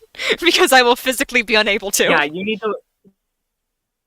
need to block out treating me like a princess for the next week after I come back. Seriously. Like, oh, it is. Like, I didn't know I had, like, an all nighter in me still. I assumed I left those back in my teens. I don't know where that last day came from. Like, that. That last day was brutal. It was. Like, cause like I've That almost hot pulled tub, all-nighters, like when I got like started playing like The Sims and stuff, but I've always stopped yeah. and then like slept for a couple hours. Like I slept for like 5 to 6 hours and then like just got up and like had just a late rest of the day. Holmat was just no, you're fully awake for a full 24 hours. And oh my gosh, I think almost dying in the hot tub really proved that like I shouldn't do that again. But Jesus, like, yeah. oh my gosh, the way The both of us hot like tub, crawled out. and then I immediately flopped onto the bed and then was dead to the world for like what, an hour? Yep. And also, you didn't even like fall asleep right away because I remember you like looked over the bed at some point and said, "Hey, are you good?" Because I was still on the floor. Like you got out of the tub, you made it to the bed. I I mean, made it onto the floor and I was just done. I I hit the hardly floor and even then remember didn't that. move. Like I don't even like I hardly even remember that. I just know that I was on the bed and then I was at your place and then yeah. I fell asleep again at your house and then I almost missed my flight. So Yeah, no, what's crazy is that we were at my house for like 2 hours before the flight too. It just happened in like the blink of an eye because we were so tired. yeah, Like I gathered all my things and then where was I, on Brian Wilson's couch yeah, you were just specifically where sitting I over fell there asleep with again? him. Oh man. But genuinely, I like didn't realize that until like the other day. I was thinking about like that like last day home, and I was like, "Huh, we had like 2 hours. We could have been hanging out, but both of us were just so physically exhausted. We both just kind of lurked around the house for a little bit, and then we were like, all right, time to go to the airport. Let's go." Like it was, Yeah, and then I bawled my eyes out the second that I turned yeah. around. Once we actually got to the airport and realized, like, oh wait, this is the end. Oh man, Oh man, like we're literally gonna be texting each other in a few hours, but man, I know. Gosh, it's such a man. surreal feeling. Is like I know we're gonna be talking in a couple of hours from now, but God, does it feel awful? I know it's the fact that it's not in person after spending literally the past like week straight just talking like Week. nonstop in person. Like, ugh, it's Yeah. so different. Ugh. Ugh. Oh, apparently we were talking too loud. The Where are dog we? jumped out of Oh, bed. comma. Yes, I put him at the end of just there but cool because it's specifically Tama and not Stray Cat. Yeah. Because I feel like I think.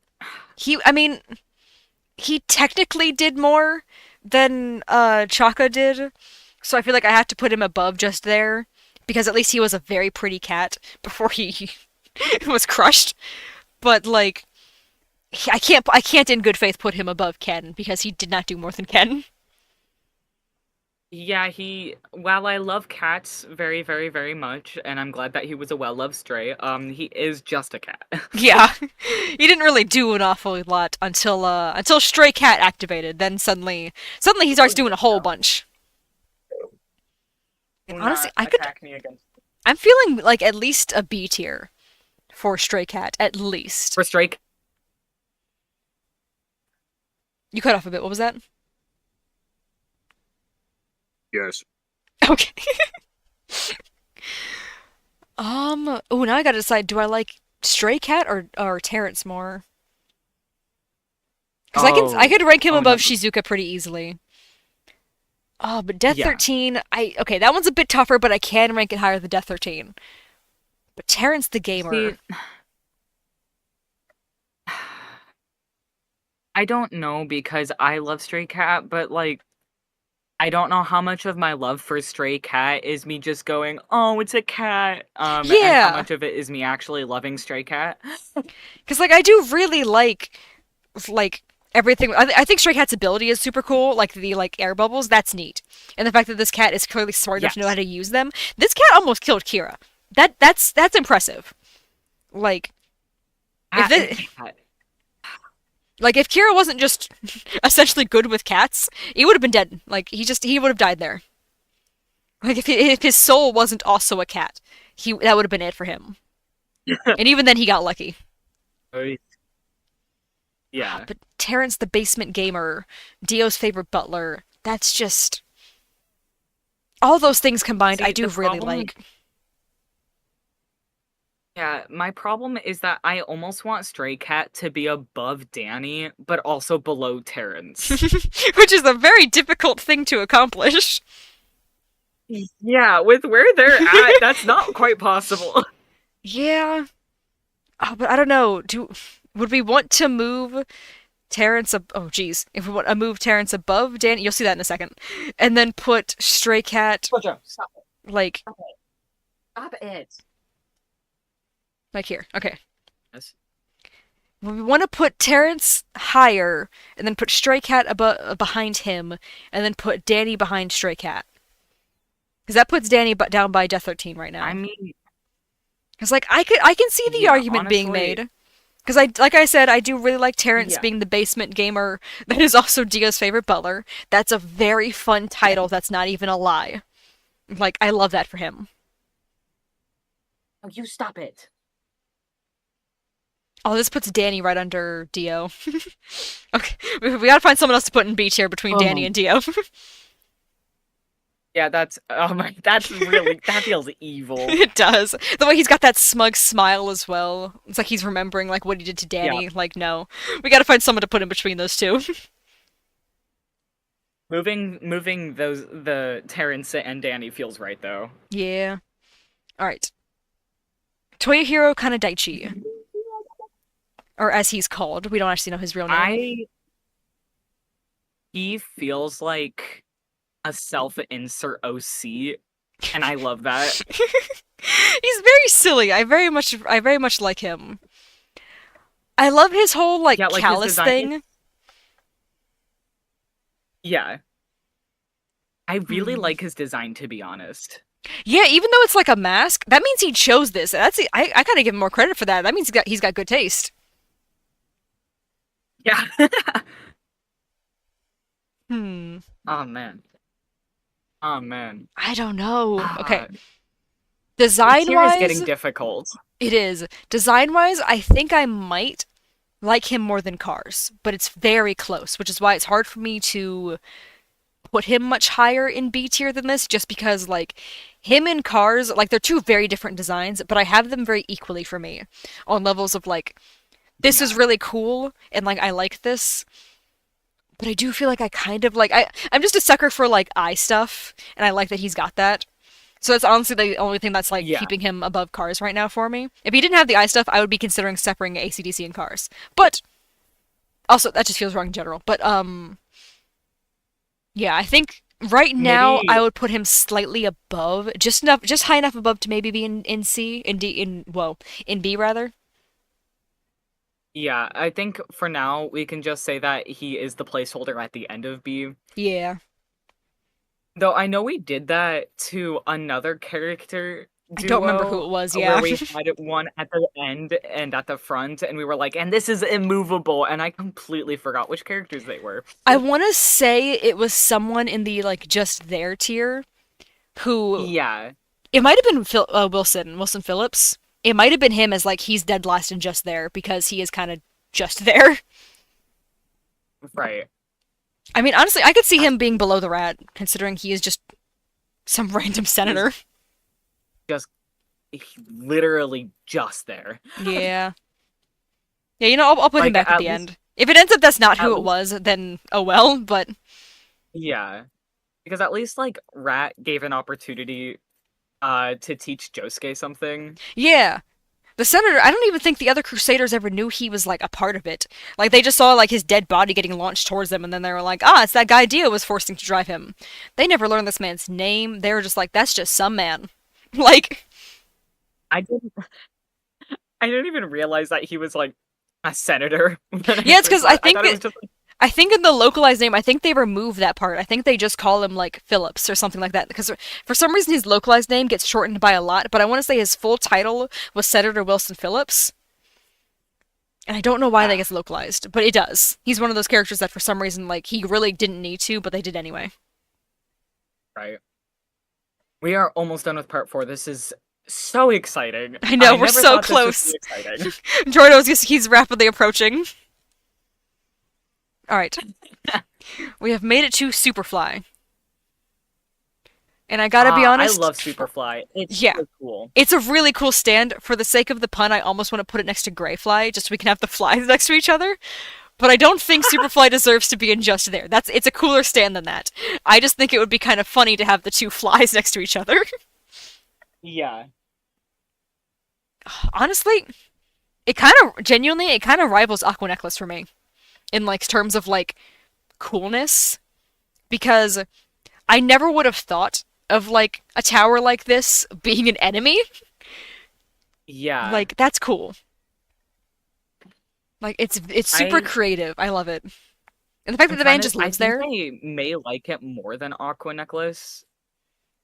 I could see that.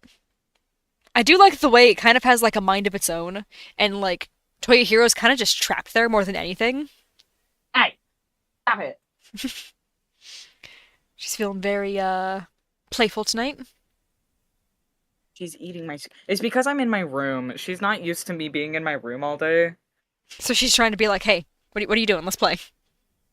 Yes, genuinely, because most of her like she's got her cat tree and a scratch in here. Actually, she's Oh, got two scratching posts in here, and she thinks ooh. that everything else is also a toy or a scratching post. So Oh, she thinks it's her room. I see.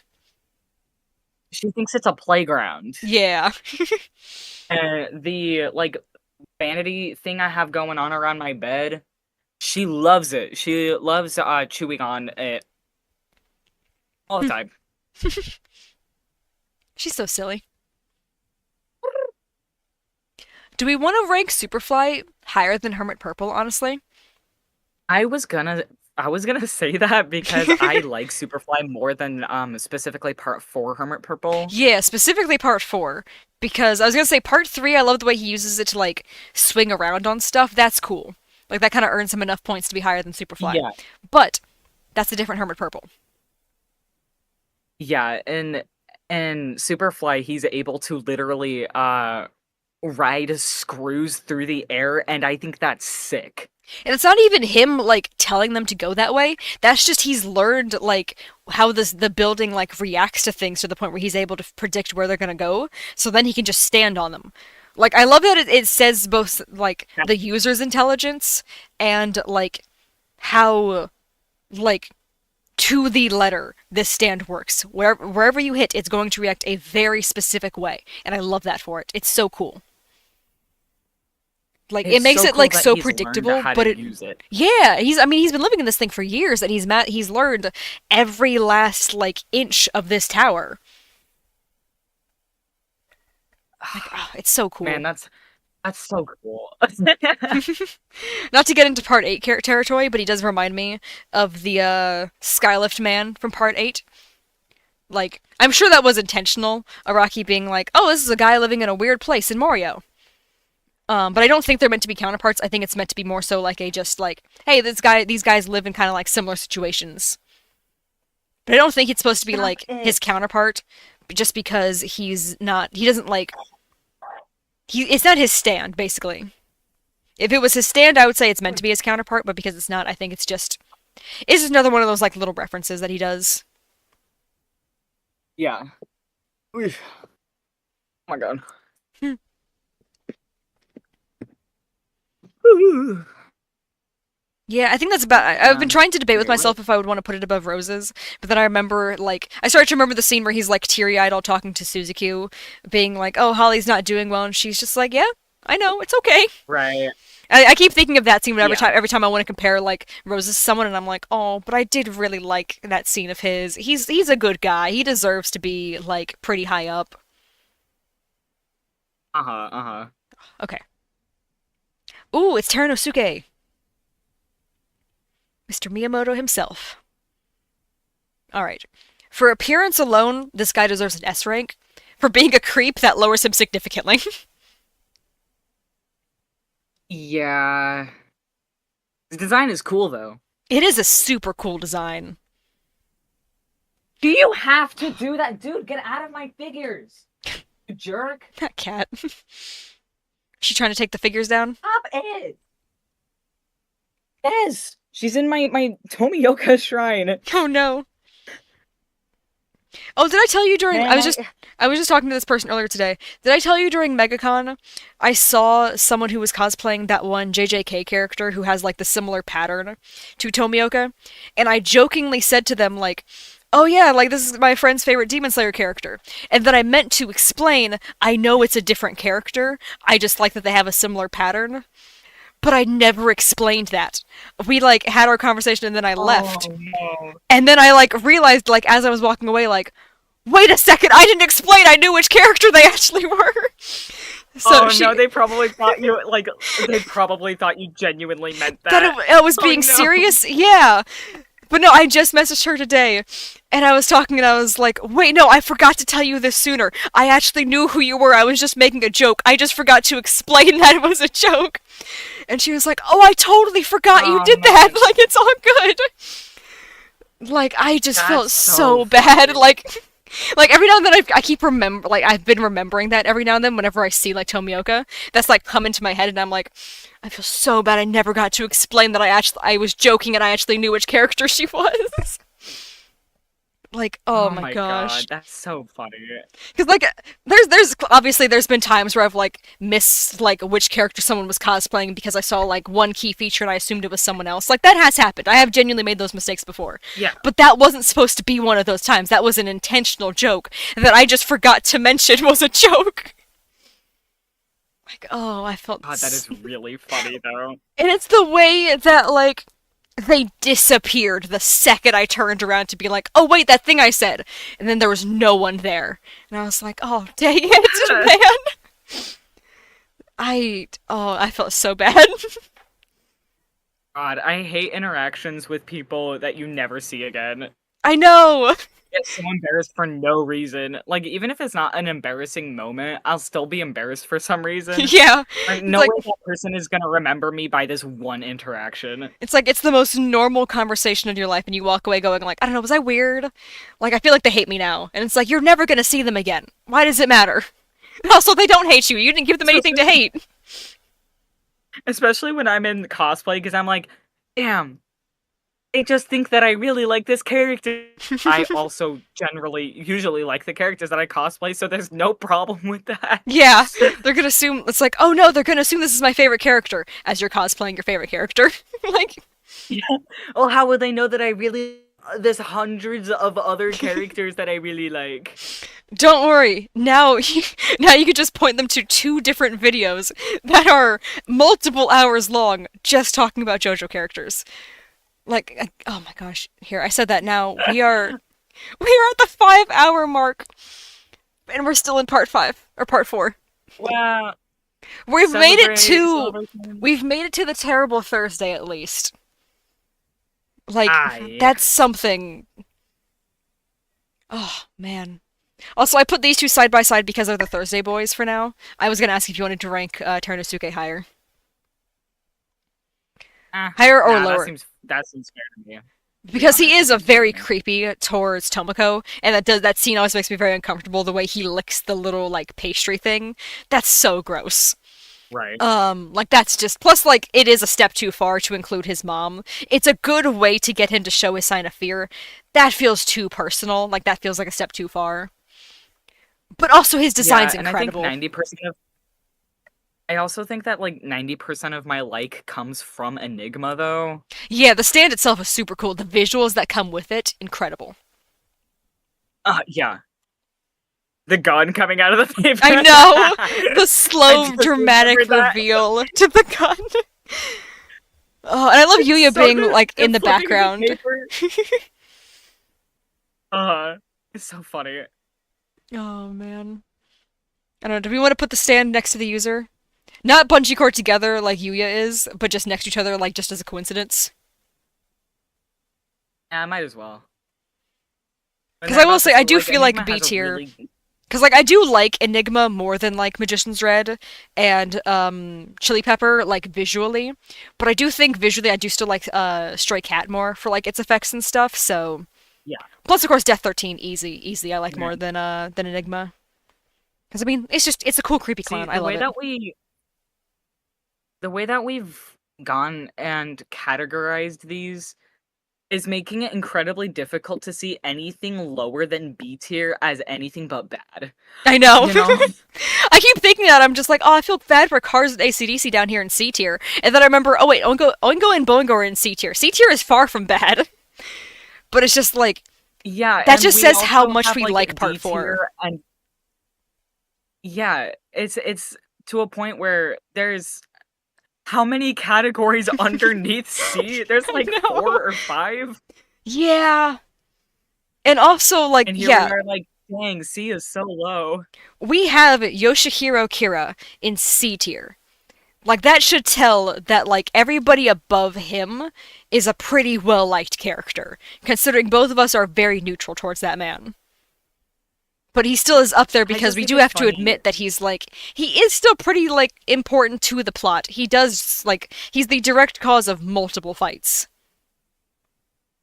I just think it's funny how we think about them so logically without so much bias that we have Yoshihiro above Mariah and Akira. I know. And, like, design wise, I definitely prefer those two. Those two, they're. They're such good designs, like easily some of the coolest in JoJo, I must say. But like they didn't Yeah, do enough to warrant me putting them up higher. Like I will say they look visually very pleasing together yeah, to each I must other. say they do look quite nice. And I think it's like because he's like the straightforward rocker. I think the sunglasses and the hood like helps her. Like she doesn't look like a rocker, but she looks like she fits in with his type of crowd. Yeah, And and also she's got like their hair colors and skin colors are like they're like the flipped. colors match nice. Yeah, because he's got like a darker purple of a hair, and she has like what like super light purple hair. Yeah. It's like that kind of white that you can't tell if it's actually just like looping back around to purple or not. Yeah, It's very nice. It doesn't help that she's in shade a lot too, so some of it just does get straight up get highlighted with purple. yeah. It's very nice. Ooh. Oh, we've made it to Hayato.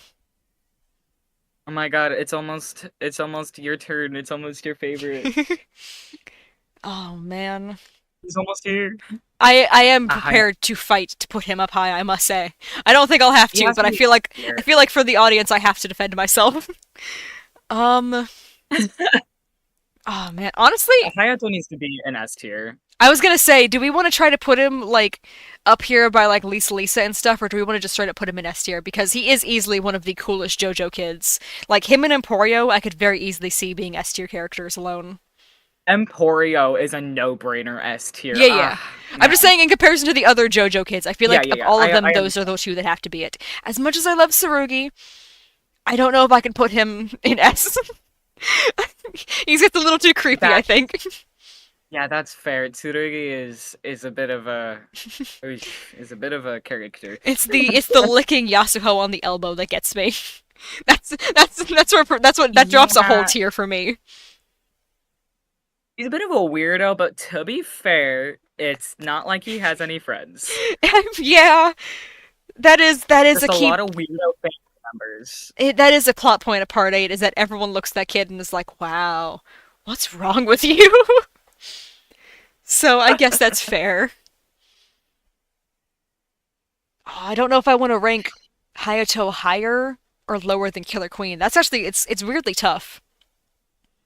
That's Because what I was just thinking. Because it's I because was Killer like, Queen I can, is easily one of the coolest stands in the series, but Hayato bested one of the coolest stands in the series, and yeah.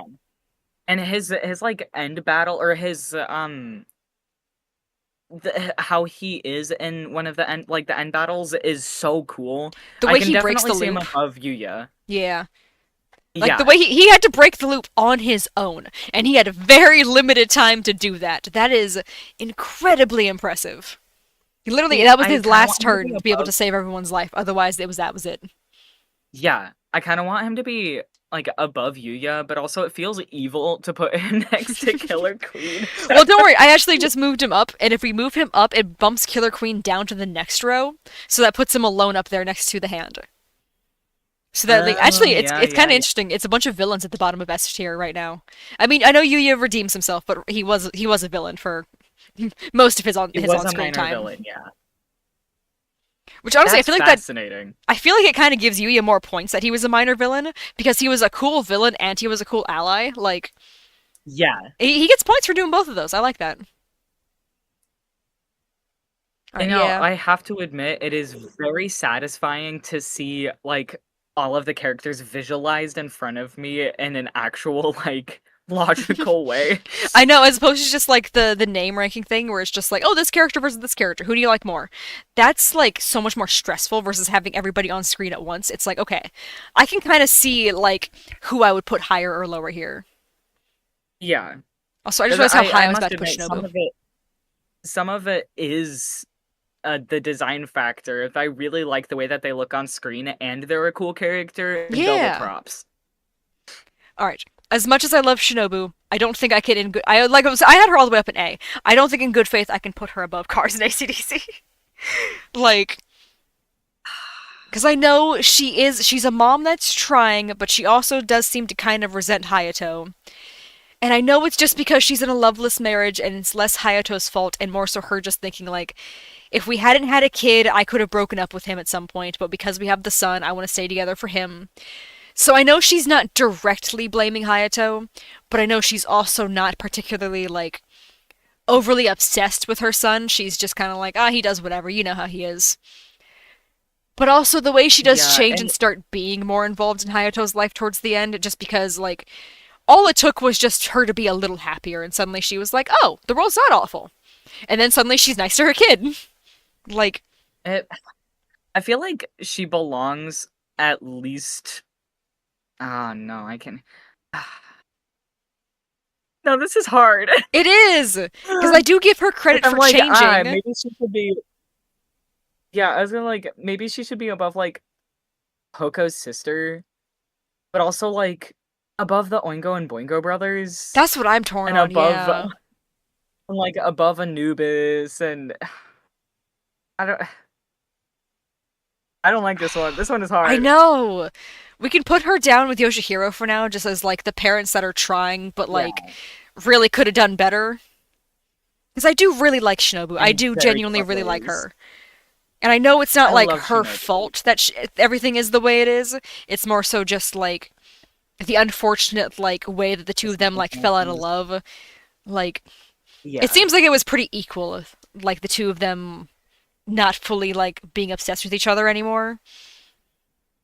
Uh-huh. Ugh, I don't know. Oof. Okay. We can leave her there for now, and Good we enough can for now. come back. Yeah. Yeah, yeah. Plus, up next is my wonderful baby boy. All right. My first instinct is top of S, but I know that is that is You a bit can't do much. that. That is a bit much for a character who introduces himself and then dies. That feels a bit much. But also, half the pins on my By pin that board are logic, him. yeah. See, I will compromise because I understand you care a lot about him. He can be an S tier. He cannot be above like Rohan or Yeah, Speedwagon. that's fair. Because I fully admit he does not do much. But man, if he isn't just so silly and fun while he's there, I love him. Like, ah, The random attachments to random characters is so real though. I know. And he's one of the few characters that I like actually like project on. Like that's very rare for me to do. Normally I see Yeah. characters like just as they are, and I'm like, "Oh, I can kind of relate to it." This is one of the few characters where genuinely I'm just like, "Oh, you're so me, buddy. We're suffering together down here. Come with me." It's like, oh, it's so And then rare. there's me. Because I just find characters attractive all the Yeah. time. Me, I'm Like trying to bring Andre them to Boom suffer Boom. at rock bottom with me, and you're just like, "Oh, you're pretty." Like, There's a couple of characters that I do that with, but they're mostly like main characters, to be honest. I don't know. Okay, to be how do I word this? That is both blunt and also not mean. He feels the most mentally ill in not a bad Yeah. way, where he's not unstable, but something's definitely wrong, if that makes sense. And Yeah, I no, I feel like understand. And I feel like I can kind of relate to that. Oh, In I the can understand most, that. in the most, like, I don't even know what way. But I feel like I saw him on screen and saw the way Rohan was reading him and being like, yeah, he's just got that obsession. Like, that's just how he is. And I was just like, wow, same, man. You're so me. I get that. And then No, the I weird totally things understand. that he does to like cater to his obsession, and like the way he doesn't even offer an explanation anymore. That I think that's the part that gets me, is that he just smiles. Rohan's watching this man turn Yeah. into like a bendy tube, and he doesn't even react. He's just got that little smile. That is his prepared explanation. Is just a smile. He's not even gonna bother saying like, Yeah, "Oh, this is what I do." It's just like, "All right, let me just smile and let's move on." Like I he genuinely practiced that love in a movie. that. Like, like he's. I will also give him credit. He's very athletic because in order to bend like that, it also says just how long he's been doing that. That he can literally flip himself upside down Yeah. without even like hesitating. That's hard. That's like gymnastics level like athleticism. God, I feel so bad for him. He I did know. not deserve the end that he got. And it's the way Rohan tricked him as well is what gets me, because he was going out of his comfort zone. Because he clearly wanted to stay against the wall, but Rohan was like, "Oh, it would mean so much if you could just scratch my back for me." And he was like, "Well, it's such a little thing. I can do that for him, right?" And then Rohan, the jerk Ugh, that he is. Ugh. what an a-hole. Wow. But I think I relate to Rohan too. I mean, I get it. I get the fascination of being like, he's got to just have like a normal back, right? There's no way there's something like horrific, especially because he's wearing like he's fully clothed. He's wearing like multiple layers. Like there would clearly be nothing there. It's illogical. But that's what makes me relate so much to him, is that it's completely illogical. But if I met somebody in real life who said like, "Yeah, I have this thing where like I can't show my back to people," I would be like, I get that. That's, you don't even need to explain, you don't need to defend yourself. I get it. And I would like stop asking. I would genuinely like, it's one of those things where like for me it would just click and I'd be like, "Yep, I get it." Couldn't even tell you why Oh yeah. exactly. No, I mean I'd respect it and I wouldn't like have a problem with avoiding, but I think to a certain point my eyes would wander naturally by themselves because the curiosity would dig at me so bad Oh yeah. and I'd feel terrible about it. Especially with like the extremes that he goes to. I fully get it. It would be like so like odd. You'd be like, "Well, is there something wrong with your back?" And I would genuinely, I would just assume the answer is no. Like Yeah.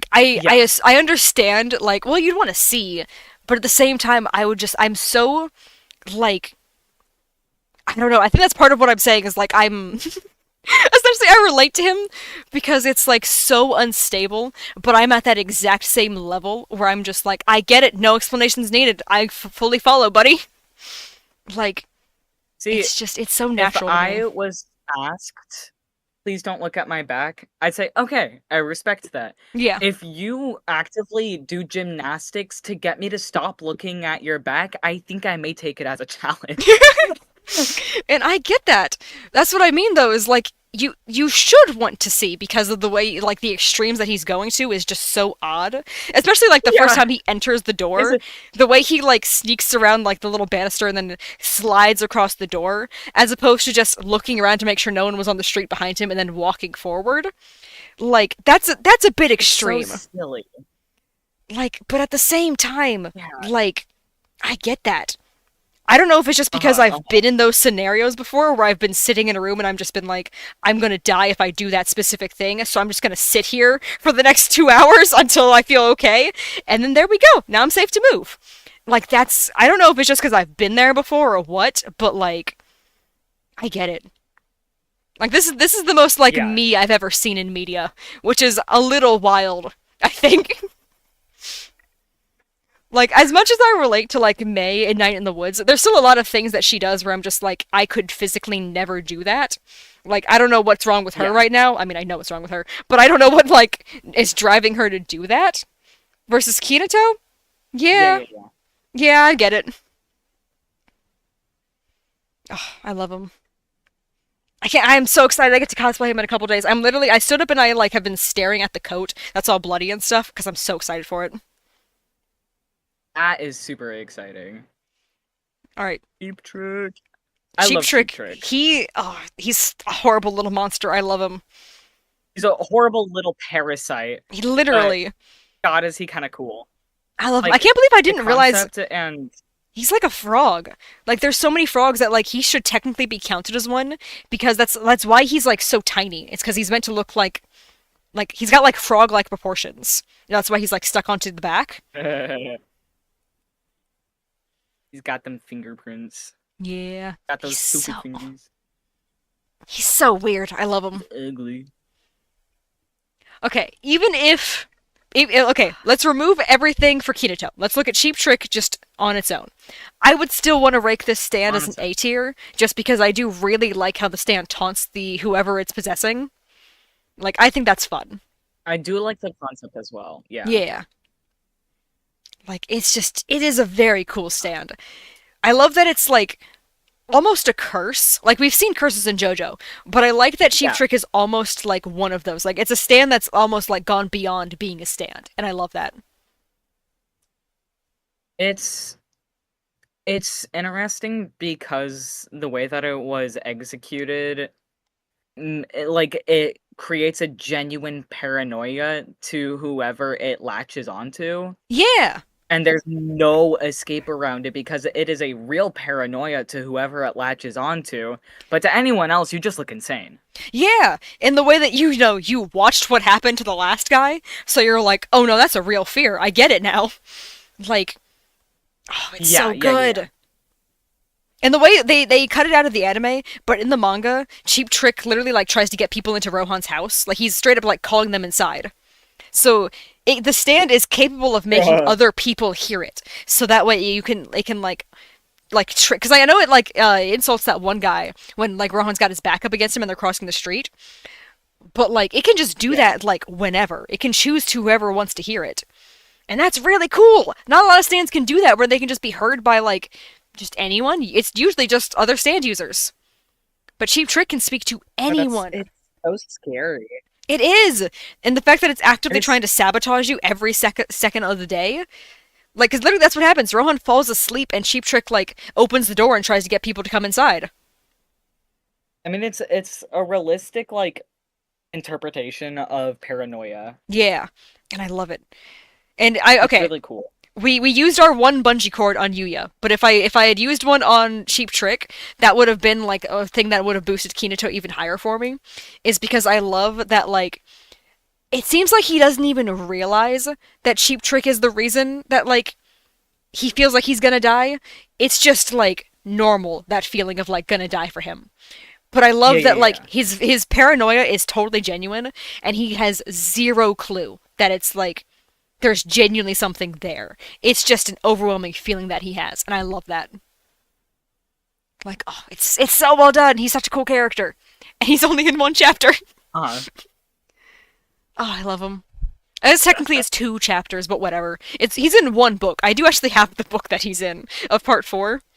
Of course.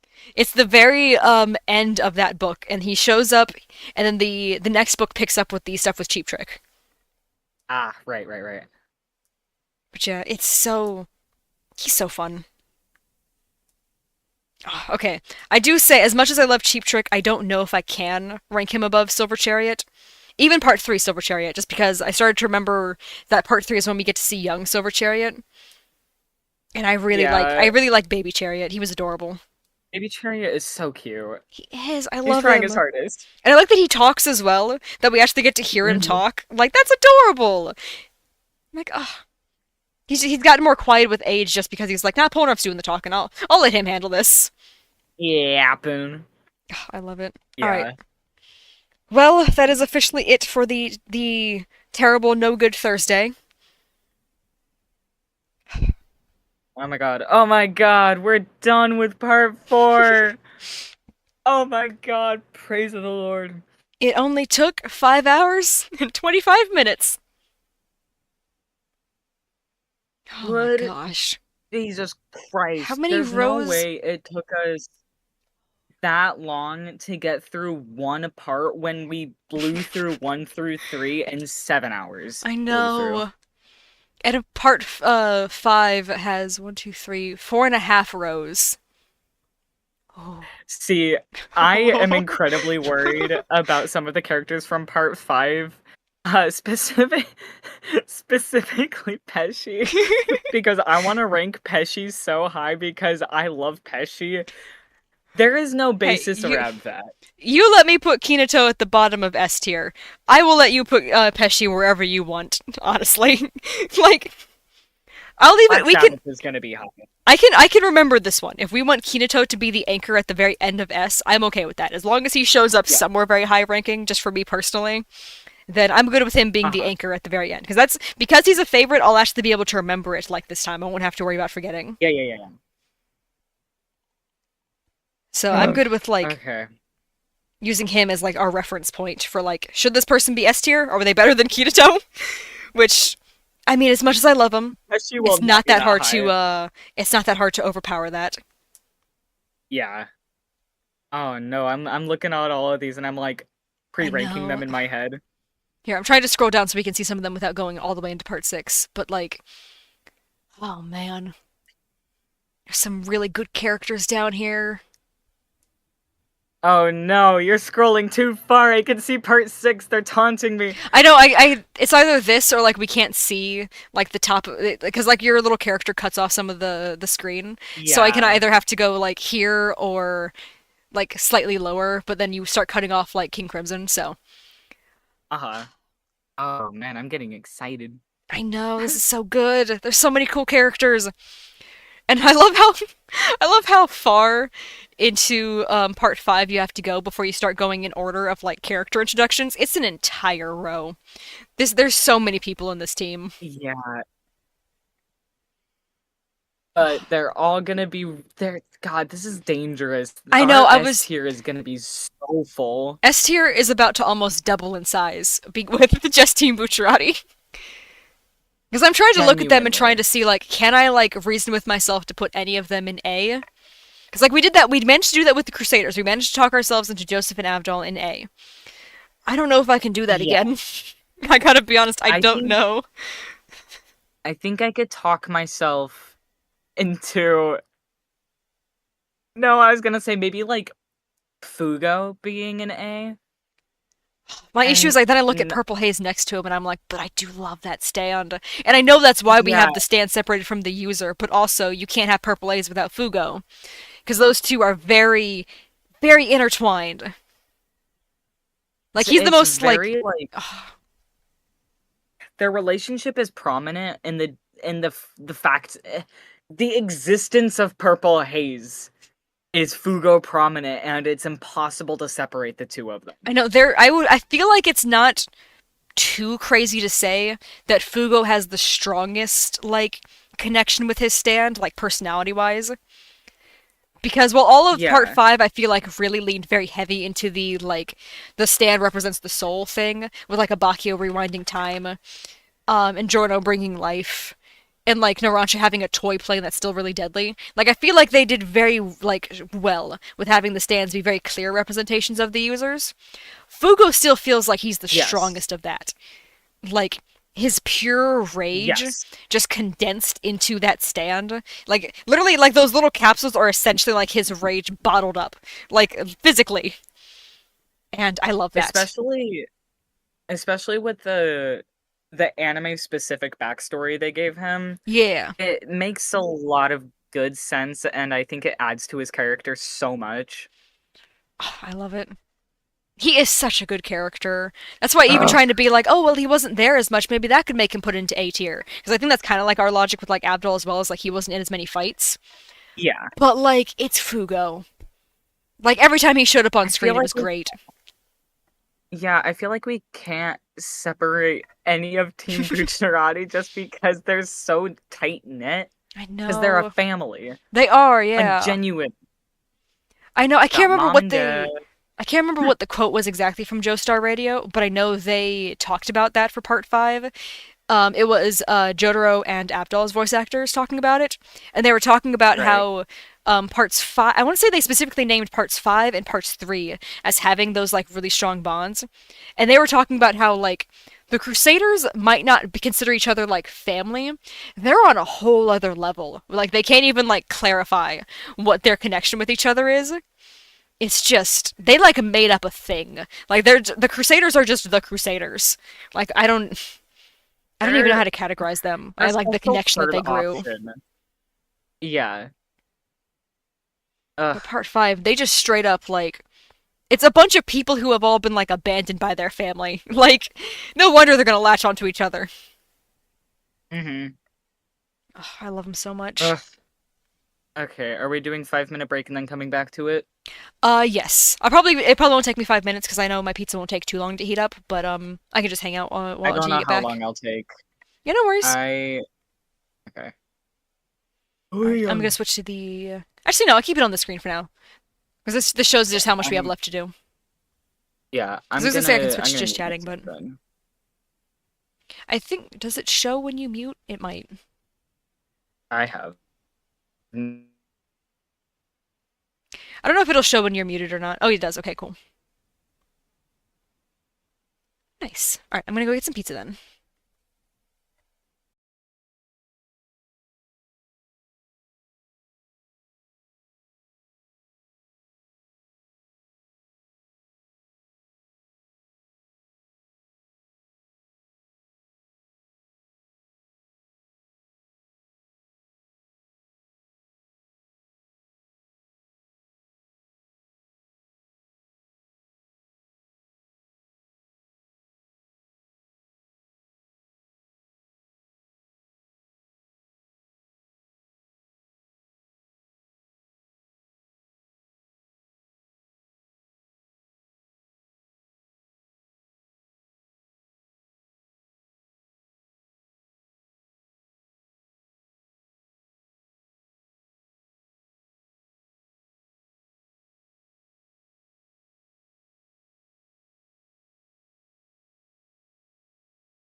All right, I am back.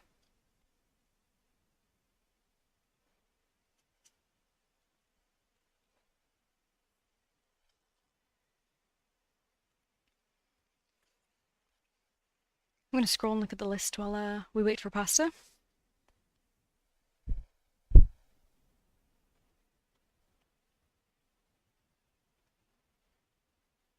Oh boy, there's still so many characters left. How many rows for part 7? 1, 2, 3, 4, 5. Oh boy. I guess technically that's 4. It's closer to 4 at least. Yeah.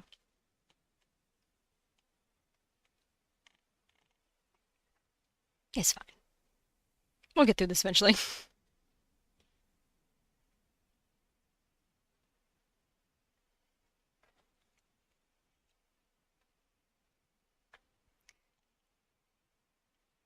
I would move a character around subtly if I wouldn't forget to move them back as like a joke.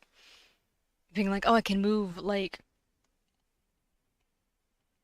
I don't know, like Pet Shop up into like A tier, but I'm worried I'll forget to move them back and we'll just end up with Pet Shop in A.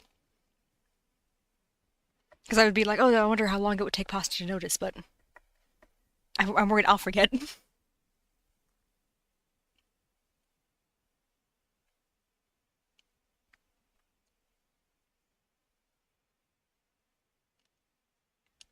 No, I'll do it. Put him somewhere more subtle though. I'll put him in C. See if Pasta notices. I just have to remember to look back in C tier and move him back. If Pasta doesn't notice, I have to remember. Oh no.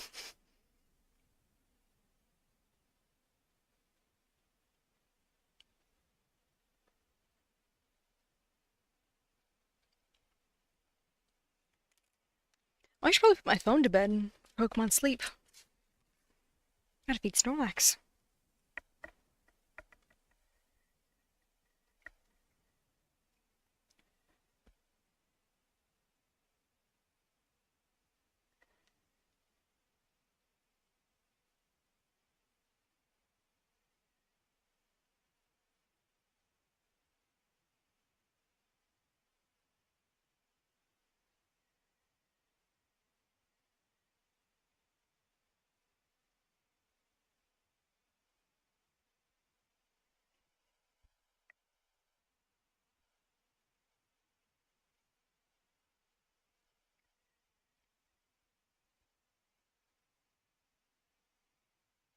My Pokemon have too many items. I don't have enough bag space in this game.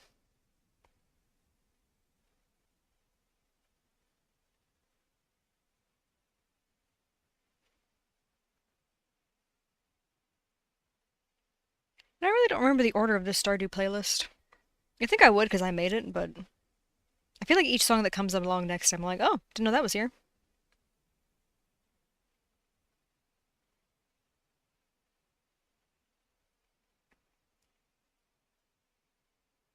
What? What is this? Where are we? See,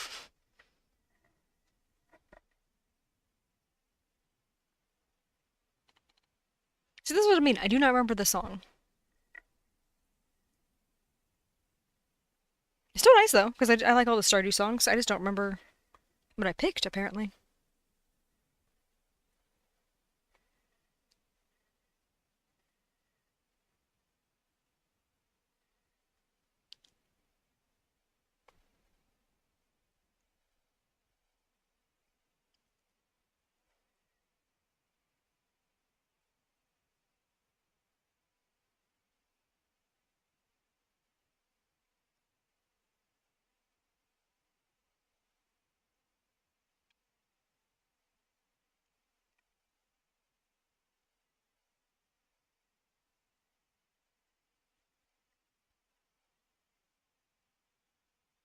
Oh, actually, I should pull the list back down. Less suspicious. Because this is about where we left it, so that works.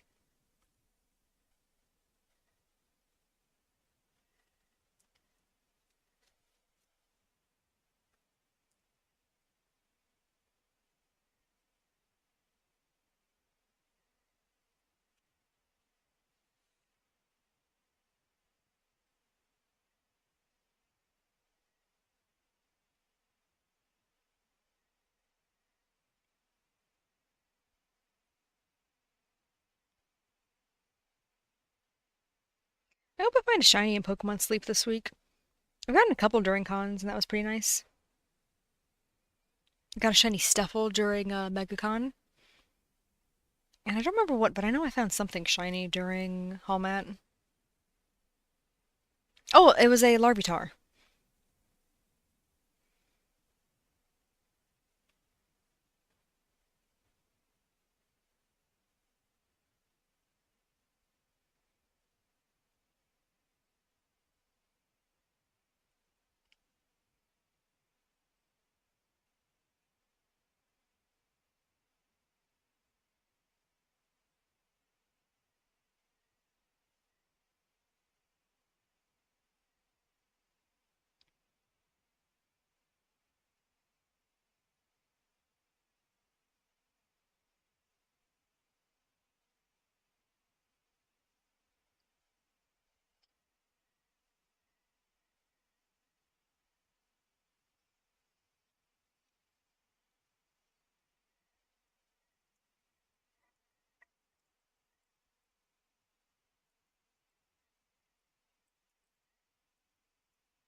This pizza is kind of like a little agonizing to eat because it is so hot. I keep muting myself, but it is like a little too hot. I probably should not have microwaved it for this long. My worry was it was going to be cold, and instead I just made it so I can't even pick this thing up for long.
I burned my tongue on the pizza, but it's okay.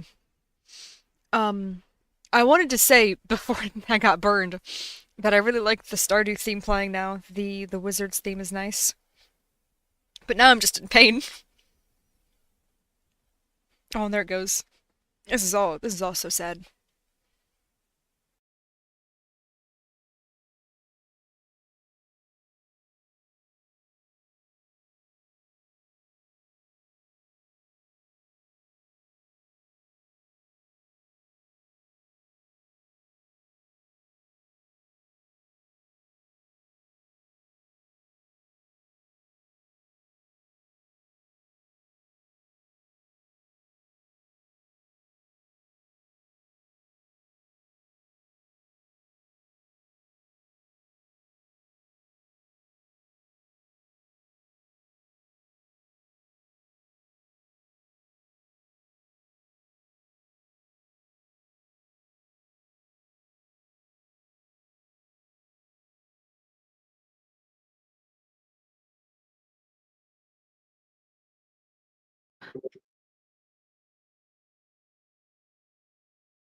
I've returned.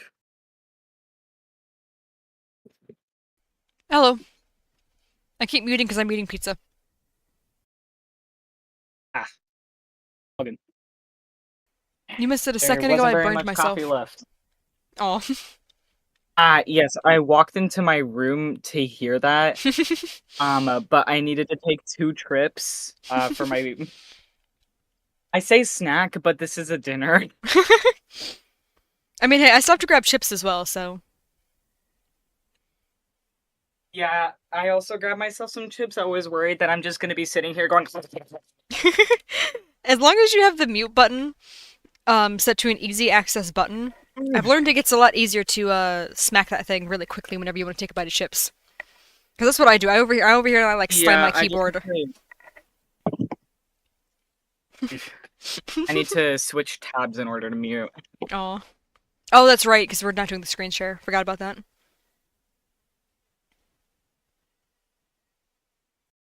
Yes. Hmm? Oh, yeah. Ah, yes, part 5. I completely forgot.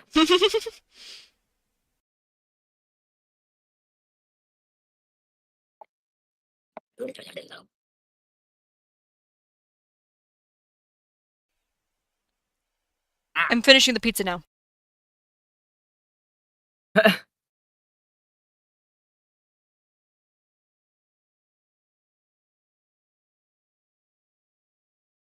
I have to admit, I still have no idea what box meant by how. Yeah, I didn't understand it at the time. It's been over an hour. I couldn't tell you what it means. Yeah, I didn't understand at the time either. I've been trying this entire time to think of what they meant, I don't and even I remember have what was not figured it out. happening at the time to try to understand, like maybe it made sense in context. But no, I don't think. It didn't, Yeah, because I I was trying really hard to imagine what they meant in the context, and it still didn't make sense. I couldn't tell you. A while ago, they were telling me it's two people on the same account. They were saying like, "Oh, my little brother's on the account." Apparently, the little brother is the one that does the iced coffee panic attack thing. I'm not sure how much I believe that, but I don't know. I I know there are noticed a people who lot do of share people, accounts. um, yeah, a lot of people say that they share accounts with someone else, Hmm. as an excuse to make random and wacky comments, and I don't know how much I believe most of them. Yeah, like I know it is a thing where like a lot of parents like just let their kids like sign into their accounts. Yeah. Siblings is a little different. That's the one where that's the reason I kind of question it because I know like, oh, my brother took my Yeah. phone is an age-old excuse to just say whatever in text. Mhm. But I don't know. All right. Hey, Judy. I am putting my Pokemon to bed Hi, JoJo. because if I go to Hi, sleep JoJo. before my in-game bedtime runs out, which runs out at 1:30, I will gain points. And if I get all my points for the week, I'll get 15 diamonds. And diamonds are expensive, so I need those. Mm. I was just about to say 1 a.m., but that's so long from now. No, it's not for you. Not even literally 1:30 is in 7 minutes. I had 7 minutes to click go to sleep before I wouldn't get my Oh points my anymore. god. Yeah. And it was crazy. I My sometimes bedtime I is set forget. to 11:30. It gives you a very long window to be able to go to bed while still earning points. I still almost missed it. Man, I don't know if I can ever play a game that's designated for sleep. Well, I mean, luckily these are bonus points. Like honestly, sometimes they kind of turn around and bite me because the reward I got this morning was 10 honey. And my bag is full of food right now. I don't have space for more food. So getting 10 honey was actually detrimental because I don't know what to use the 10 Ah, honey for now. But there's like weekly right, missions as well, and that's what I'm going for. That's why I'm trying to get the sleep stuff. Because right. one of my weekly missions was fall asleep within your bedtime 5 times and you'll earn 15 diamonds. And if I do that, plus sleeping, like two of the daily rewards is like 5 diamonds and then 10 diamonds. It's like on day 3, it's like 5 diamonds. On day 7, it's 10 diamonds. So if I do both of those in the same week, that's like 30 diamonds a week. That's not terrible For reference, it's like $100, not $100, 100 diamonds for like $1. Actually, no, it's not. It's worse than that. It's like 80 diamonds for $1. It's something like like obscene. I don't know why it's so expensive. See, I feel like if I were to play specifically Pokemon Sleep, I know it's not a function for your Pokemon to die, but I think I would manage to break the game and kill my Pokemon. They just get really tired. They look at you and they're like, "Please go to bed." They're so tired I'd when their feel energy so hits zero. guilty and then still stay up. Like literally, their animations slow down when they're tired. Like you click Oh anybody and no. they're just slowly bouncing there. And like sometimes they'll have like little animations. Like I know Wigglytuff shakes his head, and it's so sad to see a tired Wigglypuff like slowly shake his head back and forth. It goes from being like a oh cute, it's a bunny like ruffling its fur, to the bunny slowly shaking its head and being like please, please let me sleep. Like it's Man, so see, it wouldn't even help me sleep more. I'd just feel more guilty about not sleeping. yeah, that's fair. I do see people post that online sometimes of being like, "Oh no, I did this event like for the week, like in real life, so I wasn't able to sleep. All my Pokemon are so tired." It's like I didn't really have much of a choice but for my sleep schedule to get messed up, but like I feel bad for them. Like one person was like, "Oh, I'm going like hiking."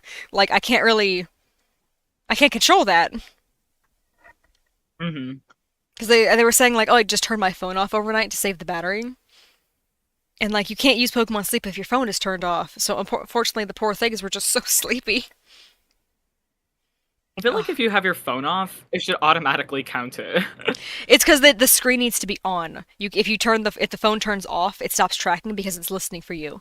If I it can't listen to know. you, it can't track anything. Stupid. Yeah, it would be nice if you could turn it off, but unfortunately, it's not tracking sleep that way. I mean, if you have the Pokemon Go Plus Plus, which yes, dumbest name for any Pokemon device ever, that can track your sleep. I believe with the phone turned off. But that thing costs like $50, so Oh my it's god. expensive because you can Why? use it with Pokemon Go as well. It's not just a Pokemon Sleep device; it's a Pokemon Go device that also happens to work with sleep. So it's basically an auto catcher. It'll spin Pokestops for you. It'll automatically catch Pokemon. Really cool. It is very useful. I don't have one myself, but I've seen a lot of people who play Pokemon Go say it is nice that you can just put it in your bag. Right. The biggest complaint is that it's not subtle. It like lights up like a disco ball was the complaint that I saw. Like it starts vibrating. It's very colorful. So unless it's like at the bottom of your backpack, people are gonna know that it's activated. Pretty much whenever it does anything. So Wow. yeah, I don't like the Lovely. Pokeball thing that they had. That was kind of subtle. Like it would vibrate and stuff, but you could put it on silent mode, so that way it would just like shake a little bit, and that way you just have to press a button to tell it to catch something. Don't know why they didn't do that with Yeah. this one. It's very odd. Man, I don't know. I couldn't tell you. I am realizing how much I think we're gonna struggle with some of these characters as I'm looking at them. Hey, you know what? At least we know the first row gonna be easy. All S tier. Everything goes downhill very quickly though once we get to the tier below that because I could not tell you where any of the characters in the tier below that or they're in the row below that are going to get ranked on this tier list. I gotta be honest. It's not a problem of me going, dang, these are all gonna be an S tier. It's more of a, where are we gonna put them all in S tier? I mean, honestly, I wouldn't be opposed to just putting all of Team Bucciarati in a line in S tier. Like, I don't know how high in S tier, but I would not be opposed to making them, like, in a line. Yeah, I Like, just, like, specifically, I think that Sex Pistols needs to be really high up. that's fair. It is a very fun stand. I really enjoy, like, the personality of that stand. Like, here, I love would them you all be so opposed? much. Would you be opposed to doing the members of Team Bucciarati first, then going back for their stands? I would not be opposed, no. Okay. Then, I mean, Jordan starts either way we do that, but all right. Are we continuing the JoJo trend of them all just getting better? Or are we gonna think about this like with Josuke where it's like, no, we do like the other ones more type? I think I need to see them all side by side. Okay, let me put Jorno up front and we'll see. How does this feel? Um, um, that is a great question. Oh, I do see a lot of people who genuinely hate Giorno. Like, I'm friends with a lot of them too, and I just can't get Ow! it. Well, it's because it's a lot of like the cosplayers. You actually met a couple of them at Hallmat. A lot of them just don't like Giorno, and I just But cannot like why? stand by that. I think he's such a cool character. I think, Like, ugh, especially rewatching part 5 so many times, he's got so much personality and such an apathetic view, you know? yeah, I really like it. I love that he is like the perfect like product of his upbringing essentially, where it's like everything went wrong but just enough went right to lead to this guy actually having a heart. Like he's still a Yeah. criminal, he's still like stealing from people, but he's still going to help them along the way as well. And it's fascinating to Yeah. me how everything like just perfectly aligned itself for him to be exactly the way he is. I mean, we've seen so many examples, and by so many I mean 3, of how everything aligning perfectly in the opposite direction goes. Yeah, when they follow the wrong path, boy, is that path really downhill quick. It did not take much. Yeah, it is. Uh-uh. But yeah, like I, See, well, I might not agree with them. Like, I don't hold it against them not liking Giorno, like a lot of my friends. But at the same time, I'm just like, but he's cool. I do like him.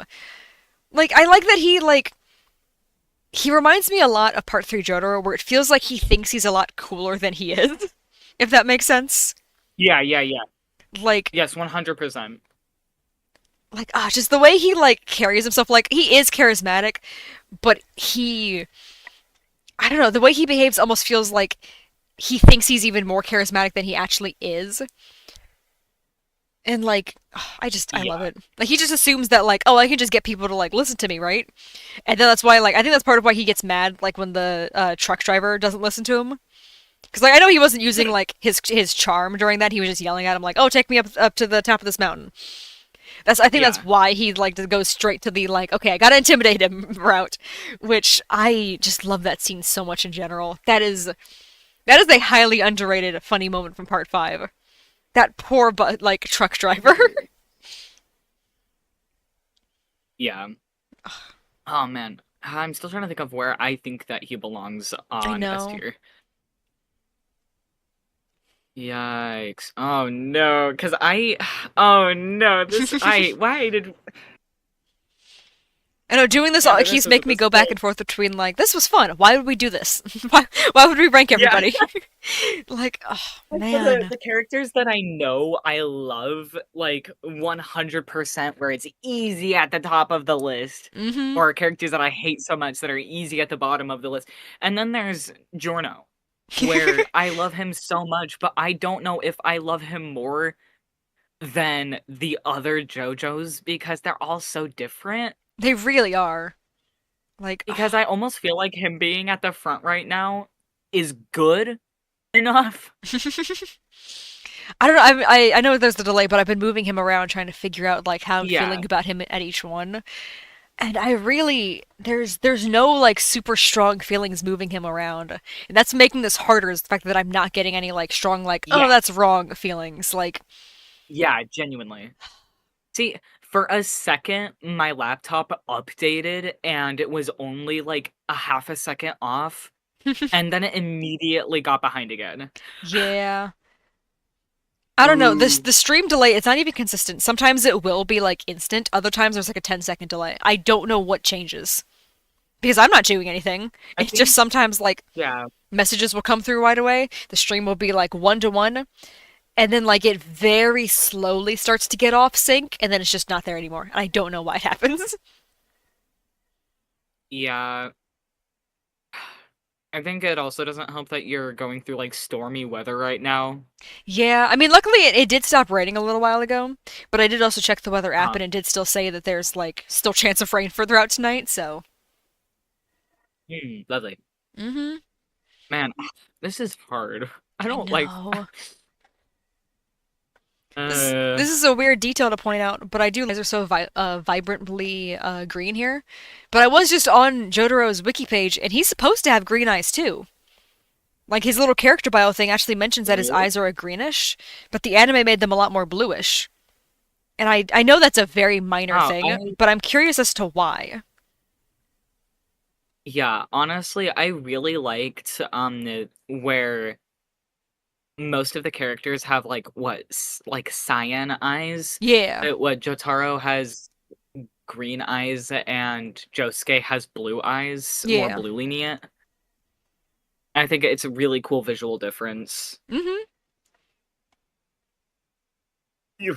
Where's Holly? There she is. Yeah, Holly's eyes are like Oh, slightly darker than Jotaro's, but like her eye color uh-huh. is essentially what his eye color is described as being in the manga. They lightened it ever so slightly Right. for the anime, and I'm so curious as to why. Did they feel like it was They like too whitewashed it. similar? Like I don't know. Oh man, I am still stuck on this. I know. It's because I don't want to go back down yet because I know we also said we were just gonna put them in a line, but I don't know if I can put them all in a line behind Giorno when Giorno's at the top. We cannot do that Yeah, because that I doesn't do not love. work. Okay, as much as I love Team Bucciarati, I do not view all of them above the rest of the JoJos. Yeah, that's just Bucciarati. I could see a case being made for Bucciarati being up here amongst the JoJos. Yeah, And like I really love Abakio. I don't think I can put him above like Josuke at the very least. I could almost see it yeah. for Jonathan. I cannot see it for Josuke. And even then, I do feel like I do kind of like Jonathan more because as much as I like here, this is I feel a very good reference for how much I'm obsessed with Jonathan. I talk a lot about Abakio. I do think if I were to rank them as characters, like which I mean is technically what we're doing, I would put Jonathan like above Abakio without much hesitation. I'd be like, no, I think about Jonathan more. I feel like I think about Jonathan more, but I talk about Abakio more. If that makes sense. I mean, there's more Abakio to talk about. Yeah, that's fair. Yeah, because I feel the same way. I love Jonathan, and honestly, he's such a good character, even though he was the staple. He So is. he's a bit more boring than the rest of the characters, but he's such a like he's well fleshed out in the sense that he's like well written to be kind, Yeah. Like and he's a himbo for it. yeah, he's genuinely for the limited screen time we got of him. I feel like he did use it like to the fullest. Yeah. I am also very much a sucker for like a cliche done right. And I know like it was still kind of a cliche back Yes. then, but also Jonathan like essentially like writing the formula for the cliche. I love it. Uh-huh. Like he's so good and I'm such a sucker for that kind of stuff. Like it's like cuz like whenever I'm writing a cliche, I'm like, "Oh, this is so cliche. This is so horribly. This is so poorly done. I can't believe I'm doing this." When someone else does it and they do it good, I am immediately captivated. I'm in love. It's just I know I'm just more harsh on like myself, but then at the same time, whenever I see someone else doing a cliche and they're clearly doing it like just very poorly, they're doing it just for the sake of people like being like, "Oh, wasn't that neat?" Anyway, let's move on. Then that's I'm very critical of that. I Yeah. don't like when people do the cliches just for the quick like sake of it. But Jonathan, considering that is very Uh-huh. consistently his entire personality is good guy, I love it. It's so good.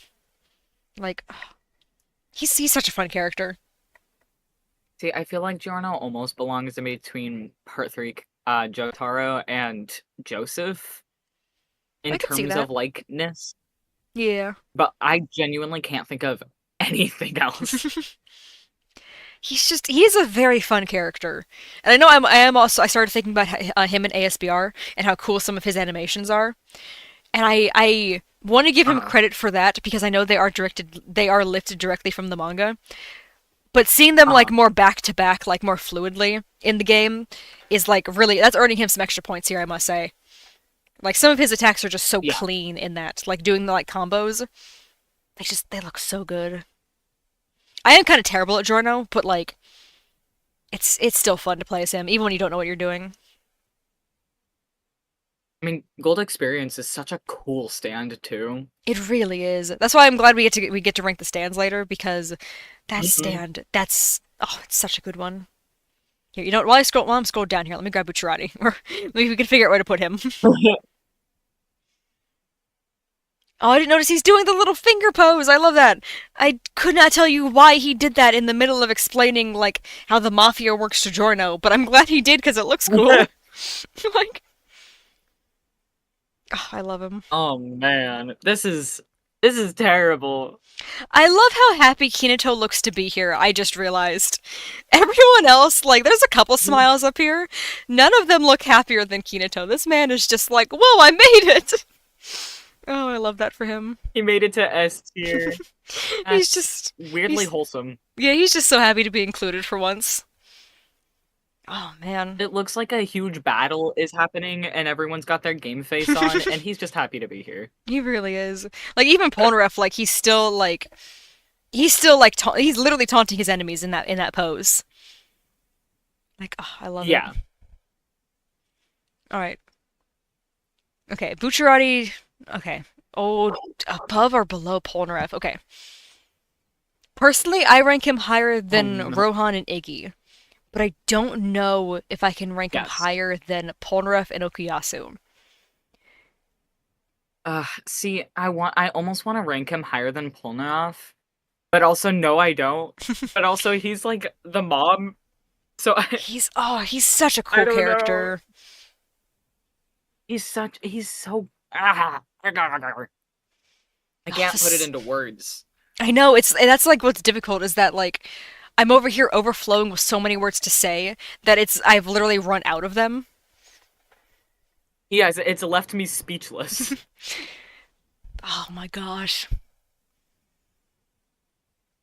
Oh no. Okay, this is very random. This is a scene that I know I've talked about before, but in the English dub when he's confronted with Diavolo, there's like a split second thing where I think it's only in the English dub where he says like "Think Bruno, think," and something about him calling himself just Bruno. I don't know why that ruins me, but it does. Like something about him thinking about like himself. Like he Yeah. because I feel like he does spend like 90% of the time thinking about like either the enemy or like his team, but in that scenario he is Uh-huh. directly addressing just himself. And I don't know why. Like when last time I rewatched Part 5, I had to pause after he said that. I was just like, oh my gosh, he's just calling himself Bruno because like with the way he says Bruno Bucciarati, it almost sounds like a title unless like this guy's name. But when he's just thinking about himself as Bruno, that's so much more personal. Oh, It's I love him. it's devastating in the sense that like he feels so helpless that he needs to be in charge of it. I don't know how else to explain it. Yeah, like he's like basically trying to like almost console himself to be like, all right, let's calm down and figure things out, and like we can work Uh, together. Like he's addressing himself as if it's like he's like two people. He's like, all right, we got to work together to figure this out, but it's just him. Like, yeah. because I mean, Trish is admittedly unconscious during that scene, so it's not like he's got a lot of other help. And I This almost is really see. I hard. feel like he belongs above Polnareff. He does definitely do a lot more for the plot. As much as I'm obsessed with Polnareff, like, because he does win a lot of the fights in Part 3. It's basically him and Jotaro like tag teaming the fights. They just keep going back and forth. Yeah, But Bucciarati, he's just like one of the best JoJo characters of all time. genuinely. He's so cool and he's so nice and man, I don't want to gush over him, so I'm gonna stop. It's so easy to do. Like, oh man. We've hit the 6 hour mark. Oh, did we? Oh man. Yeah, Yeah. And we have made it to Bruno level. Bucciarati. Wow. We haven't even done stands. I know, we're still The stuck stands on just yet. the users. Okay, well I'm fine with where Bruno is. Yeah, if needed, we can always adjust, like, because we know S tier is going to be mostly Jobros and JoJos, so we can adjust them, like, later if we really need to. Yeah. All right, Abakio. You know you're S tier. Where are you S tier? Woof. This one is difficult Do I because he's such a feel deep character. okay? I'm looking at them as like contribution to the plot because that's what I was just talking about. Does Yeah. Abakio contribute more than Iggy? That is a really good, genuinely Like, good question. it sounds like it Oh shouldn't be a no. tough question. Like, obviously, the human man does more for the team than the dog. I think Abakio is in almost as many fights as Iggy is. I was gonna say they feel almost on par. Like, okay, Iggy does, he helps with Nadul. Oh, wait, Iggy might actually have more because Iggy does a lot of, like, minor stuff. Because Iggy, if we count Iggy with Yeah. Anubis and Boingo, and, I mean, technically Oingo as well. Like, oh no, Iggy's at 4 already, and we haven't even made it to Pet Shop yet. Right. And then Pet Shop, and then Tenor Sax. I guess Kenny G. That's Iggy at 6, and that's not Vanilla Ice. Needs to get counted for that one too. Iggy is at 7 fight participations right now, and as much as I love Abakio, I do not believe he is involved in 7 fights. No, I don't think so. And but like I'm trying to think of the influence of their their last sacrifices and how that assisted the team Yeah, because Iggy saved Polnareff yeah, and it's the most selfless thing that Abakio dog ever did. Abakio gave his last like to show them who like how I don't He showed them the boss's face, yeah, and that was a really yes. big help. And he could have like tried to stop his stand sooner, but instead he used the last of his strength to reveal the image of the stand, of the face rather. Uh-huh. And that is huge. Also, I do like people who But complain about that statue not looking like Diavolo, but it does. It just looks like him younger because like it yeah. okay, it kind of looks like Doppio if like Doppio was like essentially Diavolo, if that makes any sense. Like Yes, yes, yes. but like it's just cuz like it's Diavolo when he was like 18. So it's like he's not going to look the exact same 15 years later, especially considering how stressed that man is. Uh-huh. So like Doppio was the one who was free to keep all the like youthfulness. Diavolo aged very quickly. So like he still looks the same, he just does If look significantly more tired. And also, different hairstyle. yeah, But but like no, the facial structure is the same. if we are taking if we're taking into consideration the assist that the last hurrah had or whatever, Mhm. arguably Iggy by saving Polnareff Oh. inherently saved some of the characters in part 5 Yeah, as soon as you mentioned and Polnareff, I assisted realized where with you were going. Oh. yeah.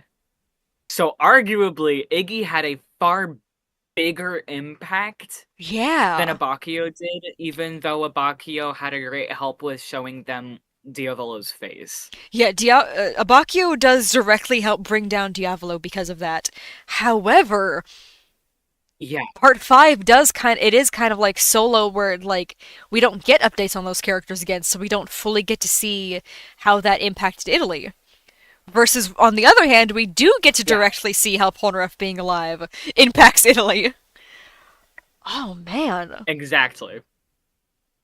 I can't believe Oof. Iggy the dog does more than Abakio.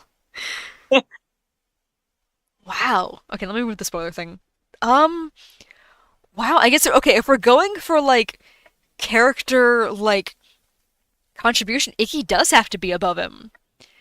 I feel like Yeah, Abakio's influence is slightly more personal than Speedwagon's overall, so I feel like I could probably put him higher. Like, okay, if we count the Speedwagon Foundation, then yes, Speedwagon has much more influence than Abakio. But if we're talking yeah, like 1-to-1 to their JoJos, I do feel like Abakio has more because he does help with directly with like transportation and stuff a lot as well. yeah. I love that we see Abakio fly a plane. We don't see that man drive a car. I don't think that's. I think he Does always he lets know how someone to? else do that. Well, he's got to. He's a police officer. He knows how to. I mean, I'm sure he knows. It's just really funny that he's always just like, oh, we can let Jorno drive. I'm gonna let the 15-year-old take care of this. I forget that Giorno and Fugo are like the primary like. Drivers, and they're the youngest. Yeah. Oh, I love it. And like that could be one of those things where it's like, oh, they're like the older ones, so they get to like boss around the younger ones, so they don't have to drive. Uh-huh. Surely it's just safer to have Bruno and Abakio be the drivers. But no, they're just like, no, I trust Fugo and Giorno. They can handle this. Oh man. Okay, on to Mista. This isn't taking as long as I thought it would. I mean, it's still taking a while. We did spend a good amount of time on Abakio, but Well, we did talk about like more than we did if start we talking about stay on Iggy as well. track. Yeah,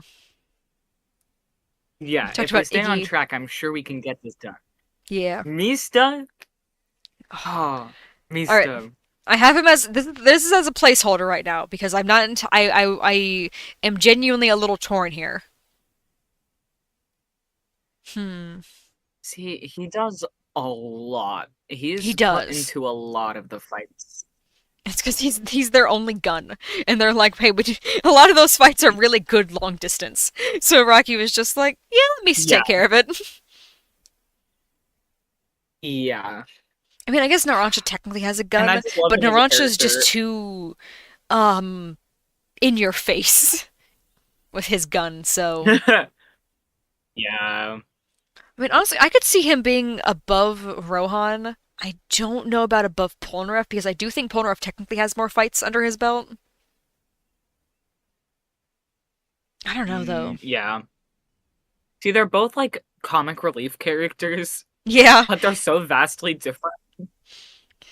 they're comic relief, but also Polnareff has the tragic backstory. Misa's tragic backstory is that he was having a great time, and then and then like that's it. Then he decided to join the mafia, like essentially. Yep. Yeah. But at the same time, I do wish we got to figure out exactly where Misa's parents were. Why on earth was he living alone? Why was he just roaming the streets of Italy and no one seemed to care?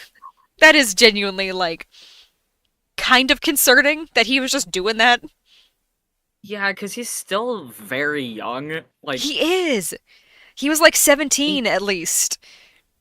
Because I know yeah, he's. Want to say he's the newest member of Team Bucciarati by the time Part 5 starts. But he's also clearly been on the team for a little while. And with his birthday being in December, I want to say there's a decent chance he joined the team while he was still 17. yeah. But like, Oof. that just means this is some random teenager just wandering the streets of Italy, and no one cared to like do anything about that. Like people recognized him, and they're just like, "Oh, that's just him. Don't worry about him. He's fine." Yeah, that's awful. Yeah, like all these people at all these restaurants, the different women that he kept like talking to and stuff, all of them were just like, "Oh, so you're like homeless? That's fine. You can stay that way." Like what? Why not like one of you bring him in? Like that's Good just God. like I'm glad he seemed like he was enjoying it pretty genuinely. Like he just seemed so carefree that he was happy. But like Uh-huh. this poor guy. Oh, Mista, you are quite the mystery. Oh, man. Mm. I don't know. I do feel like this might be a good place for now. Just because I Yeah, do feel like him and I think that Polnareff that are feels right. they're on the same level. I mean, they're both like very intense with their photos here, and they both have their little stands partially in the photo as well, and they're both like staring down the camera. It kind of looks like they're dancing together. Oh, I love that. All right, I was just talking about you, Narancha. Narancia. Oh, Oh man. gosh. Okay. Oh, First no, thought. Narancia. Oh. Okay. First thought. I don't know if I put him above Rohan. Personally, like as like enjoyment of a character, I would think yes, but Around Iggy, yeah. Around, I feel like his role in the team is closer to Iggy's, if that makes sense. Yes, 100%. Honestly, I think they'd get along well. I do think Naruto would have a great time playing with Iggy, and Iggy would be like, "Hey, this kid gets it." Like he'd actually have some fun with him. See, the great thing about the tier list is we get to see combinations of characters that we never would have thought of before. Exactly. Narancia and Iggy, Abdul, Antonio, really? Yeah, those two would have the best of conversations. They would just be sitting there. Like Tonio would like I don't think he would forget like something that he's cooking, but he would borderline be like, "Okay, give me like 30 seconds to go like switch where this like is in the kitchen, and I'll be right back," because he's just so engrossed in the conversation. He's gonna wait Yeah. until the very last second to take care of something.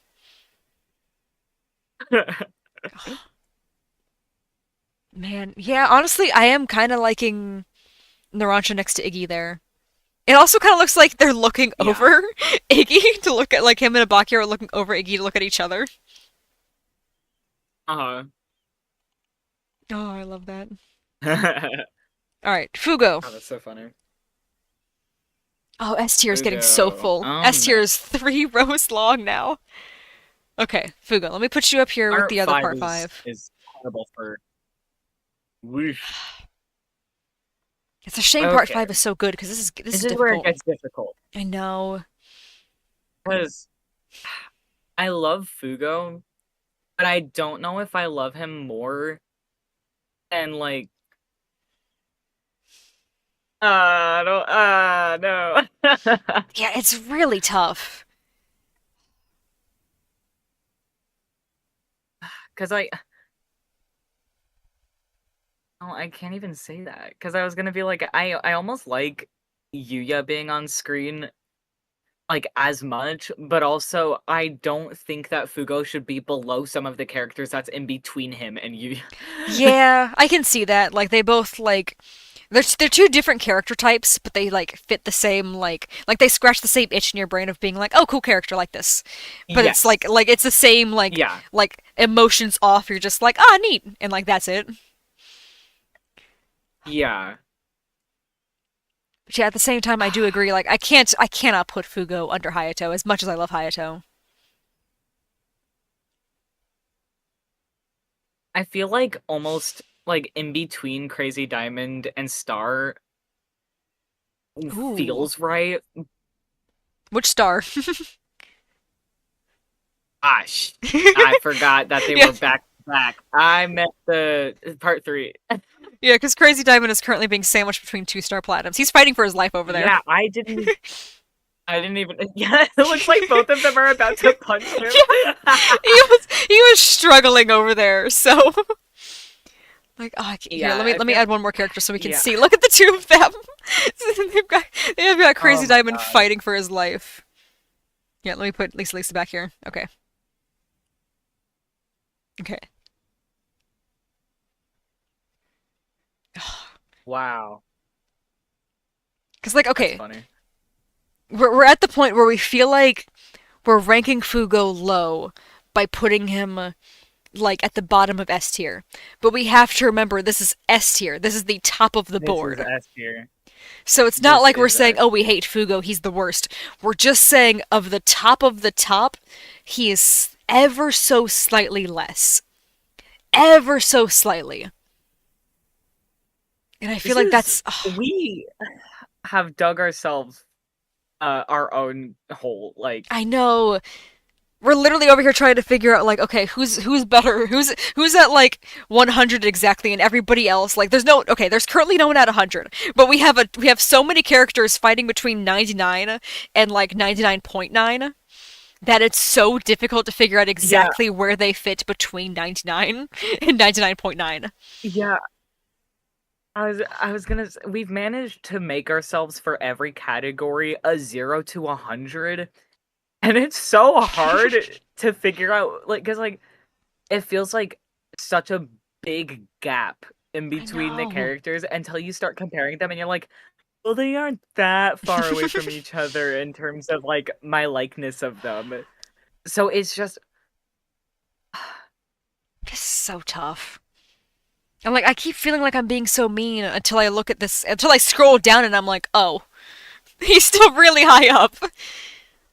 Like, Yeah, okay. I feel like uh, this is fair. This is fair for now. and that feels fair. God, there's so many I characters. know. That's what I think Are every we single getting we're time we into our scroll fourth down. row of S tier? All right, Oh Trish. my god. Okay, where are we putting Miss Trish? Miss This is Una. gonna be bigger than the just their category. I This know. we have a problem. And We what's have a crazy is problem. most characters in JoJo, by all means, should go somewhere in the just their category. Like, that's where Yeah. 90% of this show should go. Why is 90% of it going in S tier? Man, I don't know. All right, Trish, here, let me put you above Kinato while we figure out. Okay. See, Oh I no, feel okay. like personally, You go first. I was gonna say I think that she at least belongs above Abakio. I can see that. I do really like the way her character develops, how she starts off so, like, snobby, and then by the end of the part, she's over there, like, complimenting, like, you might be smelly, but it's like a nostalgic kind of smell, as opposed to just being like, get away from me. Like, she Yeah. deserves some credit for that, of trying to find a way to compliment Mista. Yeah, that could not have been easy. Oh, I'm sure. As much Especially as I after love they Mista, especially after the body swap and how he was like just absolutely dragging her in the mud, like making fun of her. Like yeah, anyway, the thing I was gonna say was I was looking at this list and I was about to say, oh no, is Trish the first girl on this list in S tier? But Holly's here. no, We've got she's Holly. not. We've got Yeah, two women in S tier. I noticed that when you brought up the girl corner in Mm-hmm. A, because I was like, oh my god, that's a lot of women in A and not a lot in S, and we love a lot of the women in JoJo. Seriously, I'm over here constantly talking up so many of the girls in JoJo being like literally I have brought up the arena puddle thing so many times. That is such a short scene and genuinely how much that scene means to Yeah, me, I can't even begin to say. And that is like one of the most like minor things. And we still have all of them in A. Like oh well, man. to be fair, 6 through 8 is gonna change that a Yes. lot. Significantly. There's Oh gonna my be gosh. so many more women in S tier, especially from 6. Yeah. Oh my gosh. I might have to fight to put Mew Mew in S tier, I must say. She's terrible, but I love how terrible she is. You may have to fight. it I wouldn't love be a Mew it Mew. wouldn't be a difficult fight. I'd be willing to talk it would be easy to talk me into like an A tier. But Mew Mew, I'm so obsessed with her. She's gonna get somewhere high on this list. See, I also want someone like Gwest to be an S tier just because I love Gwest so much. There's so many random freak girls in part 6 that Yeah, it's so fun. I love there's not a I just sane person in part 6, I think. I love it. the the characters that like do the repetitive praising like They're so prosciutto, silly. the Yeah. Beshi Beshi Beshi, and Gwest with the Yoshi Yoshi. I can't.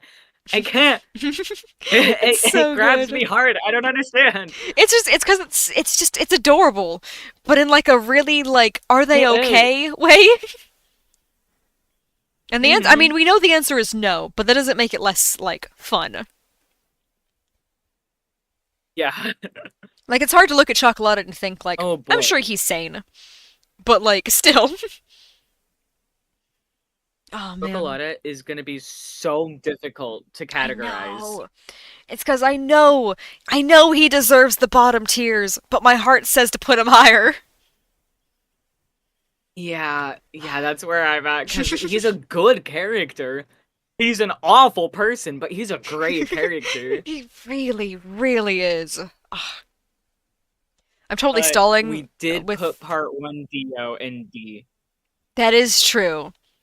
But it's because Part 1 Dio, he might be fun, but he's not fun enough as a villain. Versus Chocolata is a very fun villain. That's true, but he is just downright vile. Oh yeah, no, he's over there writing the rulebook for evil alongside Part 1 Dio. However, he did it in a much sillier way. Like, Part 1 Dio is too, like, doom and gloom, versus Chocolata is, like, he's over there at like, a circus performance. He's having a great time with what's happening. Versus Dio's there. Yeah, he's like, Dio is more like a play versus Chocolate is a circus, if that makes sense. Like they're two different types of performances, but both of yes, them are yes, like still trying to tell a 100%. story. But they're just going about it in very different ways. Okay, gold experience. Where do we experience? Yeah. Um, do you have Requiem on here for any of Yes, I them? do. Both of them. That's why Bites the Dust is on Okay, here actually, because I consider Bites the Dust a Requiem. okay. No, that doesn't make this any It easier. doesn't. I was gonna say, did that help at all? Because it didn't help me. Well, Oh it man. helps for a second, and then I rethought, like, and it You turns like out looked at the no, it list didn't. Because I was again. gonna be like, yeah, because I'd be like, I love Gold Experience, but I love Gold Experience Requiem more. But Gold Experience is still so cool. It is. I love the way it's so like the way it like visually represents Jorno's childhood, as well as like the scene where he reaches out for Jorno when Black Sabbath grabs him.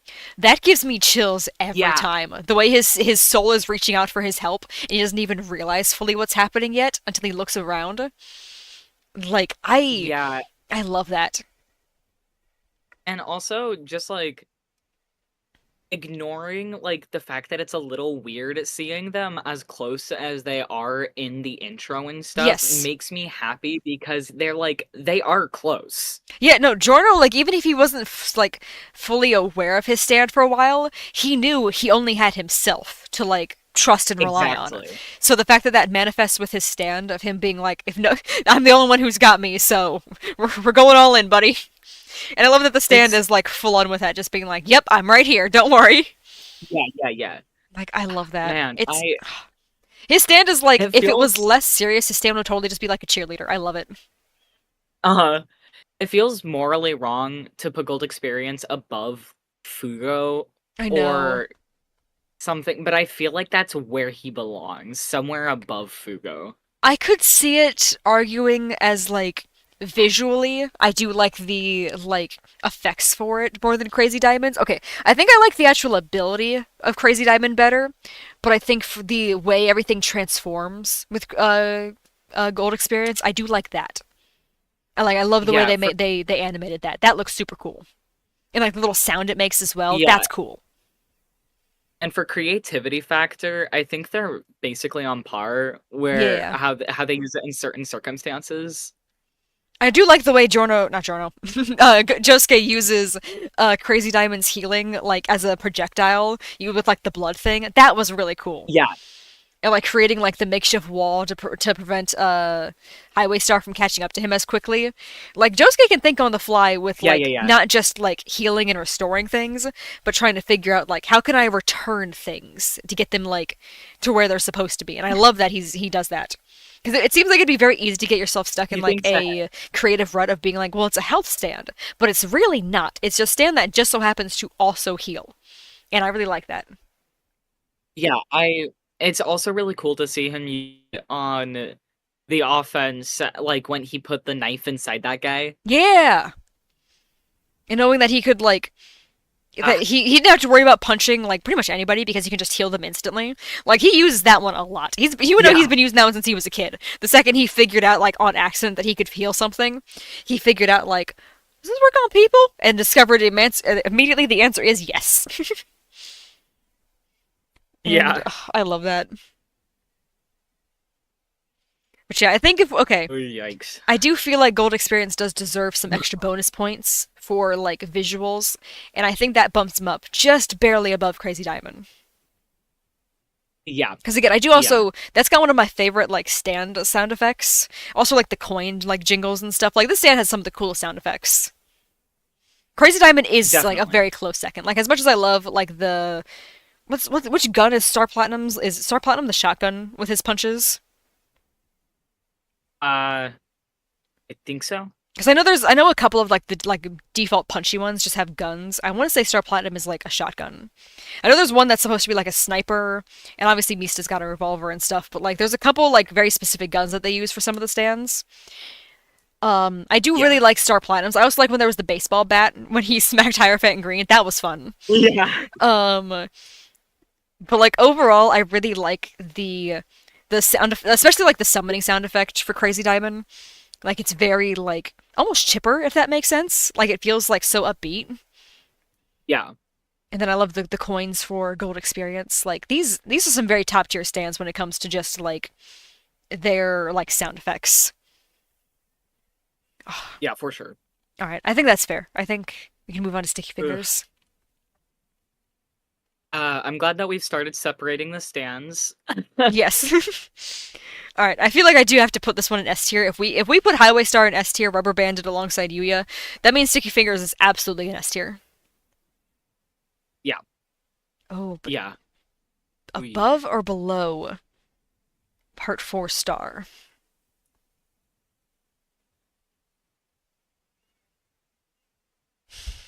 uh Hmm. Because okay, we're ranking the stand mostly on not on the user. We gotta separate Bucciarati from this. How the stand itself is used, its appearance, and like sound effects and stuff, and also just its default ability. And I do think this is a very cool ability, and it does get I some think super creative the uses.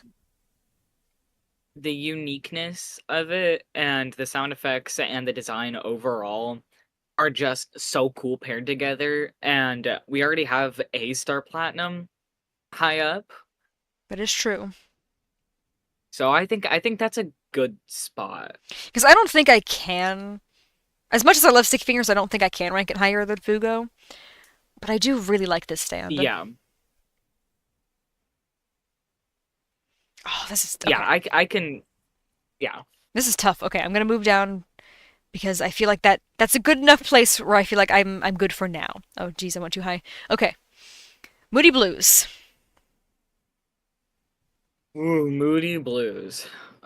I'm torn. I gotta say, I'm almost torn with top of A, but at the same time, I do kind of want to put it in S tier still, just because I do really like the sound effects for this one as well.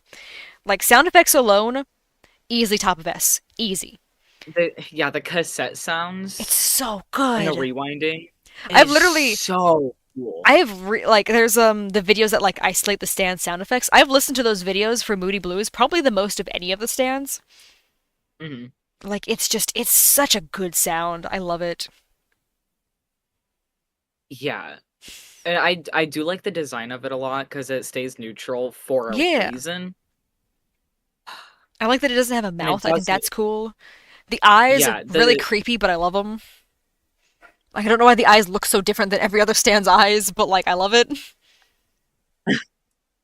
See, my problem with putting it at the top of A tier is comparing Moody Blues to like Abdul and Tonio, where they're very personality driven, feels Yeah. morally wrong, even though I know that S tier is above A tier. I know. It's like once you put them side by side, it's like they're on the same like playing field that way. When you put them on a like Yeah, a higher playing field, it's like, well, they're not even comparable. Even though, you exactly. know, the top of A is very comparable to the end of S. Literally, it's like half a point off from each other, but oh well. I I think he should be at the top of A though. I I mean, think that I could makes the see an most. argument for like if you because okay, now that it's an A tier, now that I'm looking at it and being like, oh, but I do really like these characters. So I think okay, Yeah, below Tonio and between our little trio we've got going here, which is a very unexpected yeah, trio. I okay. I do like that feels right. That feels right. Yeah, that definitely feels better than trying to like force it into S tier. Because as much as I love Moody Blues, I do feel like a lot of that comes from like specifically Abakio. Because I do Uh-huh. love the design and I love the sound effects and the ability is cool, but I think I associate too much of Moody Blues with Abakio to where it's hard for me to like fully rank Moody Blues on its own up here. Yeah, yeah, yeah. I do really like that stand. I feel like I have to justify by putting it in A tier as if A tier is not a high ranking. Like, Yeah. okay. Well, we've put S tier on such a pedestal. I know. We've made it seem like if you're not an S tier, we hate you, when that's clearly not the case. Okay. Yeah. I don't know exactly where these Okay. guys are going to end up going because I don't think they're going to stay the highest stand. But right now, I wanted to just put them up somewhere high. So right now, they're the highest stand. Oh man, I love Sex Pistols so much. I They love their are. little voice. They're Like, so fun. and they're I don't know, they're so cute. I don't know. I don't know. How This about is gonna between Sticky Fingers and the other star? I'm okay with that. Because I do feel like Sticky Fingers is more creative because these little guys essentially are just bullets that can kick other bullets. And while that is like I Yeah. do feel like they're handled in a very creative way, it's not as interesting of an idea of like a zipper that can unzip anything. That feels a little bit more creative to me because it's not just unzipping things, it's literally creating a pocket dimension in things. Like that's Yeah. cool. I do really like how creative that is. And these guys, I don't want to make it sound like they're not creative. They're just a very different type of creative, I would say. Man, I almost wonder what our lists would look differently if we both made a solo tier list. Oh man, if we had spent a full day on our own just trying to make this tier list. Dude, Oh because no. I know that most of my S tier would just be characters that I have a crush on. Oh no, and I'm immune to that, so I'm just over here going like, I don't know, your sound effects are cool. You can only think logically. Yeah. Oh man.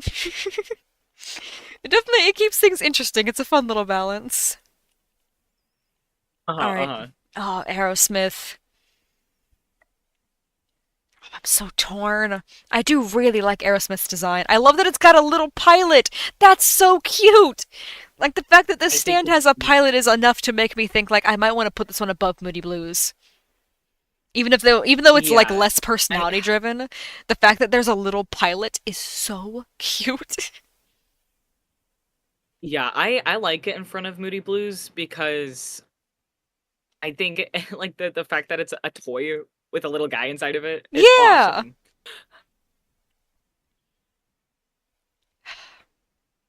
I'm trying to remember the name. The pilot has a name. Give me a second.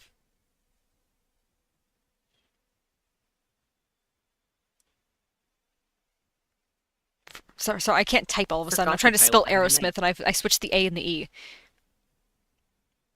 name. Aerosmith. Yeah. Aerosmith. It wasn't that funny the first time I said it. Why is it not coming up? Where is it? I swear the little guy has a name. I swear I've heard that before. Oh, I see it. It's Aerosmith is piloted by a miniature pilot named Smith inside the cockpit, appearing only as a silhouette wearing a I flight was helmet. about to say that. He's literally I just a swear, little but then guy I was like, called no, that's Smith. stupid because it's Aerosmith. Yeah, no, That's because so silly. I love that. I'm mad at myself because I was gonna say, you have to believe me. I do believe you. Honestly, I believe you because that's the same thing that happened when we were at JoJo Trivia during Hallmat. When they were like, "Oh, what's the name of like the members of the Boom Boom family?" And I was like, "I think the last one's Benjamin." But that feels wrong. And then no one guessed, and they're like, "Okay, it was Benjamin." And I was sitting there, and I was just like, "I dang it, I knew that. I knew that was that man's name. The most random, Yeah, useless character in Part 7, and I knew his name." man, I struggle so bad with like basic white guy names because I just hear them so often. Yeah, you assume like, no, that can't be it. In a part where a man is named No, Disco, you would not assume there's anybody named Benjamin. Like, and even then, technically his name is Disco. You're supposed to spell it out from the way it's got the dots in it. I'm not gonna do that though. I'm just gonna call him Disco. every single time you talk about him, you have to say, "Oh yeah, I really like Disco, the character." Yeah, no, that is a little too much of dedication, I think. I'm glad I don't think they actually say his name in Part 7, because otherwise that would be really annoying to listen to after a while. I don't think his name ever gets said. I think they Um, just say the name of his stand. well, it's okay because they refer to Notorious B.I.G. as Big You know or what? They probably Big. would just do that. They would just do it Yeah, again. They'd be like, "Oh, we gotta like combine this, right? I see there's dots in the name, but those don't matter, right?" It's like, no, they do matter. This was a man's name, technically. Like this is what he went by. You can't just say it however you feel if like. anything, if anything, that should have gotten it away from localization. I know they probably could have gotten away with that if they just kept calling it Big. Then they would have just been like, well, that wasn't his name, so sure, I guess you can say it. Oh man. I am not sure if I'm petting a cat right now or if I'm petting a blanket. Oh, it's moving. That's a cat. Okay. It was either a cat or your blanket was becoming possessed. Well, I was petting with my foot under the table. Oh no. Ah, Oh she's so soft. Oh gosh. my god. I'm petting her with my hand now, I swear. I'm noticing there's a lot of Oh, she's purple on the biting. screen all of a sudden. Oh no. Who are we on? I can't. Purple Oh, is that haze. Purple Haze? Yeah, and I just Okay. noticed there's a couple purple stands. Like here, let me put him at the end. We got Enigma. Stray Cat has the purple like edges here on the outline. Toya Hero's got his purple coat. Moody Blues, then Yuya. Yeah, Like there's a lot of purple on screen all of a sudden, and I don't know when that happened, but it definitely did I happen was at some gonna, point. I was gonna point that out when we moved Gold Experience on screen because the background is like a magenta color, Yeah, interesting. but then I didn't. And Abakio, of course, has his iconic purple lipstick. I do like him Ah, with the yeah. full black for like the full like emo look, but the purple is just such a nice Uh-huh. shade, and it matches with his eyes so nicely. Like the anime didn't even need to It's make any changes to his appearance, but I'm so glad they went with just like subtle ones. It's so good. uh-huh. See, the lipstick that I use for my Rikio cosplay is very similar to the color of lipstick that Abakio wears. They got good taste. I don't think they would get along on anything else, but I think they would agree. Like, hey, that's a nice color. That's about it. Uh, Abakio would probably beat him up for looking at him weird. Oh, I'm sure he'd see him and be like, "Why is that guy staring at me and sweating profusely? I have to beat him up immediately." Like, okay. So I know, okay, Purple Haze is one of my favorite stand designs. And I know, as much as I Yes. love Killer Queen, I know I like it more than Killer Queen. Do I Yes. like Purple Haze more I than the almost want to hand? say I like it more than the hand. Yeah, that's what I'm questioning. I'm not entirely sure because okay, we were talking about how the hand and how its design trait goes back to Okuyasu. Purple Haze kind of has that with the mouth guard thing, the way he's like Uh-huh. muzzling himself, and that's essentially what Fugo's been doing his whole life. Essentially, Yeah. like, Fugo is aware that he's a rabid dog, and he's like, I don't want to eat everybody. But at the same time, it would be nice. So I'm just gonna prevent myself from doing it at all. And I feel like his stand is Yeah. a really good visual, like, representation of that. But the fact that his stand is also a Roman gladiator is also kind of confusing to me. I don't fully see the connection there. Is it just because I mean, he's gladiators smart. fight? I mean, yeah, he is very smart. Maybe he just likes history. I could see that. I mean, apparently, Abakio has visited Pompeii multiple times, and I did not have him listed as like anyone even remotely interested in history. So, Yeah. hmm. I don't know. Maybe right there is fine then. Well, I guess I was Because gonna I say, I can't do think feel of. like, I feel like Heaven's Doors see-through hat, that alone, I really like, and I'm willing to like keep above Purple Haze. But just the fact that Purple Yeah. Haze literally looks like he's diseased, I really like that. Like that's just I that is really. like His design unnecessary. Like I overall. love it. Yeah. God, his design is so effing cool. I love that you can see that he's got pupils. Like he's got the same like bug eye thing that a lot of stands do, but you can still see the black pupil as well. Like I don't know why Uh-huh. that's like a really nice little touch for his stand, but I really like it. Okay, yeah, that's good for now. That's good for now because we got Spice Girl to add to the list. Let's Ooh, go. Okay, yeah, she's definitely S tier. I'm just not sure where, because she's essentially just a separate character from Trish, like more so than usual. Yeah, Oh, but look at her! Look at her next to Trish. I love the way the I designs feel like oh, they're so good. yeah, I almost feel like they belong next to each other, even if they are very different characters. Just because while I don't view them as the same character, I view them similarly. Likewise, I They're think. almost sisters to me. Yes, exactly. Like, I like that when I put them next to each other, my eyes started to blend their color palettes together. So very briefly, Trish had pink skin until my eyes refocused, and I realized, wait, no, that's the wrong color. It's so funny that you say that because I was doing the complete opposite. I was seeing this girl with like flesh skin. Yeah, Spice Girl is over here slowly becoming more human. Oh, I love that. But yeah, she's kind of got like a similar thing going on that Purple Haze does, where she's got like the stand eyes, but then she also has pupils. Not a Uh-huh. lot of stands do that, which I think that's kind of neat. Like Yeah, yeah, yeah. It's whenever they do cool. have like humany eyes, I like that. Uh-huh. I also like that it's not reserved just to the JoJos. Like it's neat to see. Like Star Platinum and Uh-huh. Crazy Diamond aren't the only stands with eyes like that. I think it's neat.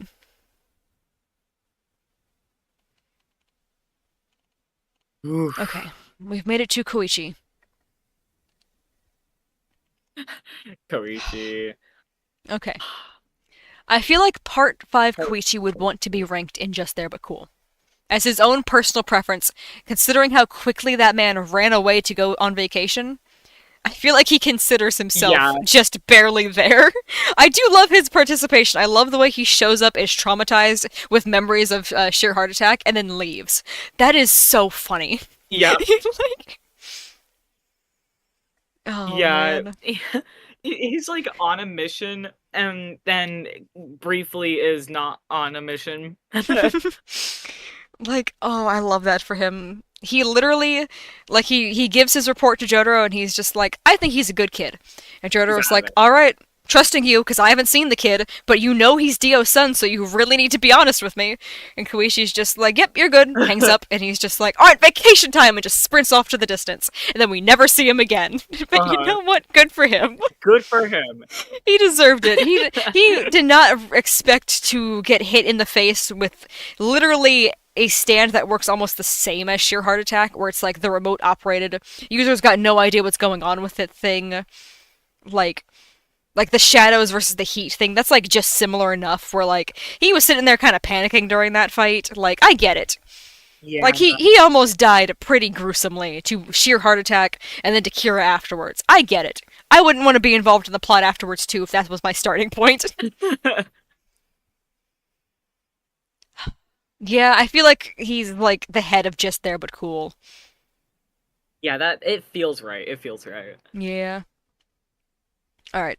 And then this is specifically for Echoes in part 5, but it's also really tempting to make it just Act 3 just because Act 3 is the image for it. I was gonna say it feels like it's just Act 3 because otherwise, Echoes doesn't do very much in Part 5. He really doesn't. Like he helps support a little bit, but they hardly even fight. Koichi's just kind of confused the entire time. Yeah, it's just Koichi trying to explain like so these things are called stands.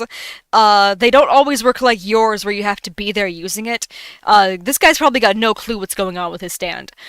Anyway, why is this happening?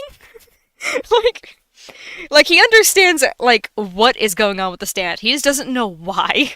And he's really Yeah, confused about that. And I can't blame him honestly. Like I want to rank like Echoes up here, but I know, especially because the anime, Koichi actually uses Act 1 to try to find Giorno, and they removed that from the anime. So especially Echoes in Part 5 just does nothing. He like smacks a tree and gets Koichi flown backwards, essentially. Like, like he doesn't do a lot. yeah. I don't know. I feel like he belongs next to Koichi just I can see it. because they're just like a duo, and Yeah, I mean, it'll because yeah, I mean, especially considering Koichi is Araki has confirmed that when he was designing Act 3, he wanted it to look like Koichi if he was turned into a stand. So, yeah, Yeah. I think that's fair to put them. I was going to put him in just there because he does even less than just Koichi does. Because at least Koichi gets the explanation. But no, I can see them, like, True. yeah.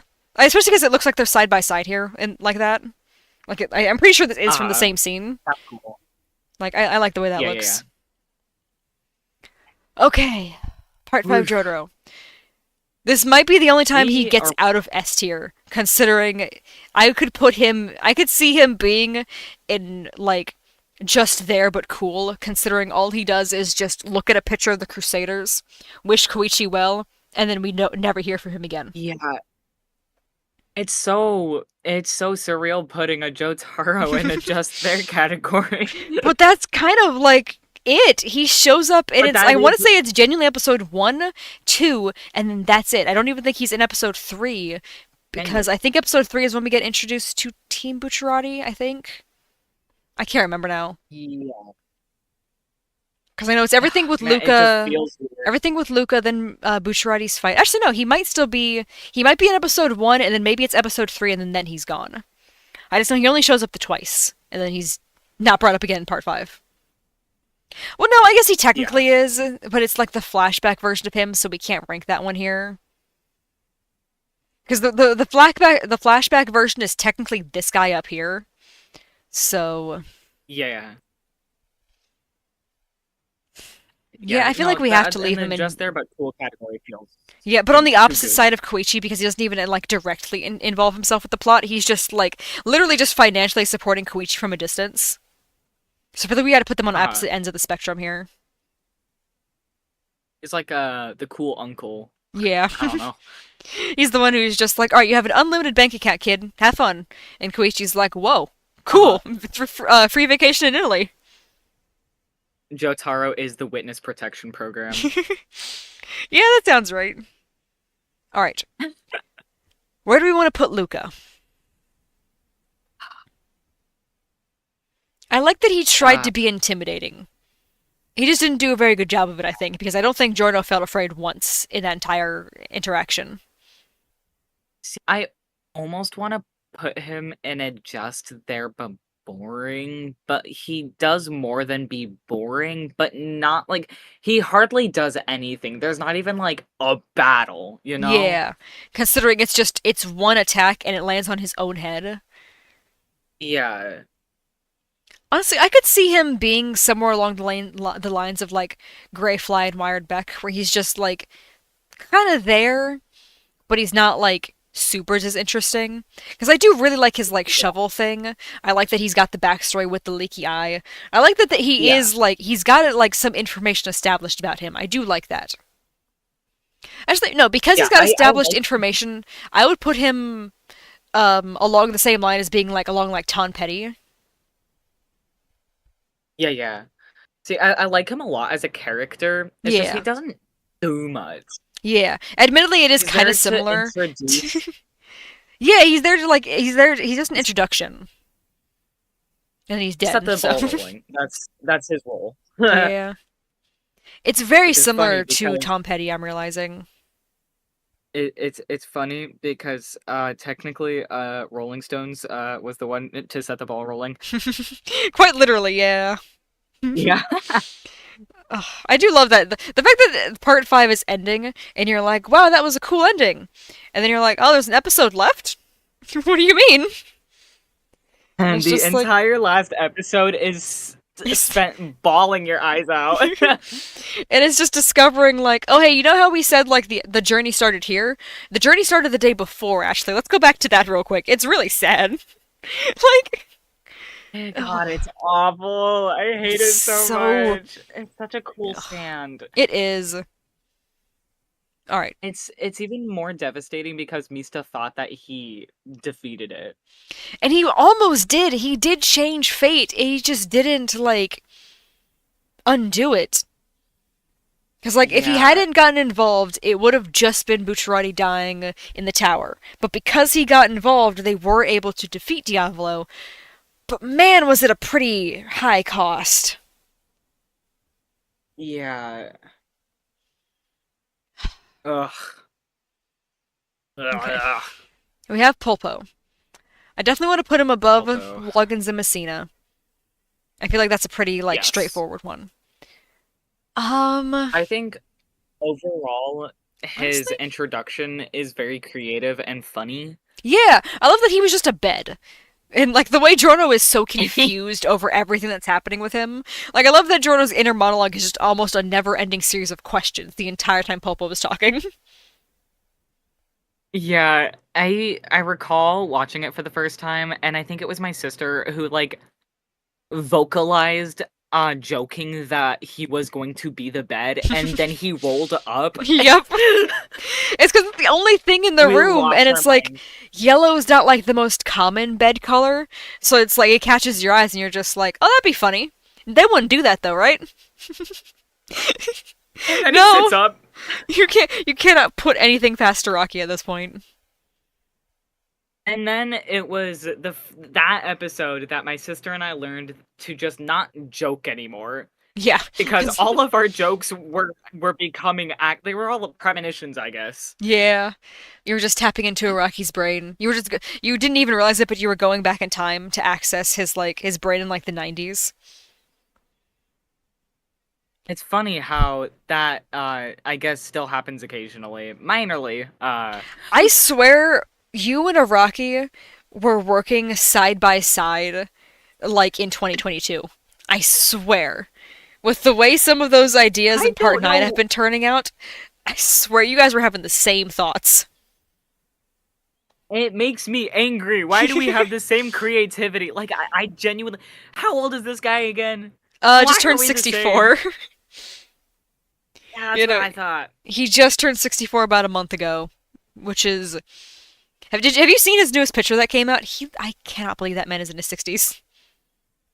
Every time a new Yeah, picture of him comes out, I'm like, oh, there might be like one additional wrinkle. I think he's up to like 3 total. It's like that's kind of and wild that he's this got like barely any like noticeable wrinkles at all.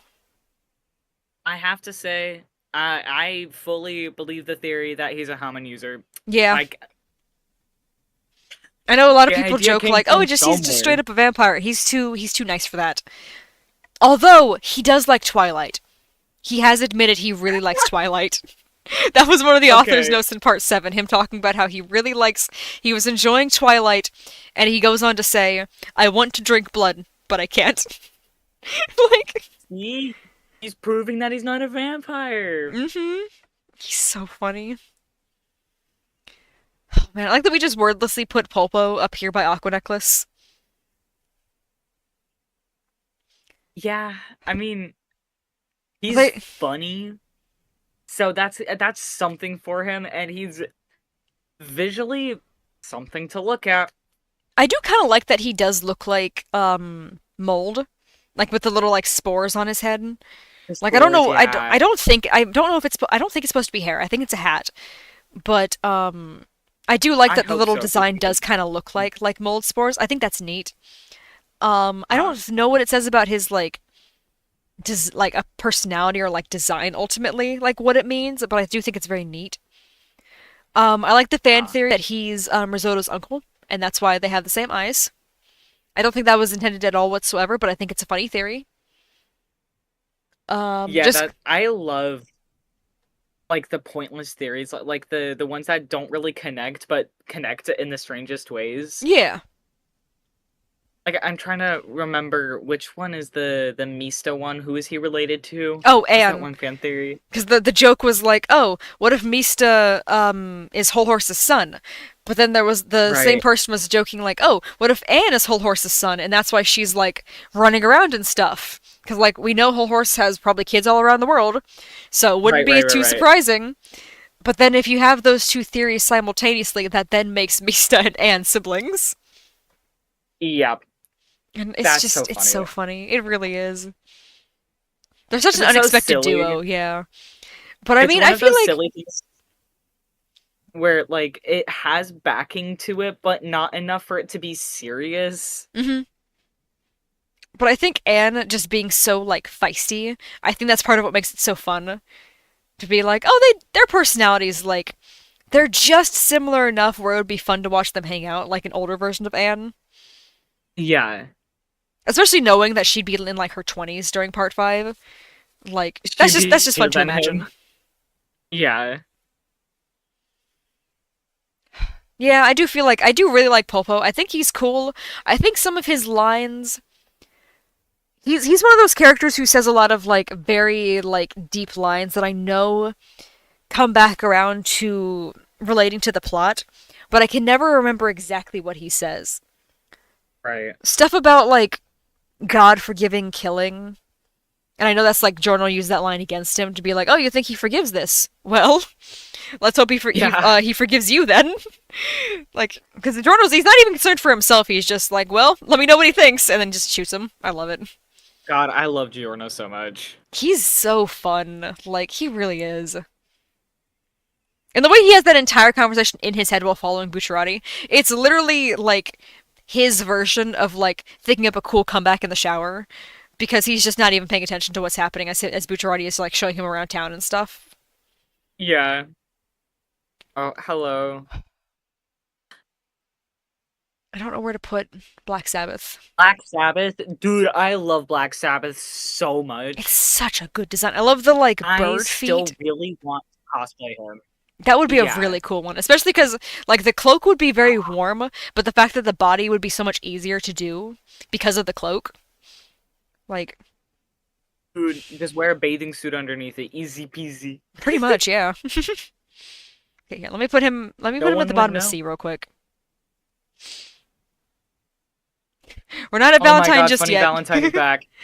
Yeah, we're not quite yet. We've been going slower than anticipated. What? Hmm. Yeah, I really don't know where to put Black Sabbath. I feel like in my head they Why are occupy. messages being deleted? I don't know. I assume they're just deleting them. I just don't know why. In my head, Black Huh. Sabbath fits a very similar niche that the Hanged Man does,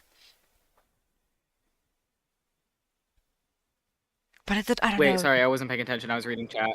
I was paying too much attention to chat. I completely forgot that we were here. You're good.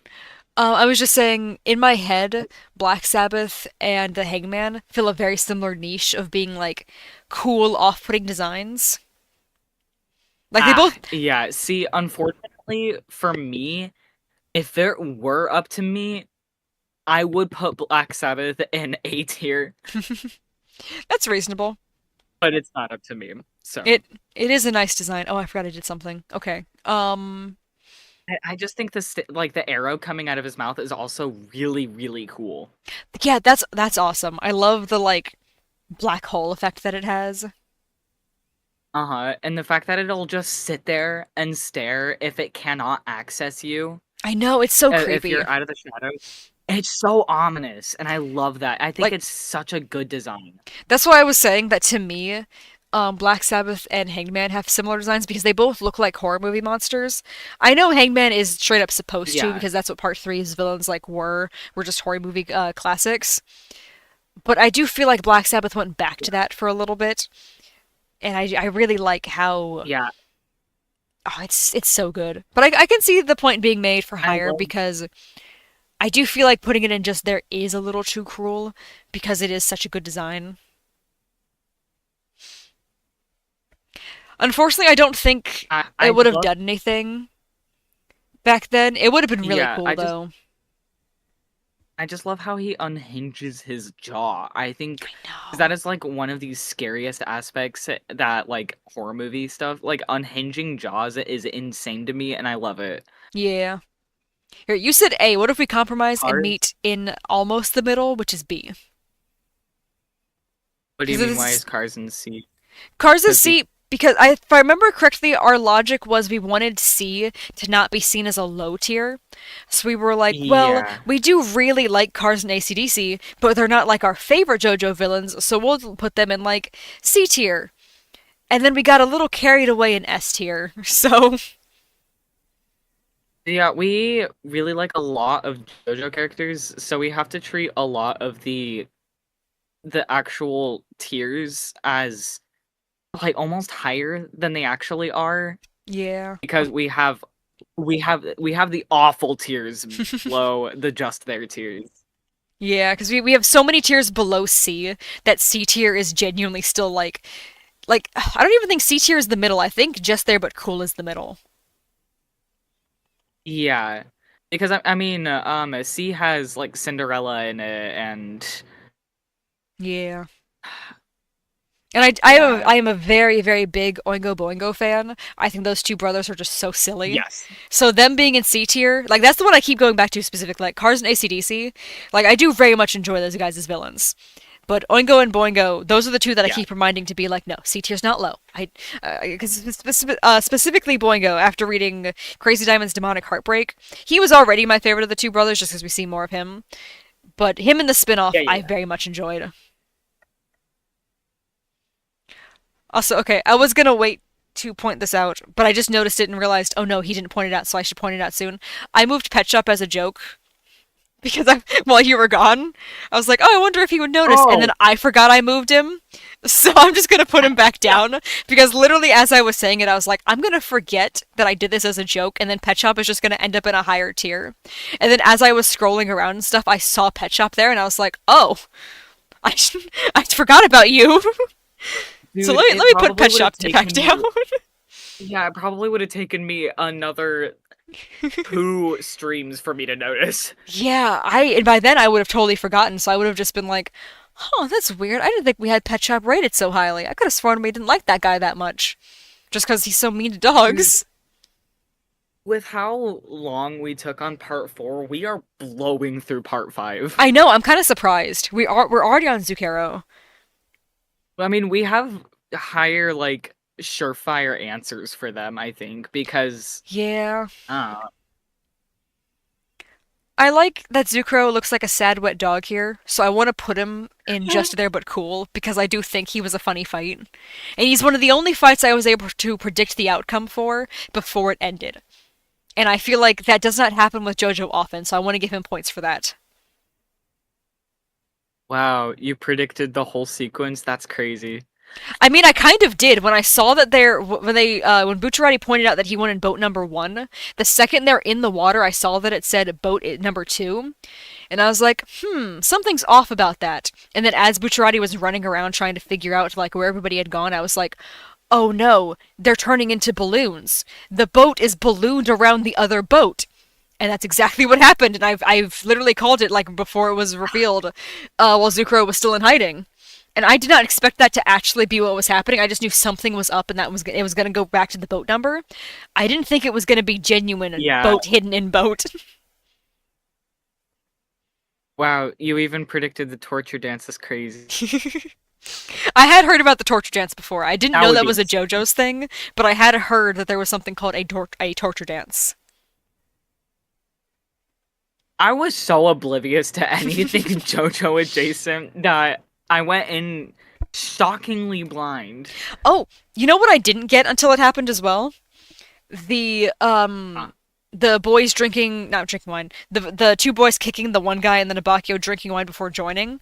Yeah, yeah, I yeah. have seen that I meme a remember you mentioning hundred that. times, and I did not put together that that was Abakio until the second it happened, and then I was like, wait a second, I've seen that before. That one, I still can't believe that I thought the To Be Continued was from a sitcom. I don't know what I thought it was from. I guess I thought it was just one of those things the internet decided on. Like you just play that specific sound when something is like something horrible is about to happen. And then like watching it in Right? JoJo and being like, oh, oh, it doesn't always mean something horrible. It just 99% of the time means something horrible.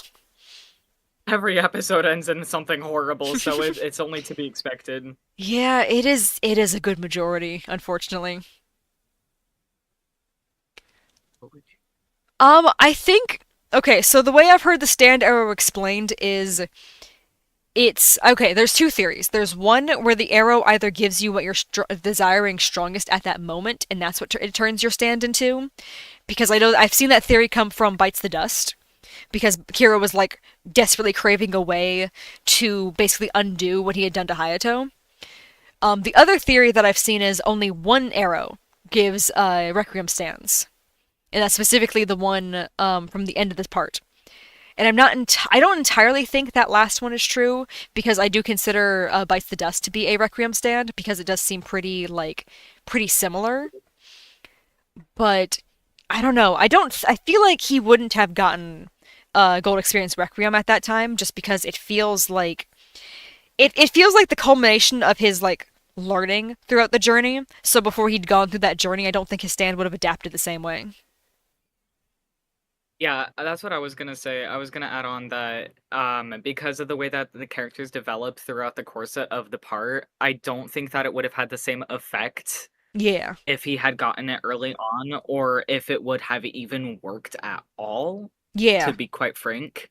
That's what I mean. Like, because I know some people theorize, like, oh, it wouldn't have done anything because only the one arrow gives Requiem stands. I'm not entirely sure about that, I don't know about that. I but feel like it would be just the arrows in general. I just don't know yeah. if it would like it might have a negative effect. Like I almost feel like almost a similar effect to how the arrows work with someone that's not compatible with to begin with, just Yeah. because he was so experienced. That's kind of like kind of leads into like the Bites the Dust is a Requiem stand thing because the arrow specifically chose to enter Kira. So it's like it could tell that he Yeah. was like worthy of a stand upgrade at that time, essentially. And as we can see, the arrows Uh, definitely have a very big influence on who they hit. Because the one in part four is just flying around like driving Yoshihiro all over the place, and then in part five, like Diablo almost grabs it and then just goes right through him. Like I know that was like to do with like the body swap yeah. shenanigans as well, but like I think the arrow decided like no, no, not you as well. Which man, that's just mean. Like he deserved Man, it, but man. I I wish I I think that resetting the universe was a great idea and everything. I just wish I knew more. I wish I want to that see more with Jorno and stuff to like learn more about like I the want to stand see arrows and more. everything. Yeah, it's so fascinating. It really is. It's all up to interpretation. And then I love that the new method of obtaining stands is infinitely more confusing.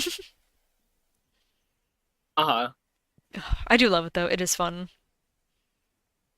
Okay. I feel like I'm feeling pretty good about where some of these guys are placed right now. Where did Zucchero end up? Oh yeah, I agree. he's by High Priestess.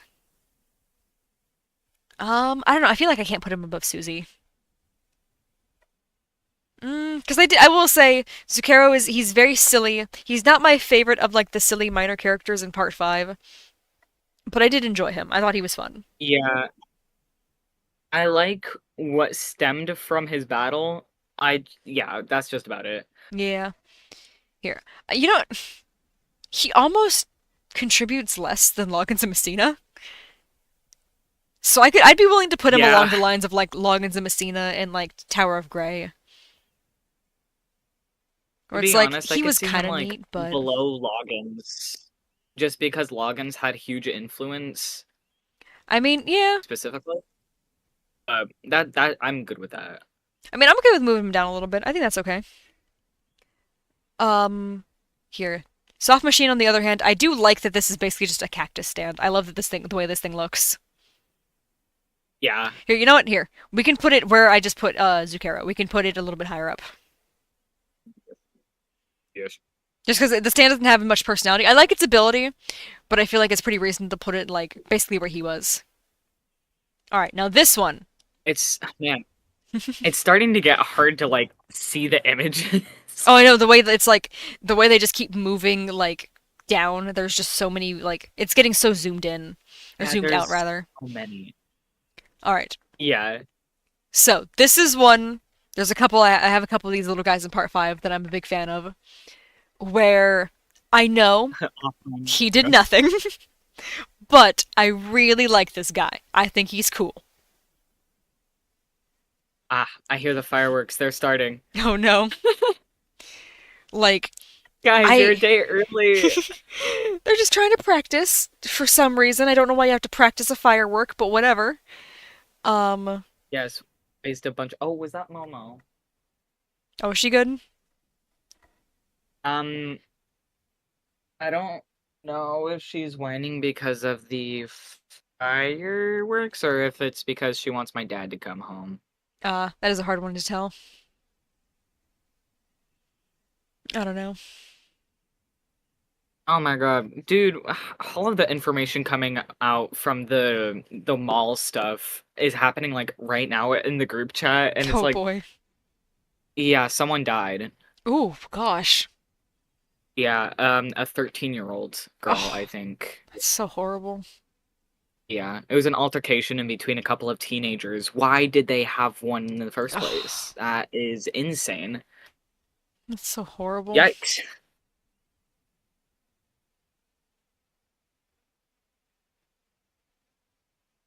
Arts and Hmm. crafts.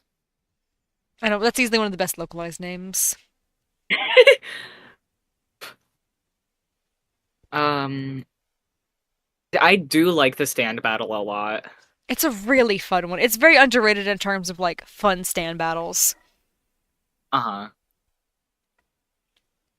I will say, okay, so I don't think I'm going to, but his English voice actor is going to be at Metro this weekend. He was actually at Hallmat, Cool. I want to say, because I know Uh, Talia was talking about him. But of course.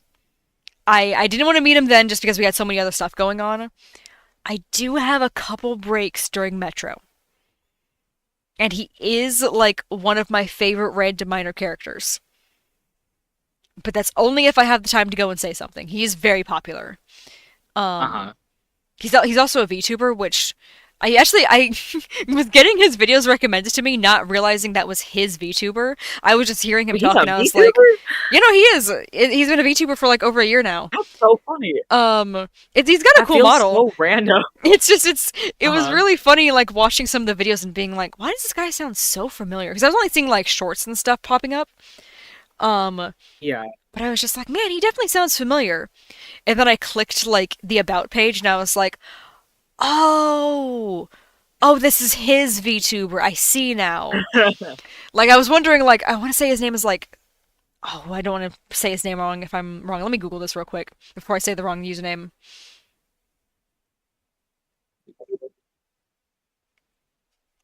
Here, let me look him up. His name is Alejandro Saab. I hope I said that last name correctly. Let me look up what's the name of his VTuber again. Okay, it is Sino. Okay.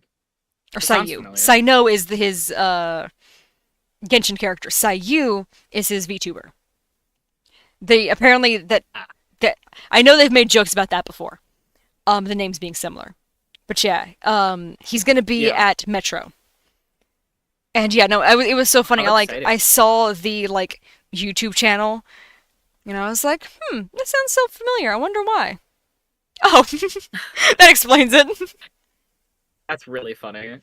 Yeah, I watched like a couple of those videos too, like a couple like little funny clips, and I was just like, oh, he seems cool. Why does he seem so familiar? Uh-huh. All right. Uh, Amber, we've hit the 7-hour mark. Oh no, did we? Oh no! Oh We no, hit we're the at seven seven and a hour half mark too. already. Yeah, because we started around Oh, the half hour mark. 7 hours and what, 22 minutes is where this is at about? Yeah. 7:25 it says. Wee, wow. Look at us go. Oh, that's specifically Uh, part 5 Koichi. So that's a very important thing yeah, of how we're doing this is we're ranking characters from each part. So like we're ranking them differently yeah, based on their how they are in that part. That's why we've got part 3 yeah, and part 4 JoJo. We just happen to like them pretty equally. yeah. However, Part four Koichi is an Koichi, A. where is he? He's an A, I believe. Yes, he's Where is he? next to Raimi. There he is. Okay, I was scrolling on this side for some reason. I was in all the Italians trying to find them. Yeah, he's up here. He's an A tier. Because we really like Koichi. We just had to dock him some points just because he's really annoying in the first half. He does get better. That's why he's an A. But he starts off just he's too like combative, where he's just like Jodo was telling him to do stuff, and Koichi's like, "I think I know better." Oh no, I didn't know better. Who could have seen this? Like Very, who could yeah, have he's possibly very gut foreseen this driven, and coming? his gut is wrong, Yeah. It's like, buddy, you've had your stand for which is like funny. a month. Calm down now. Yeah, listen to the old man who's had his stand since he was like a teenager. Maybe Yeah, like, I use the term old loosely. I don't think Jotaro from part 4 is that old. yeah, I know I'm rapidly approaching the same age as him, which 28 is going to be a wild year for How matching old is characters in JoJo. That's Yeah, going how to be old is weird. he in 4 again? Huh? How old is he in 4 again? 28. Debatably 27, but I believe it's supposed to be 28. 28. It's because his birthday is Man, I'm not unknown. even that far. Yeah. Ugh. Oh, you're almost Polnareff Feel old age. now. I don't want to That's the only way to like rank JoJo ages now, or to rank your own ages to see be right like, oh, I'm now. Polnareff. Right now, I'm Rohan. Yeah. You're also Tamami, which is there's two opposite ends of the spectrum right now. Who do you feel closer to? Yeah. Hopefully Rohan. All right, I'm over here like talking myself And into it's this not without discussing it. 100%. I'm like slowly like going up the ranking for Saleh. He started off at like the lower C, and now he's been slowly working his way up because I've been starting to realize like, no, I think I do like him more than Steely Dan. And now I'm considering like, man, do I like him more than Darby? I'm over here like questioning. In my professional opinion, I, as we've discussed, found that particular battle very boring, so I think Yeah. that he would be above Darby. Which I must say, What do you those think, two fights Dan? got me like equally hyped. Like, I didn't think there was like a chance of death during the Rip Saleh off? fight because Spoke wait, is not a no. rip off. Thus Spoke is incredible. It's very silly. I love the stories in Thus Spoke. And we actually talked earlier about that for a while. We spent like over half an hour talking about just Rohan, and like some of the spin-off stuff. Like where did Rohan end up? Yeah, Rohan's like very high on S right now, and that's for me because okay, I like Rohan. He also is very annoying sometimes. So because of that, to balance out his annoying side, we basically have condensed all of the Thus Spoke characters into his character to boost him along the rankings. Because otherwise, his couple annoying scenes would have me drag him down to A. Yeah, we've also discussed a couple of characters that we would want to be in here from Spoke, but if we give a few exceptions like Yoma and the Moon Rabbit, then we'd have to do all of them. Yeah, and I must say, I cannot remember his name right now, but the guy from DNA with the weird eyelashes and the wet feet, that man's so cool. I'm not even kidding, his feet are always wet. He's such a freak of nature, I love him. He's so nice, but Yeah, he's so weird. I I really need to get on with reading the rest of Spoke because I still Yeah. haven't even read Hot Summer Martha. I think I have it in Japanese from one of the magazines because I bought a Oh, magazine at yeah. SAC this year. Oh, that's so cool. It's a very God, it pretty was one, I will so say. expensive. But All of yeah, the art no. books are so expensive. Oh, I know. Yeah. It makes me so if I had $1 million, I my mean, room would be we're supposed to be JoJo. getting It would be JoJo a JoJo. Go-Go soon, I believe. I believe that one's getting translated. I thought the goal was for the end of the year, but I don't know if that's still happening because I know 6251 was delayed an awful lot. Right. Let's see. Oh no, it is still it's currently stated is October 24th, 2024. You know, only 24 years Dang. late. I need to see which one I have real quick. Oh yeah. Oh, I didn't notice the pose Jorno has on the cover. Oh my gosh. What is your leg doing? It's so pretty. I forgot how pretty it is. Here. 2022 Spring Magazine. Ooh, that's the one with Jillian and Jonoro on the cover, I believe. Yes. Yeah. It's got like it has a bunch of Josuke art in it. Or not a bunch, but it's got Josuke and Rohan art in it, which was the deciding factor for me because I love Gappy so much.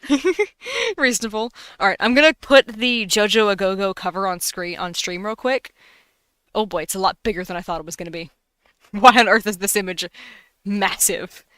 Here, let me size it back down a little It's bit. gonna be a Okay. jump scare. You know, it literally covers the entire screen. What is this pose Yeah, Jorno that is is doing? huge.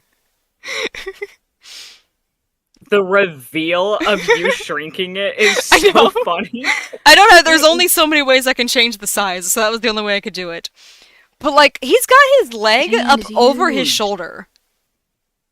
Why? And then is he holding Aerosmith? Wait, he's got it by the. He's got it by the What the? tail. Or no, that's like yeah, he's that's like the wing. What is he, Jorno? Yeah, the Why? tail wing. Why? That's yeah. How? I don't know. I don't know what is going on here. I love the little stickers just kind of smacked around the screen as well. Like the little sticker of Doppio and King Crimson. We got Mista Uh-huh. slapped in the sky over there. Narancia is on Jorno's elbow. What is that Akira? helicopter doing? What? Is that the blood Is bubble that with a? the bandana? Is Like, that a? what is happening? Why is he there? I'm Akira's just. That's like yeah. Rohan's Akira. Why? house. Yeah. Or no, that's not Kira's house. Whose house is that?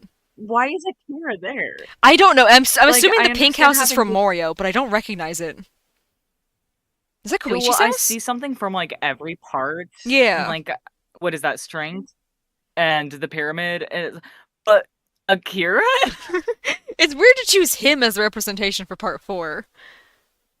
Yeah, like they don't even have the like main villains to. Is that the blood bubble? Oh my god, that is the blood Yeah, bubble. that's what Oh I noticed no. that one. And then there's like the cliffs where it looks like Dio's castle was on in part one.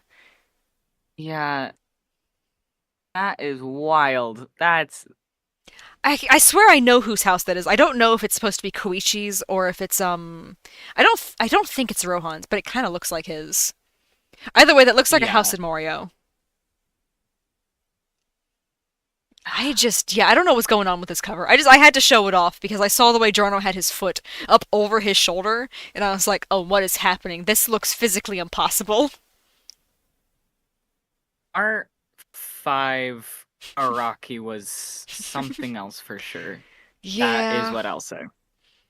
he's definitely he's a fun one. Indeed. Okay, I cannot remember who we left off on. Oh, Sale. Okay. Um, Yes. I don't know. I almost want to put him slightly higher than Darby, even though I didn't enjoy the Darby fight slightly more. But honestly, I kind of just want him next to Santana because both of these guys are just a creature to me.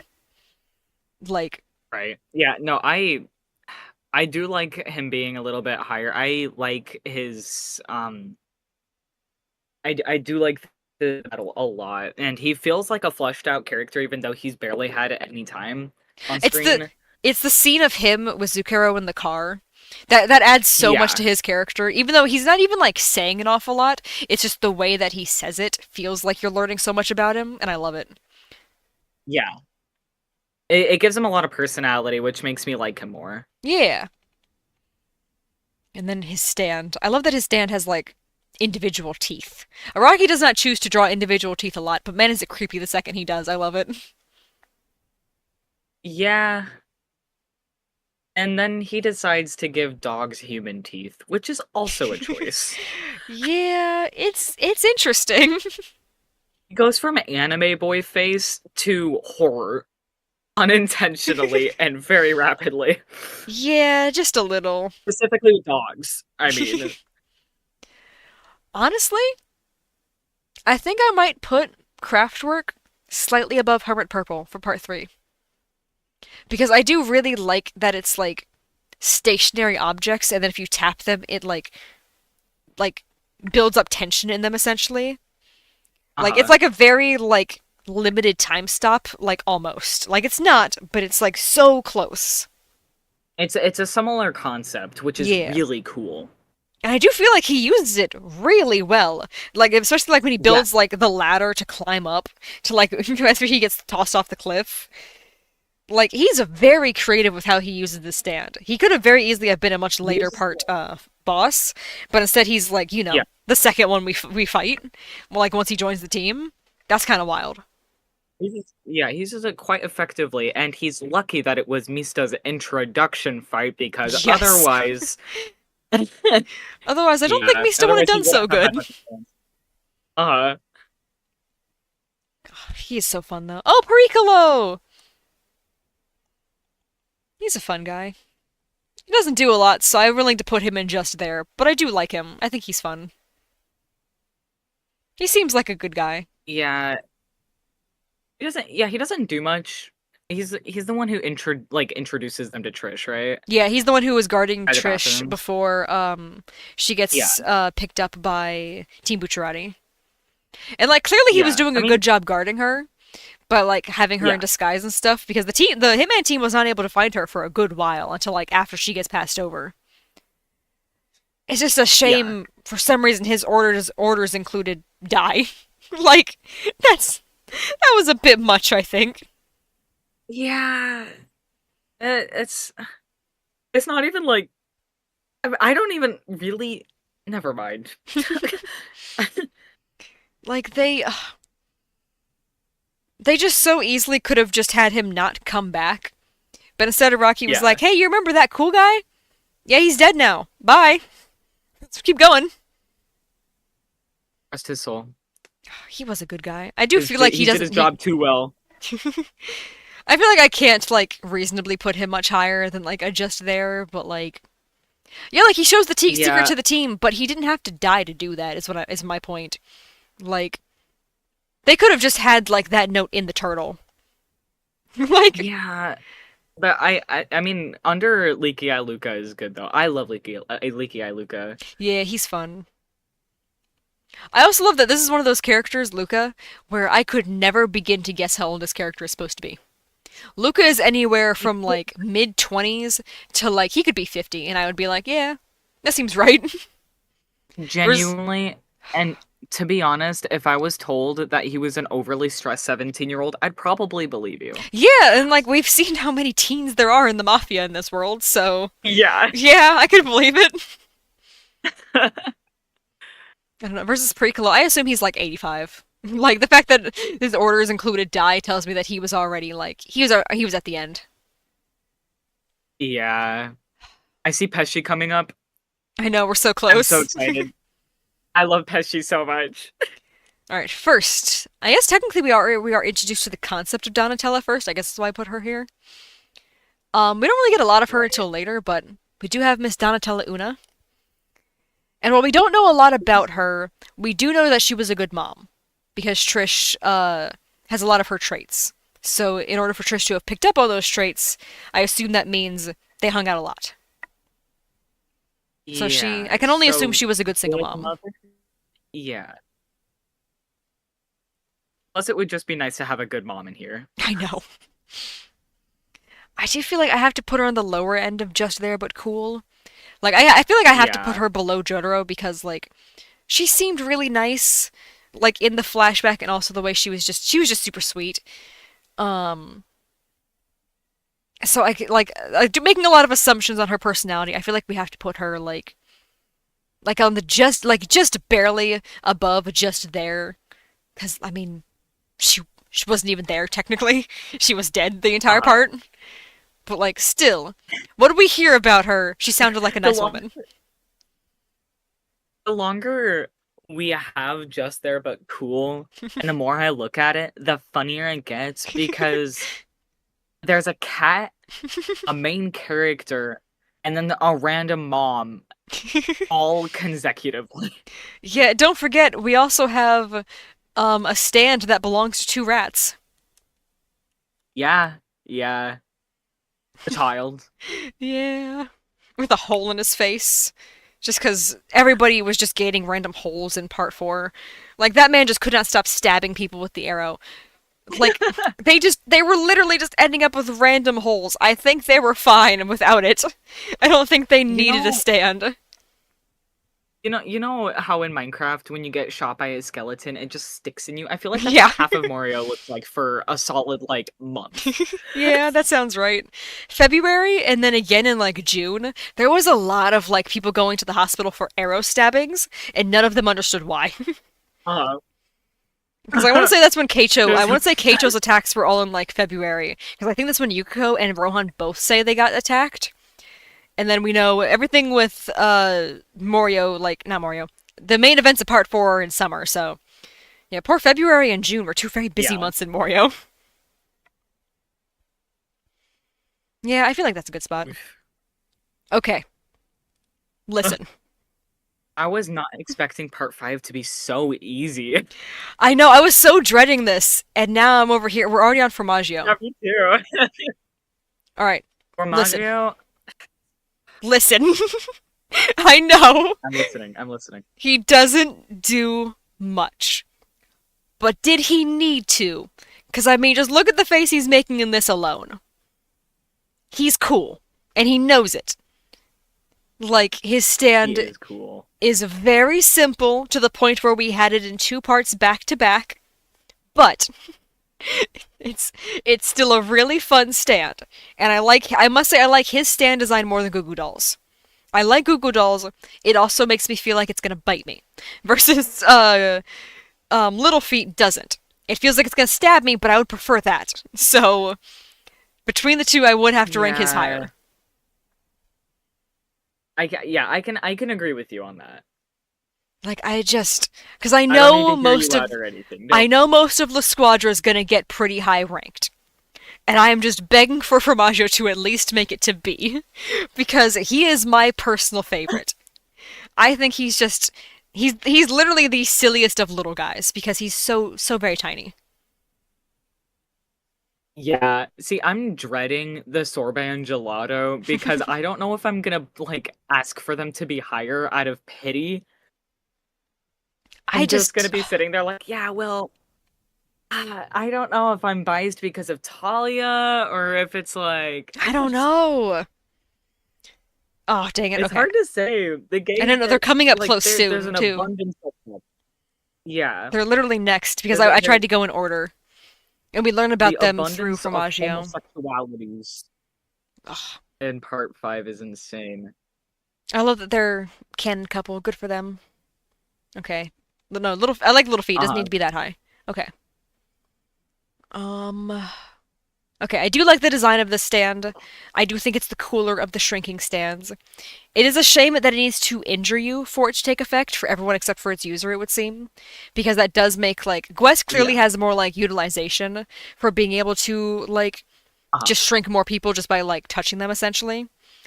Versus this guy's gotta slash you, which that's pretty painful.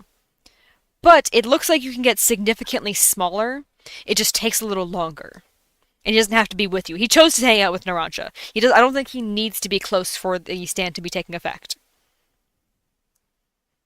That would make sense, yeah. It's a cool stand ability. So I It would is. ow, but I'm small. I don't know. It's kind of up there with like Cinderella for me. Yeah, I can see that. See, some of these I'm struggling to like differentiate the battle itself with the stand in the battle Hmm. because the battle itself isn't dependent strictly on the stand. It's dependent on the stand user and who's in the battle just Yeah, in general. because I know a lot of that battle is literally just them running away from each other. Rather, it's Yeah. it's Narancia running around in general trying to figure out what's going on, and then The battle once he's caught, then it's just Formaggio running away and trying to be like, how do I survive this? Which Yeah, I the do like that as battle well. itself makes me kind of sad just because I just wanted to like what buy some snacks or Yeah, something, Narancia's whole and he job ended up was getting like to go absolutely out, wet. yeah. And then he lit It's up an so entire sad street. to me.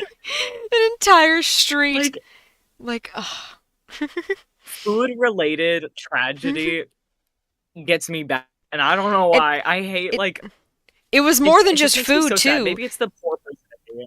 It's because I Trish was also know, like, "Hey, can you pick but up I'm more like some makeup and stuff for me and some magazines?" And Narancia got it too. He got all kinds of stuff for her, and then that poor yeah. rental It car makes as me well. so sad. And then the way Narancia just lights absolutely everything up, like no hesitation. He's just like, "All Yeah, right, cool. more fire. Let's keep the flames burning." Very Narancha, Yeah, it definitely. is. Ugh. All right, I think these are good placements. All right, sorbet and gelato. Clearly, we can't separate these two. You know, I realize we're also probably blowing through this because it's so separate from most of the other parts. So we're not getting sidetracked and like tangents That is about other true. parts at the same time. Because, like, while other things lead into part five, the part 5 doesn't really lead into other parts as much, so that Exactly. that is true. He had to walk home. Here, wait, let me put. That's the saddest part of all of it. There we go. Okay. He did have to walk home. We just skip over that. And I think that's so funny. I would have loved to see just like even just a minute of him like walking home alone, trying to like explain in his head how he's gonna tell everybody like what happened. Yeah. All He right. probably stopped a couple of times, kicked a few rocks. Just being like, man, I have nothing. Like, like he had to stop and like Do you comprehend that think he he was considered going home going back? empty-handed. He didn't even have the car keys with him anymore. Like, oh, I I'm love sure he him. considered risking it and going back to get like something else or Yeah, him to being like, replace okay, it. like I could see him rationalizing it and being like, okay, what are the odds someone else gets to Trish first before I can go back to the store? Oh man, he's so fun. Okay, I have these two at the bottom of just there but cool for now, just because it would be easier to move them anywhere across the board together Yeah, that way. they have to be together. Yes, That's a no-brainer. They're literally sitting on top of each other literally. unless uh never mind.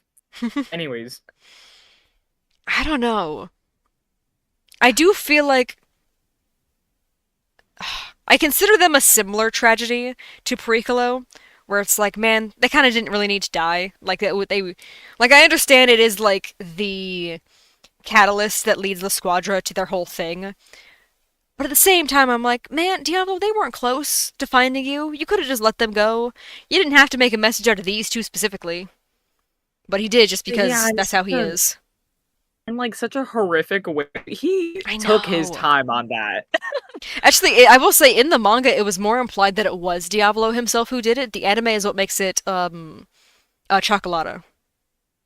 Ah, Because the, the, right. the the manga doesn't show anything. It just says like, oh, the boss makes sure to make an example of everybody who dared to try to find his identity, which very heavily implies that's him chopping them up or chopping up just sorbet rather. Um, Yeah, but in full honesty, he wouldn't even have to like really ask Chocolata to do it. He could have just said, "Hey, Chocolata, can you do?" Yes, I will absolutely do that for you, he's just without like even hearing what it was. he just tells him, hey, this involves murder, and Chocolata's like, I'm already in my car. Like, not even car. I'm in my helicopter. Just tell me the way. I'm riding my Uh, dog into battle. oh no. Yeah, that sounds right actually. Oh God, I don't no! Because know. anytime I think of something like that, all I can think of is Doremi, and I do not want to think about Doremi right now. You don't want to think about the awkward caterpillar?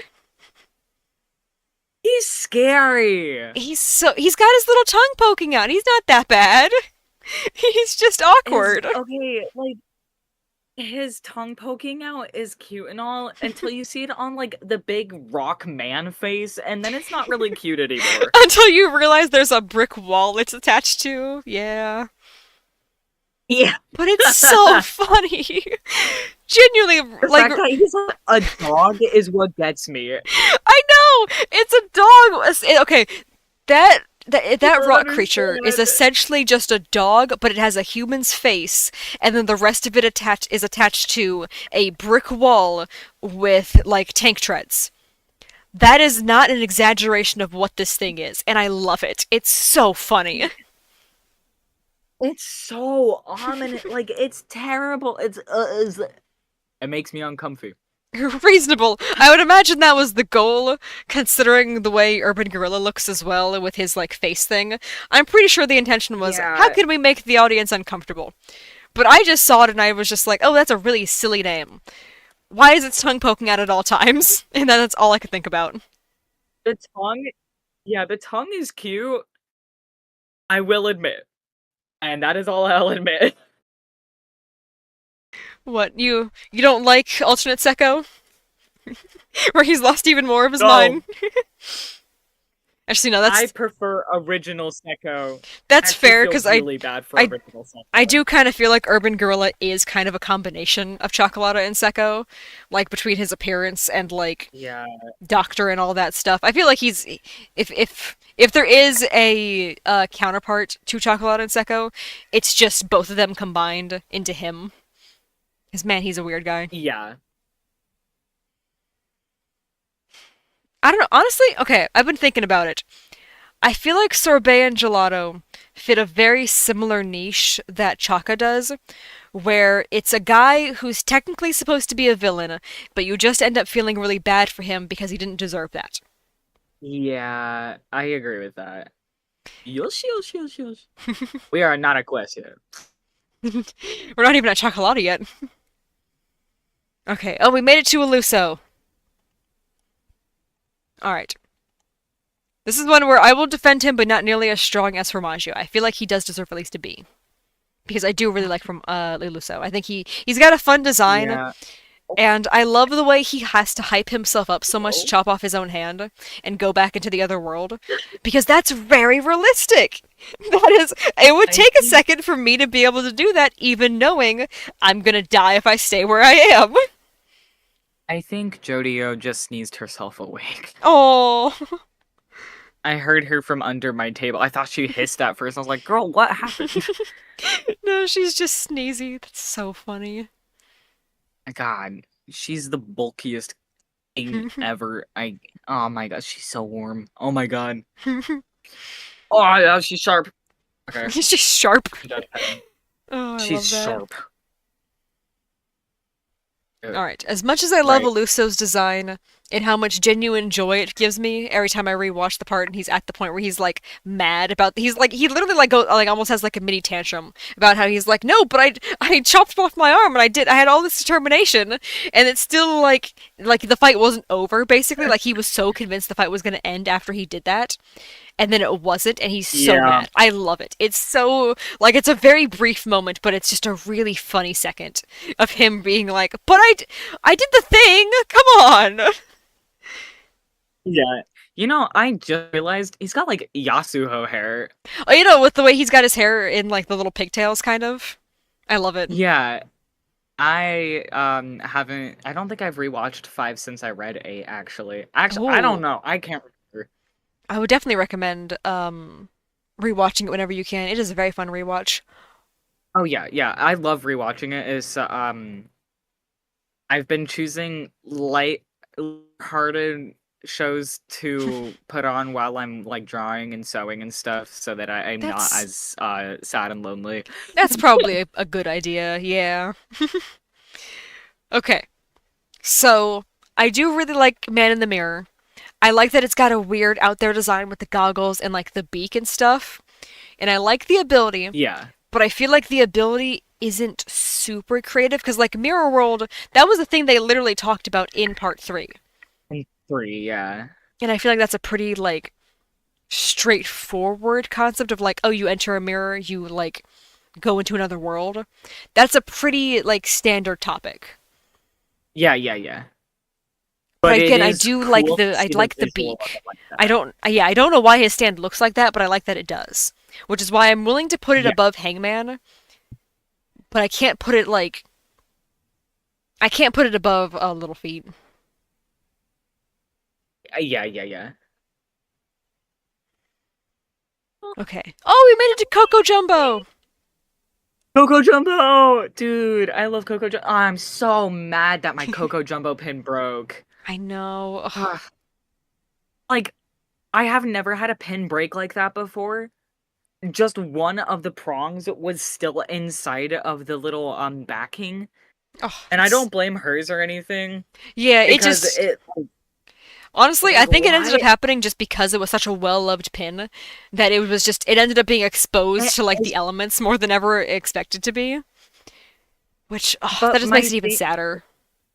the shocking oh, I whistled. The shocking part about that is that I have moved my Black Sabbath pin from my bag to my other bag at least 5 or 6 times, and I have been wearing it since what my senior year of high school. So it's been 3 years and it still hasn't broke. Man.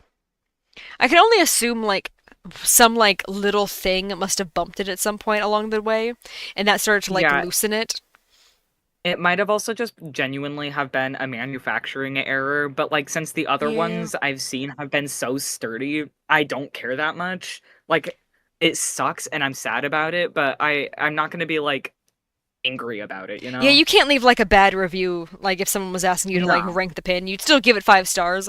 You would just be like, I am sad that I lost mine, but like I can't really like fault it because it just happened. Yeah, and my Black Sabbath has lasted me for literal years, Yeah. so I can't complain that much. Yeah, my stray cat lives in my Kinato display right now. It's because it was supposed to be Ah, specifically Kinato, but then I got a pin that says "What a beautiful Duang," and it's so silly, but I love it.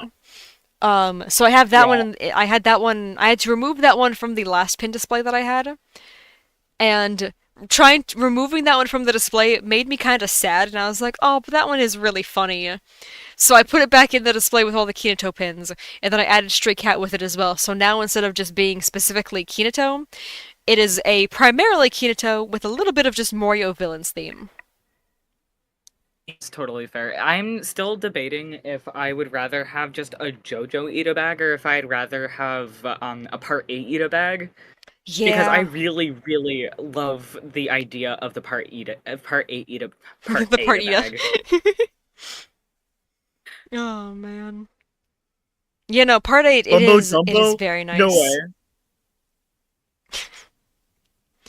You know, I put Coco Dude, Jumbo I at the love end of A Mumbo. for now because I figured we were gonna rank him high. I just wasn't sure how high exactly. Yeah. Because like I do feel like the fact that he just gets tossed around throughout all of Part 5 at least deserves above Stray Cat. Because Stray Cat does Yeah, get for sure. carried around a lot, but for the most part, Stray Cat is being carried very carefully in Kira's stomach or in the little backpack and stuff. Stray Cat is like traveling in style in comparison to the way people are just grabbing Coco Jumbo and just holding him up and stuff. Like this poor turtle. I think I think it's so funny how it was counterable because like he's a turtle. Dude can get to 100 and some odd years old and be Mm-hmm. perfectly fine. Is the literally the perfect counter for the stand that makes Yes. you old. Because oh man, is he the same as ever? Yeah, Oh he's man. just a turtle. Dude needs like a pay raise. Lots of Seriously. celery. Whatever yeah, I was gonna say whatever they're feeding this turtle, like increase it, make it better. Whatever his absolute favorite is, give him nothing but that. I don't do, GMOs. you feel like above Stray Cat is like pretty fair? I think so. I love I love Coco Jumbo so much. You see, writing mumbo jumbo in chat is gonna wreck me so bad because I feel like I'm gonna accidentally say that instead of Coco Jumbo, and it's I I think think that's about Minecraft too often. I think that would be a reasonable misspeak. Also, I was wondering why I was yawning so much. It's because we just hit the 8 hour mark. So No just way. thought that would be a 8 hours? fun yeah. Thought that would be a fun little update. Ah, yes. Isn't it like 3:30 for you? Yeah, 3:30 a.m. Oh no, We're Amber. making we're making We've only great made it through two progress. parts. You know what? We have only 2 rows left. We are making such good progress that genuinely I want to at least make it to 6 before I go to bed. We I are feel so like close to 6. we're Oh so my god. close. Like look at We're that. not that close. Okay, look, where we started, we're so close. Look how many of these images are manga panels. We're so close to the end. Like we can make it Yeah, to part okay. 6. Everything from here should be straightforward. It's been pretty. We just keep getting sidetracked. Oh my god, we don't. I feel like we don't have that much left in general. I With how much we've know. done, this doesn't Parts feel like such a load anymore. Cuz it's essentially parts 5 through 8 because part 9 only has like a handful of characters in it, not even including the most Yeah, recent chapter. So like in there's a couple missing as of the most recent chapter, but I'm not going to bother with that. But yeah. yeah, no, we're like genuinely so close. Ah, All right, Oh my Mr. god, I'm President. so excited for part 6. I know. We're I starting the love fact that part we get to 6 start the so next much. stream with part 6. That's gonna be so good. That's Like, so exciting. okay. Okay, Mr. President. I do think this stand looks so cozy. Like just being inside the key, that room looks so It does. nice. Like, ugh. Dude, I want to take a nap in there so bad. I feel like it would be so refreshing. I would wake up a different person and be like, "Wow, thank you so much, Genuine. Mr. Turtle. I love this." When is next stream? Then, There's oof. supposed to be one, well, today. I'm not sure what time though is the issue. I'll, It won't be a tier list though. it won't be a tier list. It'll be American Arcadia because I've been waiting to play that game all year, so we're finally playing it. The Yeah. next tier list probably not until next week, honestly. But I would like to It do really this again next depends. week, I think. Yeah, I would also like to. I will try to. But we had to cancel last week because my body is stupid and won't let me sleep like half the time, Yeah. It's which is okay though, it my bad, I happens. guess. I mean, it's not like Yeah, you're I controlling wish it, it. so. What Yeah, do I wish it didn't you. Oh, happen, but Citrulline doesn't work for me, so and my yeah. psychiatrist has not been responding. That's fun. I forgot where I put Mr. President for a second, and I like jolted my like left hand. Like I use my I'm using my right hand for my mouse, but my left hand jolted when I realized I didn't know where Mr. President was. Not the hand with the mouse. I was trying to physically in real life find Mr. President for a second there before I remembered I You're have trying to to grab grab it my with the real mouse. hand. That's so funny. Like, oh man. Okay, well I found him though. He's currently at the top of just there, but cool. He's there. Versus, I don't know. I'd almost rank this stand Dude, higher than Shinobu, honestly. Because again, I do feel like that room looks to be so honest, cozy to hang out in. And there's like games yeah, and stuff. There's a mini fridge with drinks. Like, who stocks the mini fridge? there's a Does that just closet. happen, or was that like a gift from Pericolo? I don't know. I think it was probably a gift. I feel like there's a non-zero My chance favorite. that it spawns in on its own That's because true. like that sounds in line with like how JoJo stands work. See, my favorite part about the room is the pee closet. I can't believe that's a real thing. That sounds like a I joke hate someone that would have so much. made about being like, "Oh, that would be funny." Yeah. And it's like, "Oh no, the author made that joke." Someone cracks the joke to a rock and he's like, "Hey, no, I like that." And they're like, "Wait, no, it was a joke." "No, I like that." It's like, "Buddy, you can leave that out." And he's like, "Too late, already finished inking it." And they're like, "It was 30 seconds. How did you do that?" He's just Dude, he's just too quick. Also, I don't know how far behind the stream is, but you're going to be very happy in a second. Pesci, Pesci, Yes. Where are we it's putting him? Pesci. Oh man, Is this going to be your Pesci. your convince me S tier? Oh no, I feel evil.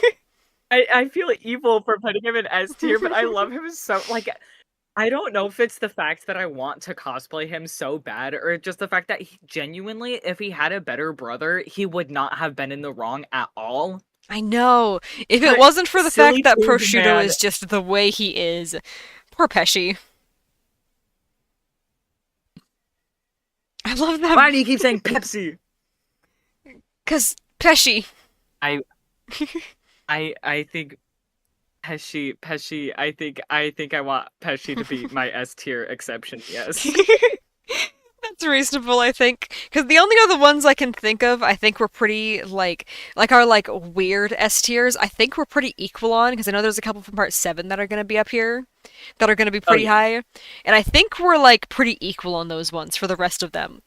It's just we each have our own random Yeah. individual ones where we're like, no, no, this is my special man. He needs to be an S tier. I love I see myself in Pesci for literally no other reason than he's just stupid younger brother and I'm like me. Oh, I love that. Sometimes it's the most random things. I went on like a 20-minute rant earlier about how unstable Kinato is and how I saw that and I was just like, you're so me, buddy. We're in this together. Yeah, I'm like, ugh, I get it. Sometimes it's just the most random things that you like latch onto. genuinely. He's so goofy. Dude looks like a freaking pineapple, and He he's really wearing does. a one piece with a bunch of hearts on it, and yeah, that's me. It's Yeah, such a silly cool design, but head. I really love it. I also like I don't know if you've gone done a deep dive on hers blog, but I remember I was trying to find Pesci art, and at one point I saw a post from her that was I want to say it was literally posted like the day the episode came out, where you know during that scene with the Squadron where it's all of them like talking through on computers to each other, and it's just like they hint at them before we get the full Yes. reveal. I remember her Uh-huh. posting something saying like, "Oh no, they left out Pesci. Like, why is he not there?" But he is there. He just has his head down a bit, so all you can see is his hair. So it looks like there's just a potted plant on the table. But no, it's just Pesci with his Oh head my down, god. and it's she literally like she drew a little accompanying comic with it. It was really cute of like Prosciutto trying to find That's him. awesome. And I'm like, oh my gosh, it's so adorable. I I want to know what led to the design of some of the part 5 characters, because did Araki have like a nightmare? Did he fall asleep at his desk or something and That create like Pulpo and Pesci? I think he had a nightmare where Risotto was staring back at him, and he was just like, "That's the most beautiful, terrifying man I've ever seen. I must create him immediately." And that's why we ended up with like this weird clown jester with completely blacked out eyes. Like that man. That That yeah, seems like that's he's designed for Rocky's nightmares. there. There's a lot of characters that I fear Araki for creating. Yeah. He almost gave Babyface pierced nipples, and I will forever be thankful for the editor that said, "Is this too Right, much?" I remember learning that. Yeah. Like the editor that made him That double would have think. been so funny.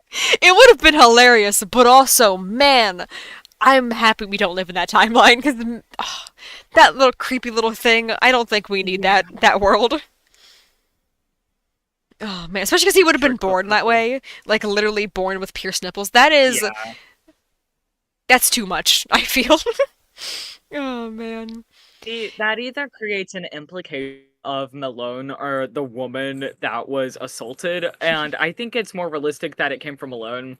Yeah. Ugh. All right.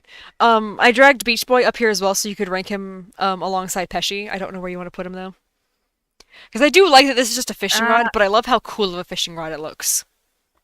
yeah, see, I feel biased with that one too because I do eventually plan on cosplaying Pesci. I hire page in my cosplay journal of how I would construct it, and I have had to research so many different angles. There's Hmm. not a lot of screenshots of Beach Boy. Yeah, which is unfortunate because it does have a really cool design. I love that it's like The it's little so dinosaur skull simple, is but so cool. yeah, like that's such a neat little touch. I love that. And like you can see like the pink Yeah, thread it's very here, like it's nice. yeah, it's just like stereotypical boy, and I love that. Like, there's something funny about that. Yeah. Like, along with Pesci, it feels accurate. It definitely feels like it's his stand. I like it. Like if someone else were to Yeah, have a fishing rod stand, it would look very different to this. But yeah, Pesci's yeah, is yeah. very fitting for him. Oh no. See, I feel like I legally can't put it next to Pesci because we're done pairing. Um, Yeah, we used our bungee I th cord. We don't got any left. yeah, we don't got any left. See, it's design wise, maybe like in C tier to be honest, just because it Ooh, is a really cool design, but I don't think it belongs higher than some of the characters that we have in A, B, and C. interesting. I think if it had a personality aside from just being a fishing rod, I think how intimidating the stand is when it's like searching through the cars trying to find Bucciarati. I feel like that would have earned it as an A tier. But I guess that was just Pesci as Yeah. opposed to like the stand itself. I do like the way Yeah, yeah, Pesci was yeah. using it, though, but I think the points of like him using it cool, the points for that do have to go to Pesci. But I don't know. Yeah. I don't. Do you want? Would you rank it higher or lower than the birds that we have over here? Because we have two birds. I want to say higher That's reasonable. because it's almost like scarier than chili pepper, and I won't say scarier. I don't Not know, like man. if someone had both like if you saw two photorealistic versions like in real life, you're not saying that you would find um Beach Boy scarier. It's just like as a concept is more like off-putting the way it can track you down. Yeah, yeah. I think that's Because like the reasonable. other ones are more tangible in the sense that you see their bodies and Yeah. stuff, and they're easier to see coming almost, as opposed to I don't know, maybe just fishing hooks specifically. The way that they're shaped is so scary to me. And my oldest sister got one stuck in her eyelid once. Yeah. They're really When she was a painful. kid, in her eyelid. Can you believe that? Ugh. That is such a small like window to hit too. Mm-hmm. But yeah, I do really like Beach Boy. I also like that it can once he realizes just how deadly his stand is, he just starts aiming for the heart. I love that. Yeah, it's really cool. Hmm. How are you feeling for prosciutto?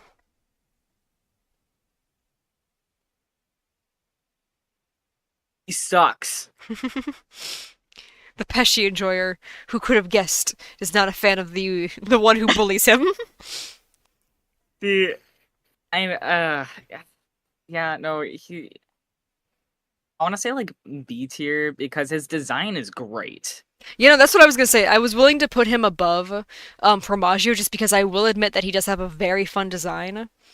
And I do like the way Yeah. he uses his stand as well, the fact that he uses it on himself. That's smart. I like that. That's a good way to get the um like search off of you. Yeah. But also, And yeah, I he will is be very honest, mean I towards did Pesci. use prosciutto a lot to help me draw Marlowe just because he has the most similar like suit situation happening. Yeah, where it's like a weird combination of like a regular suit and like a very stylized suit. Yeah. Versus I feel like a lot of the other suits are just very like they're so stylized to the point where you it's like it's hard to imagine that as like just a regular thing someone would wear. And when you're trying to find character Yeah. reference designs for the first time, you kind of want to start with the more like realistic first, because otherwise, Yeah, how on yeah, earth are you yeah. supposed to progress from there? I mean, I have gotten way better at improvising the style, so Yeah, that's cool at least. I haven't drawn you, it in such a long time. Ugh, oh, you're just incredible at it. So, thank you. all right. Even though my personal preference is telling me that Formaggio is cooler, I do have to admit that Formaggio's design, or not Formaggio's, Prosciutto's design is really cool. So I am willing to put Yeah. him like one above. Ooh, but Be then okay with Grateful him being Dead. one lower. But Grateful Dead is a dude, really fun one. Grateful Dead is one of my favorite stands of all time. Yeah, I was gonna say, I honestly, I kind of want to put it a little higher than prosciutto. Mm-hmm. Like, I'm considering like up here by like Cheap Trick because I do really love that one's design. Yeah, I that man, yeah. Like, I can't say I like it more than Silver Chariot because despite how simple Silver Chariot is, I do think design-wise I do like it slightly more. But Grateful Dead Yeah. is horrifying. Plus the sounds it makes. Why does it roar? Like, why does it do that? I don't know, but also just knowing things about the band itself is also really cool Oh, I know nothing about the because I had to band. learn about it. Prosciutto is food. It's a type of what meat? Yeah, Or is it it's cheese? if I Yeah, believe it's it meat. specifically, it is dried meats, like dried ham. Yeah. Because I know I've seen a lot of So people a lot of jokingly call him the old part ham. yeah, a lot of the part 5 cast is named after Italian foods. So that's why it sounds like an Italian restaurant. Yeah, I know formaggio is cheese.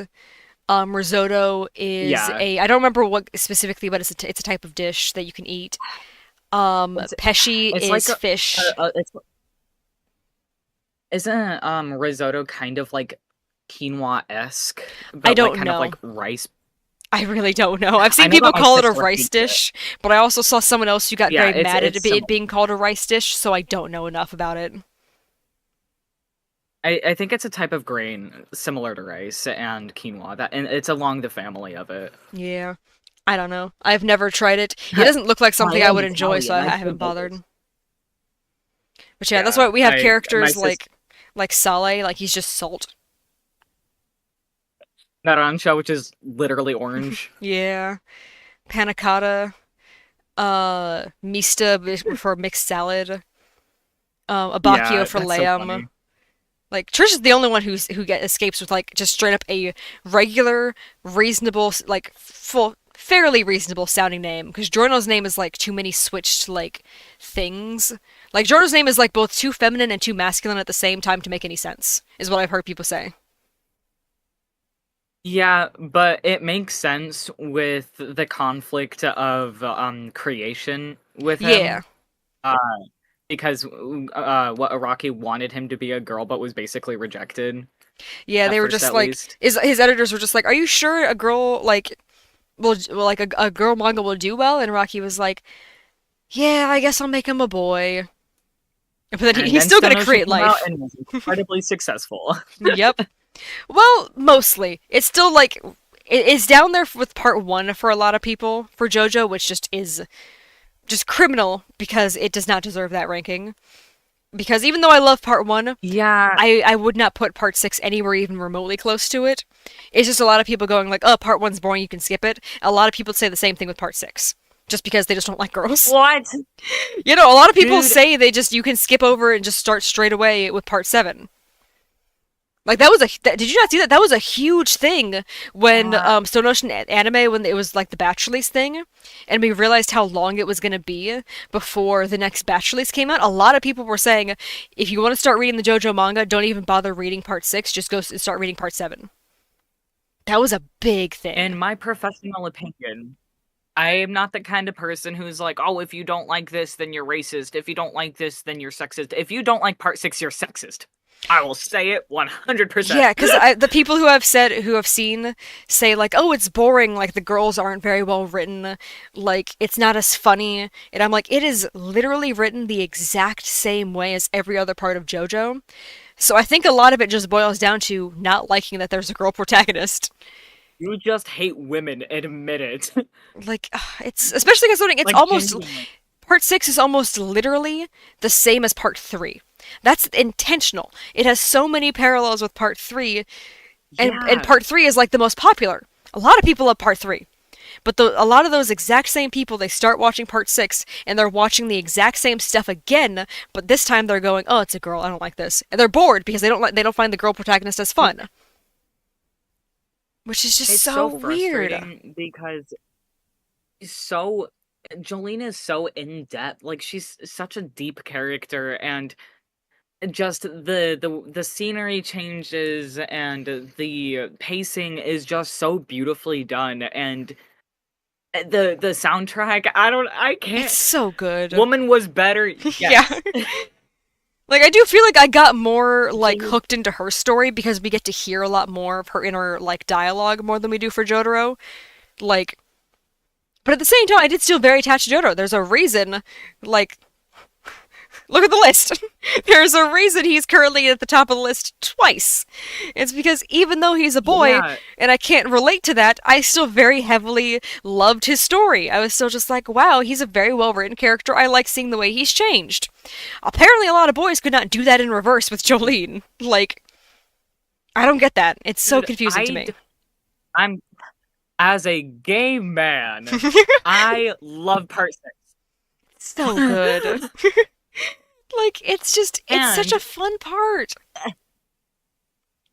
like it's crazy because to me it is up there and one of my favorite parts.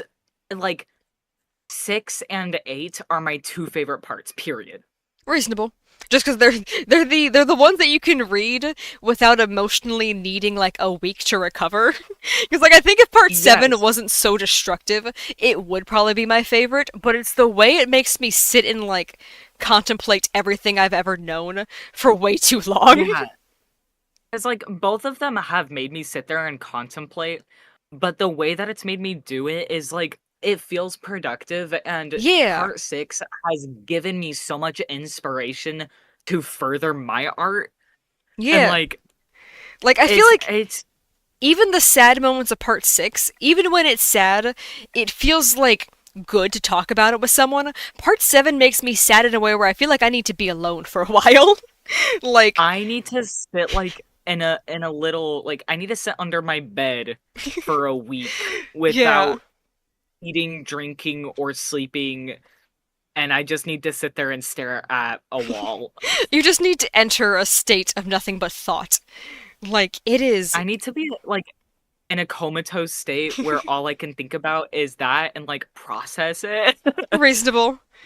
Oh my gosh. You know, I want to say, so I remember I read like 40 chapters of part 7 in like one day. I did not mean to, but I did. I started reading around like the 50s and there's only like 95. So I want to say like I started the day reading like around like where like Wikipedia was introduced. That's where I started the day. And then I ended the day with ending part 7. And I want to say I started reading around like 10 or so and I finished reading around 5 in the afternoon and I don't think I left my room until 10 o'clock. Like Yeah, I that's just fair. sat there for so long trying to understand everything I had just read. Not even understand like, oh, it was confusing, just like the morals of like everything that had happened. I was like, wow, that was so I'm much. trying to remember I'm trying to remember specifically when I started and stopped because I feel like it was when what's his name? Mike was introduced as like a proper villain the second time Yeah, that I read it and then just kind of sped through most of the rest of the story. yeah. And like it's like we were talking about what was it? What part were we talking about earlier? Oh, I don't think it was part 7, but I think it was part 3 where we were talking about how it like the final arc like picks up and then just doesn't stop and then suddenly it's over. Oh, we were talking about part 8. Oh, part 8, yes. That's what it was. I knew it was something where it was like a Yeah. journey. And I was trying to think of the parts that have journeys in Yeah. them and I was like part 3 is that whole thing's a journey. That's the point. But yeah, like that Yeah, kind of but happens with part part 8 is 7 like but like a little bit earlier because like part 8 is like much yeah, a slower build versus part 7 it's like all right, you guys are good. We're at like 40 chapters. Cool. It's nonstop from here. Like it's yeah, so it's a progressive build. Like part 7 is a constant uphill yeah. and part 8 is pretty steady and then it's a roller coaster. Yes. Oh my gosh. It's very impressive, I must say. It didn't even give me time to process what had happened. I know. It's like But like part 7 was such a slow burn that like it gave me time to process everything that happened as it happened and after it happened. yeah, it's because part 7 was kept trying to ask you questions, like trying to ask you questions, versus part 8, the questions Yeah. are more so just like, "Who am I?" And it's like, "Buddy, I can't tell you. I don't Yeah, know." yeah. That's like it's slightly less personal, versus part 7 Uh, feels like it's asking you to sit down it's and reevaluate how you're feeling. yeah, part 7 is telling a story. Part 8 is learning a story. Yes, that's a very good way to put it, I think. And it's just, ugh. Both of them get me Uh, like uh, so. Oh, they ruin me, but in just very different ways. Part 8 ruins me in a way where I want to yeah, go talk to other people and be like, "Hey, didn't that suck? Let's talk about it." Or yeah. not like suck You it like can it's tell bad, but like, "Hey, aren't you like emotionally devastated?" Me too. Let's talk about it.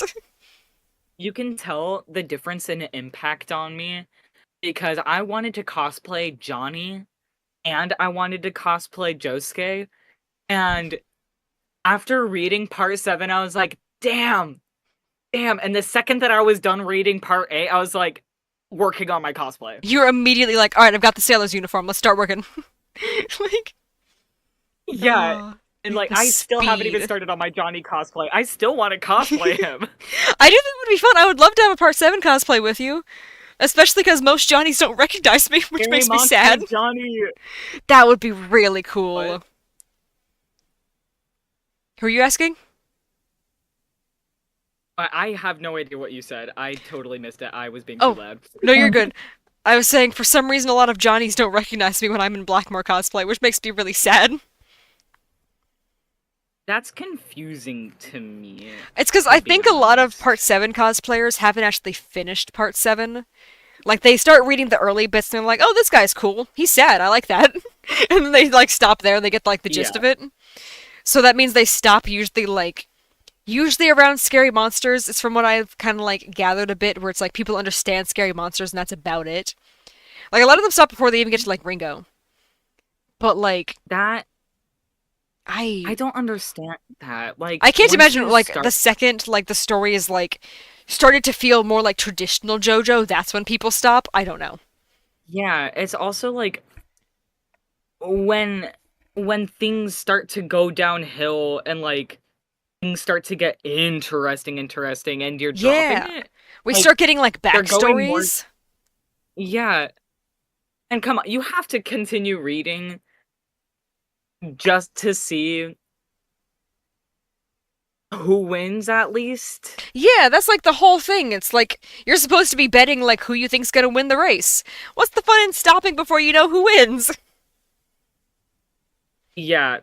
And you know what? I don't care how much redemption there was. Not even. There wasn't even. I will never forgive Mr. Joestar. I hate his ass. His Oh dad. man. I Yeah. hate him. I hate him so bad. That's fair, I think. I hate I hate when at the end of like a movie spoiler screen please. Oh, sorry, I I didn't don't even want think to about what you ruin were it. saying. Yeah, that's probably important. Yeah, I don't want to spoil anything just in case. I don't know if there's even Oh yeah, I did. I See, clicked it right away I when you said it, do but yeah. not see. Yeah, I hate in movies where they do it too, where they'll be like, they finally realize that their children are amounting to something, and then they'll be like, "That's my son." It's cringe, and I hate it. And I don't think that Araki did it poorly. I just hate Johnny's dad for doing that because I know it's in character. Yeah. Because he I noticed that he was finally being like successful and he's like finally supporting his son. Like, my guy, you blamed him for your kid's death because of a mouse? Not even. He Huh? didn't even blame him. He was just saying God took the wrong son. Which, like, Yeah, that's worse. That's that's so much horrific. worse. That's Like, oh my I'm gosh. sorry. Over a pair of boots? Literally being like, man, it would be so much better if your brother was here. And it's like, but man, why not be appreciative of the kid you do have instead of making him feel bad for being here? Like, And George Johnny in was 9 is so so young. much worse. Poor George in It's 9. George in it's 8. No, 7. it's even worse because Nicholas would not have tolerated that kind of talk either, I which know, is clearly. shocking. He clearly loved his brother, so I don't know why his dad thought that, like, that was appropriate to say. Yeah. Ugh. Whatever. Okay, I'm done complaining. Here we go again. This is exactly why it took us 8 hours to get here in the first place. I actually just checked. We're at 8.5. We just reached 8.5. That's fun. Alright, we made it And to it Malone. is 4 a.m. for you. Yep.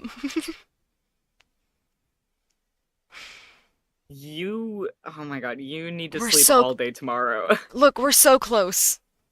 I don't think I have anything planned Are other we than gonna some be last able to minute. sleep tomorrow? I'll be able to stream because we were planning to start a little bit later in the evening anyway. Because again, I might be doing a badge pickup. At this point, I don't think I am, but like, Right, even if I don't do badge pickup, that just makes it even easier. That just means I get to sleep for longer. So as long as, right, because I know we were kind of planning to only do like a roughly like 2 hour or so stream tomorrow, so that'll make it easy where I can just even if I take a nap for an hour before the stream, that'll make it a lot easier to stream for 2 hours and then just go back to bed essentially. right. Also, I Man, just I realized I hope that I knock out tonight too. I placed Malone and did not talk to you about it. How are we feeling about him in B with the rest of the squadra? Because I do feel like I put some of these guys a little low. We could raise them up higher. I do feel like I do actually really enjoy a lot of the squadra. I feel like I could probably Yeah, put them to above. see as But here, we could probably raise Black Sabbath as well above the Thursday Boys. Actually, please, I yeah, love Black Black Sabbath Sabbath. so much. Black Sabbath and Death 13 feel equal to me on terms of like terror. Yes. I I wanted to ask if we could put them together, but I didn't. Um, See, as much of a freak as Malone is, I do love his screen time. He is very entertaining. As awful as he is, he does a good job at least being entertaining with it. Yeah. So, okay, right now we have Prosciutto for his appearance, Formaggio because of me, Malone because at least he's entertaining, and then Aluso because he was funny. Yeah. And then the Thursday Boys. Very different reason. Yeah. And then they're still being beaten by a baby, but that's fine. Two You know babies! what? Death 13! I was gonna say, if you really think about it, they're also being beat by The a guy turtle! with severe OCD, a child, a large cat, a toy Yeah. tank. They are also in the same category, but being beaten by the turtle that they're fighting for, which, that's Yeah. fun. Just seeing who all is above them, seeing Pesci and Kinoto in S tier is so funny to me. You know what? These two boys at the end here, they deserve it. This is all They they've do. ever wanted, is to be ranked highly for once. Yeah, Alright, where are we putting Babyface? I don't think Junior is on here, is he? No, he is. We don't have Junior, we just have Babyface. just Babyface. Yes. I think it's a really cool concept. Yeah. Um, I Mm. almost wish we got to see more of the conception part of it because while it's gross and weird, I am incredibly fascinated by how it works. Yeah. I could see. Yeah, I think the idea, I'm torn between it being like in between Cinderella and Little Feet or above Cinderella. Because I feel like it's on a very similar concept to me of being like fascinated by the way it works. Yeah. See, it's so funny that they're next to each other though, because one is love and one is conception. I know.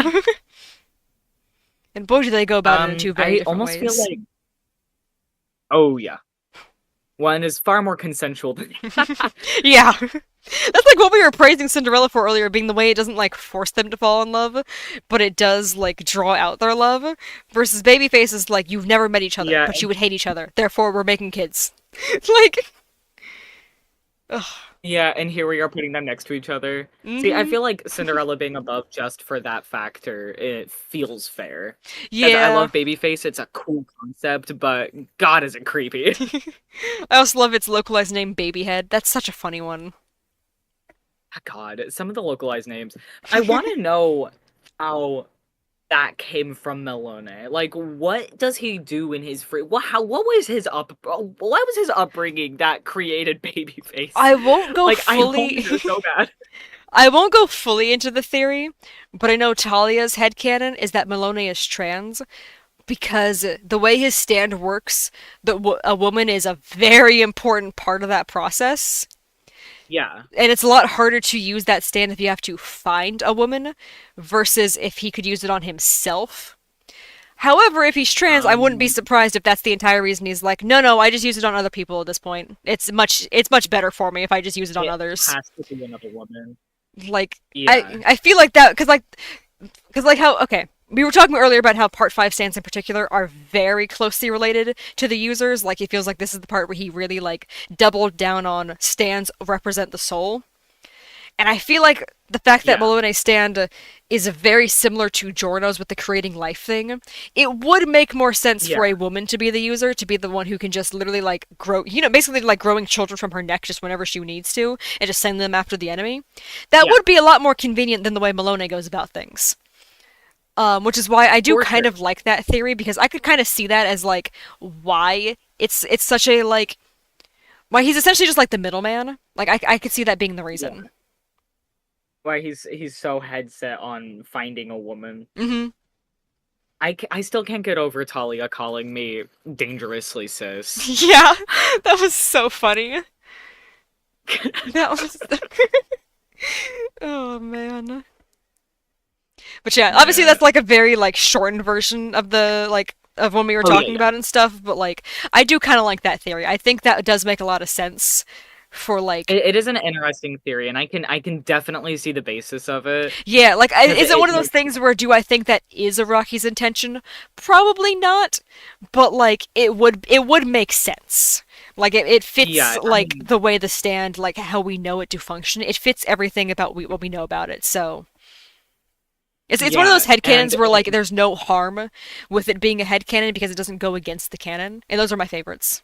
yeah, and to be honest, it wouldn't be that outlandish even if it were true because part 5 is when Araki really starts exploring the sexuality and gender of characters. Yeah. Um, and then he just straight up has a trans man in part 6. So, Literally, he starts it off being like that. He's just like, "Hey, I've been learning lots of stuff, guys. This is cool. I'm gonna start writing about these more." yeah, Like I love him for that so much. he's so fun. I'm still so mad. I I can't get know. over. Yeah, I love David Productions. Why didn't you animate him? Not in the It front would have foreground. You been should have been there. it would have been so easy too. Even in the scene that they changed for them to have been like to just, say the same lines of dialogue essentially. But no. Yeah, just to mention him because even To just a little mention the bit of fact that there's a representation. man in the wrong side of the prison, they could have literally had the Yeah, same dialogue that was already printed out for them. And instead they just went, pretend he's not there. We're just gonna keep going. yeah. As much as I'm glad that anime is getting more comfortable with trans women representation, Hmm. I have to admit it does make me a little bit sad that I get no rep out there. I know. Like, there's very little trans male representation in anime specifically just because the culture around trans women is more acceptable because of how they view gay men. Yeah. Which It's is a so little backwards, but it's so weird whatever, how I one guess. is okay and the same thing just is not. I don't get it. It is kind of wild that I like the don't know. closest we get is like Anasui, and even then, I don't even think that's what's going on with him. Yeah, He's just confusing in general. But that's what I'm saying is like it kind of sucks that he's the closest because I don't know what's going on with him. yeah, Like he's a fun character. yeah. Don't know what's going on with him. Ugh. Yeah. But he looks cool. Yeah, and I mean ultimately that is like the biggest part of JoJo. Does the character look cool? Yeah. All right, they're approved. Is it a pretty man? If not, is her design cool? Yeah. Oh, also, I didn't even talk about this. I put Gyacho at the top of the squadron group we've got going over here in B. Did you want to put him any higher? Okay. Because I know both of us do really like Gyacho. I wasn't sure if you wanted to put him in A or not. I love Gyacho. Yeah, he is really fun. And it sucks because I'm also biased because of ASBR. He is one of the easiest characters for me. Yeah. Because, like, I know we have Dio at the top of B, and I gotta be honest, Gyacho and Dio go back and forth for me on who I think is a cooler villain. Yeah, because I mean, Gacho is a very enjoyable character. I mean, honestly, they seem. Yeah, I understand what you mean. Yeah. Hey, they would look good next to each other. I love that he looks like he's, like, disassociating because he sees Dio there, and he's just like, what is happening? Like, he cannot comprehend that Dio is below him, and he's just like, how, how did I get here? Oh, I love it. Yeah, God, I can't believe that this is the same universe sometimes. I know. Like, you look at all the cowboys and you're like, yeah, the cowboys are all in the same universe, and then you look back and forth between, like, the characters in, like, the 2000s versus the characters, like, in the 80s, and it's just like, oh, how did you guys coexist? It's so. Vampire and Iceman. Yep. Alright, where are we putting the Iceman Stan? Mm, I think well stands are really cool. We don't get to see very many of them, and I don't think cream counts. Yeah. I don't know. I could see it being above Adam Heartfather. Actually, honestly, Yeah. I can see it up there with Love Deluxe.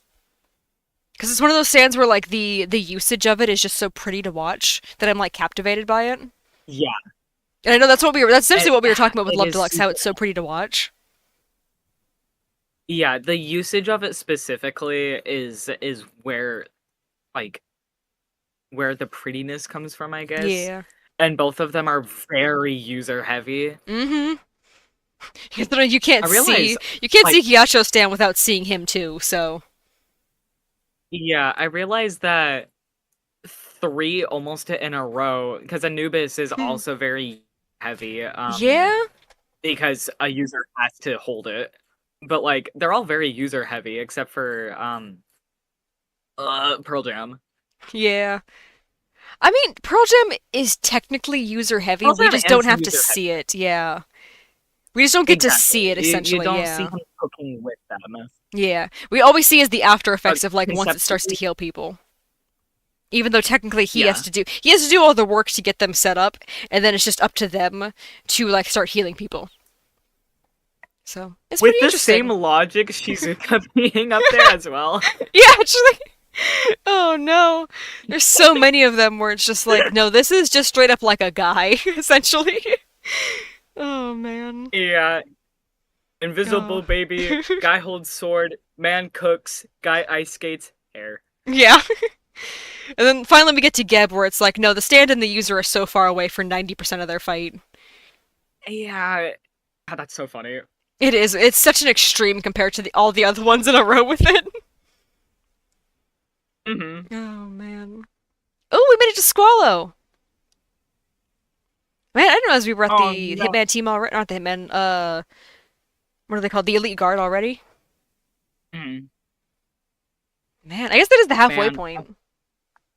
we need Ooh, to put them together before their stands, I feel. yeah. Here, let me put them in C because I know we're gonna put them high. I'm just not sure how high. So let me put them Yeah, because because while we it's aren't doing bungees anymore, we have to keep the couples together like that. exactly the couples. They were hooked together before the bungee cords, so the Exactly. couples can continue to be not bungee corded together.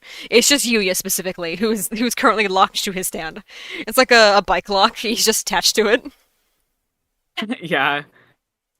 The amount of times that I've had to go and reference how they shade his skin in the manga specifically just so that I can get like Rosemary's grayscale Mm-hmm. properly.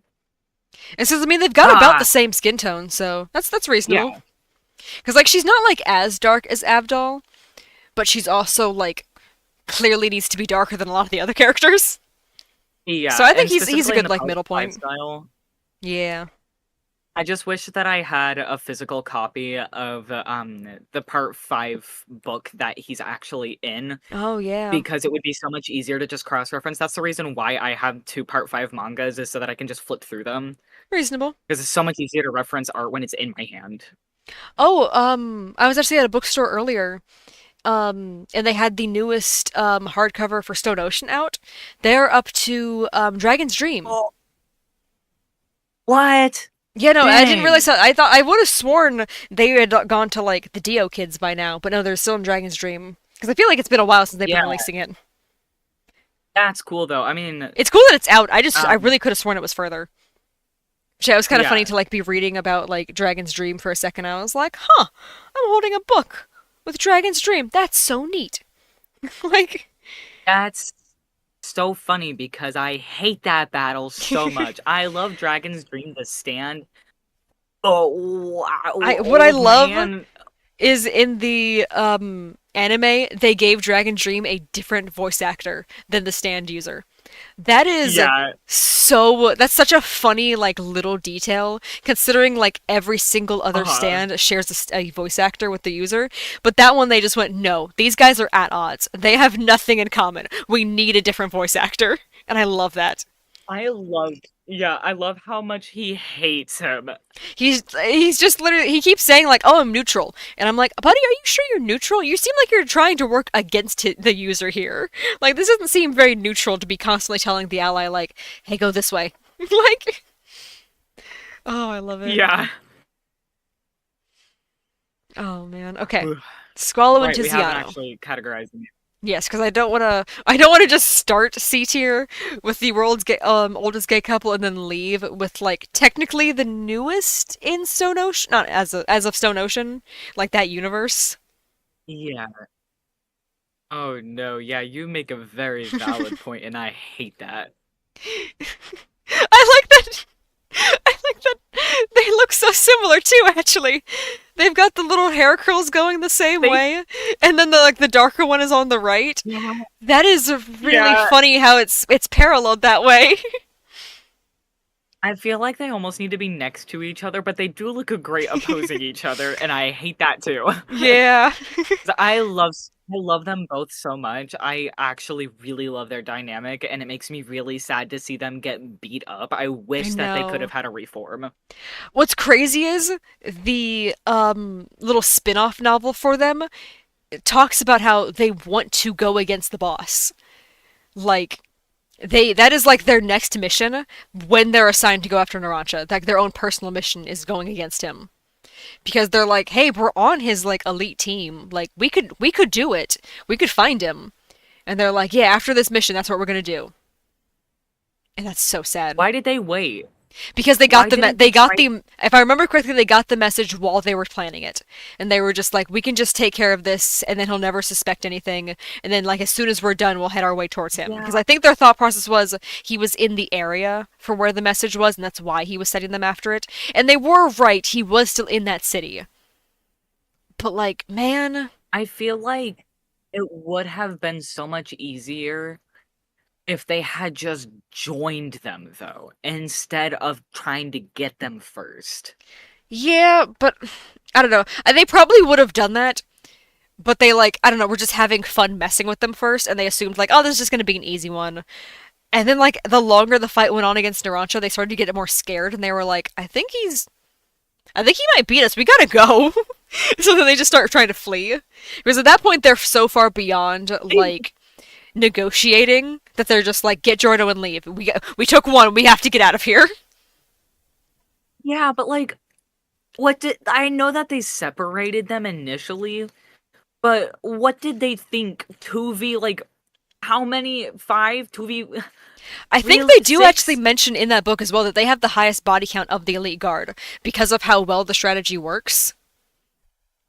Like the whole like distract and like confuse with the liar thing leads to it makes it very easy for Squallow to conceal Clash in he literally has him in like a coffee cup and it like a coffee like thermos and he Yeah, just rolls it towards the enemy and then can just teleport it to wherever. It's very efficient in the book. It's only yeah. a couple chapters and they like execute a man like flawlessly. So I'm pretty I sure know. like it would have gone so much I'm better just. if if it wasn't for Jordo being so suspicious about everything. They would have swept Team Bucciarati. Yeah, it's it's unfortunate. I wish that they had another chance. Yeah. Because they deserved another chance. They deserve to be happy. I know that they, like, what, officially, quote unquote, retired. There's no way they didn't die. Oh no, no, yeah, no. I think they're officially dead. I don't even think they retire. Okay. I think they stopped with the retiring thing in part 5 because we just watched like a bunch of on-screen murders. Like I think the retiring thing is last used in Right. part 4. I don't even think it's used for. I don't think anybody in part 6 even retires. Like even the ones that like don't get knocked out. I Yeah, don't even I think they say it. Like I yeah, think I know that in part 6, but I couldn't remember when they actually stopped it. yeah, I want to say it's implied in part 4, but they don't outright say it for a couple characters. I know we get Right. updates on Teranosuke, we get updates on him turning into the rock, or not the rock, the book. But then we also get updates on Yeah. Angelo turning into the rock. Yeah, we don't really get I updates on was them gonna being say, retired. We just get updates on them saying like, "Oh, this guy's in the hospital now." We'll be back to that, I yeah, guess. technically, Angelo did just retire. I mean, yeah, but they don't specifically say it. Was what I'm saying. Like how they say Yeah, like I know. retired in part 3. Yeah, They yeah, they yeah. stop using that language specifically. I think in part 4. Yeah, I just think it's funny. Yeah, but yeah, no, part 5 has just so many like straight up on screen deaths. Like they're not Hmm. even trying to like hide it at that point. They're just like, this is a dead man. Bye, I guess. Like, I think I thought part 5 was bad with how much it made me bawl my eyes out, like ugly, ugly cry. And then I kept reading after that, and then it got worse somehow. Yeah, somehow Araki just keeps introducing more and more people just to slaughter them, which is mildly concerning, I must say. Is he okay? Does he I have therapy, do you think? I can only hope. Really hope. Like, whatever issues he's not writing out and like getting out off his chest in manga, man, I hope that man's got a good therapist. He's so rich, he's got to be able to Yeah. afford it. He lives Yeah, in but such a also nice house.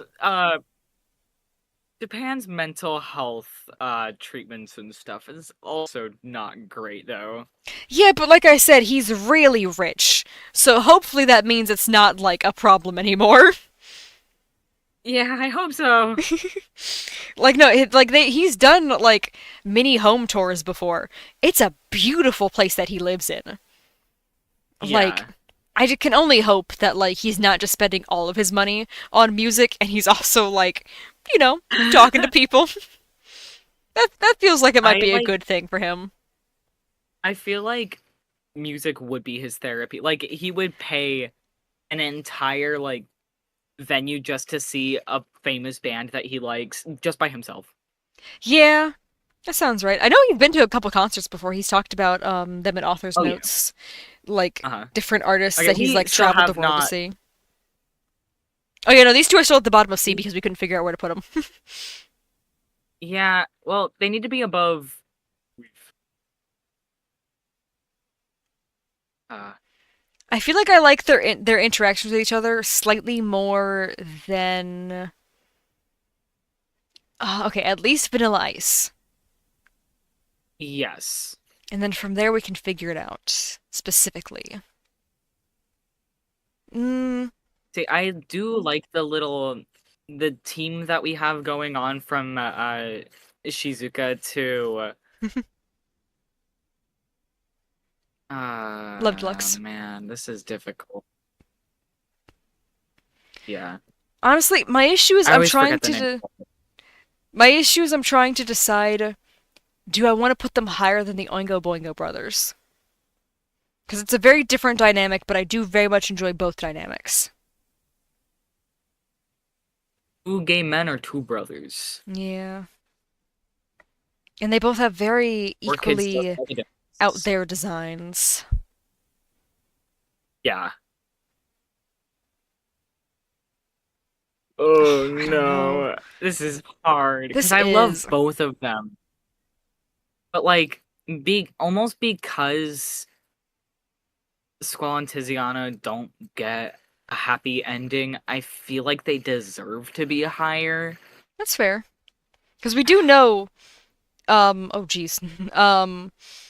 We do know that both brothers do survive. Yeah. They were still in the timeline where we were allowed to retire villains as opposed to just murdering them. So despite the fact Yeah. that Oingo blows up, that man lives somehow. So good for him, I guess. You know, he gets to tell people now that he swallowed 5 cigarettes without dying, so that's cool. Yeah, he got blown up by an orange and lived. He's having a fun time. I really have to know if Jotaro actually told them that he can do that, or if they were just messing with him because they knew that there was something suspicious. Yeah, it's the fact that it's Polnareff and Joseph is what makes it hard to tell. Are they like they're both the kind that they Exactly. would mess with their enemy that way. But also the way Polnareff Yeah. seems genuinely surprised at the end of the episode has me wondering, is he continuing the joke? And he's like gonna like clue in Jotaro and tell him like, oh yeah, someone was pretending to be you, but don't worry, we're pretty sure he blew up, so we're fine. Or does he genuinely have no idea they ever got attacked? Like both Yeah, of those are very in it wouldn't. character for him. Yes, both of them are very realistic. Oh, I love them. They're both fun, but like, man, Uh-huh. those boys, they're somehow two of the smartest JoJo characters while also being the dumbest.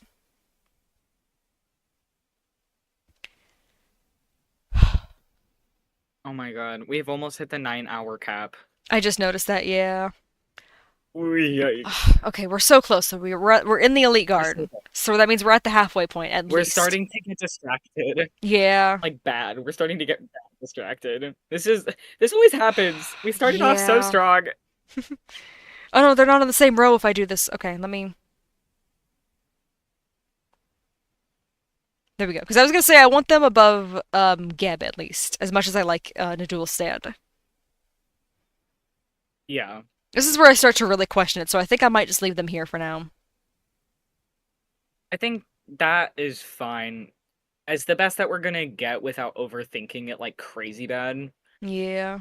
And we still have their stands too. We got the little shark. Yes. I love the little guy. He's so cute. Honestly, very scary stands. Genuinely. And I love that they went almost like the Jaws theme for the stand as well. Like to really help lean into Uh-huh. like the terror of it. Yeah. Ooh. I'm tempted to leave it above Aya. Because I don't know if I like it more than Boingo. But I think design wise I do like it more than Aya. And like the ability and all that. I like that it can teleport. So I feel like that adds a Yeah. whole new level of threat. I think I can get on board with that. And then are we keeping Talking Head next to Clash, or are we allowed to separate the stands? I feel like that we need to keep them together, That's fair. I'm but still good with I that location. also would not. Yeah, because I mean, them together is what's really terrifying about them both, Mm-hmm. Making it so you can't and talk to together your is what makes them friends. so Yeah, cool. Yeah, it is really helpful.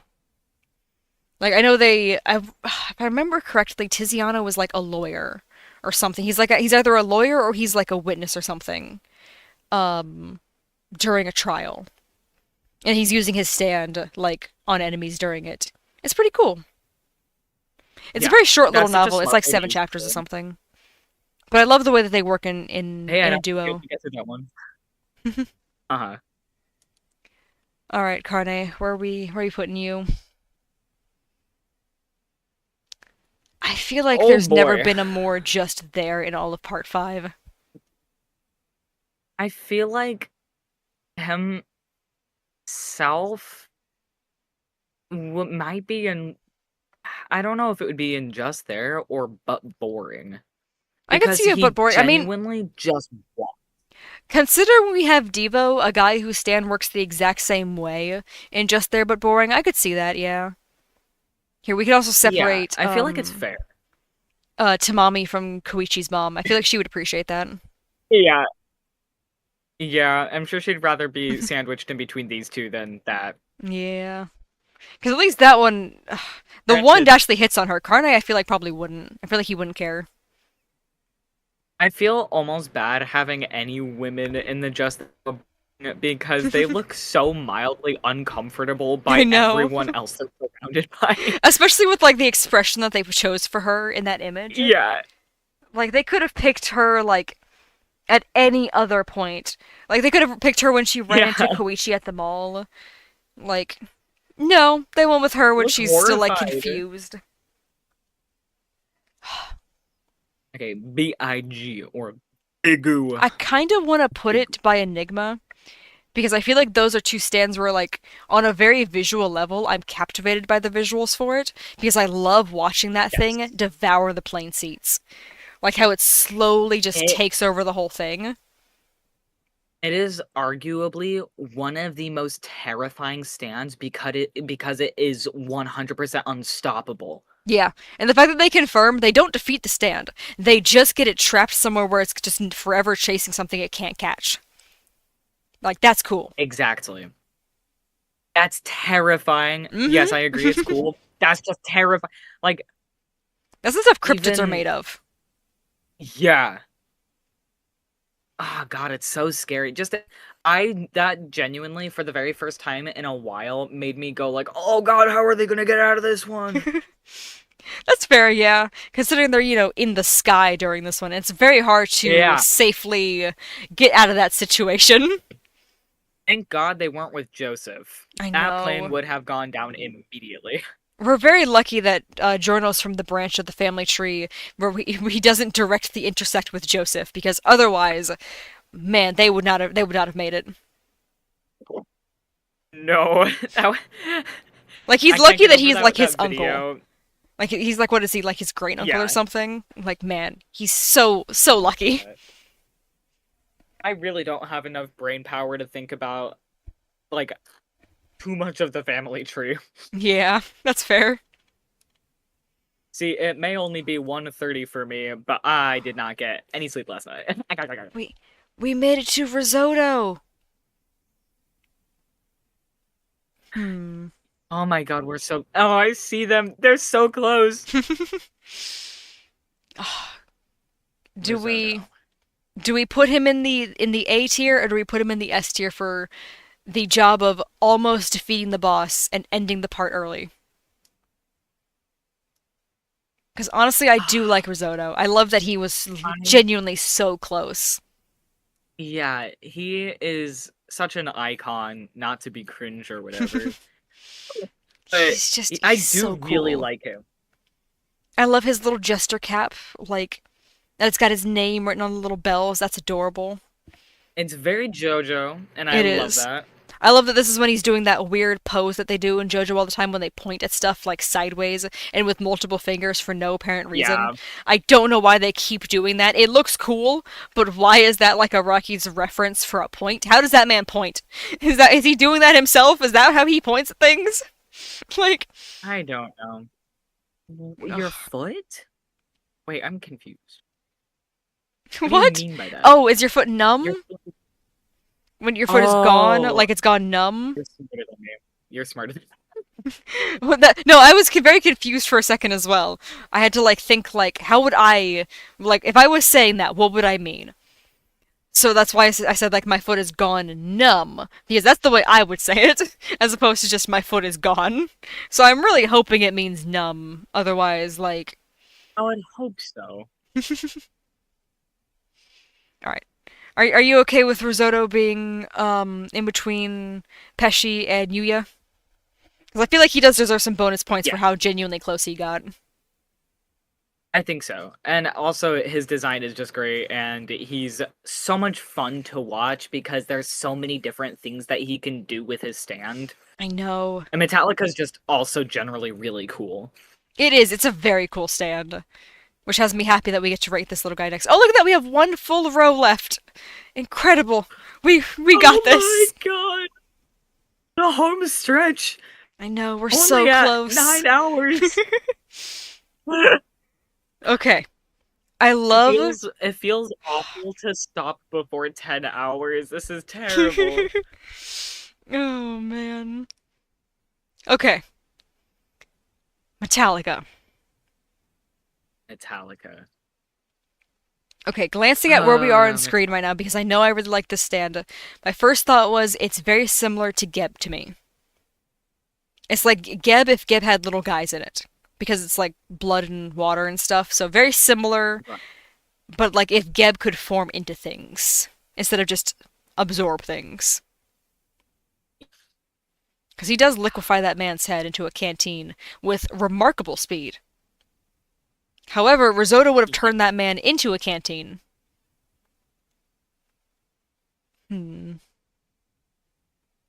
I don't know. I have to admit, I'm shocked that George and Poco's sister has remained so high on this as we continue. I know, I think it's just the fact that George apologized that had us going like, you know what?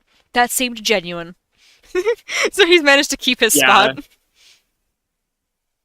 It's kind of funny though, just to see all these like crazy characters with all these stands, and then there's just a guy and just a I know, it's girl. just a regular man and just like a 15-year-old. And actually, no, I think she's supposed to be a little older than that. But like, you get what I mean. There's just a random But teenage girl and a random man.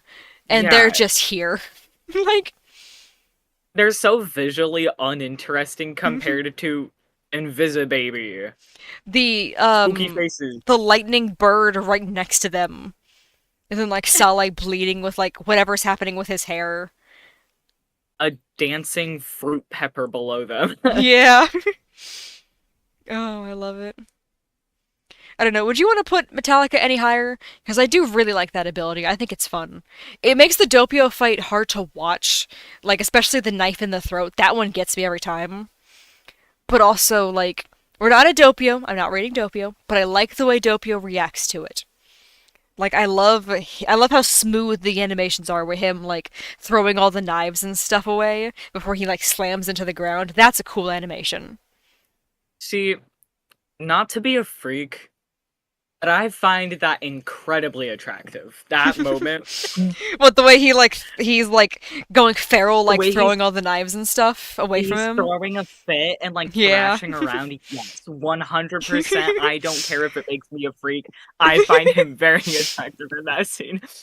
I You have know, a you're not the problem, and first I'm not person afraid to I've admit seen it. say that. The amount of times I've seen that GIF isolated on Tumblr with people being like, "This is the most attractive thing Doppio ever did." You're not alone. That is a I know. that is a very It gives me talked some about scene. clarity because, like, as many like characters that I'm like, yeah, I can find characters attractive. There's a couple of characters that I'm like, and I don't know if people would agree with me just because their outfit is goofy, but I know that people find Doppio attractive, and that gives me some like peace Yeah. of mind. Doppio is a very popular one for a very like strong reason. He's a very interesting character.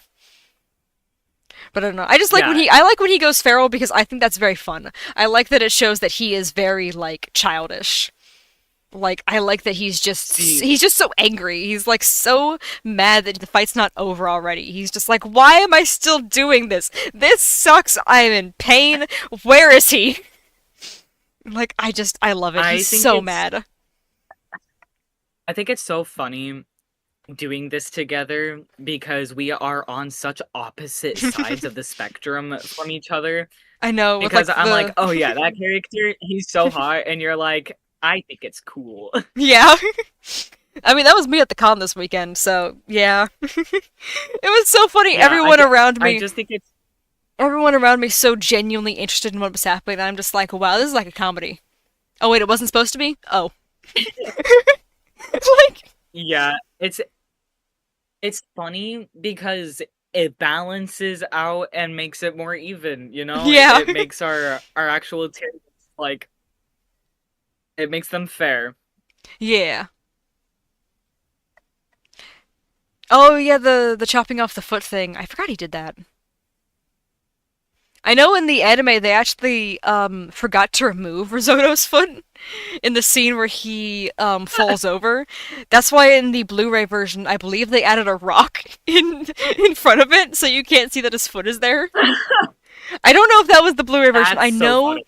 I know it was re-released with the rock over it at least. I don't remember if that was the final design or if they did eventually remove it and just show that like no his foot's just gone.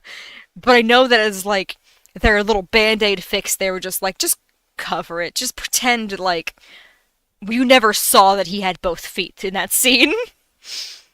It's Yeah, so funny. just pretend. I love that. Gaslight the entire fandom. Yeah. All right. I think Metallica is good there. I was looking at it trying to decide like do I want to change it, but Geb and Metallica seem like they would be brothers. This not the stand users, but the stands seem like they'd be brothers. So I think that's fair. Yeah, yeah. Also, yeah, I wanted to we sh- Most of the yeah, yeah. we should be doing Doppio next, but I decided to leave the villains for last in part 5, like the main villains. So, next up is Chocolata. Chocolata. All right. I know Okay, this is I feel like this is because he's a great character, but Jesus Christ, is he awful? I feel like he belongs in D just because he's a horrific person. I was going to say we can use the same logic for part 3 Dio and just put them next to each other. Because then it makes it obvious that we're ranking Yeah, these guys high because they're good villains, not because they're good people. Because I agree, Chocolate is one of the worst yeah. people in That's all of JoJo.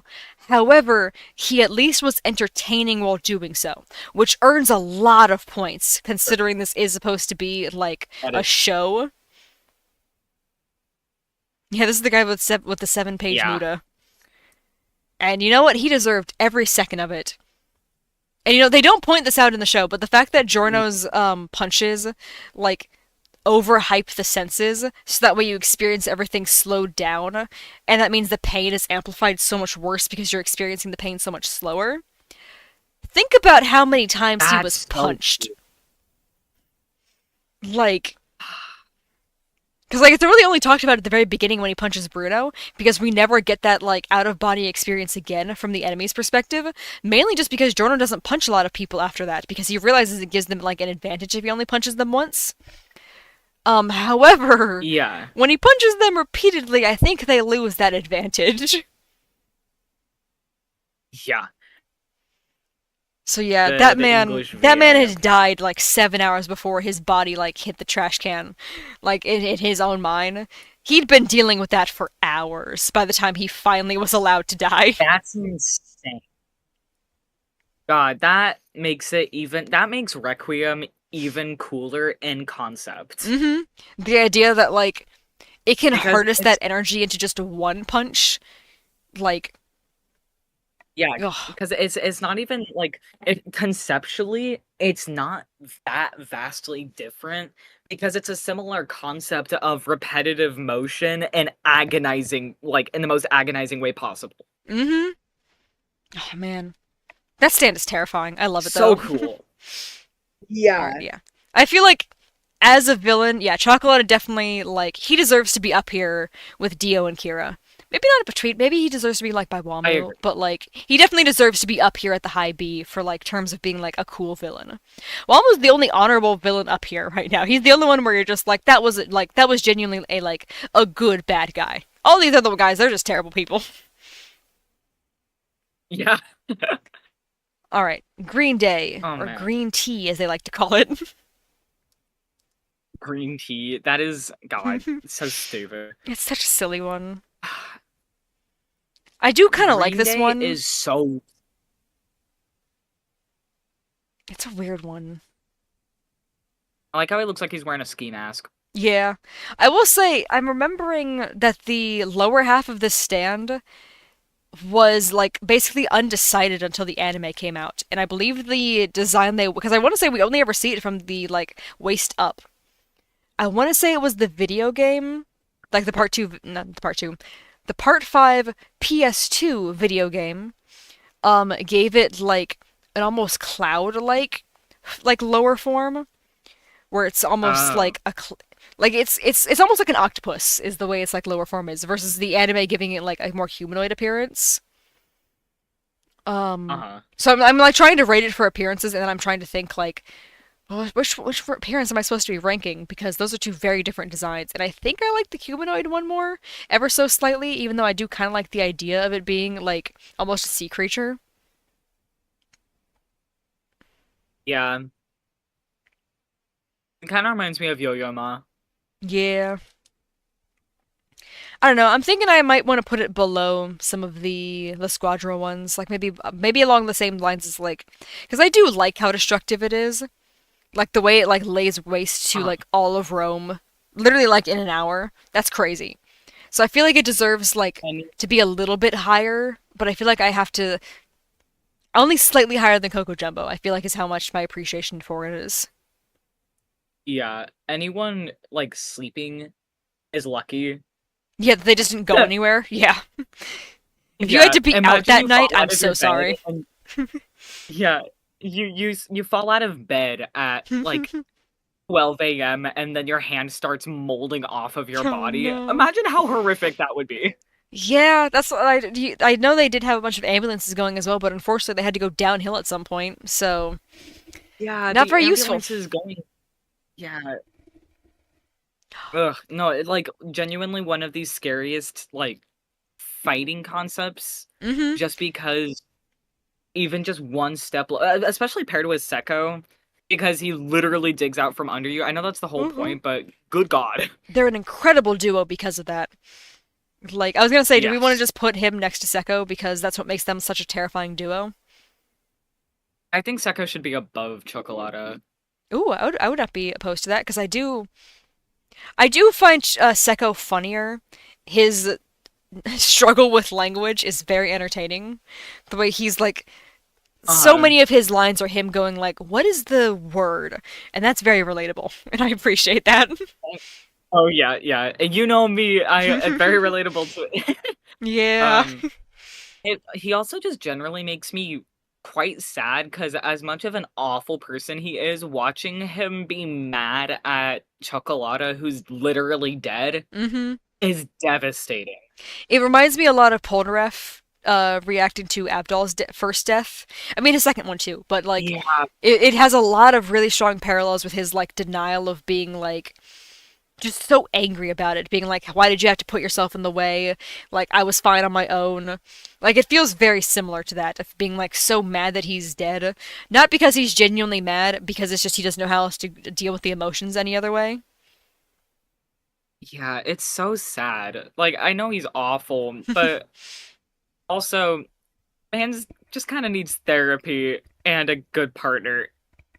You know, Chocolata did steal him from like some psychiatric facility. I'm sure he was there for a reason. It probably would have done him some good if Yeah, he like, stayed. considerably, and I'm not forgiving the actions that he did. Considerably, he's not that bad and had potential for redemption if he wasn't paired with Chocolata. Yeah. If his mind hadn't been degraded over who knows how many years they've been working together, Yeah. yeah, he could have been like, I don't know, rehabilitated from whatever his original issues were on his own. Chocolata sure did not help with that though. He Yeah. really amplified it. Yeah, Chocolata was unsavable. Yeah.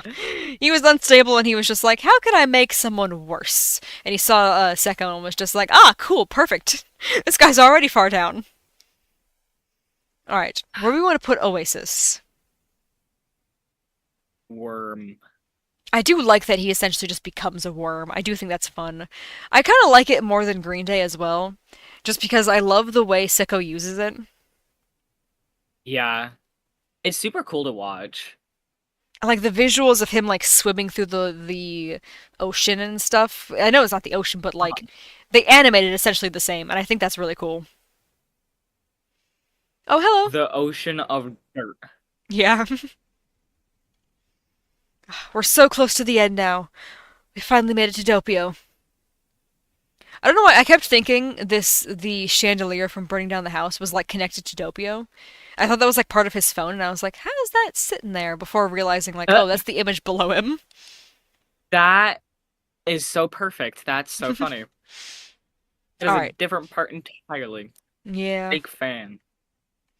All right. Doppio is a contender for S tier for me. I gotta be honest. Just because I he's think he so belongs in S fun. tier. Because he's like, he's just such a fun villain. Like, okay, yeah, that's right. Kinato is the end. Ooh, do we want to put Doppio and Risotto next to each other? Because I do feel like I do appreciate them on like fairly equal grounds. Yeah, I think so. I mean, personally, I like Doppio more, but that's just for different reasons. I mean, I could see, I could raise him a little higher. I don't know how I. The highest I would go would be above Yuya. I think is that's about as I could go. But even then, I do kind of feel like he's decent right here. Because Okay. right now he is considerably It, higher than like every other like main villain, not including Killer Queen because that's the ability. But like considering Yuya has a redemption, um, then he doesn't really count as a villain here. Versus Doppio, while I would like to think he's better, he does not quite get a redemption. yeah. Yeah, okay. Off topic. I mean, on topic for chat. As much as I think that paying for Netflix is great, I think that finishing part 6 is more important, and I do not condone pirating, but I think finishing part 6 is important By whatever means necessary. by whatever means necessary. Whoever you have to Do it. contact to get a Netflix account. Oh Or man. or um there are I'm not gonna say that. Never mind. That's what I mean. When I mean whoever you have to contact, I'm not talking about people. Yeah. So, yeah. It's part 6 is As very long as good. you I have an ad recommend it. block, anything is okay. Yeah. Alright, I feel happy with where Doppio is. I Alright. like where Doppio is. He's We're right next to what people think is his boyfriend, I guess. Alright. I'm trying to remember what they call him. I think they call him Demented Strawberry in the dub. The guy who I think that's the guy who stabs him, which, a fun fact, I believe he's also voiced by Kellen Goff. Which, that's really funny, because that's him calling his own character a Demented Strawberry. If I'm remembering the fun Don't fact correct, attack I that think he on voiced that that. guy. God, she keeps going to scratch my tattoo, and it's scary because Oh this no. is not a good tattoo to scratch. She is after you. Okay, let me put him up there It's with the other okay. villains for now. In her defense, I did put it in a really bad spot for playing with the cat Oh no. because it is directly on my wrist. Oh, yeah. And Alright. So I know that I do like Diavolo more than I do like Secco and Chocolata. It's very close, stop but I eating do my think I rug! like him more. Oh no, what is she doing? Stop it! She's eating the corner of my rug. Oh no. Why does she chew on everything in sight? Dude, she's a freaking menace. This is what happens when cats are raised by dogs. I don't know, Jenny turned out, well, not normal, but she's fine. Then he turned out a real woman. Yeah, somehow that dog raised a human. I don't know how.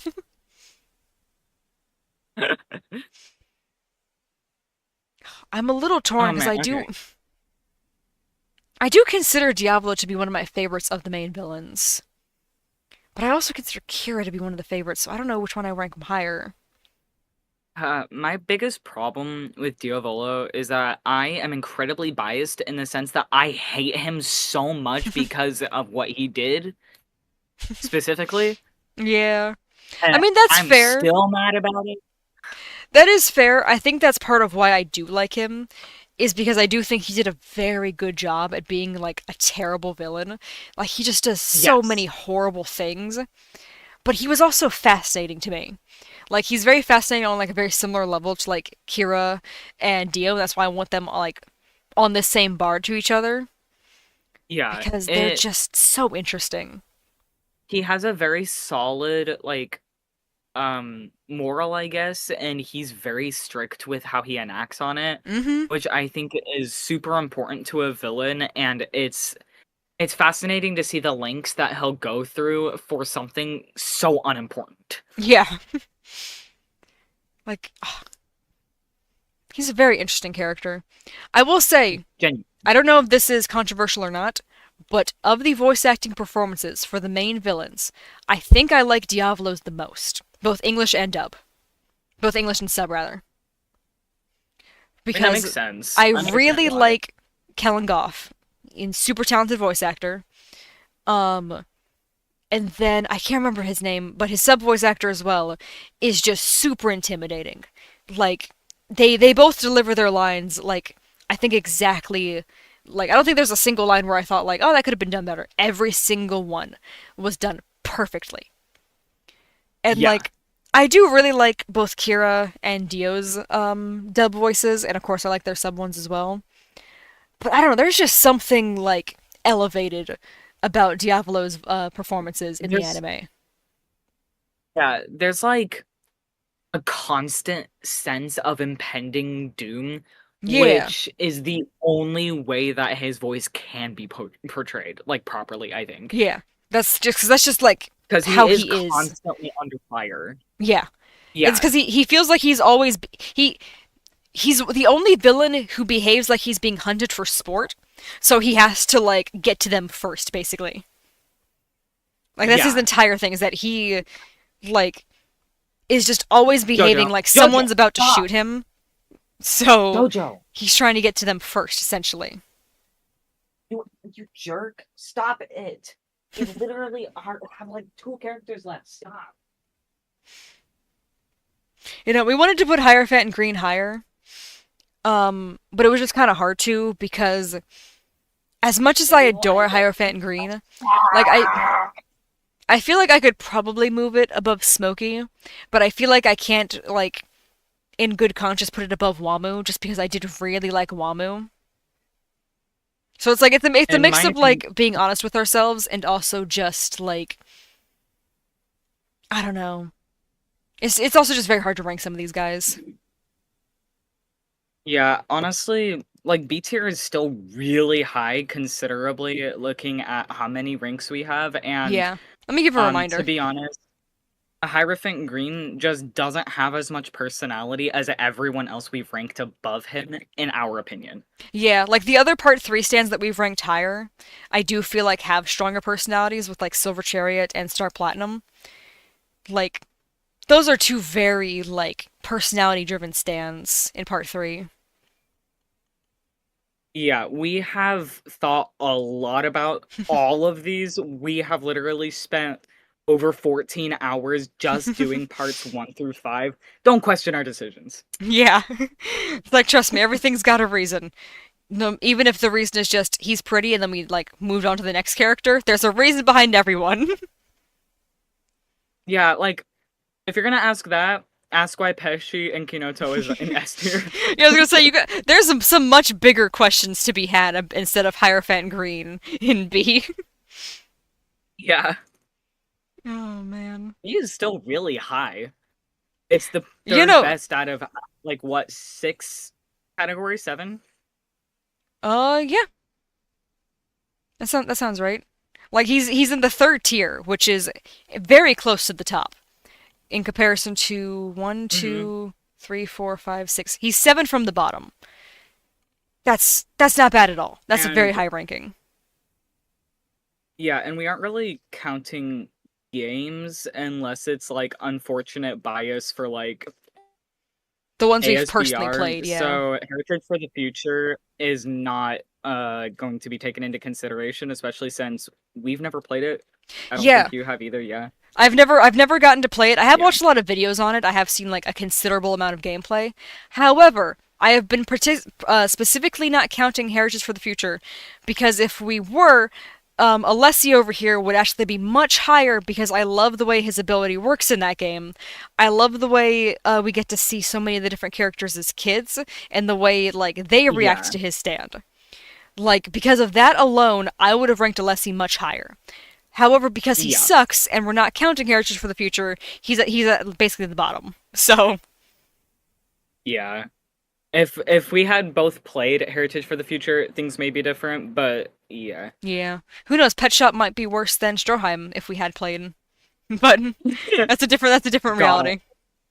Yeah, I hate both of them. They're both terrible. I mean, Oh man. arguably one is way worse. The Nazi, whatever. I couldn't tell you which one of these guys might be Hmm. worse. Is it the bird or the German soldier from 1939? Admittedly, that is a pretty messed up bird, but I feel like he's still not that bad. Yeah, Okay, dude, this King is King Crimson. this is a bit of a wild one. I Mm-hmm. okay, I'm trying to rank it just this is a very hard one to separate from the user because the user is essentially the stand. But Yes. I want to put it in S tier because it is one of my favorite stand designs in all of part 7. Part 7? Part 5. I don't know where that came from. Um but like in We're part 5 anticipating it too much. apparently. But like in part 5, there's something about the sheer rage that this stand can convey that I really like. Because there's so many angry people in part 5, but they all portray their anger so well that like it doesn't feel like they're downplaying any of Yeah. the others' anger. Like I feel like all of them are such like they're feeling such different forms of anger that I love it. I love that they were able to Yeah, capture yeah. that. And I feel like I have to give a special shout out specifically to King Crimson for that because like I love it so much. It's such a like Yeah. expressive I think stand. yeah. The way that he carries himself is very personal and just like he acts so human. Mhm. And the fact that he's so like scary OP Mhm. that the only way to defeat him is put him in a constant death loop. Yeah. Basically they There, try to like rewrite a little bit of reality and like how death works. Like, let's just, for Rodeo. this one specific man, let's change how the concept of death is supposed to happen. Like, that's Yeah. wild. That tells you something about how strong a man is. Rodeo. Rodeo, no. But yeah, Do I am not. also, I will say, I am including the scenes from the body swap stuff where Diavolo JoJo. takes the form of King Crimson. I'm gonna count that as King Crimson just because, like, I know it's a fan theory, but I do like the theory that Diavolo just is a rogue stand that's become his own thing. Yeah. So It's a really cool theory, and it it seems pretty is. accurate, to be honest. Like, it feels accurate to, like, the way that, like, even if it's not what Araki was intending, it's very accurate to how, like, the stand is portrayed. Especially considering he refers to Yeah. himself as a stand more than I think any other stand user. Like, the way he calls himself, like, he literally calls himself King Crimson, like, 2 or 3 times. Versus Dio only says, like, his the world, as opposed to, like, being the Yeah. world. I don't think Dio ever refers to, like, his stand as being, like, physically him. Even Kira doesn't do that, and No, Kira is Dio is like, Yeah.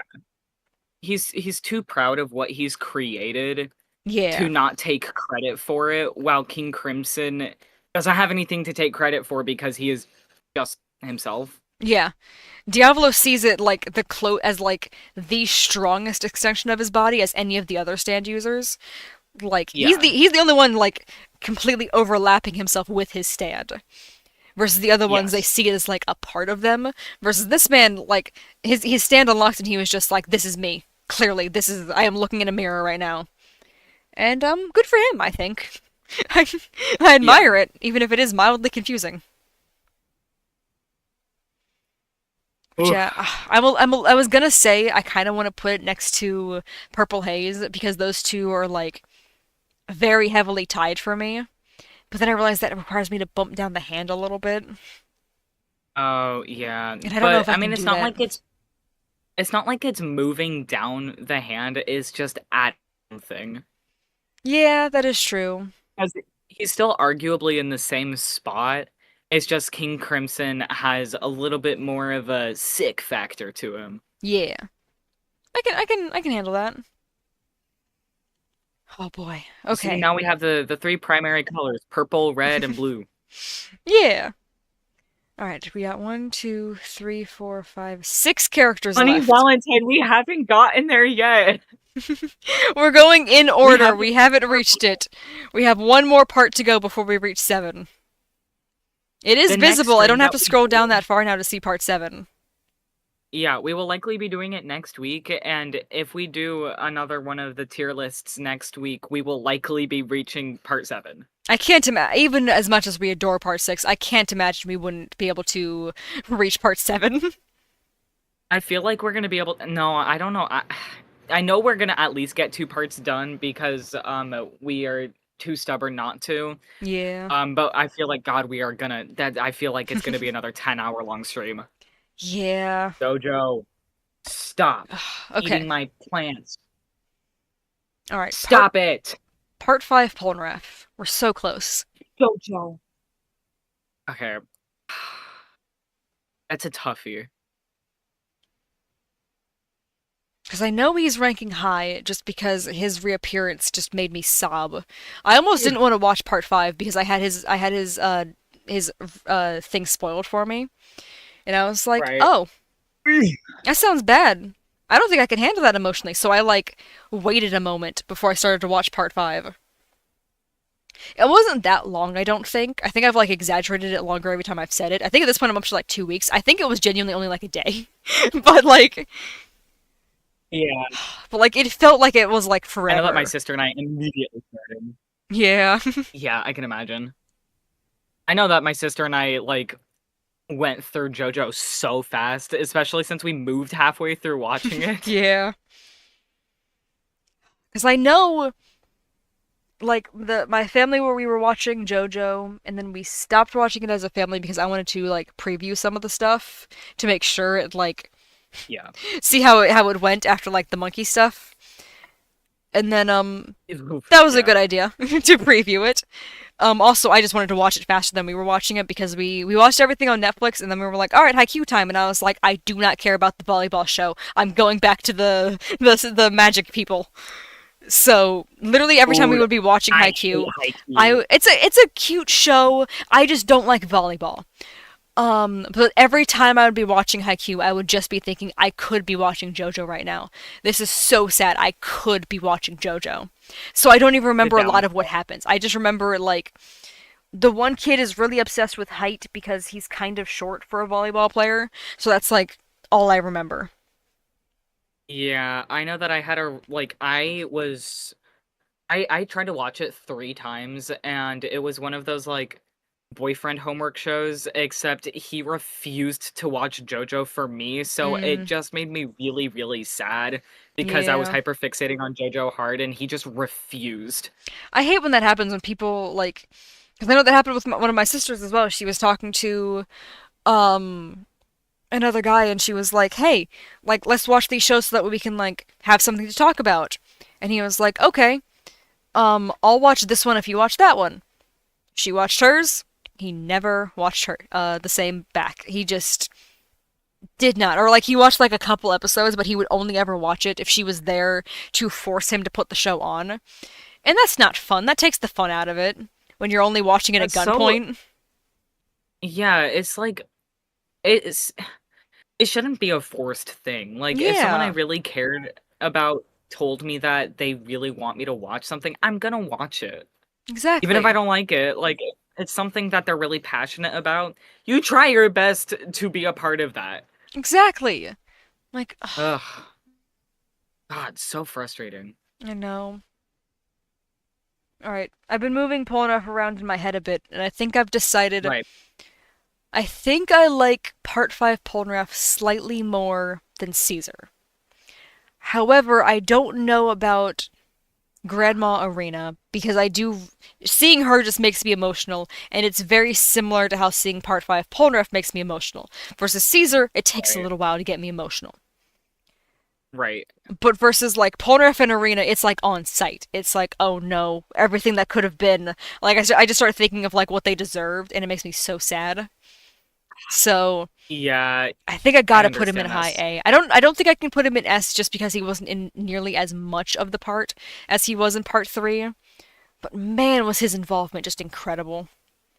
It doesn't help that after I finished part 5 is when I really started to look at like fan comics and stuff and Oh, seeing even just fan interpretations of Polnareff meeting Jotaro again for the mm-hmm. first time after they split apart after everything went down is so sad, and it just I can't stop thinking about it whenever I see both of them past part 4, you I know? know. Thinking of like how were they doing?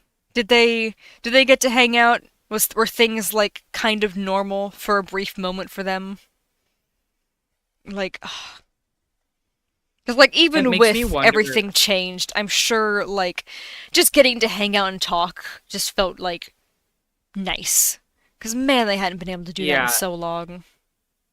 it really makes me think about post 6 Yeah. Irene verse, like what their relationship was like moving forward. I don't know. Everything post Irene makes me so sad. Yeah. Oh It's no, things aren't getting better. We made it to part 5 Silver Chariot. oh no. I Uh, I lose my mind every time I watch the GIF because I know it's a video, but I keep seeing people repost it as a GIF of when Chariot gets stabbed and the like leaking from the eye thing. I know it's not tears, but it looks like tears, and it ruins me every time because I uh, know it's the stand transforming. yeah, But oh, it hurts so bad because of the sentience that Chariot has. I know the way it has to It's so change, devastating. the way that he behaves, like that's. Oh, it's like we It watched a it character like be feels destroyed essentially. yeah, I was gonna say like it genuinely feels like not even like a death, but like you're watching your favorite character get ripped apart and rebuilt as something completely different right in front of you, and that's Mm-hmm. so like They ship Theseus to poor it's Silver Chariot. devastating on a Yeah, it's devastating on a level that you can't even really explain. It really is. Ugh, it's so sad.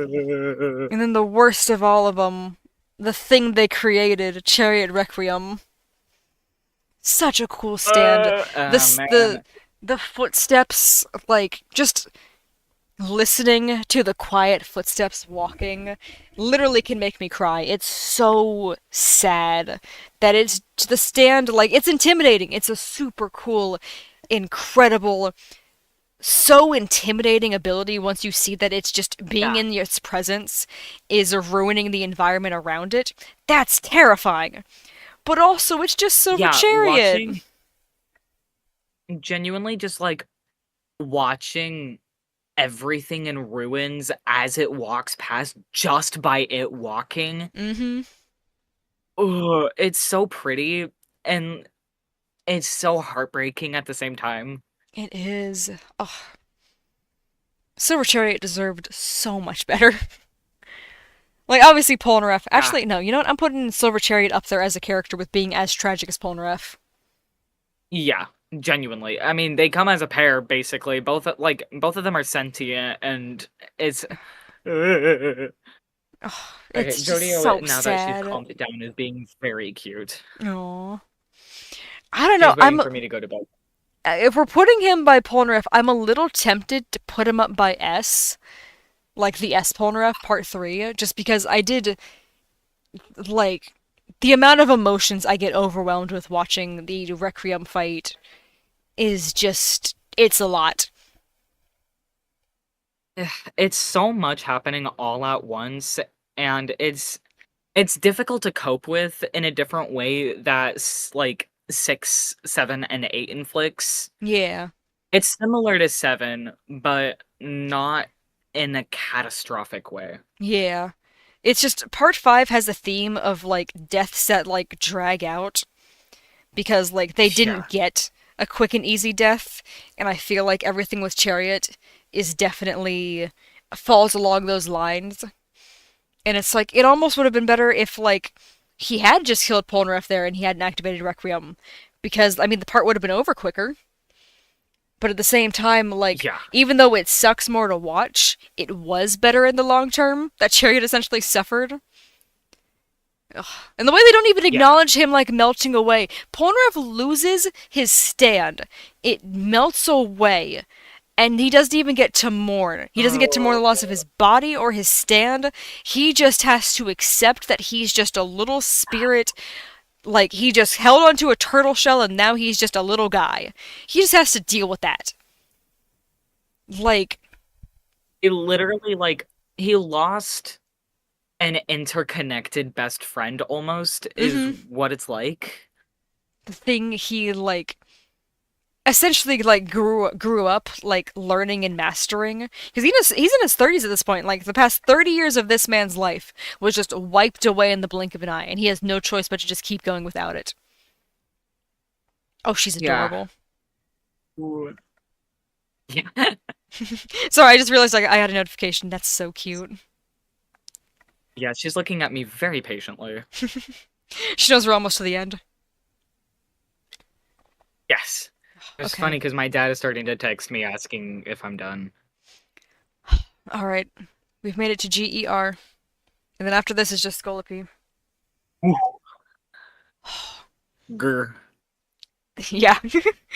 All right, this guy did not get a lot of screen time, but man, if he didn't command the battlefield the second he was on screen, like, Dominated. just Terrifying. genuinely, like, I'm over here trying to figure out, like, how high exactly do I want to rank this thing? Because there's a couple members of Team Bucciarati I'm considering making it higher than. Like, Genuinely. Like, oh man. I think part Because of it I is the could see eyes for me. I gotta be totally honest. It's the super intimidating eyes. Like, this thing just has such a it's commanding presence.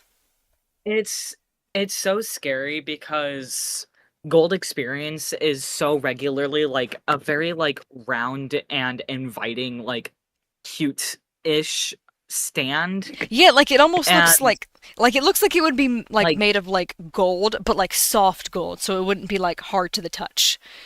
This one, on the other yeah, hand, he looks insane. Like he looks like he's breached insanity, and Yeah. that's what it is. It's the way that they so perfectly encapsulated how terrifying Requiem actually is. The breaking of the shell, like Yeah, the fact that this thing doesn't even have eyelids anymore, like that's such a minor thing, but that's kind of horrifying. Like, yeah. oh, I love it. JoJo, stop it. Oh JoJo, man. stop. JoJo, stop. You were being fine 2 seconds ago.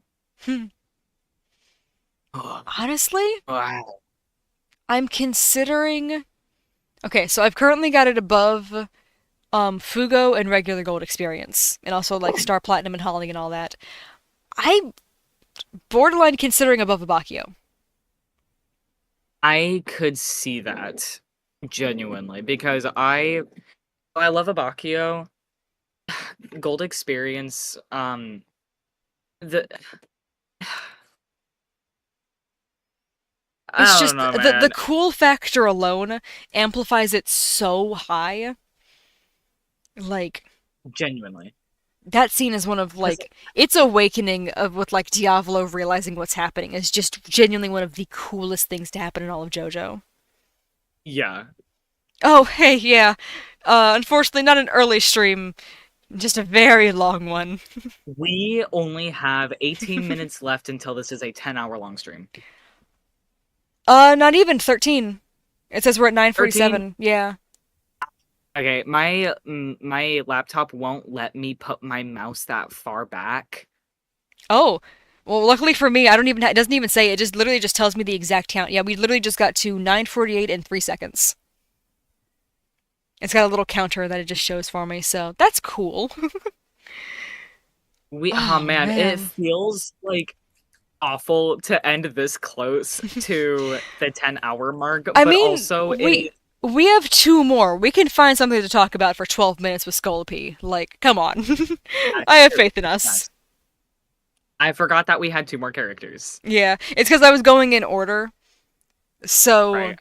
even though technically I should have put Doppio after Risotto, I wanted to put Doppio next to Diavolo, so I just kept those two together. But then everything else happened pretty much Yeah. just in order. But yeah, Scolopy, Yeah. everything we meet Scolopy after we meet Requiem. Both Requiems, that is. Right. I'm trying to remember like specifically what happened. Give me a second, I keep yawning. So this is the one where it starts off with Mista being like, "So cannibalism, you think we taste good?" And Fugo's like, "Why would you say that? Why on earth would you say that?" And he like wants to kick him out of the table and stuff. And then they get interrupted by Bucciarati saying like, "Oh, we have like a new mission," and it's them talking to the guy who says like, "Oh, I want you to investigate." I just I don't think they wanted him. I think he wanted them to assassinate Scolopi because he believes that he killed his daughter because they were dating, and then she was seen Yeah. like jumping off a building. Well, Right, I right. don't yeah I don't think he was there. I think they had been talking and then she jumped off the building, so everyone was like, "Oh, he pushed her." But I don't. I think it was like he had like an alibi saying like, "No, no, I was further back. Someone saw me." So like they couldn't Right, right, charge him right. with his death, but everyone is still just like he like murdered that girl, right? So yeah, then they send Team Bucciarati after him. And at this point, Misa's already seen Rolling Stones like 2 or 3 times. Like he just keeps seeing that thing all over the place. Yeah. For Yeah, some that's reason, I had completely forgotten, even though we've already talked about it, that the Rolling Stones episode happens after Requiem. yeah. In the timeline, time. Whoa, I said time lime instead of line. Well, to be um, fair, it is very late. yeah. um, but yeah, it happens first. I want to say they're given. I don't know if they're given the mission the same day they set out. But I know it's like the day before, or it's even like the morning of when Bucciarati does the licking thing with Giorno. It's a very busy day, for them. Yeah. But I want to say it's either the day before or the day of. But either way, it takes place like just very slightly before. I don't want to put Yeah. Scolipi in just there, even though that feels accurate for his screen time. because he is the one with the fate stand that shows you what your fate is. And Mista went, no. And I think he deserves credit for that, but I don't know if I should give that credit to his stand or to him. Yeah, it's incredibly difficult to actually put him anywhere, especially with the context of all of the other characters that we have from the other parts, I know. because he's so influential to specifically part 5, but nothing else. Yeah. And even then, he's like super influential, but they don't even tell us he exists until after everything's done. Just to say, like, oh, by the Yeah, way, that was always gonna happen, but not really. Not until Misa, like, made it so. And it's yeah. like, Man, I am realizing that I have the God, what's it called? My time zone is the like earliest yeah. out of everyone here. So you're at, Everyone in chat is at like 5 at 6 a.m. and I'm at 2:20 a.m. yeah. Oh, man. Did you just change your profile picture in between messages, or am I seeing things? You're not seeing things Okay, because because I immediately noticed as well. on OBS it's a lot smaller, and I'm sitting back so I can't see things very clearly. All I saw was the, like, white icon, and then suddenly it was red, and I was like, am I losing it? Or did something happen? It's so funny that you say that because I just started rewatching Darling in the Franxx. I've still never seen it. I've heard enough about It's it where I feel like it's probably one of those shows where, like, I think the concept sounds interesting. I don't think I would actually enjoy watching it, though. yeah, it's incredibly sexual. Yeah, that's what I mean. Where, like, I think, like, I can understand the base premise and be like, interesting, but then I wouldn't actually enjoy watching it. I'd be like, I would have rather, like, read some of this instead of it being like so in my face. Yeah, So yeah, I think that's what I'm just gonna skip. that makes sense. Yeah, yeah, yeah. Because like when reading it, it's It's so much easier for my mind to like downplay it versus when it's like just right there. It's like, oh, I'm good. This is too much. yeah. Oof, I think my dad's upset at me. Oh Eh. no. Well, we're Okay, almost bonus done. We only got a couple more ends. minutes. Yeah. God, I don't know how to categorize Rolling Stones. I know that's what trying to like put him here to like figure out what I like, and I don't know because it is a really cool stand, and I love the way it's like the physical representation of like the fate that they changed. Because I do like that that's the overall theme of Part 5 is like it's like everything because like Diablo's whole stand is essentially like fate. It's like that was gonna happen. I just skipped towards it, and I like that they basically like break Yeah. it. I love that. But at the same time, I'm just so unsure. It's the entire last episode and the desperacy from Mista makes anything from Rolling Stones actually like that's where, because otherwise it's literally just a rock and a guy. Yeah, but it's the way it's handled and the way he explains that like you can't change it, and Misa's like, "Ha, watch," and then he does change it. It's just different than expected. Like he's so just desperate to try to save Bucciarati's life. I love it. It's so sad because that was the only person that like he could confine in at first. Like he was adopted into a family and his only parental figure is now at like risk of, not even risk, a confirmation of death. Yes, him saying just like, "Yep, no, if it shows up, it means death." And Misa's like, "Are you sure?" And he's like, "Yeah, man, pretty positive." He's like, "You've got a gun pointed at me. Why would I Yeah, say no?" man, it's so sad. It's devastating. Man, I have used that word so many times. It's very accurate for how JoJo leaves you feeling, so that's reasonable. Yeah, it's oh man. I think I've figured out a spot, by the way, because I think because we were talking about how Ryohei deserves a higher spot just because of the overall influence that he has on the part, and I feel like Yeah, Rolling Stones has the reverse, where it's not revealed until the end, but it had that same impact on the part overall. yeah, We just don't get to see it until the end. right. So I feel like those two are like they coexist in a very equal way in their part. Yeah, I think the hardest part about categorizing specifically part 5 is because it's so separated from the rest of the parts. So Yeah. seeing a stand that's incredibly personalized to part 5 makes it so hard in comparison to something that like JoJo has an 18 plus tag because it is gory and has Very. sexual themes. Like It's incredibly gory. Like the sexual there moments is are like they do happen, but they're like very far between versus the gore is like in almost every other episode thing. yeah, like the sexual stuff, I will warn you, is like assault adjacent, but there's never anything explicit on screen. Yeah. It's the kind of stuff where if it wasn't for the gore, it would be like I know there's another like hidden category before 18 plus. I can't remember what it is, but it would be that. I think it's just teen because like I know that teen shows do show that kind of stuff considering they don't show like the full Ooh, nudity. redo of a healer.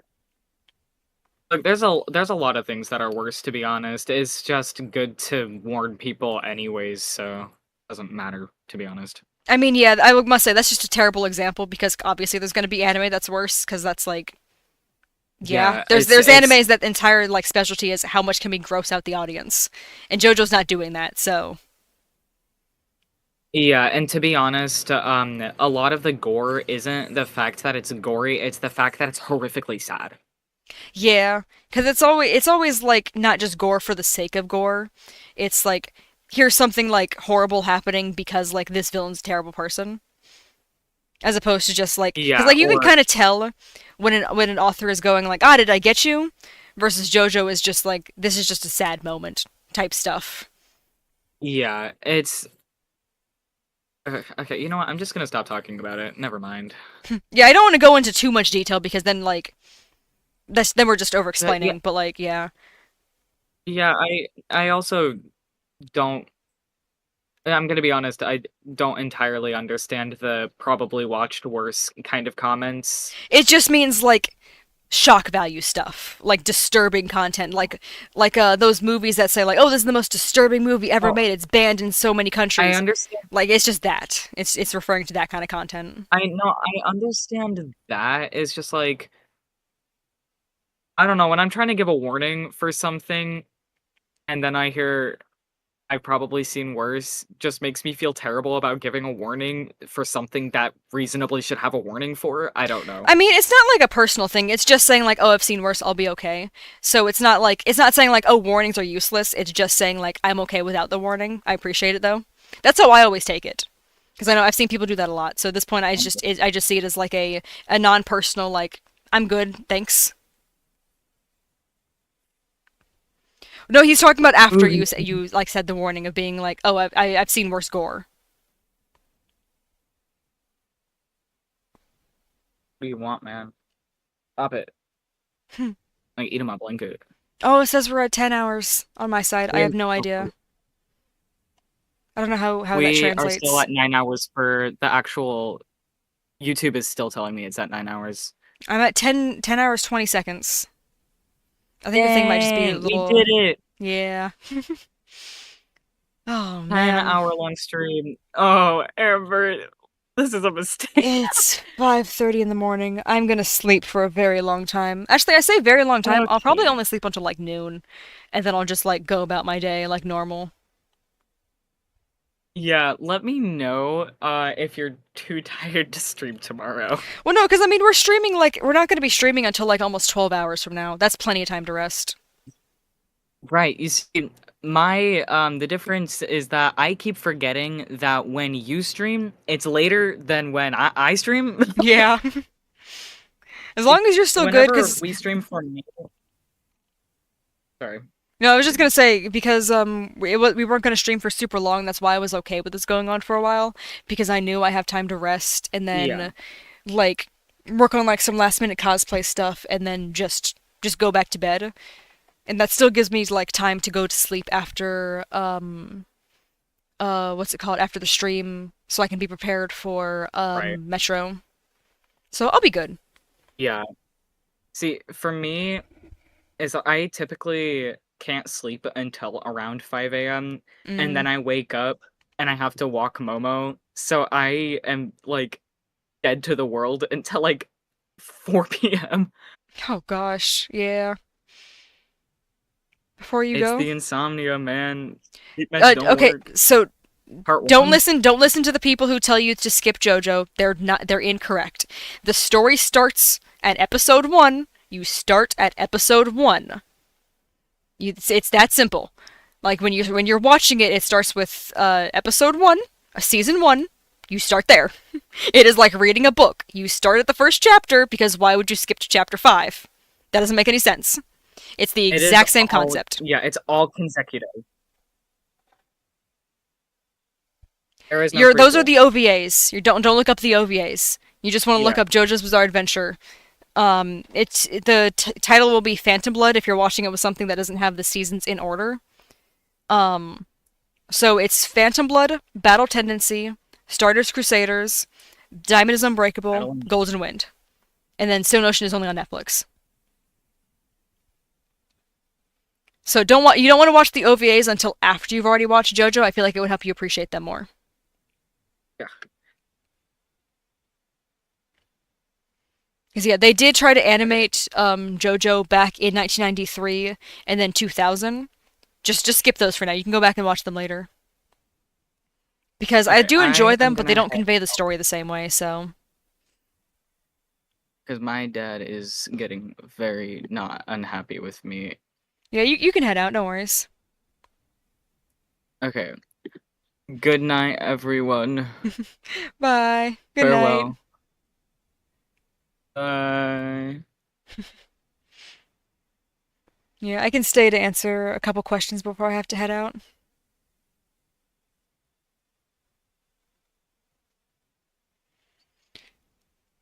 Yeah, it's definitely bedtime. I just want to help answer some questions before I head out.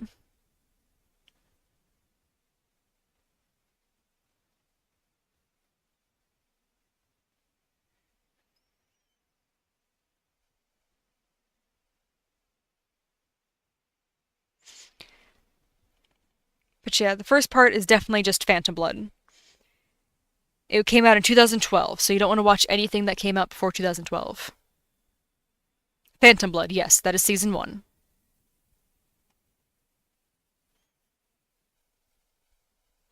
The thing you were looking up, you don't want to watch the 90s. No, the 90s is doing season 3 because that was what was coming out during that time.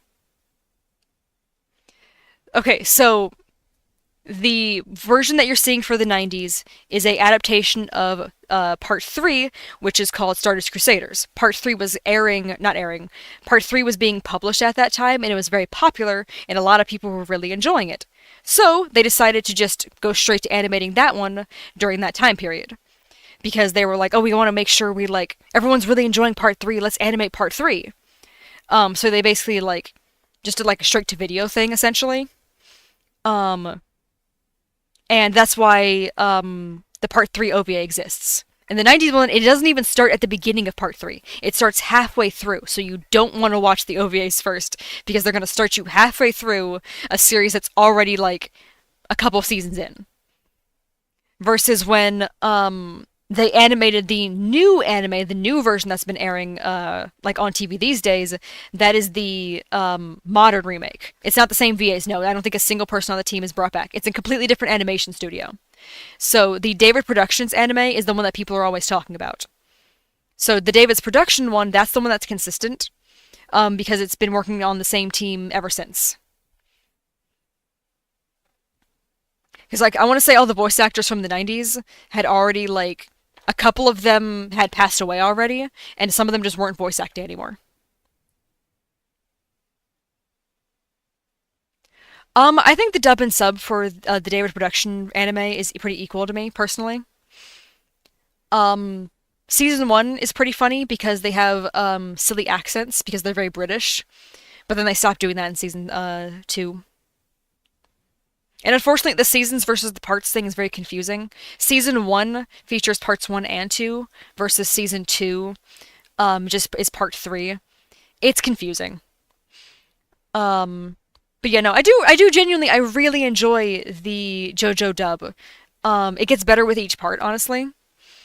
I just met a bunch of the voice actors for Stone Ocean, and they were all so sweet. They were just completely wonderful people. Um, and they're all such big JoJo fans as well. And you could hear it in their performances. I really, really loved getting to meet them, and like, because I'd already been very much enjoying listening to the dub of JoJo. So like getting to actually meet them all was super nice. I don't know what to tell you because Phantom Blood is where it's supposed to start. I don't know why it's not coming up. You might just have to use a different source because it's possible they just don't have it.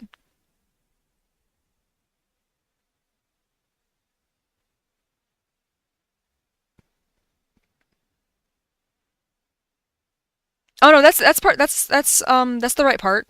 Okay, so I see the issue. The issue is it has season one and it's just not clarifying that it's two parts. So that's gonna have both parts one and two in it.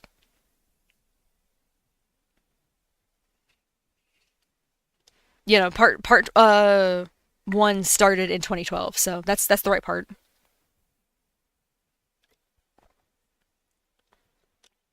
Yeah, they did part one and two in the same season. Every part after that has been its own season, so it's been a little bit easier to separate them that way on like different platforms.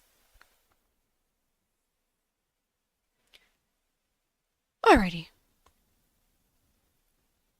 I do think I'm going to head out then, because it seems like we got everything all sorted, and I do need to head to sleep at some point.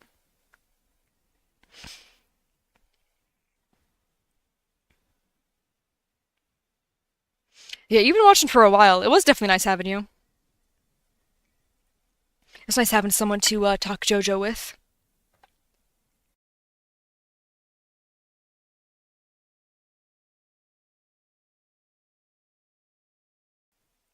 Stone Ocean is the last part currently animated. Sorry, I'm losing my voice. I had to mute because I started coughing. Yeah, Stone Ocean is the most recently animated. There's currently 9 parts total. I don't know why it's Stone Ocean Part 3. Oh no, that's because that's the way they released it. Never mind.